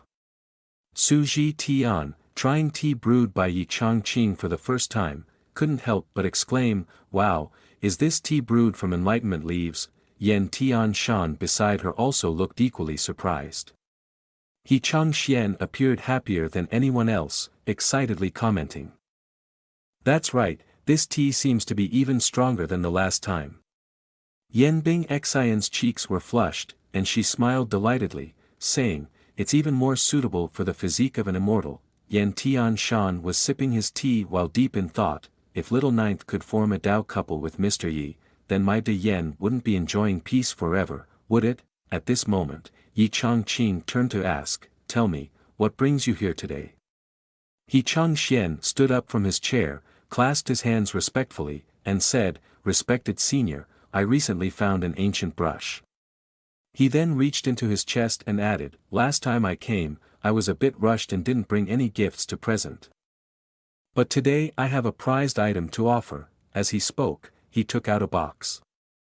Yi Changxian raised the gift with both hands and presented it. "Please accept it, respected senior." Yi Changqing laughed happily and reached out with both hands to receive it. "Ha ha, you are truly being polite," as he opened the box. Upon seeing what was inside, Yi Changqing's eyes widened and he was stunned.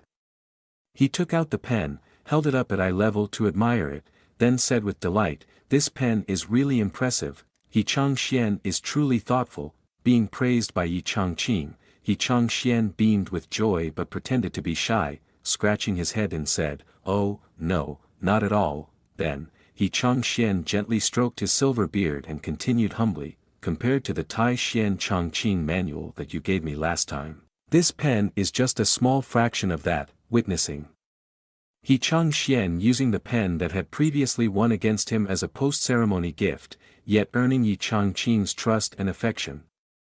Su Ji Tian was furious and trembled with anger.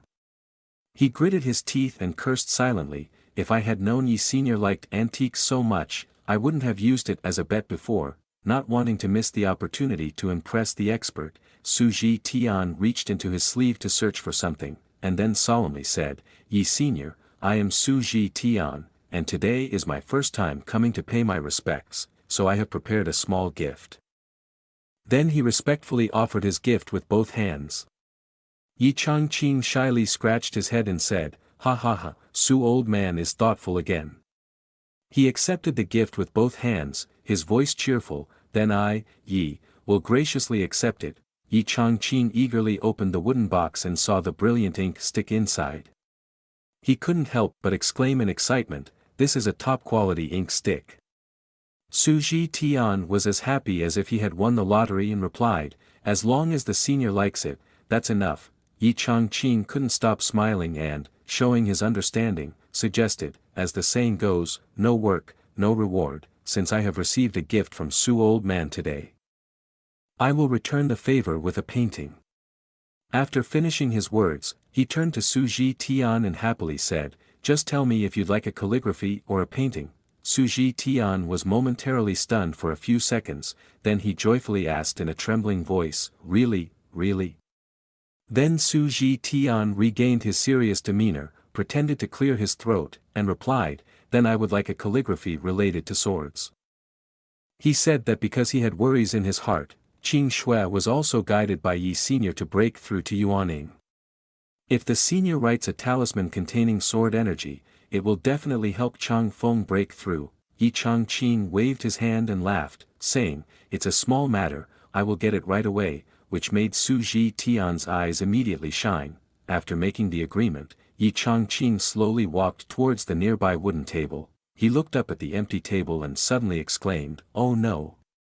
Yi Changqing's expression changed as he recalled, "That's not right, last night it seems I used up all the rice paper." He felt embarrassed for his oversight and awkwardly scratched his head.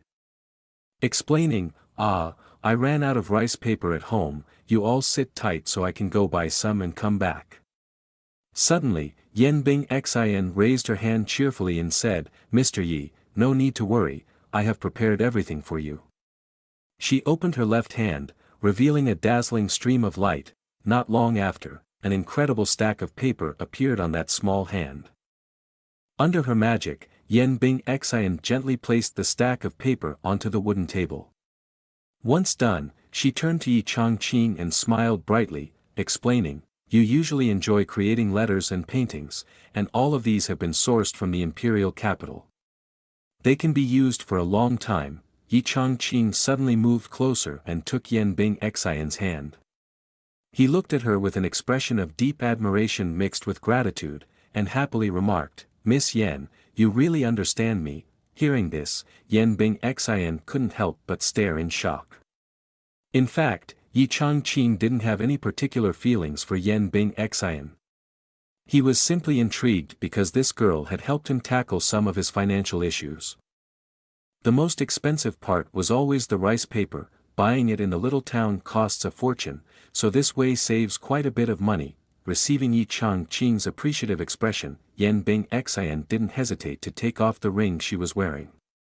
She handed the ring to Yi Changqing and shyly said, I have many more at home, I would like to give them all to you. Seeing the cheerful expression of Yi Changqing, Yi Changxian, with a dull face and a hint of jealousy, thought, the ninth princess has taken out nothing more than ordinary rice paper, yet the senior is so excited. Meanwhile, Su Ji Tian, with a complex expression, felt a bit embarrassed as he thought, it seems that I am still too vulgar, antiques mean nothing to someone like Senior Yi. On this side, Yen Tian Shan, with a serious look, silently evaluated, this is the realm of extraordinary figures, not something juniors like us can achieve. With the rice paper in hand, Yi Changqing laid a piece flat on the table and gently picked up the antique brush given by Yi Changxian.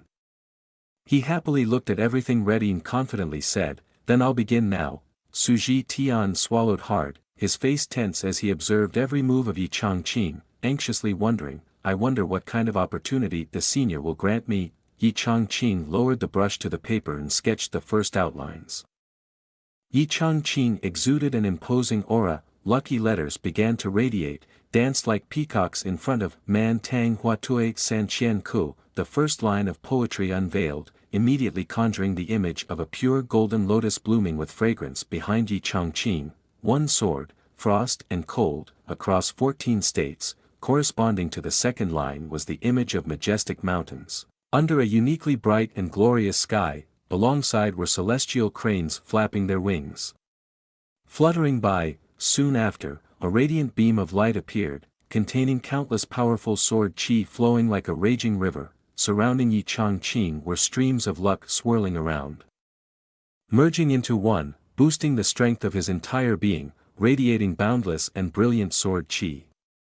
Su Ji Tian's pupils tightened, staring intently at the extraordinary phenomenon behind Yi Changqing, astonished internally. This is the essence of the sword, the might of the sword, sword chi, sword intention. I can perceive so much of the true essence of sword Tao, transforming decay into the miraculous. Yi Changqing's pen-holding hand continued to dance on the canvas, transforming streams of fortune into a hexagram, within which a chaotic sword chi continuously surged forth. Su Ji Tian sensed something unusual, his face paled in fear as he thought to himself that it wasn't good. The bizarre sword chi showed no signs of stopping, growing increasingly violent as it charged directly towards Su Ji Tian, piercing the ground like straw. Seeing countless illusory swords shimmering brilliantly, aimed straight at him, Su Ji Tian, in terror, raised his hand to shield his face. Suddenly, the illusory swords halted, hovering above Su Ji Tian, exuding a mysterious yet oppressive energy. Su Ji Tian found himself overwhelmed by the might of the sword, collapsing to his knees on the ground. His face turned pale, cold sweat pouring down his forehead like rain, his brows twitching slightly as he melancholically thought to himself that despite cultivating for so many years, he still resembled a child in the presence of Yi Senior. The more he reflected on himself, the more he felt inadequate, his Tao heart strongly disturbed. causing his head to throb painfully as he trembled and quietly gasped in pain. He Chang Xian stood to the side observing, suddenly turning his head to find the aura around Su Ji Tian becoming chaotic, his face darkening with worry. This old man Su may not be able to withstand the pressure of the great Tao from Senior Yi, he is about to overdo it. He Chang Xian swiftly unleashed his aura and in an instant was behind Su Ji Tian. He quietly placed his hand on the back of the Holy Master Zi Qing, channeling his spiritual energy into Su Ji Tian's body. He Chang Xian closed his eyes in contemplation, muttering, "Calm the heart like water, the clear water is the heart, with no wind to stir." He used his spiritual energy, transferring the essence of the Qing Xian Ju directly into Su Ji Tian's divine consciousness to cleanse the demon heart that was in turmoil. After a few breaths, Su Ji Tian's divine soul, trapped in consciousness, suddenly heard He Chang Xian's voice like thunder, "Old man Su, quickly wake up." At the sound, the divine soul slightly furrowed its brows in confusion. For a moment, the Tao heart seemed to be awakened, and then a loud noise suddenly exploded in Su Ji Tian's mind. As if signaling that his inner demons had been dispelled, Su Ji Tian, now outside, regained his composure, sweating profusely and breathing heavily. After several deep breaths, he steadied himself and turned to He Chang Xian, who was still focused on Yi Chang Qing as if nothing had happened. Su Ji Tian expressed his gratitude through a telepathic message, "Thank you, Brother Ha. I almost acted inappropriately in front of Senior Yi." He Chang Xian replied nonchalantly, "It's nothing." At Yi Chang Qing's place, he had just completed the last stroke of the character, Zhou, in the 2 lines of poetry. With a satisfied expression, he lifted his brush and announced, "It's done." Yi Chang Qing gently placed the brush back on the table and then gestured towards the guests. Cheerfully inviting them, "Everyone, please have a look at this calligraphy." The 3 elderly men gathered around, leaning in to examine the calligraphy. The 2 lines of poetry, "The hall is filled with flowers, intoxicating 3,000 guests, a single sword bears the frost, spanning 14 provinces," written with elegant brushwork, were neatly displayed on the paper.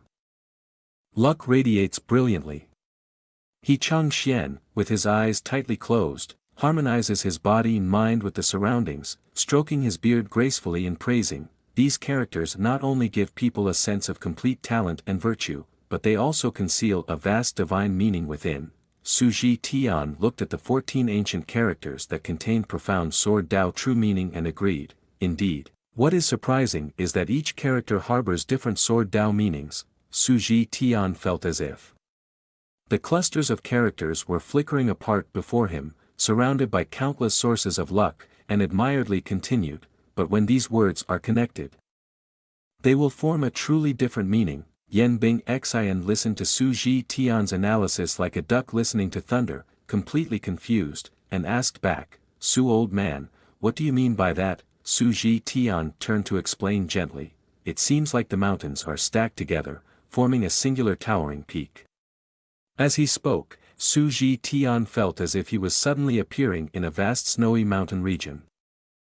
In front of him were consecutive high mountain ranges stretching out, creating a scene like a dream. Then, delving deeper, several mountains connected to form an unexpectedly magnificent landscape. Yan Bing Xian listened, her cheeks flushed with delight, her round eyes shining as she exclaimed, "So, is that how it is?" Su Ji Tian roughly explained this to Yan Bing Xian, then he stared intently at the calligraphy, pondering to himself, "But the subtlety in this couplet by Yi Senior is not merely like that." Beside him, Yan Tian Shan also thought with concern, "What we can comprehend is only a shallow part." Su Ji Tian turned to Yi Chang Qing for confirmation once more, "Yi Senior, is this calligraphy really for me?" Yi Chang Qing replied cheerfully, "Of course it is." He silently laughed with pleasure as he placed the 2 items on the scale for comparison, 1 piece of calligraphy in exchange for a top-quality ink stick. "I've made a great deal." Seeing Yi Chang Qing generously offer him such a wonderful opportunity without hesitation, Su Ji Tian was momentarily moved into silence, then with tears in his eyes, he clasped his hands and said, "Thank you, Mr. Yi, for this precious gift." then Su Ji Tian suddenly lowered himself to kneel, his hands together, and said, "Please accept a bow from me." His unexpected action startled Yi Changqing, who exclaimed, "Oh!" He quickly stepped forward, grasped his hand to stop him, and firmly said, Don't. It's just a piece of calligraphy, there's no need for you to do that, please stand up." Su Ji Tian's face was filled with emotion as he earnestly called out, "Senior." Yan Tian Shan, observing from the side, lightly stroked his beard and privately commented, "Stopping him like this is exactly to give Su brother some face. In fact, he knows very well that his identity as the master of the Holy Land Tai Xian means he absolutely will not extend his hand outside." After stopping Su Ji Tian's actions, Yi Changqing wearily pressed his forehead and sighed quietly, "This is really too much of a drain on life." But immediately afterward, Yi Changqing's expression turned cheerful and excited as he said, "That's right. Today, we don't often get to meet each other, it's time for a meal now. I invite everyone to eat black tiger hot pot, what do you think?" Yan Bing Xian smiled brightly like a flower and exclaimed, "Hot pot." The three old men were stunned like statues, exclaiming in shock, "Black tiger hot pot." A little while later, a table in the middle of the courtyard was filled with beautifully arranged, heaping plates of food. In the center was a steaming hot pot, packed with shrimp, meat, mushrooms, and vegetables. Yi Changqing took on the role of the family master, picking up a piece of meat with his chopsticks and cheerfully inviting, "Please feel free to dip whatever you want, don't be shy." After that hospitable invitation, other hands with chopsticks began to reach in as well, seeing the surge of spiritual energy rising fiercely from the black tiger meat. The two holy masters and Yan Tian Shan instinctively retracted their hands. Yan Tian Shan conveyed through sound transmission to Su Ji Tian, "I heard that a few days ago, the black tiger demon supreme Ming Ju Dang from Nanling broke into Zhongzhou, prompting the two great holy masters Yin Yang and De Luo to personally intervene." With trembling hands, he picked up a piece of tiger meat and continued reflecting. As a result, he suddenly vanished within the territory of the Holy Land Tai Xian, not even leaving behind a corpse. Could it be? Su Ji Tian closed his eyes and nodded slightly, while simultaneously conveying back, "Just as you think, that guy was killed by Yi Senior when he passed through Shaoqi town." Yan Tian Shan frowned slightly in hesitation upon hearing this. He Changxian also turned to add, "The corpse is likely that dish in front of us." As he spoke, he stared intently at the plate of meat emitting demon energy on the table. Yan Tian Shan let out a heavy sigh and trembled, exclaiming, "To eat a hot pot meal, they casually killed the black tiger demon supreme." Seeing Yi Changqing eagerly gobbling up the tiger meat, Yan Tian Shan broke out in a cold sweat and thought, in Yi Senior's eyes, demon supreme at this realm is nothing different from wild demon beasts that haven't taken human form. He noticed the ninth princess poking at the tiger meat with her chopsticks. Yan Tian Shan secretly transmitted a reminder, Bing Xian, that black tiger meat contains violent essence. With your current cultivation, you can't digest it, it's better not to eat it. Yan Bing Xian looked at the delicious meat and gulped, struggling to suppress her cravings as she replied, "I know." Yi Changqing skillfully picked up a piece of tiger meat with his chopsticks. Then he turned to Yan Bing Xian, smiling brightly and inviting, "Miss Yan, give it a try, this meat is really fragrant." Yan Bing Xian was momentarily startled but quickly shook her head. She waved her hands anxiously and said, "Thank you for your kindness, Mr. Yi, but I can't eat meat these days." Yan Bing Xian's polite refusal made Yi Changqing a little sad. He lowered his eyes, looking puzzled, and asked, "Can't eat meat?" He looked at her with doubtful eyes, silently guessing, could it be to lose weight? "I didn't expect even a lady from the world of cultivating immortals has to go on a diet," but very quickly, Yi Changqing turned to the three old men, smiling like a flower. Inviting, "Then everyone, please eat more, there's plenty of tiger meat, I can't finish it all by myself." In the face of Yi Changqing's warm invitation, Yi Changxian, Su Ji Tian, and Yan Tian Shan reluctantly picked up a piece of tiger meat and put it in their mouths, each of their faces looking extremely tense. After swallowing the piece of meat, Yi Changxian felt it tasted good and said, "It doesn't seem too bad." Su Ji Tian also agreed, replying, "It's not as scary as we imagined." Yan Tian Shan also nodded in agreement, "That's right, it even feels pleasantly warm." But not long after that remark, Yan Tian Shan's expression suddenly changed. He frowned, looking uncomfortable, and his pupils constricted as he let out a slight groan.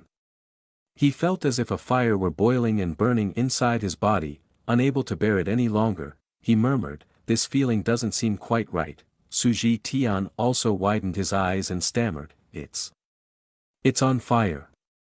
Yi Changqing, who was enjoying his meal, suddenly noticed the strange expressions on the faces of the three people in front of him and asked with concern, "What's wrong with you all?" Yan Tianshan felt a tingling sensation all over his skin and began to scratch restlessly at his arms and neck. He Changxian's face was as red as a drunken man, hesitatingly replied, "Sorry, Yi Senior, we need to step outside for a bit." Yi Changqing looked at him in confusion, filled with many unanswered questions. Then, without allowing Yi Changqing to dwell on his puzzlement, the three old men simultaneously stood up, clasped their hands, and bowed to him. Seeing them leave, Yi Changqing looked gloomy, frowning and mumbling, "Just ate 2 pieces and then rushed to the restroom." He then picked up a piece of tiger meat with his chopsticks and scrutinized it, wondering to himself, could this black tiger meat have gone bad?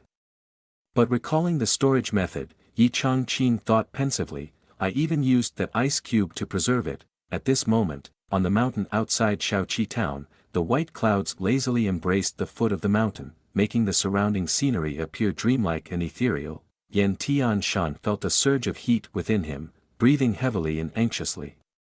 Su Ji Tian was also breathless, lamenting, "It's too hot for me." Then the three of them scrambled around in a panic.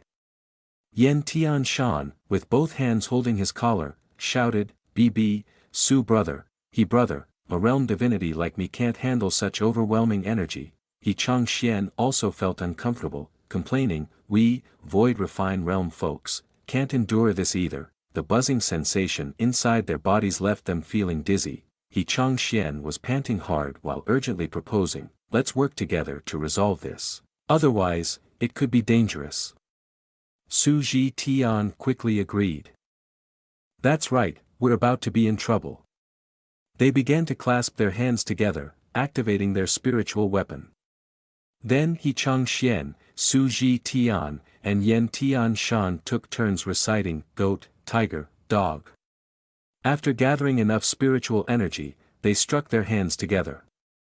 The three of them stood in a circle, their hands touching each other simultaneously. The spiritual weapon emitted light, merging together to form a swirling energy like a whirlwind wrapping around their bodies. The energy burst forth vigorously in an instant, shooting straight up to the sky. A golden light illuminated a vast mountainous area, containing countless sword chi and brilliant radiance. A while later, in a certain secluded valley, the scene was peaceful and refreshing with lush green trees casting shadows and a stream flowing serenely. Yan Tianshan leaned against a rock, tilting his head back, eyes closed and mouth open to breathe, producing a fragmented sound of "thank. Thank you both." He stuck out his tongue like a tired dog, continuing his unfinished words, "If it weren't for you two acting in time, I would have a hard time escaping disaster today." Yi Changxian squinted, exhaling a sigh of relief, interjecting, "We also seek to release the raging true qi within our bodies." After a period of struggle, Su Ji Tian, with sweat pouring down his drenched face, looked up at the open sky and took a deep breath, stating that although the place of Yi Senior is full of great opportunities and powerful magic, it also hides tremendous dangers. At the same time, two people remained sitting and eating together at Yi Changqing's place. Yan Bing Xian curiously asked, "Yi Sir, how long have you been in this little town?" Yi Changqing, who was eating, suddenly paused, his face darkening as if burdened with many unhappy emotions. He then placed his chopsticks down on the table and softly replied, "It should be more than 5 years." Yan Bing Xian, not noticing Yi Changqing's mood, continued to ask, "Have you ever thought about going somewhere else to see what it's like?" Prodded into his hidden feelings, Yi Changqing could not suppress the rising sadness and responded with a mournful tone, I have always looked towards the outside world, but unfortunately, I have never had the opportunity. Yi Changqing remembered the times he gathered his courage to explore the outside. In the deep, desolate forest, at night, the sound of the wind howling and rustling accompanied by countless pairs of glowing red beast eyes flickering behind the trees. Yi Changqing felt alone, lacking any magical abilities, and inadvertently shivered in the cold. Because of this, he was always tormented by the thought, because there are always demon beasts outside the town that want to harm me. At that moment, Yi Changqing could only shrink back, trembling with the lantern in his hand. Every time he frightenedly turned to look around, those pairs of eyes would vanish. But Yi Changqing did not know that the terrifying aura surrounding him was, in fact, pressing down on the demon beasts, making them chill with fear, trembling in terror. Oh my, this aura, even a demon like me feels scared. I can't mess with this person. A fox, after hiding behind a rock for a long time, cautiously peeked out to see if Yi Changqing was still there.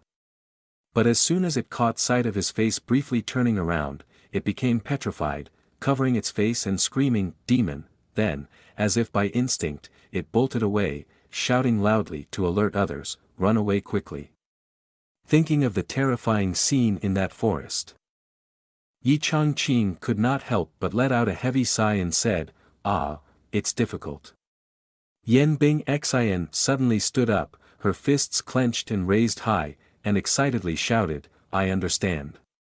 The understanding of the ninth princess was like this: what Mr. Yi means is that if something powerful stirs, it could throw the world into chaos. He cares for the people, which is why he cannot easily leave here. Suddenly, Yi Changqing turned to the cheerful-faced Yan and asked, "Miss Yan, did you encounter any dangers on the way here?" Yan Bingxian remembered the strong, muscular guards and thoughtfully replied, "No, my grandfather and I brought several guards with us this time." Yi Changqing's face brightened, and he couldn't help but exclaim, "So that's it." In his mind, he was secretly pleased, thinking, "Wow, there are guards for protection, it seems there is hope for leaving here." Yan Bingxian innocently explained further, "Moreover, Shaoqi town is not far from Qinghe city. As long as we get to Qinghe city, we can directly use the teleportation formation to reach the Yan capital." Yi Changqing heard a strange term and immediately asked, "Teleportation formation? What is teleportation?" Yan Bingxian raised a few fingers to illustrate while enthusiastically explaining, "It's a big array that shortens 1,000 miles, capable of transporting people to all places in the Dayan kingdom." Yi Changqing could not contain her excitement and, with a beaming face, continued to ask, "So, is there a popular interest in paintings and calligraphy in the imperial capital?" Yan Bingxian, with her big sparkling eyes, responded lightly, "Of course." She recalled the luxurious academies and the talented women masters in various fields of music, chess, poetry, and painting in Dayan, and continued with a tone full of pride, "The imperial capital has several academies, among which there are certainly many literary giants. They are well-read and knowledgeable, so naturally, they also enjoy collecting paintings and calligraphy."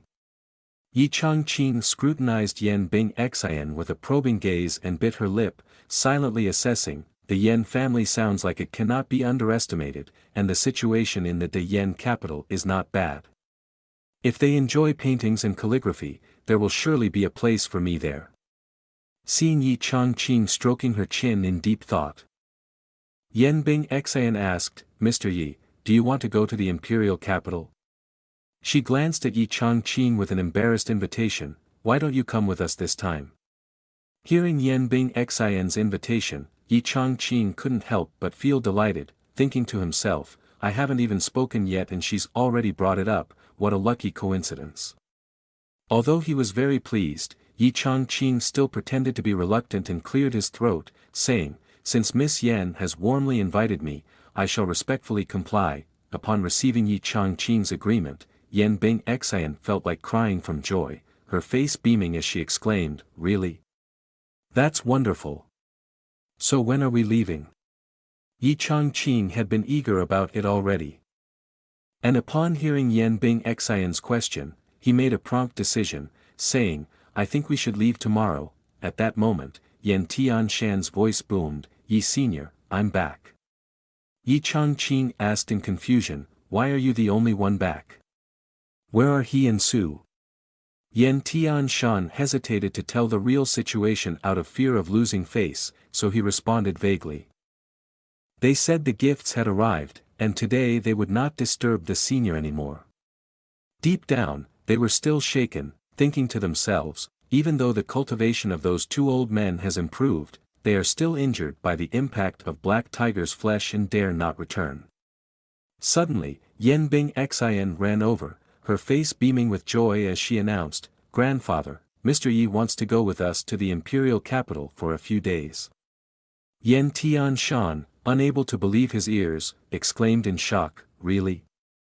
His eyes lit up with excitement, and a smile spread across his face, revealing his bright white teeth.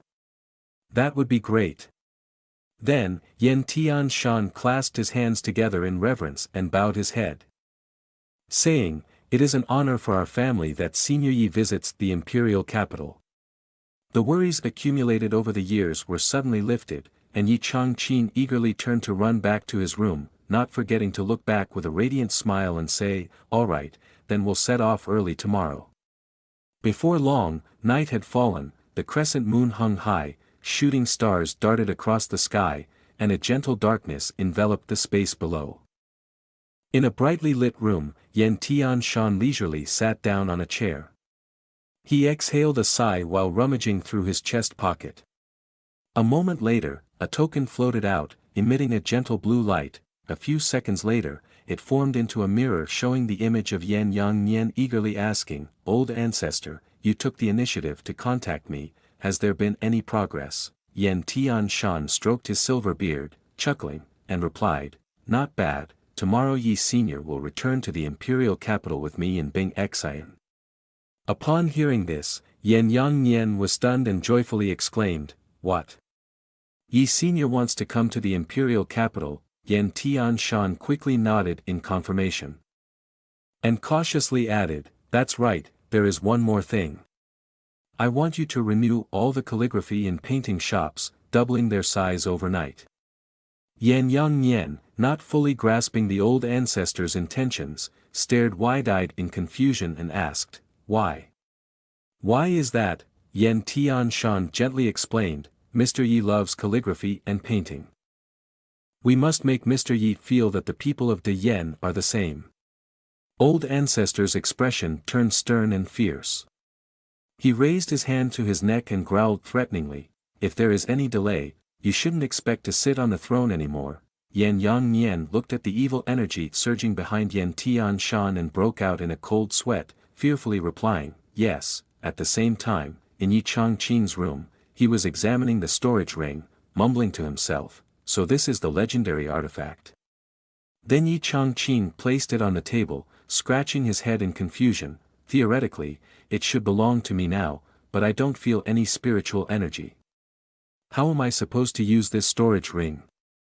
After some time of bewildered investigation, Yi Changqing suddenly remembered a method. Could it be like what is set up in fantasy novels, where one has to drop blood to identify the master? He raised his index finger and thought, "I heard that dropping my blood on the storage ring will establish some kind of connection between me and it." Thinking this, Yi Changqing decisively brought his finger to his mouth and bit down hard, blood immediately spurting out. Yi Changqing pointed his finger at the ring, and bright red blood dripped down. He muttered to himself, "Is this enough?" While anxiously waiting for the outcome. Seeing the ring suddenly emit a dazzling light like crystal, Yi Changqing was astonished and stammered, "What?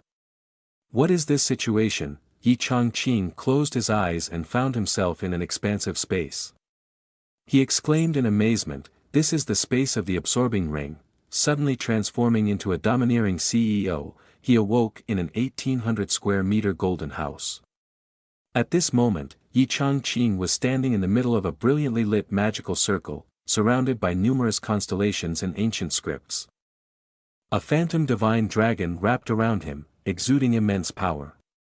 Immersed in the mystery, Yi Changqing raised his arms high, tilted his head back, and laughed out loud, saying, "This feeling is so exhilarating." The scene shifted to the next morning, where Yan Tianshan and Yan Bing Xian were standing in the sunlit yard, waiting. Yan Tianshan stroked his beard and laughed heartily, saying, "The personnel deployed along the road are all in position. This time, we must definitely bring Yi Senior back home." Inside the room, Yi Changqing was putting on his sleeves. In an instant, he had donned his new, formal coat. Then he held the collar on both sides and adjusted it slightly. His hands quickly tied up the hair on top of his head with a hair tie. After that, Yi Changqing gestured to Tu Shernyen to climb up. He gently pushed the door open. He stepped out of the room and stood behind Yan Tianshan, speaking with concern. "You two have been waiting for a long time." Yan Tianshan and Yan Bing Xian turned around and immediately caught sight of the refined and handsome scholar. In his hands was a little fox sitting gracefully, stunningly beautiful. Yan Bing Xian's cheeks flushed, unable to contain her admiration, exclaimed, "Wow, so handsome." Yi Changqing felt embarrassed, scratching his head, and said, changing into a new outfit, giving myself a little formality. Yan Tianshan stroked his silver beard, expressing his fondness, commenting, "Mr. Yi is naturally genteel and gentle, wearing this black outfit." As extraordinary as ever, Yan Bing Xian turned her face away to hide her flushed cheeks in absolute admiration, giggling to herself, "I must think of a way to keep Mr. Yi in the imperial capital, then I can always be by his side in this life." Yan Tianshan, with Yan Bing Xian walking ahead, and Yi Changqing following, holding the little fox, stepped out of the gate. Behind the slightly ajar door was He Huang, quietly following Yi Changqing. Tu Shernyen peeked out from behind Yi Changqing's arm, wide-eyed and bewildered, questioning, "Stupid dog, do you also want to go with the master?" He Huang replied seriously, "The Yan family in the imperial capital has many talented people. If I go along, it may cause unnecessary trouble for the master. I will silently protect the two of you. Along the way, you must also take good care of the master." Receiving He Huang's entrusted words, Tu Shernyen replied sharply, "Don't worry." Not long after, the three of them had ridden out to the streets of Shaoqi town, where the surroundings were quiet and devoid of people. Yi Changqing turned his head to look around in confusion, silently questioning himself. Strange, it is clearly daytime, but why is there not even a shadow of the villagers to be seen? At this moment, in a dark corner of an alley where Yi Changqing was riding through, the townspeople were tied up, their mouths gagged. Someone was holding a knife to the throat of a victim, quietly hushing them to be silent. Heeding the threat not to speak, the big ant, whose mouth was covered, trembled with fear, her eyes brimming with tears, sweat soaking her clothes. The swordsman, with his sword pressed against the neck of a terrified villager, raised his voice to warn, "Whoever dares to disturb the esteemed presence of Mr. Yi will face severe consequences." Seeing Yi Changqing looking around, Yan Tianshan turned back to ask, "What is Mr. Yi looking for?"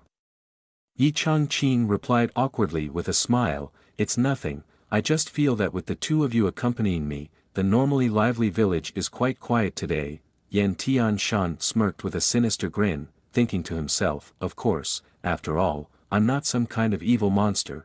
After a while of walking, the three of them had exited the main gate of Shaoqi town. Yi Changqing looked up at the town gate, feeling nostalgic and said, "It has been 5 years, and this is the first time I have left Shaoqi town." After a while, the three of them arrived at a picturesque natural area, with green mountains and clear waters, and butterflies fluttering around. Yi Changqing looked around nervously, a sense of anxiety filling his heart as he said, "I heard that there are quite a few demon beasts roaming around these mountains and forests. You both need to be careful." Yan Tianshan smiled reassuringly, "Yi Senior, don't worry. I have arranged for personnel to clean up along the way. We will definitely not allow those things to offend your eyes." At the same time, in a dense thicket, a man was sitting on his knees with a sword on the ground.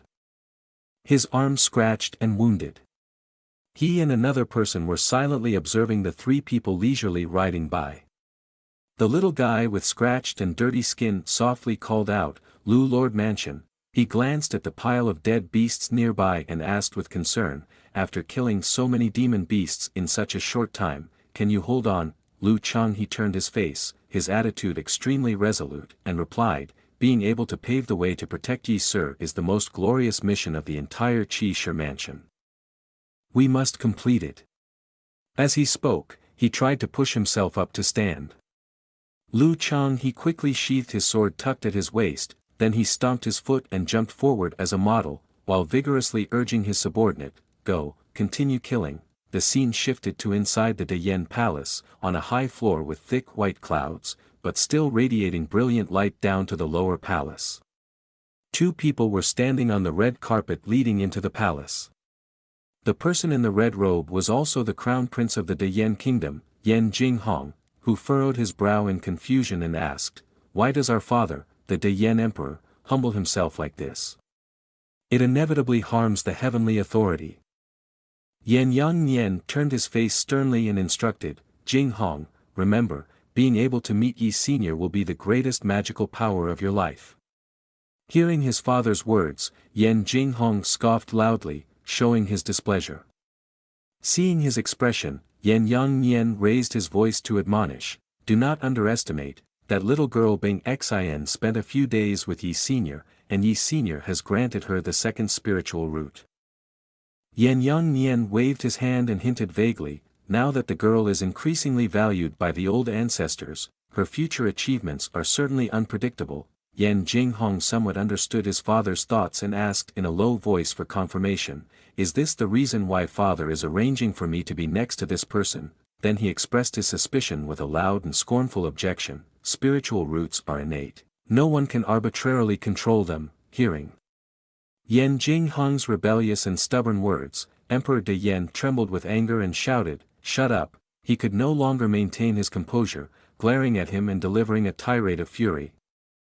You are merely a mediocre with spiritual root with no significant talent, and you still cannot enter the path. In light of your diligent studies, I disregarded the objections of the court and still appointed you as the crown prince. Yan Yang's face turned red, his slanted eyes glared fiercely as he excitedly approached, grasped Yan Jinghong's ear and pulled it open, then shouted into it, now that we have established our own Donglan Academy, gathered quite a bit of support, and are feeling confident, how dare you suspect Mr. Yi?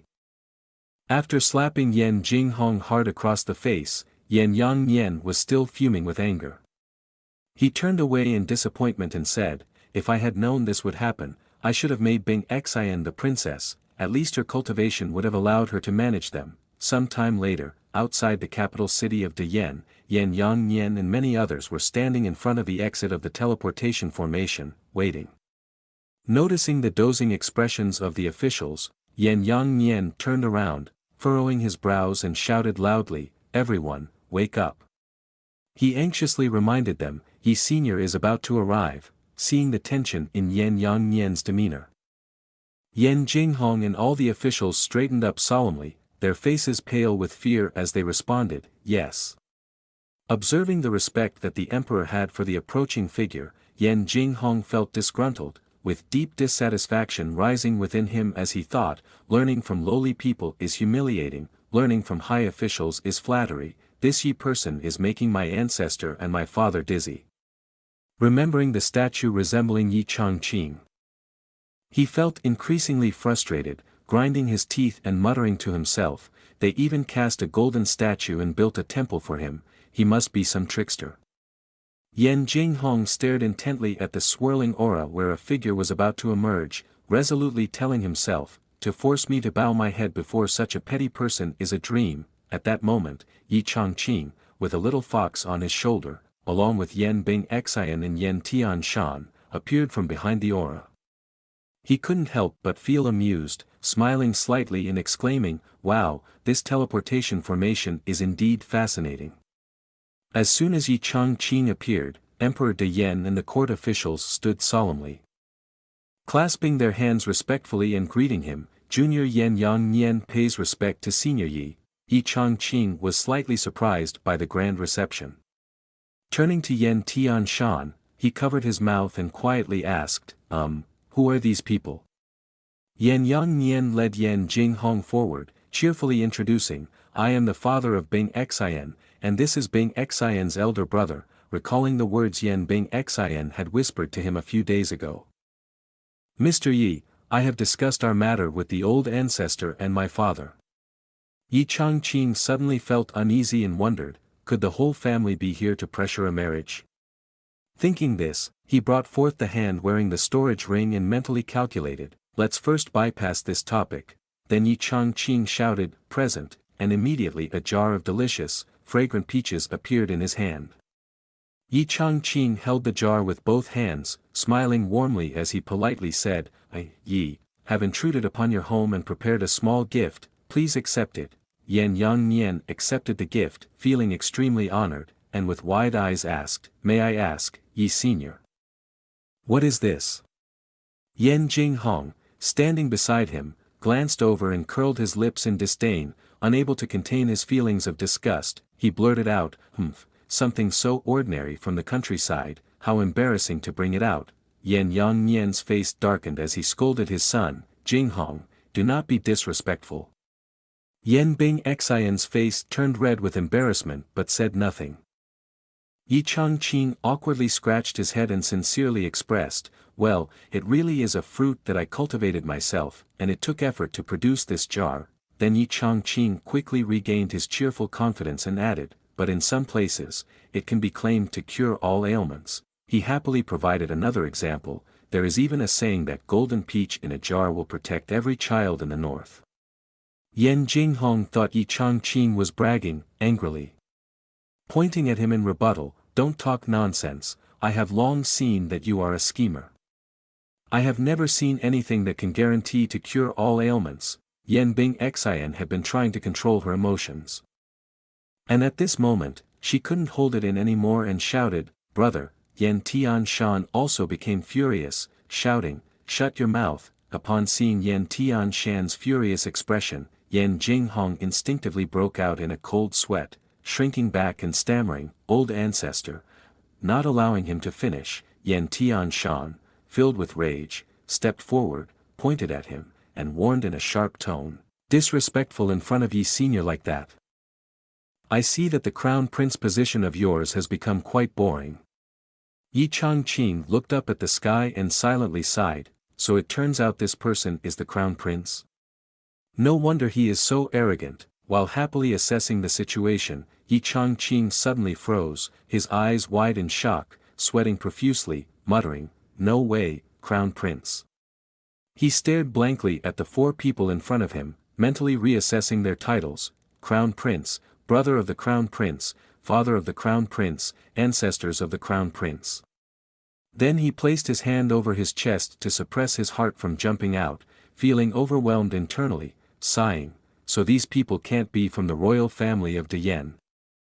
Right?" On this side, Yan Jinghong suddenly knelt down on the ground, bowing his head while showing his discontent, stating, "Old ancestor, please see clearly, this person is deceiving everyone under the broad daylight, I truly cannot bear to witness this." Seeing the crown prince pointing at him with a critical tone, Yi Changqing and Tu Shernyen both stared in shock, standing frozen. Yan Tian Shan, losing patience and tolerance for his grandson, reached out with a gloomy face like a dark sky on a stormy night.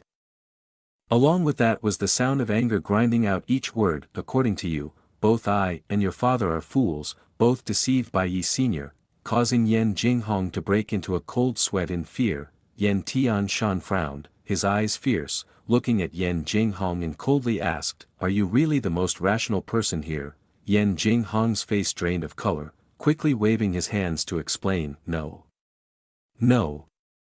No, I didn't mean that." Yan Tian Shan could no longer maintain his composure, raising his arm high. Yan Jinghong glanced at the large hand about to strike him and panicked, sweating profusely. A hand landed squarely on Yan Jinghong's face, knocking him to the side. Accompanied by Yan Tian Shan's curse, "Truly unbelievably foolish," Yan Jinghong knelt on the ground, one hand holding his cheek, crying in pain and deep grievance. Yan Tian Shan took hold of the jar of celestial fruit in Yan Yangnian's hand, speaking gently, "This celestial fruit jar was given by Yi Senior, and is the only treasure in the world," as he pointed at it while patiently explaining. "Huang is the golden color, homophonous with the word for royal in royal family, it must be that Yi Senior has put in a lot of effort for us, yet you dare to tarnish the holy object like this. At this point, Yen Tianshan flew into a rage again, raising his hand to strike Yen Jinghong once more. Yen Yang, standing beside him, hurriedly reached out to stop him, saying, "Old ancestor, please calm down." Meanwhile, Yen Jinghong was in tears, trembling as she raised her hand to cover her face. Watching the familial conflict in front of him, Yi Changqing felt a bit guilty and silently lamented, "Damn it, had I known they were a royal family, I definitely wouldn't have given this." Suddenly, Yen Tianshan turned to Yi Changqing, holding the peach jar, and changed his demeanor to smile elegantly, saying, "Yet there are unfilial descendants like the crown prince, truly a misfortune for the family. I will take it upon myself to educate him in place of Yi Senior." Yi Changqing chuckled and replied, it's all right," then respectfully gestured toward the carriage parked nearby, inviting, "The carriage back to the palace is ready, please, this way." Yi Changqing awkwardly responded, "Ah, thank you."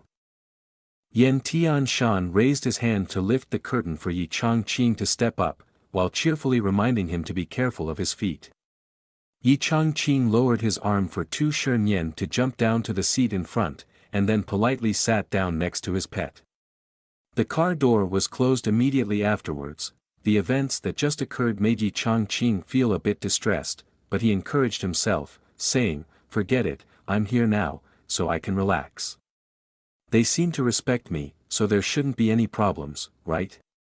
However, despite saying that, Yi Changqing swallowed nervously, thinking, "How dare I oppose the royal family?" The carriage carrying Yi Changqing also started to head towards the palace. As soon as the carriage approached, the city gate guards promptly opened the gate. Yi Changqing lifted the curtain to look through the window, his face full of excitement. Finally arrived, this is Deyen capital. In the evening light, the Deyen imperial city appeared extremely luxurious and magnificent, with grand architecture lined up next to each other, and the streets bustling with people coming and going. The golden sunlight poured down on the buildings, adding to the glittering splendor of the surrounding scenery. These sights were captured in Yi Changqing's eyes like a slow-motion film. Suddenly, his brother trembled, his pupils dilating, and his mind felt somewhat hazy. Yi Changqing raised his hand to rub his forehead, breathing heavily, silently questioning himself, "Why does it feel like this place is familiar, as if I'm returning to an old haunt?" At that moment, in front of the Changqing Dongshan temple, the golden statue suddenly glowed strangely. Seeing the streams of divine energy radiating from the statue like a colorful flower, the crowd began to stir. "Quick, look at the statue. It seems to be glowing. Could it be that Yi the Immortal is about to manifest?" The energy from the statue drifted along with the breeze to an academy. Inside, a voice called out, "One cannot write to become a person, but only to interpret meanings, yet the essence of meanings is fully grasped, hence the intelligence of humanity." This was Donglan Academy, the establishment of the Crown Prince. At the managing table, a dignified scholar was reading a book. He was the Grand Tutor Prince, Zhangchen, Ziyuan Fang. While meditating, he suddenly smelled a strange odor coming from somewhere. He furrowed his brows in anger and disdainfully said, "Where is that unpleasant smell from Dao Destiny coming from?" Zhangchen gestured dismissively with his hand while loudly bragging, "It's polluting our Donglan Academy." Suddenly, a panicked voice called out, "Grand Tutor." A person rushed in, breathlessly announcing, "Grand Tutor, it's bad." In his haste, he tripped over the wooden platform and fell hard to the ground in a frog position. Witnessing that embarrassing scene, Zhangchen irritably snapped, "What are you in such a hurry for? Acting like this, you're embarrassing the Dong Palace." The disciple quickly got up, clasped his hands respectfully, and nervously reported, "Grand Tutor, the statue of Lu Saint's literary way in the Hall of Saints." He recalled the recent incident with the statues and stammered, All of them have faded away." Upon hearing this shocking news, Zhangchen jumped up and exclaimed in disbelief, "What are you saying?" The disciple before him didn't know how to explain, only standing there trembling in fear. Transitioning to the Hall of Saints, witnessing the dim, faded statues no longer shining, Zhang Chen couldn't help but feel extreme confusion inside. What should I do? A moment later, an announcement echoed, Crown Prince has arrived. Yan Jinghong, trembling, stepped up the stairs, still feeling aggrieved, muttered, almost, my old ancestor actually punished me to kneel before some golden peach all night. He grimaced, silently lamenting, my knees. At this moment, Zhang Chen approached with a serious expression, cupping his fists in greeting, I pay my respects to the Crown Prince. Yan Jinghong stared at Zhang Chen and asked seriously, Zhang Grand Tutor, is there something urgent that requires this Crown Prince to come personally? Zhang Chen leaned to one side, pointing toward the massive statues behind him, hurriedly saying, earlier in the Dong Palace, there appeared some random Tao destiny, and then the golden statues of the Lu Saints in the Hall of Saints faded in color. Yan Jinghong exclaimed in surprise, what are you talking about, while looking up at the statues, seeing the deteriorated divine weapons of the figures. He was shocked and wondered, the golden statue of Lu Saint's literary way has been worshipped here for 1,000 years. Why has it suddenly changed like this? Suddenly, Zhang Chen bowed his head and cupped his fist, reporting, Your Highness, in the past few months, strange occurrences have been happening all over De Yan. Then he leaned closer to Yan Jinghong, covering his mouth and whispering as if afraid someone might hear, from my investigation, it all started after your majesty built the Chongqing temple in Dongshan. Yan Jinghong looked at him with a scrutinizing gaze, suspiciously asking. Is that true? Zhang Chen bowed his head and replied with another question. Do you still not believe in this humble servant? At that moment, a guard rushed to the front of the Hall of Saints and shouted, reporting. Zhang Chen turned around, visibly annoyed, and asked, what is it? The guard, not daring to delay, reported immediately, while patrolling, it was noted that yesterday the Chongqing saint in Dongshan seemed to be surrounded by a Tao destiny aura, shimmering with extraordinary light compared to when it was first completed. Hearing this, Yan Jinghong's expression darkened with anger as he shouted, I see. He frowned slightly and said with a knowing look, Yi Chongqing just entered the imperial capital, and this strange incident has already occurred, he must have used some kind of spell. This is a blatant humiliation to the Lu Saints and to the Dong Palace. As he eagerly accused Yi Chongqing, he waved his sleeve and turned to shout, prepare the carriage to go to the detached courtyard. Yan Jinghong, with a face full of evil energy, stomped towards the door, not forgetting to assert, this crown prince must teach that guy a good lesson. Transitioning to the detached courtyard, where Yi Chongqing was, the surroundings were filled with an enchanting aura thanks to his presence. A voice chimed in, suggesting, it's too low, the painting is almost touching the ground. A maid fussing on the high chair replied, yes, while trying to adjust the painting's position. Yan Bing Xin stood with her arms crossed, looking up, and commented, raise it a little on the right. After hanging the painting to her satisfaction, the ninth princess, hands on her hips, turned to Yi Chongqing and asked, Mr. Yi, are you familiar with the detached courtyard outside the palace? Yi Chongqing sat elegantly in the chair, holding a teacup and gently replied. He frowned slightly and said with a knowing look, Yi Chongqing just entered the imperial capital, and this strange incident has already occurred, he must have used some kind of spell.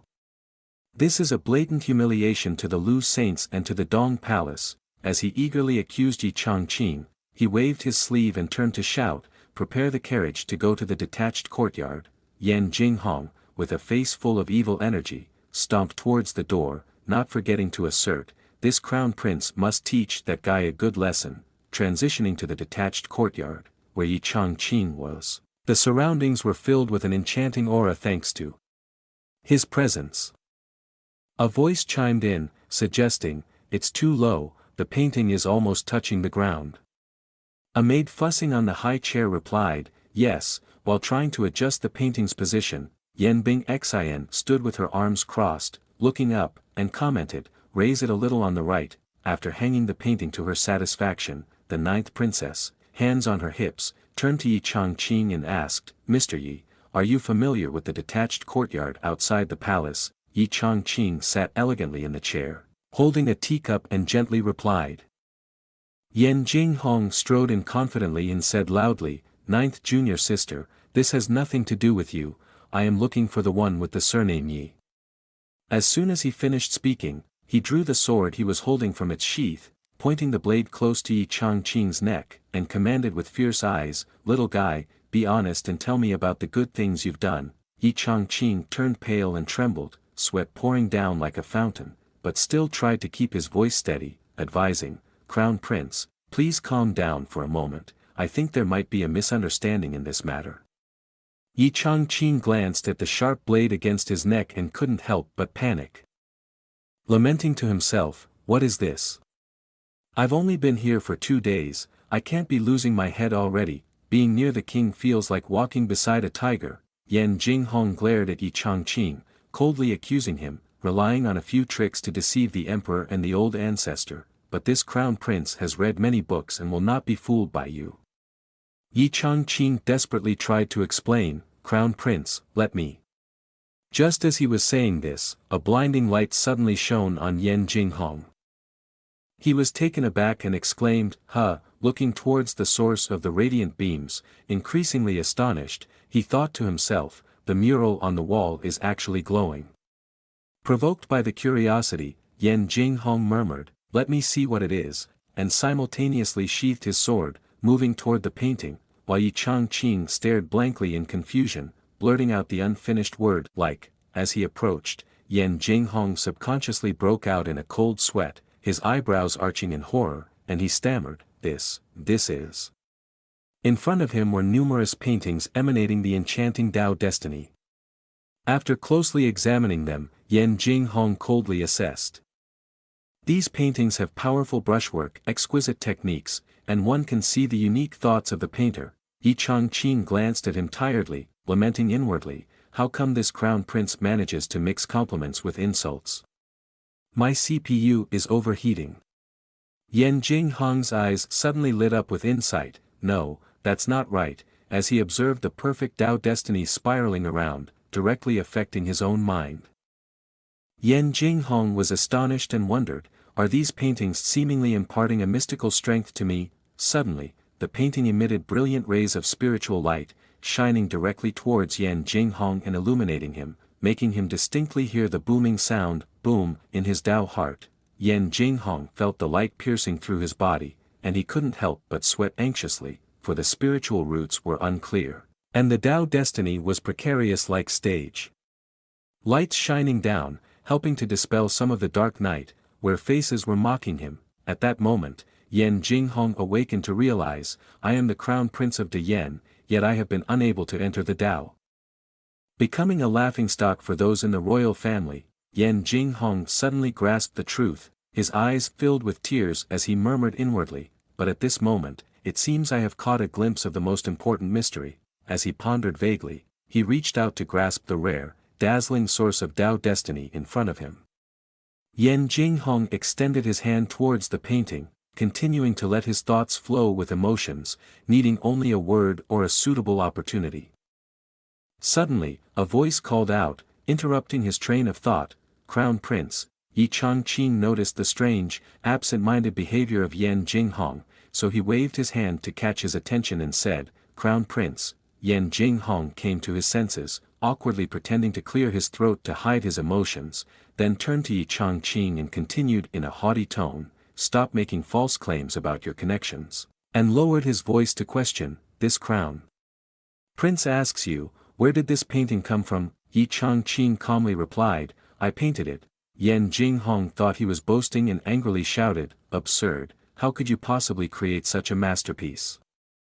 Yi Changqing walked over to the table, picked up an unfinished painting, and calmly said, "If you don't believe me, take a look." He held up the painting depicting a landscape with rolling mountains, distant birds, and the sun setting behind the clouds, then smiled gracefully and said, "This one isn't finished yet, I still want to add a poem, but I've only thought of the first 2 lines so far." Yi Changqing raised one finger excitedly and suggested, "Crown Prince, if you are well versed in poetry, could you continue and write 2 lines for me?" Hearing Yi Changqing challenge him, Yan Jinghong raised his chin defiantly, "You go ahead." Yi Changqing became engrossed, closed his eyes, and softly recited 2 lines of poetry, separated from the bustling market of Chengnan, the empty dwelling resembles a rural home, the verses echoed like adding a soul to the painting, bringing the cranes within to life, causing Yan Jinghong to gape in astonishment, beads of sweat rolling down his face.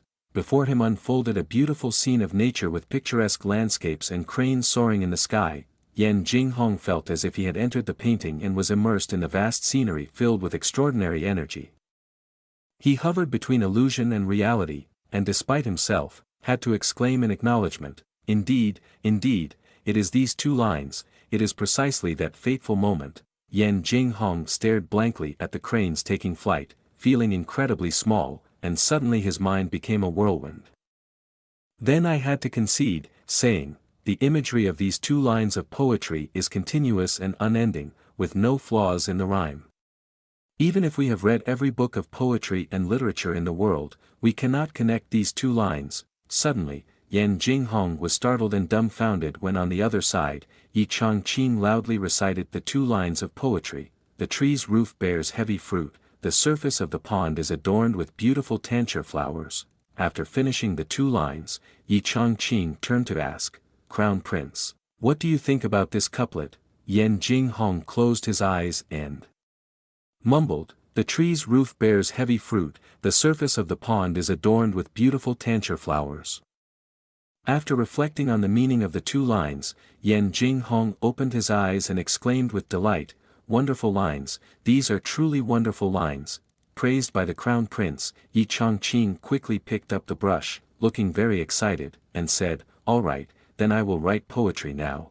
Hearing that he was about to write calligraphy, Yan Bingxian enthusiastically suggested, "Mr. Yi, let me grind the ink." Yi Changqing smiled gently and replied, "I am sorry to trouble you, Miss Yan." Yan Jinghong looked at Yi Changqing's retreating figure and suddenly fell silent, thinking, "This isn't right, Yi Changqing is clearly a con artist from the martial world, how could he have such flowery words? I should discuss this with Zhang Grand Tutor." With that thought in mind, Yan Jinghong turned and walked away with a clatter. Upon hearing the hurried footsteps, Yi Changqing turned around and called out, "Hey," watching Yan Jinghong's figure as she reached the door. Yi Changqing called out in confusion, "Crown Prince," seeing that he walked straight ahead without looking back. Yi Changqing turned to the ninth princess and asked with a crooked smile, "Sister, why did you suddenly come and then leave just as suddenly?" Yan Bingxian was no better off than him and awkwardly replied, I don't know either." A short while later, the carriage carrying Yan Jinghong slowly left the detached courtyard. Yan Jinghong sat in the carriage, closing her eyes, deep in thought. "Though I don't want to admit it, I cannot deny that the poem that little guy recited earlier was indeed a masterpiece." She tilted her head, resting her chin on her arms, and quietly thought to herself, "The couplet within it is exquisite. Even the Crown Prince cannot compare." The power emanating from the painting in his room and that poem indeed seems to belong to no ordinary person. Thinking this, he raised his hand to pull back the curtain to look outside for a mental reprieve, but the scenery outside did little to improve Yan Jinghong's mood. Wearily, he brushed his forehead and questioned life, telling himself, "No, it can't be. Given his tattered appearance, he is clearly a swindler from the martial world. How can he possess such talent?" Then he leaned forward to speak to the coachman, "Let's not return to the palace for now, go to Dongshan." The coachman turned back and replied, "Yes." As soon as he finished speaking, the coachman tightened the reins and called out, "Go." The two horses, harnessed properly, also reared up on their front legs, then pulled the carriage at a swift pace. A while later, the sky had turned to night, and a crescent moon hung in the sky.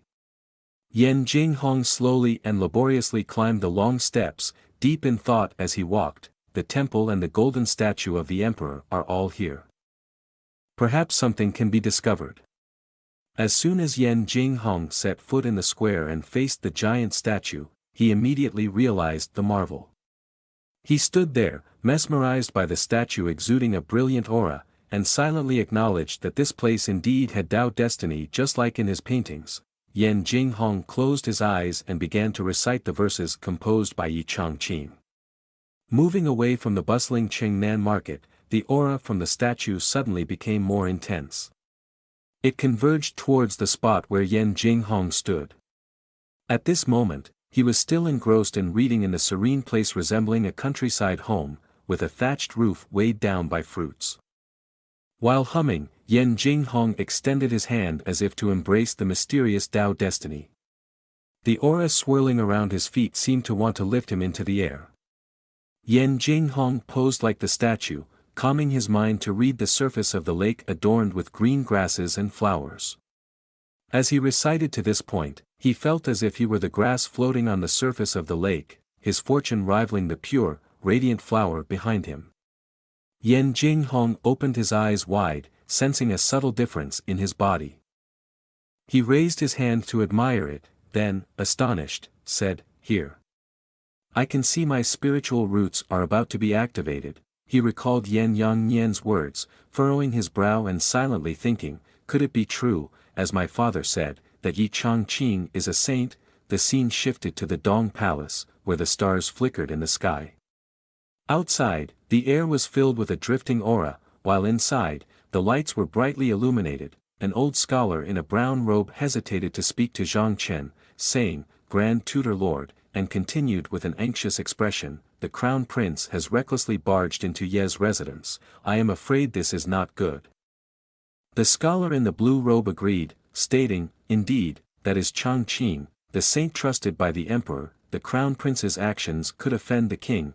Zhang Chen understood the concerns of everyone, but faced with this situation, he could only respond, "At this point, regardless of the outcome, even if it means risking our lives, we must remain loyal to the Crown Prince." With the Grand Tutor's words said, the two scholars and others all united in a loud proclamation. "Yes, we are forever loyal to the Crown Prince." Suddenly, the sound of heavy footsteps echoed, and someone outside shouted, "Crown Prince has arrived." Yen Jinghong appeared at the doorway, his body radiating light like a saint, causing the two scholars to turn around in surprise. Yen Jinghong, with a brilliant aura surrounding him, smiled brightly and asked, "Why are you lord still not resting at this late hour?" The brown-clothed scholar stood frozen, stammering, "Crown Prince." And then looked at Yen Jinghong with wide eyes in astonishment, asking, "Why do you have so much profound wisdom of the sages lingering around you?" Zhang Chen stepped forward, staring in confusion and asked, "Could it be that you have entered the Tao?" Yen Jinghong raised his tightly clenched fist to confirm proudly, "That's right, I have finally succeeded in taking that step." The Crown Prince narrowed his eyes as if reminiscing about the past and seriously recounted, "Previously, I thought governing the country required both literary and martial skills, and that practicing Tao was just useless tidbits." He once again placed himself in the heart realm space within Yi Changqing's painting, resolutely admitting, "It was my vision that was too narrow." After that, Yen Jinghong frowned and concluded, "But now we understand that Confucian scholars can also enter the Tao through literature." In the various studies, Tao destiny also contains the principles of heaven and earth. Seeing that Yen Jinghong had been subdued by Yi Changqing, Zhang Chen was completely stunned and thought to himself, "Huh? We are preparing for a battle to the death, so why is the Crown Prince surrendering?" However, Zhang Chen did not have the courage to voice these expressions, so he regained his composure and clasped his hands to question, "May I ask why you suddenly thought of these things?" Yen Jinghong recalled the extraordinary aura at the wall that had helped him enter the Tao and replied emotionally, "Thanks to Mr. Yi taking grace to repay grievance and generously teaching me, I was able to comprehend this." The brown-robed scholar asked in surprise, "Is the Mr. Yi you mentioned really Yi Changqing?" Without hesitation, Yen Jinghong faced him and confirmed emphatically, "Indeed, I believe that only the Saint Yi represents the true great literary way, which is why the statue of the literary sage we once worshipped suddenly faded away, turning into a statue of mud and wood." Zhang Chen was taken aback and felt a bit angry at the same time. He silently lamented, "No way, the clown is actually me." Suddenly, Yen Jinghong excitedly grabbed Zhang Chen's hand and pulled him along eagerly, saying, "Zhang Grand Tutor, hurry and come with me to the palace to meet father." Before Zhang Chen could process what had just happened, he was dragged by the Crown Prince, startled, and exclaimed, "Huh!" A little later, in the imperial study of the De Yen Kingdom, the Crown Prince faced the emperor, clasped his hands respectfully, and said, "I apologize for disturbing you so late at night, Father." Yan Jinghong's face was shining with brilliance, and he beamed as he said, "Today, I finally understand that Mr. Yi is truly a world-class genius, connected to the fortune of our De Yan." Zhang Chen, standing beside him, had a gloomy expression and added in agreement, I also think so." Hearing the crown prince praise Yi Changqing, Yan Yangnian's face brightened, and he smiled broadly, saying, "Good, very good." He couldn't hide his smile, walked up, and took the crown prince's shoulders, saying, "Jinghong, you know that turning back is the sure leads to success in cultivating the path. It can be said that I have not disappointed the expectations of the emperor." Yan Jinghong suddenly expressed his admiration and spoke seriously, "Father, I suggest we carve a golden statue for Mr. Yi in the Hall of Saints and honor him as the head of the Confucian sage, to encourage the students of this generation to strive for excellence." Yan Yangnian turned his back, waving his hand in approval without needing to think, agreed. "I hope that all the scholars of De Yan will achieve success on the literary path, not to let down the efforts of our predecessors." At the same time, in the detached courtyard where Yi Changqing was staying, he was sitting on the upper floor, immersed in the bright moonlight. Feeling relaxed, his fingers gracefully dancing over the piano keys. Yi Changqing paused his hands, the strings resonating with the final sound of affection before ceasing. He sat up straight, arms confidently resting on his hips, feeling a joyful excitement in his heart as if he were at a festive celebration. "Strange, it seems that my back has suddenly become a bit stiffer." Yi Changqing meant that his support felt harder. The scene shifted to the next morning, with bright sunlight spreading throughout the detached courtyard. Changqing stretched and yawned. He absent-mindedly stepped out into the courtyard, filled with joy as he thought, "Today I'm just going for a stroll in the imperial capital." After walking a few steps, Yi Changqing spotted Yan Jinghong entering through the gate.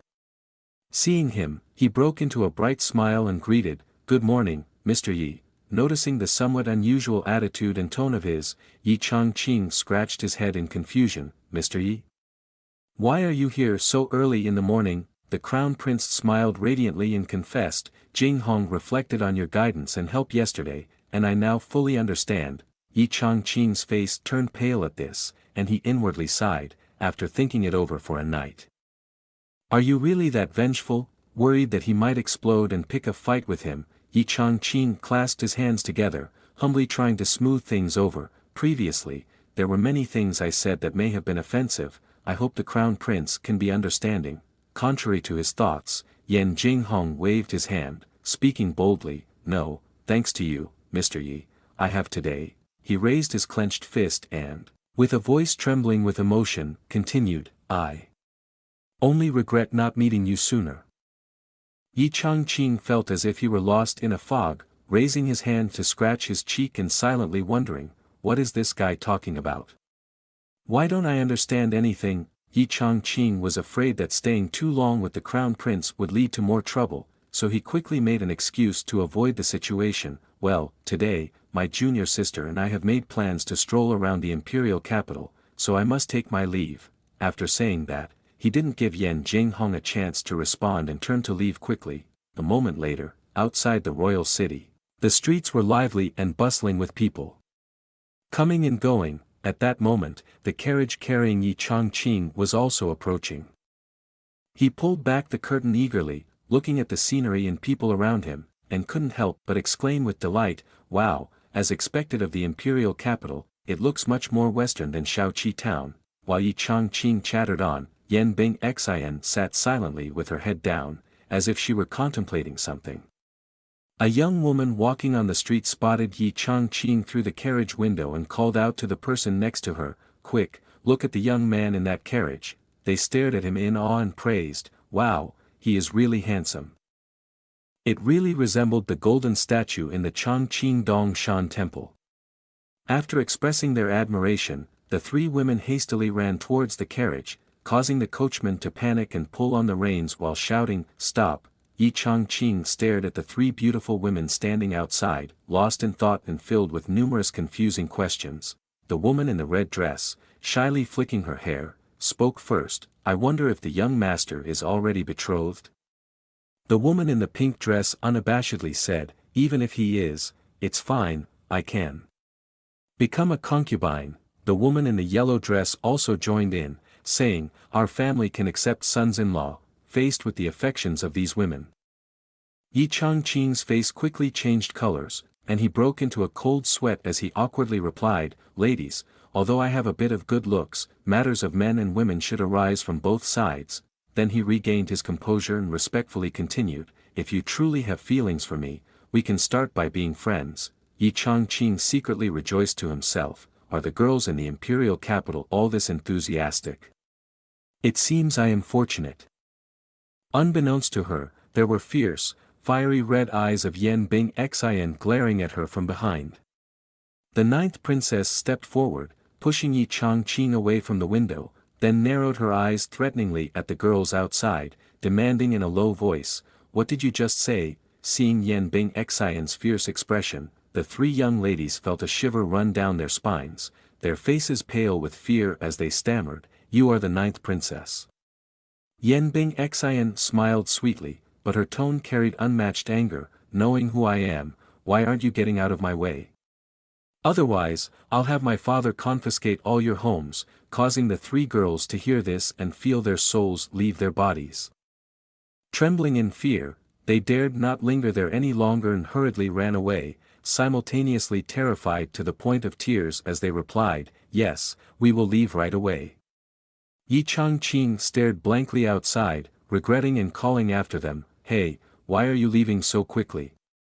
Leave a way to contact you. Yan Bing Xian pouted in disdain and huffed, feeling uncomfortable and secretly scolding, simple-minded and vulgar, daring to cling to Yi Xiansheng. Suddenly, Yi Changqing turned around in confusion. That's right, Miss Yan, where are you planning to take me? Yan Bing Xian pointed into the distance and gently replied, it's over there. Following her direction, a magnificent red tower stood imposing and majestic. The ninth princess happily introduced the Qin Feng Luo Yu Pavilion, which has a total of 4 floors, divided into sections for literature, painting, clothing, and music. People with similar interests can interact here. As she led Yi Changqing inside, she turned back proudly and added that each floor is managed by top talents in their respective fields. Yi Changqing visibly expressed his delight and exclaimed, so that's how it is. He clenched his hands together excitedly, thinking that it seemed possible to have a good discussion here. Seeing many people entering the Qin Feng Luo Yu Pavilion, Yan Bing Xian exclaimed, wow, there are so many people today. The host of the Qin Feng Luo Yu Pavilion, Lu Ruyi, dressed in flowing purple attire and holding a peach blossom, stepped out cheerfully to greet them, realizing that the ninth princess had come for a visit without being welcomed from afar. Still hoping for forgiveness, Yan Bing Xian approached and took Lu Ruyi's hand, confidentially speaking, Sister Lu, the Qin Feng Luo Yu Pavilion does not differentiate between high and low status, rich and poor, only judging skill levels. Please don't be so modest. Lu Ruyi smiled in response, the ninth princess is correct. Then she turned to Yi Changqing, inquiring, may I ask who this person beside you is? Yan Bing Xian pointed at Yi Changqing and formally said, this person is. Suddenly, Yi Changqing cupped his fists together and eagerly introduced himself, I am Yi, and I am usually very interested in elegant pursuits. He then continued in a humble and polite manner, I have long heard of your esteemed names, and I have come specifically to pay my respects. Yan Bing Xian stared at him in surprise, slightly confused and wondering, the 4 arts of Mr. Yi are all at their peak, why is he being so modest? But soon after, an answer emerged in Yan Bing Xian's mind, I understand now, it must be because I just mentioned that status does not matter here, Mr. Yi must be deliberately concealing it, wanting to connect through skill. Lu Ruyi smiled again and informed. 2 people arrived just in time, Mr. Wang was currently in the attic, please come in. Yan Bing Xian, upon hearing this, was extremely excited, and Yi Changqing turned to curiously ask ninth princess, who is Mr. Wang? Is he very impressive? Yan Bing Xian happily boasted, that's right, she is the youngest master of calligraphy today, but she's rather eccentric. The Crown Prince Gij has sent 3 consecutive edicts inviting her, but she still refuses to join Dong Lan Academy. Hearing this, Yi Changqing's eyes widened in delight as she exclaimed, "Oh, it seems we arrived at the right time today." A little while later, on one of the upper floors, many people stood below gazing up, chattering excitedly. On the elevated platform in the center, a woman was writing a few lines of calligraphy. Her name was Wang Mo, who was also the person Yen Bing Xin had just praised. After finishing, she looked up with an elegant smile and said, "Qiu Qing, please take this and display it for me." After finishing her sentence, Wang Mo handed the calligraphy over to a male disciple standing nearby. He held up the calligraphy with couplets towards the audience below and solemnly introduced, "Mr. Wang has composed a piece without a title." After saying this, he began to recite the 2 lines of poetry. "This is a noble character, unconcerned and dignified, and one cannot be defeated like Changqing." A man in a brown robe immediately raised his hand to bid, "Beautiful writing, truly beautiful, I offer 500 taels." The man in blue behind him pushed his way forward, his face twisted in anger as he gritted his teeth and scolded, "Who are you insulting? You think 500 taels is enough to buy Mr. Wang's calligraphy?" He then raised a finger and shouted loudly, "I offer 1,000 taels."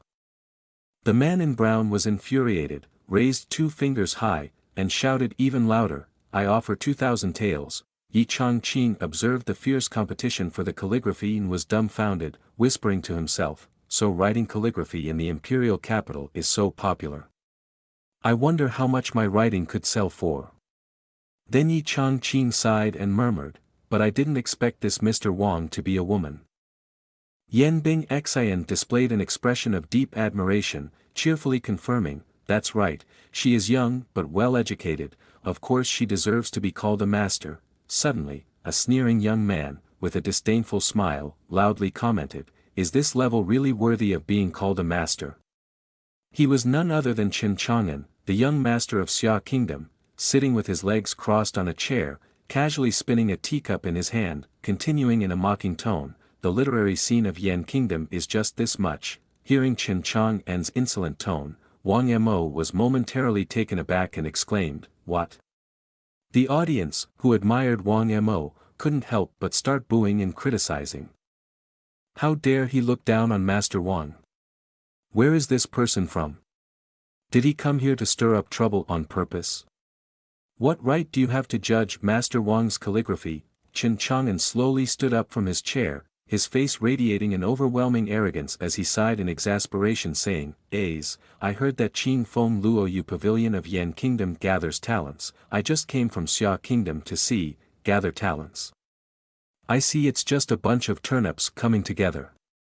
He stood straight, his eyes directed at Wang Mo with a challenging look, then laughed mockingly. Unexpectedly, they are all unmatched geniuses, seeking fame for profit. Those who followed him laughed in unison, echoing throughout the room. Wang Mo couldn't maintain his composure, angrily shouted, "You, who are you accusing of seeking fame for profit?" At that moment, a gracefully swaying figure in a purple robe stepped down and softly spoke, "So it turns out to be Chen Chang'an, the renowned young master Chen." Lu Ruyi stood in front of Chen Chang'an, smiling gently as she continued, my apologies." After learning his identity, everyone gasped in surprise, exclaiming, "Chen Chang'an, it really is him." Yi Changqing turned to Yen Bing Xin and asked curiously, "Miss Yen, who is this person?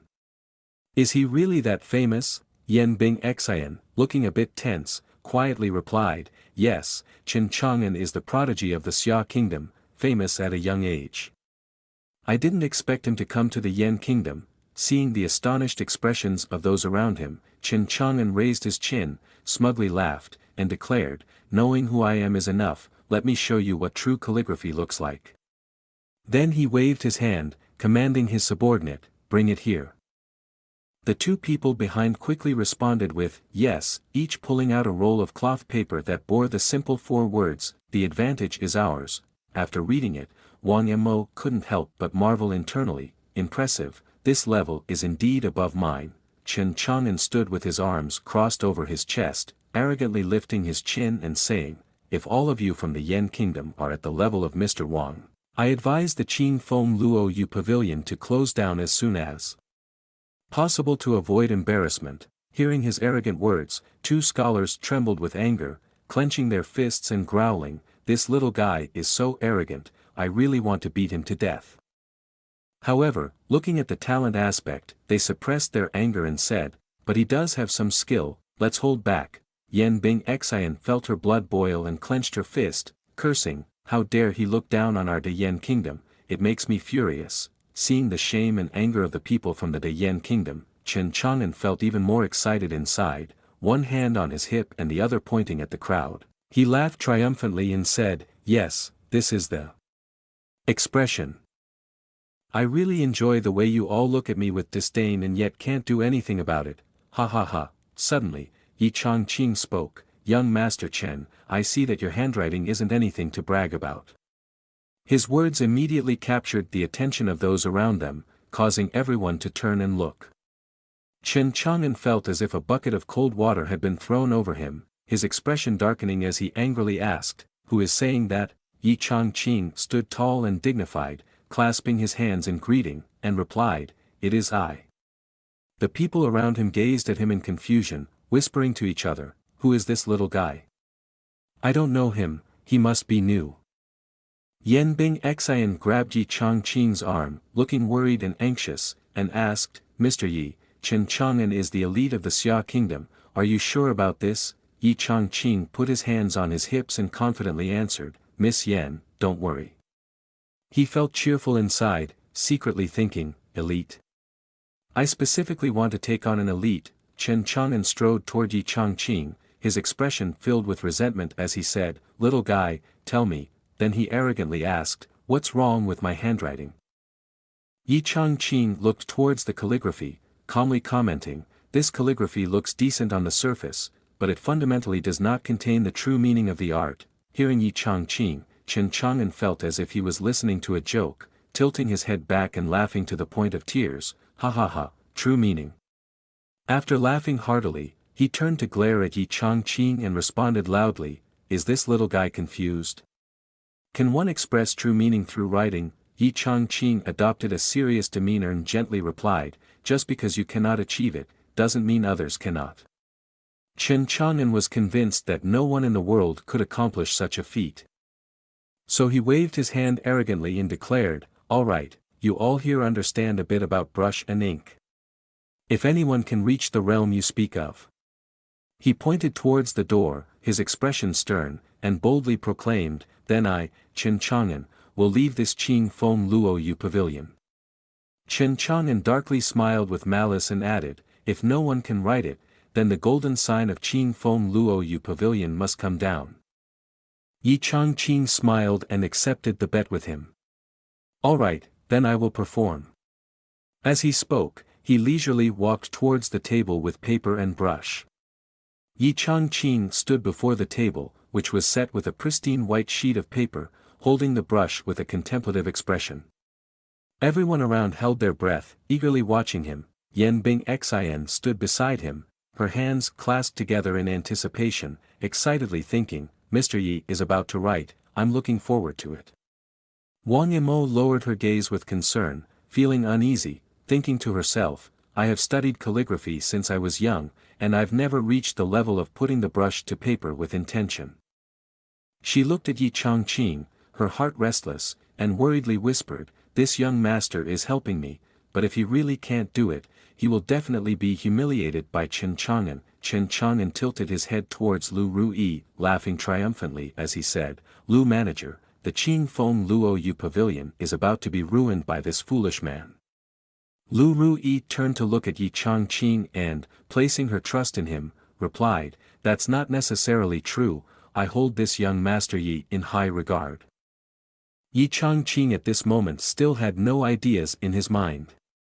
He closed his eyes and rubbed his chin, thinking, what should I write? A few seconds later, he opened his eyes and joyfully whispered, I've got it. Yi Changqing lowered the brush in his hand and excitedly said, next, watch me perform. he dipped the brush in ink, and with a graceful and confident demeanor, began to write. The energy emanating from the characters appearing ethereal as if containing 100 pure blooms in full blossom. After a while, Yi Changqing smiled satisfactorily and said, "It's done." He slowly placed the brush down on the stand. Yan Bing Xin could not contain her curiosity and anxiously urged, "Quick, let me see." Chen Chang'an openly showed his disdain, waved his hand dismissively, and pouted, saying, "Humph, just look at his brush placement, chaotic and clumsy, what good could he possibly write? It's better not to sully my eyes." Over here, when Yan Bing Xin and Wang Mo saw Yi Changqing's brushwork, they were taken aback in astonishment, their eyes wide with shock, stammering, this is," as they encountered the dazzling golden light shining directly into their faces. On the white paper, the 5 characters, "Just because she is too beautiful," appeared in a remarkably vibrant and elegant manner, exuding an ethereal quality like mist that continuously spread in a magical way. Wang Mo, filled with emotion, exclaimed, putting pen to paper, "Blooms flowers, truly blooms flowers." Yan Bing Xin's cheeks flushed with shyness, feeling as if she could see Yi Changqing smiling at her affectionately. Her heart brimming with happiness, she exclaimed, "Just because she is too beautiful," those brief 5 characters. It seemed as if one could sense the dignified bearing of her future husband. Wang Mo also felt his heart stirred, squinting and breathless as he evaluated. "Looking a little longer, my heart seems to be exploding. Getting a bit closer, my whole body is about to melt." Hearing this, Chen Chang'an raised his eyebrows in shock and asked, "What? Are you trying to trick me?"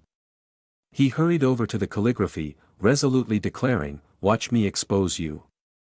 Approaching the table, Chen Chang'an glanced intently at it. The 5 characters, "Just because the sun is too beautiful," were glowing with an incredibly brilliant radiance. The stream of radiant light blinded him, prompting him to quickly shut his eyes tight and raise a hand to cover his face. His voice panicked as he exclaimed, What is this?" A few seconds later, he cracked his eyes open and found himself lost in a realm of thought. There stood an extraordinarily beautiful fairy, gazing at him thoughtfully. Upon witnessing the flawless, captivating beauty of the woman before him, Chen Chang'an was stunned and stammered, How is this possible?" He stood frozen, his inner turmoil raging. Then, whether he wanted to or not, he had to silently acknowledge, "Yet it is possible to reach this realm." The audience below began to stir, urging, "Hey, let us see too, we're so eager, hurry up."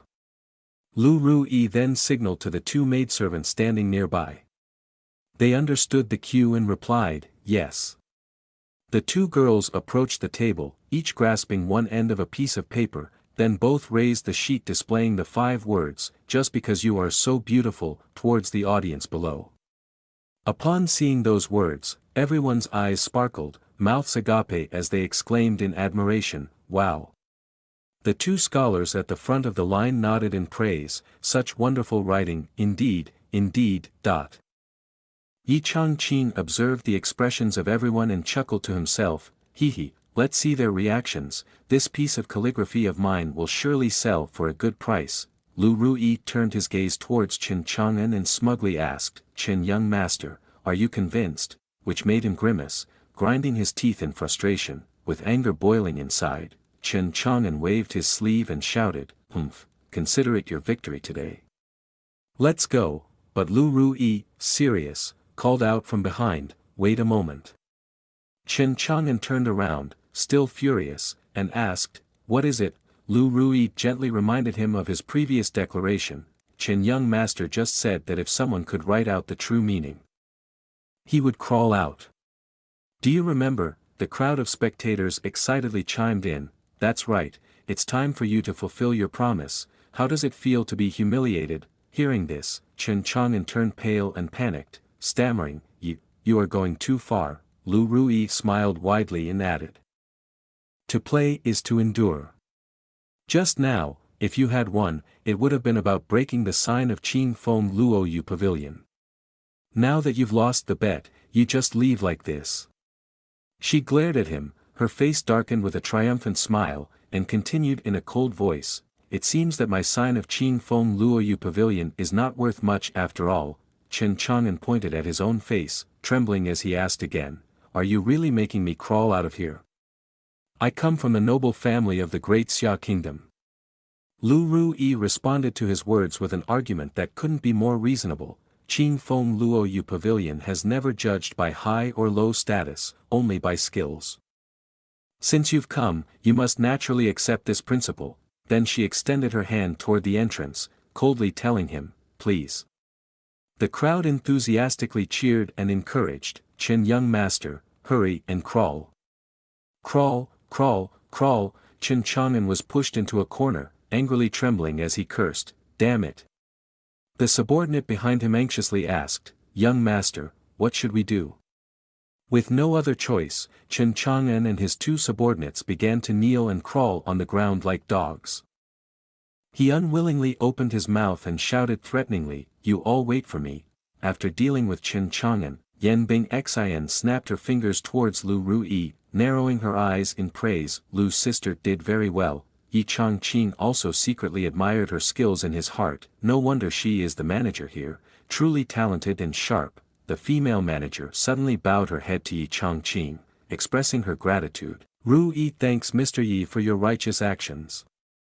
Earlier, Yi Changqing happily replied, it's nothing. Calligraphy is originally used for self-cultivation. He extended his hand towards Wang Imo, sincerely continuing, I just couldn't stand that Chen young master using it as a means to pressure Mr.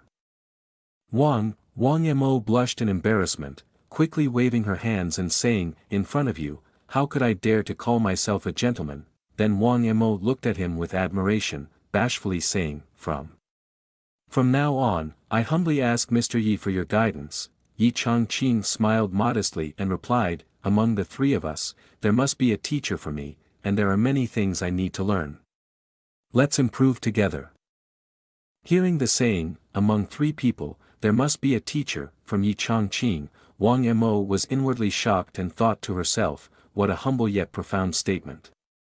After that, Wang Imo cupped her fists, showing a respectful demeanor, and requested, Mr. Yi, I wish to follow you and learn from your guidance day and night. Suddenly, Yan Bing Xian grabbed Yi Changqing's hand and pulled him away, simultaneously turning to stick out her tongue at Wang Imo, saying, Mr. Yi is busy, which made Yi Changqing feel both embarrassed and confused, involuntarily exclaiming, huh. Yan Bing Xian quickly ran toward Lu Ruyi, smiling brightly and said, Sister Lu, hurry and take us to the second floor to see. Lu Ruyi indulged the ninth princess, pointing towards the door and happily inviting, all right, please follow me. Lu Ruyi led Yan Bing Xian and Yi Changqing upstairs, enthusiastically guiding, you two, this is the Dan Qing floor. As soon as they entered a room, Yi Changqing was stunned, wide-eyed, and called out, looking at the perfectly arranged tables lined up neatly. Yi Changqing stood in amazement, exclaiming, wow, straight lines and right angles, truly neat and uniform.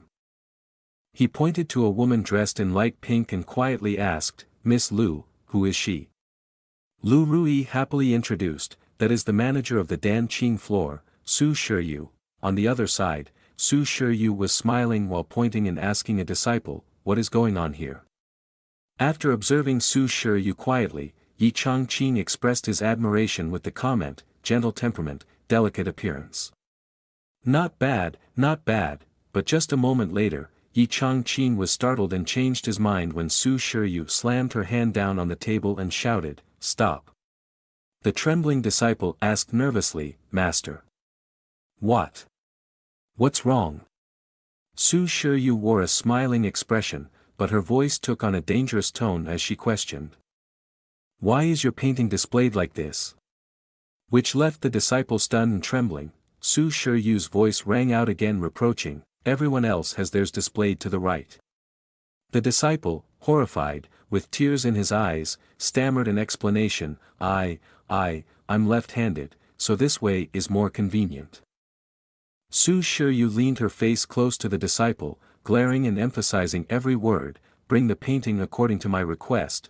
The disciple, terrified, stammered, yes.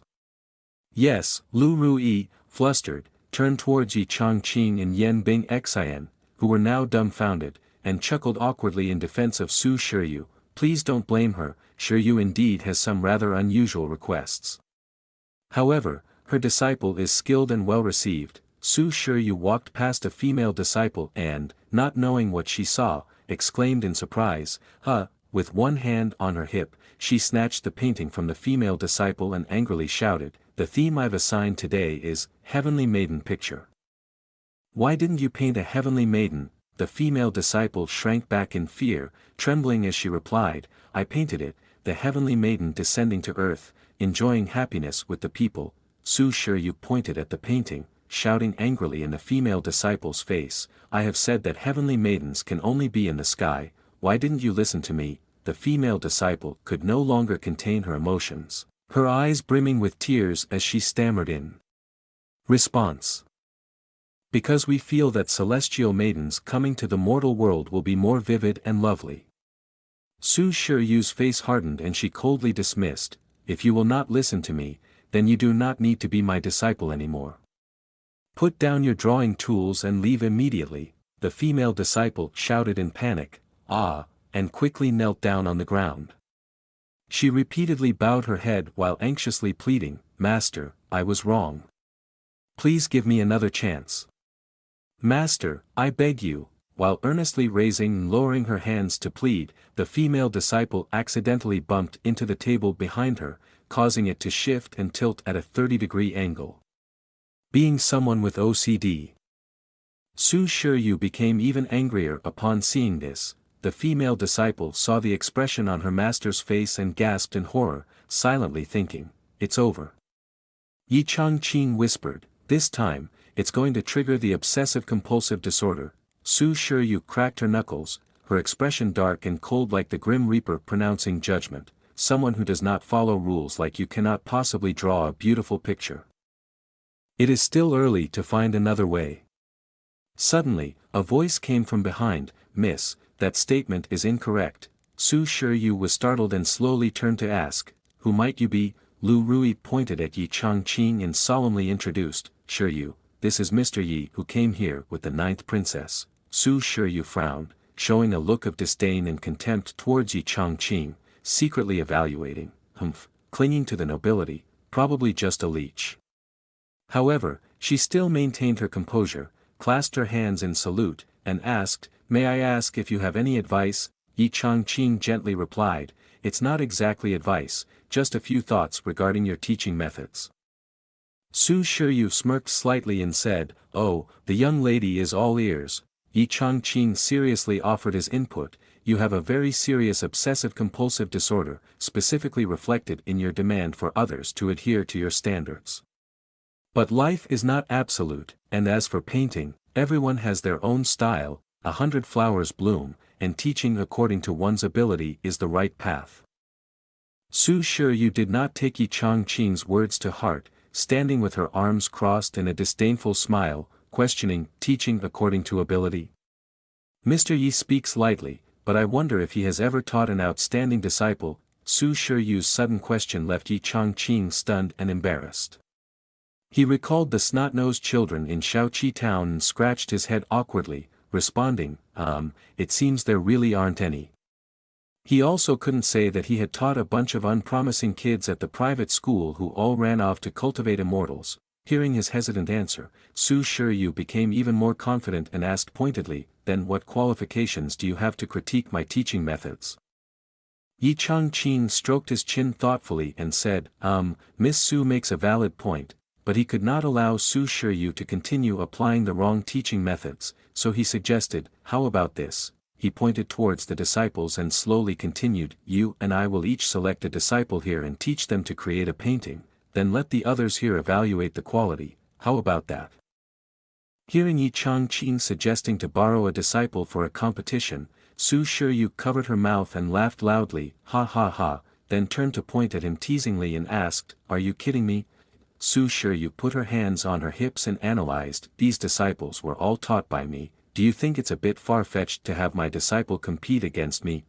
Yi Changqing shook his finger, lowered his eyes, and calmly replied, "No, no, no, I won't choose your disciple." Su. Shiryu looked at Yi Changqing with suspicion and asked, then who will you choose?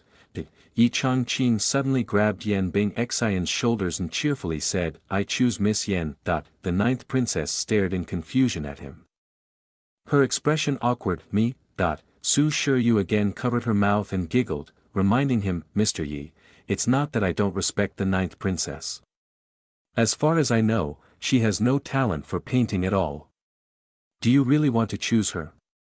The four words, no talent at all, from Su Shiryu's mouth struck Yan Bing Xian like a bleeding arrow to the head, leaving her feeling deeply hurt. But Yi Changqing confidently affirmed, I don't think so. Miss Yan, with her intelligence and grace, will certainly produce a work that others will admire. Yi Changqing's words, like clear water, refreshed the wilted and wounded soul of the ninth princess, causing her to blush in astonishment and silently rejoice. I never expected Mr. Yi to value me this way. Yan Bing Xian felt empowered, no longer insecure about herself. She quickly pulled out the arrow of harm that Su Shiryu had lodged in her head, crushed it fiercely, and confidently reminded herself, I absolutely cannot disappoint him. Seeing Yi Changqing's confident expression and Yan Bing Xian's excitement, Su Shiryu became furious. Secretly mocking, they really don't know the heights of heaven and depths of earth. She abruptly turned around and shouted, Hu Wanhua, the called disciple started in surprise, standing up straight, yes, disciple. Su Shiryu raised a finger to indicate the time, 1 incense stick hour, then smugly continued, the final outcome will be determined after 1 incense stick hour. Yi Changqing happily agreed immediately, sure. Yan Bing Xian and Hu Wanhua began to sit at 2 tables set at the back of the room, behind them were 2 masters, and many reluctant spectators were noisily discussing. Yan Bing Xian leaned her face towards Yi Changqing and softly requested, Mr. Yi, I've never painted before, can you teach me some techniques? Yi Changqing walked over, picked up the brush, sketched a few basic strokes on the paper, and gently explained the technique. Only requires remembering 5 styles, Ping, Yuan, Lu, Zhong, Bian. Then Yi Changqing stood up straight and smiled comfortably, emphasizing, but in painting, what matters is the inner self. He glanced at the girl who was attentively listening to him and continued with what he thought was the essence, paint what your heart considers the most important, you don't need too many methods, the emotions will naturally be poured into it. Yan Bing Xian lowered her eyes, looking down at the pure white paper in front of her, murmuring, the most important thing. After a few seconds of contemplation, the ninth princess opened her eyes wide, secretly rejoicing in her heart, Great Master, I have comprehended it now. Yan Bing Xian looked at her hand holding the brush, which was slightly moving, and couldn't help but feel delighted, thinking to herself, listening to what Mr. Yi said, the brush moves naturally, as if it has a life of its own. Yan Bing Xian felt like she was immersed in a vivid reality, where a fish was jumping out of the water. Passionately dancing with the shimmering butterflies right in front of her, Su Shiryu cast a disdainful glance at the teacher and student, showing an obvious attitude of disgust, then irritably said. Just sitting there talking, discussing strategies on paper, she glared fiercely, her voice taunting and challenging, let's see what you can draw. Suddenly, Hu Wanhua politely asked, Sir, what should I draw? Su Shiryu turned her back, waved her hand dismissively, and nonchalantly said, the opponent is just an amateur, you can draw anything casually and still win against her. I will go take a little rest. Just as she turned to leave, Su Shiryu suddenly stopped. After that, she turned to Hu Wanhua, her face darkened with irritation, instructing, remember to put the tools back in their original place, do not move them, understand? Hu Wanhua, frightened, quickly replied, understood. An hour later, the designated time was up, and the painting had also ceased. Lu Ruyi stood in the middle of the grand hall announcing, both of you have completed your paintings, so let everyone here evaluate them. Lu Ruyi extended his hands to both sides, cheerfully asking, which painting should we view first? Yi Changqing pointed toward Su Shiryu invitingly, ladies first, let's see the outstanding disciple of Miss Su. He smirked. Thinking naively, based on my years of film watching experience, the first one will definitely lose. So we must see the second one. Su Shiyu smiled triumphantly, arrogantly saying, "All right, then let you defeat in a convincing manner." She then turned her gaze to her disciple, calling out, "Hu Wanhua." She pointed toward her outstanding disciple and ordered loudly, "Show them what you have painted." The disciple nervously replied, "Okay, yes." Hu Wanhua stepped up to the table, picked up his self-portrait. Before the witnesses from behind, he turned the painting toward everyone and softly explained, "What I have painted is the emperor of our De Yen kingdom." In his painting was the image of Yen Yang Nien, majestic in demeanor with a sword in hand.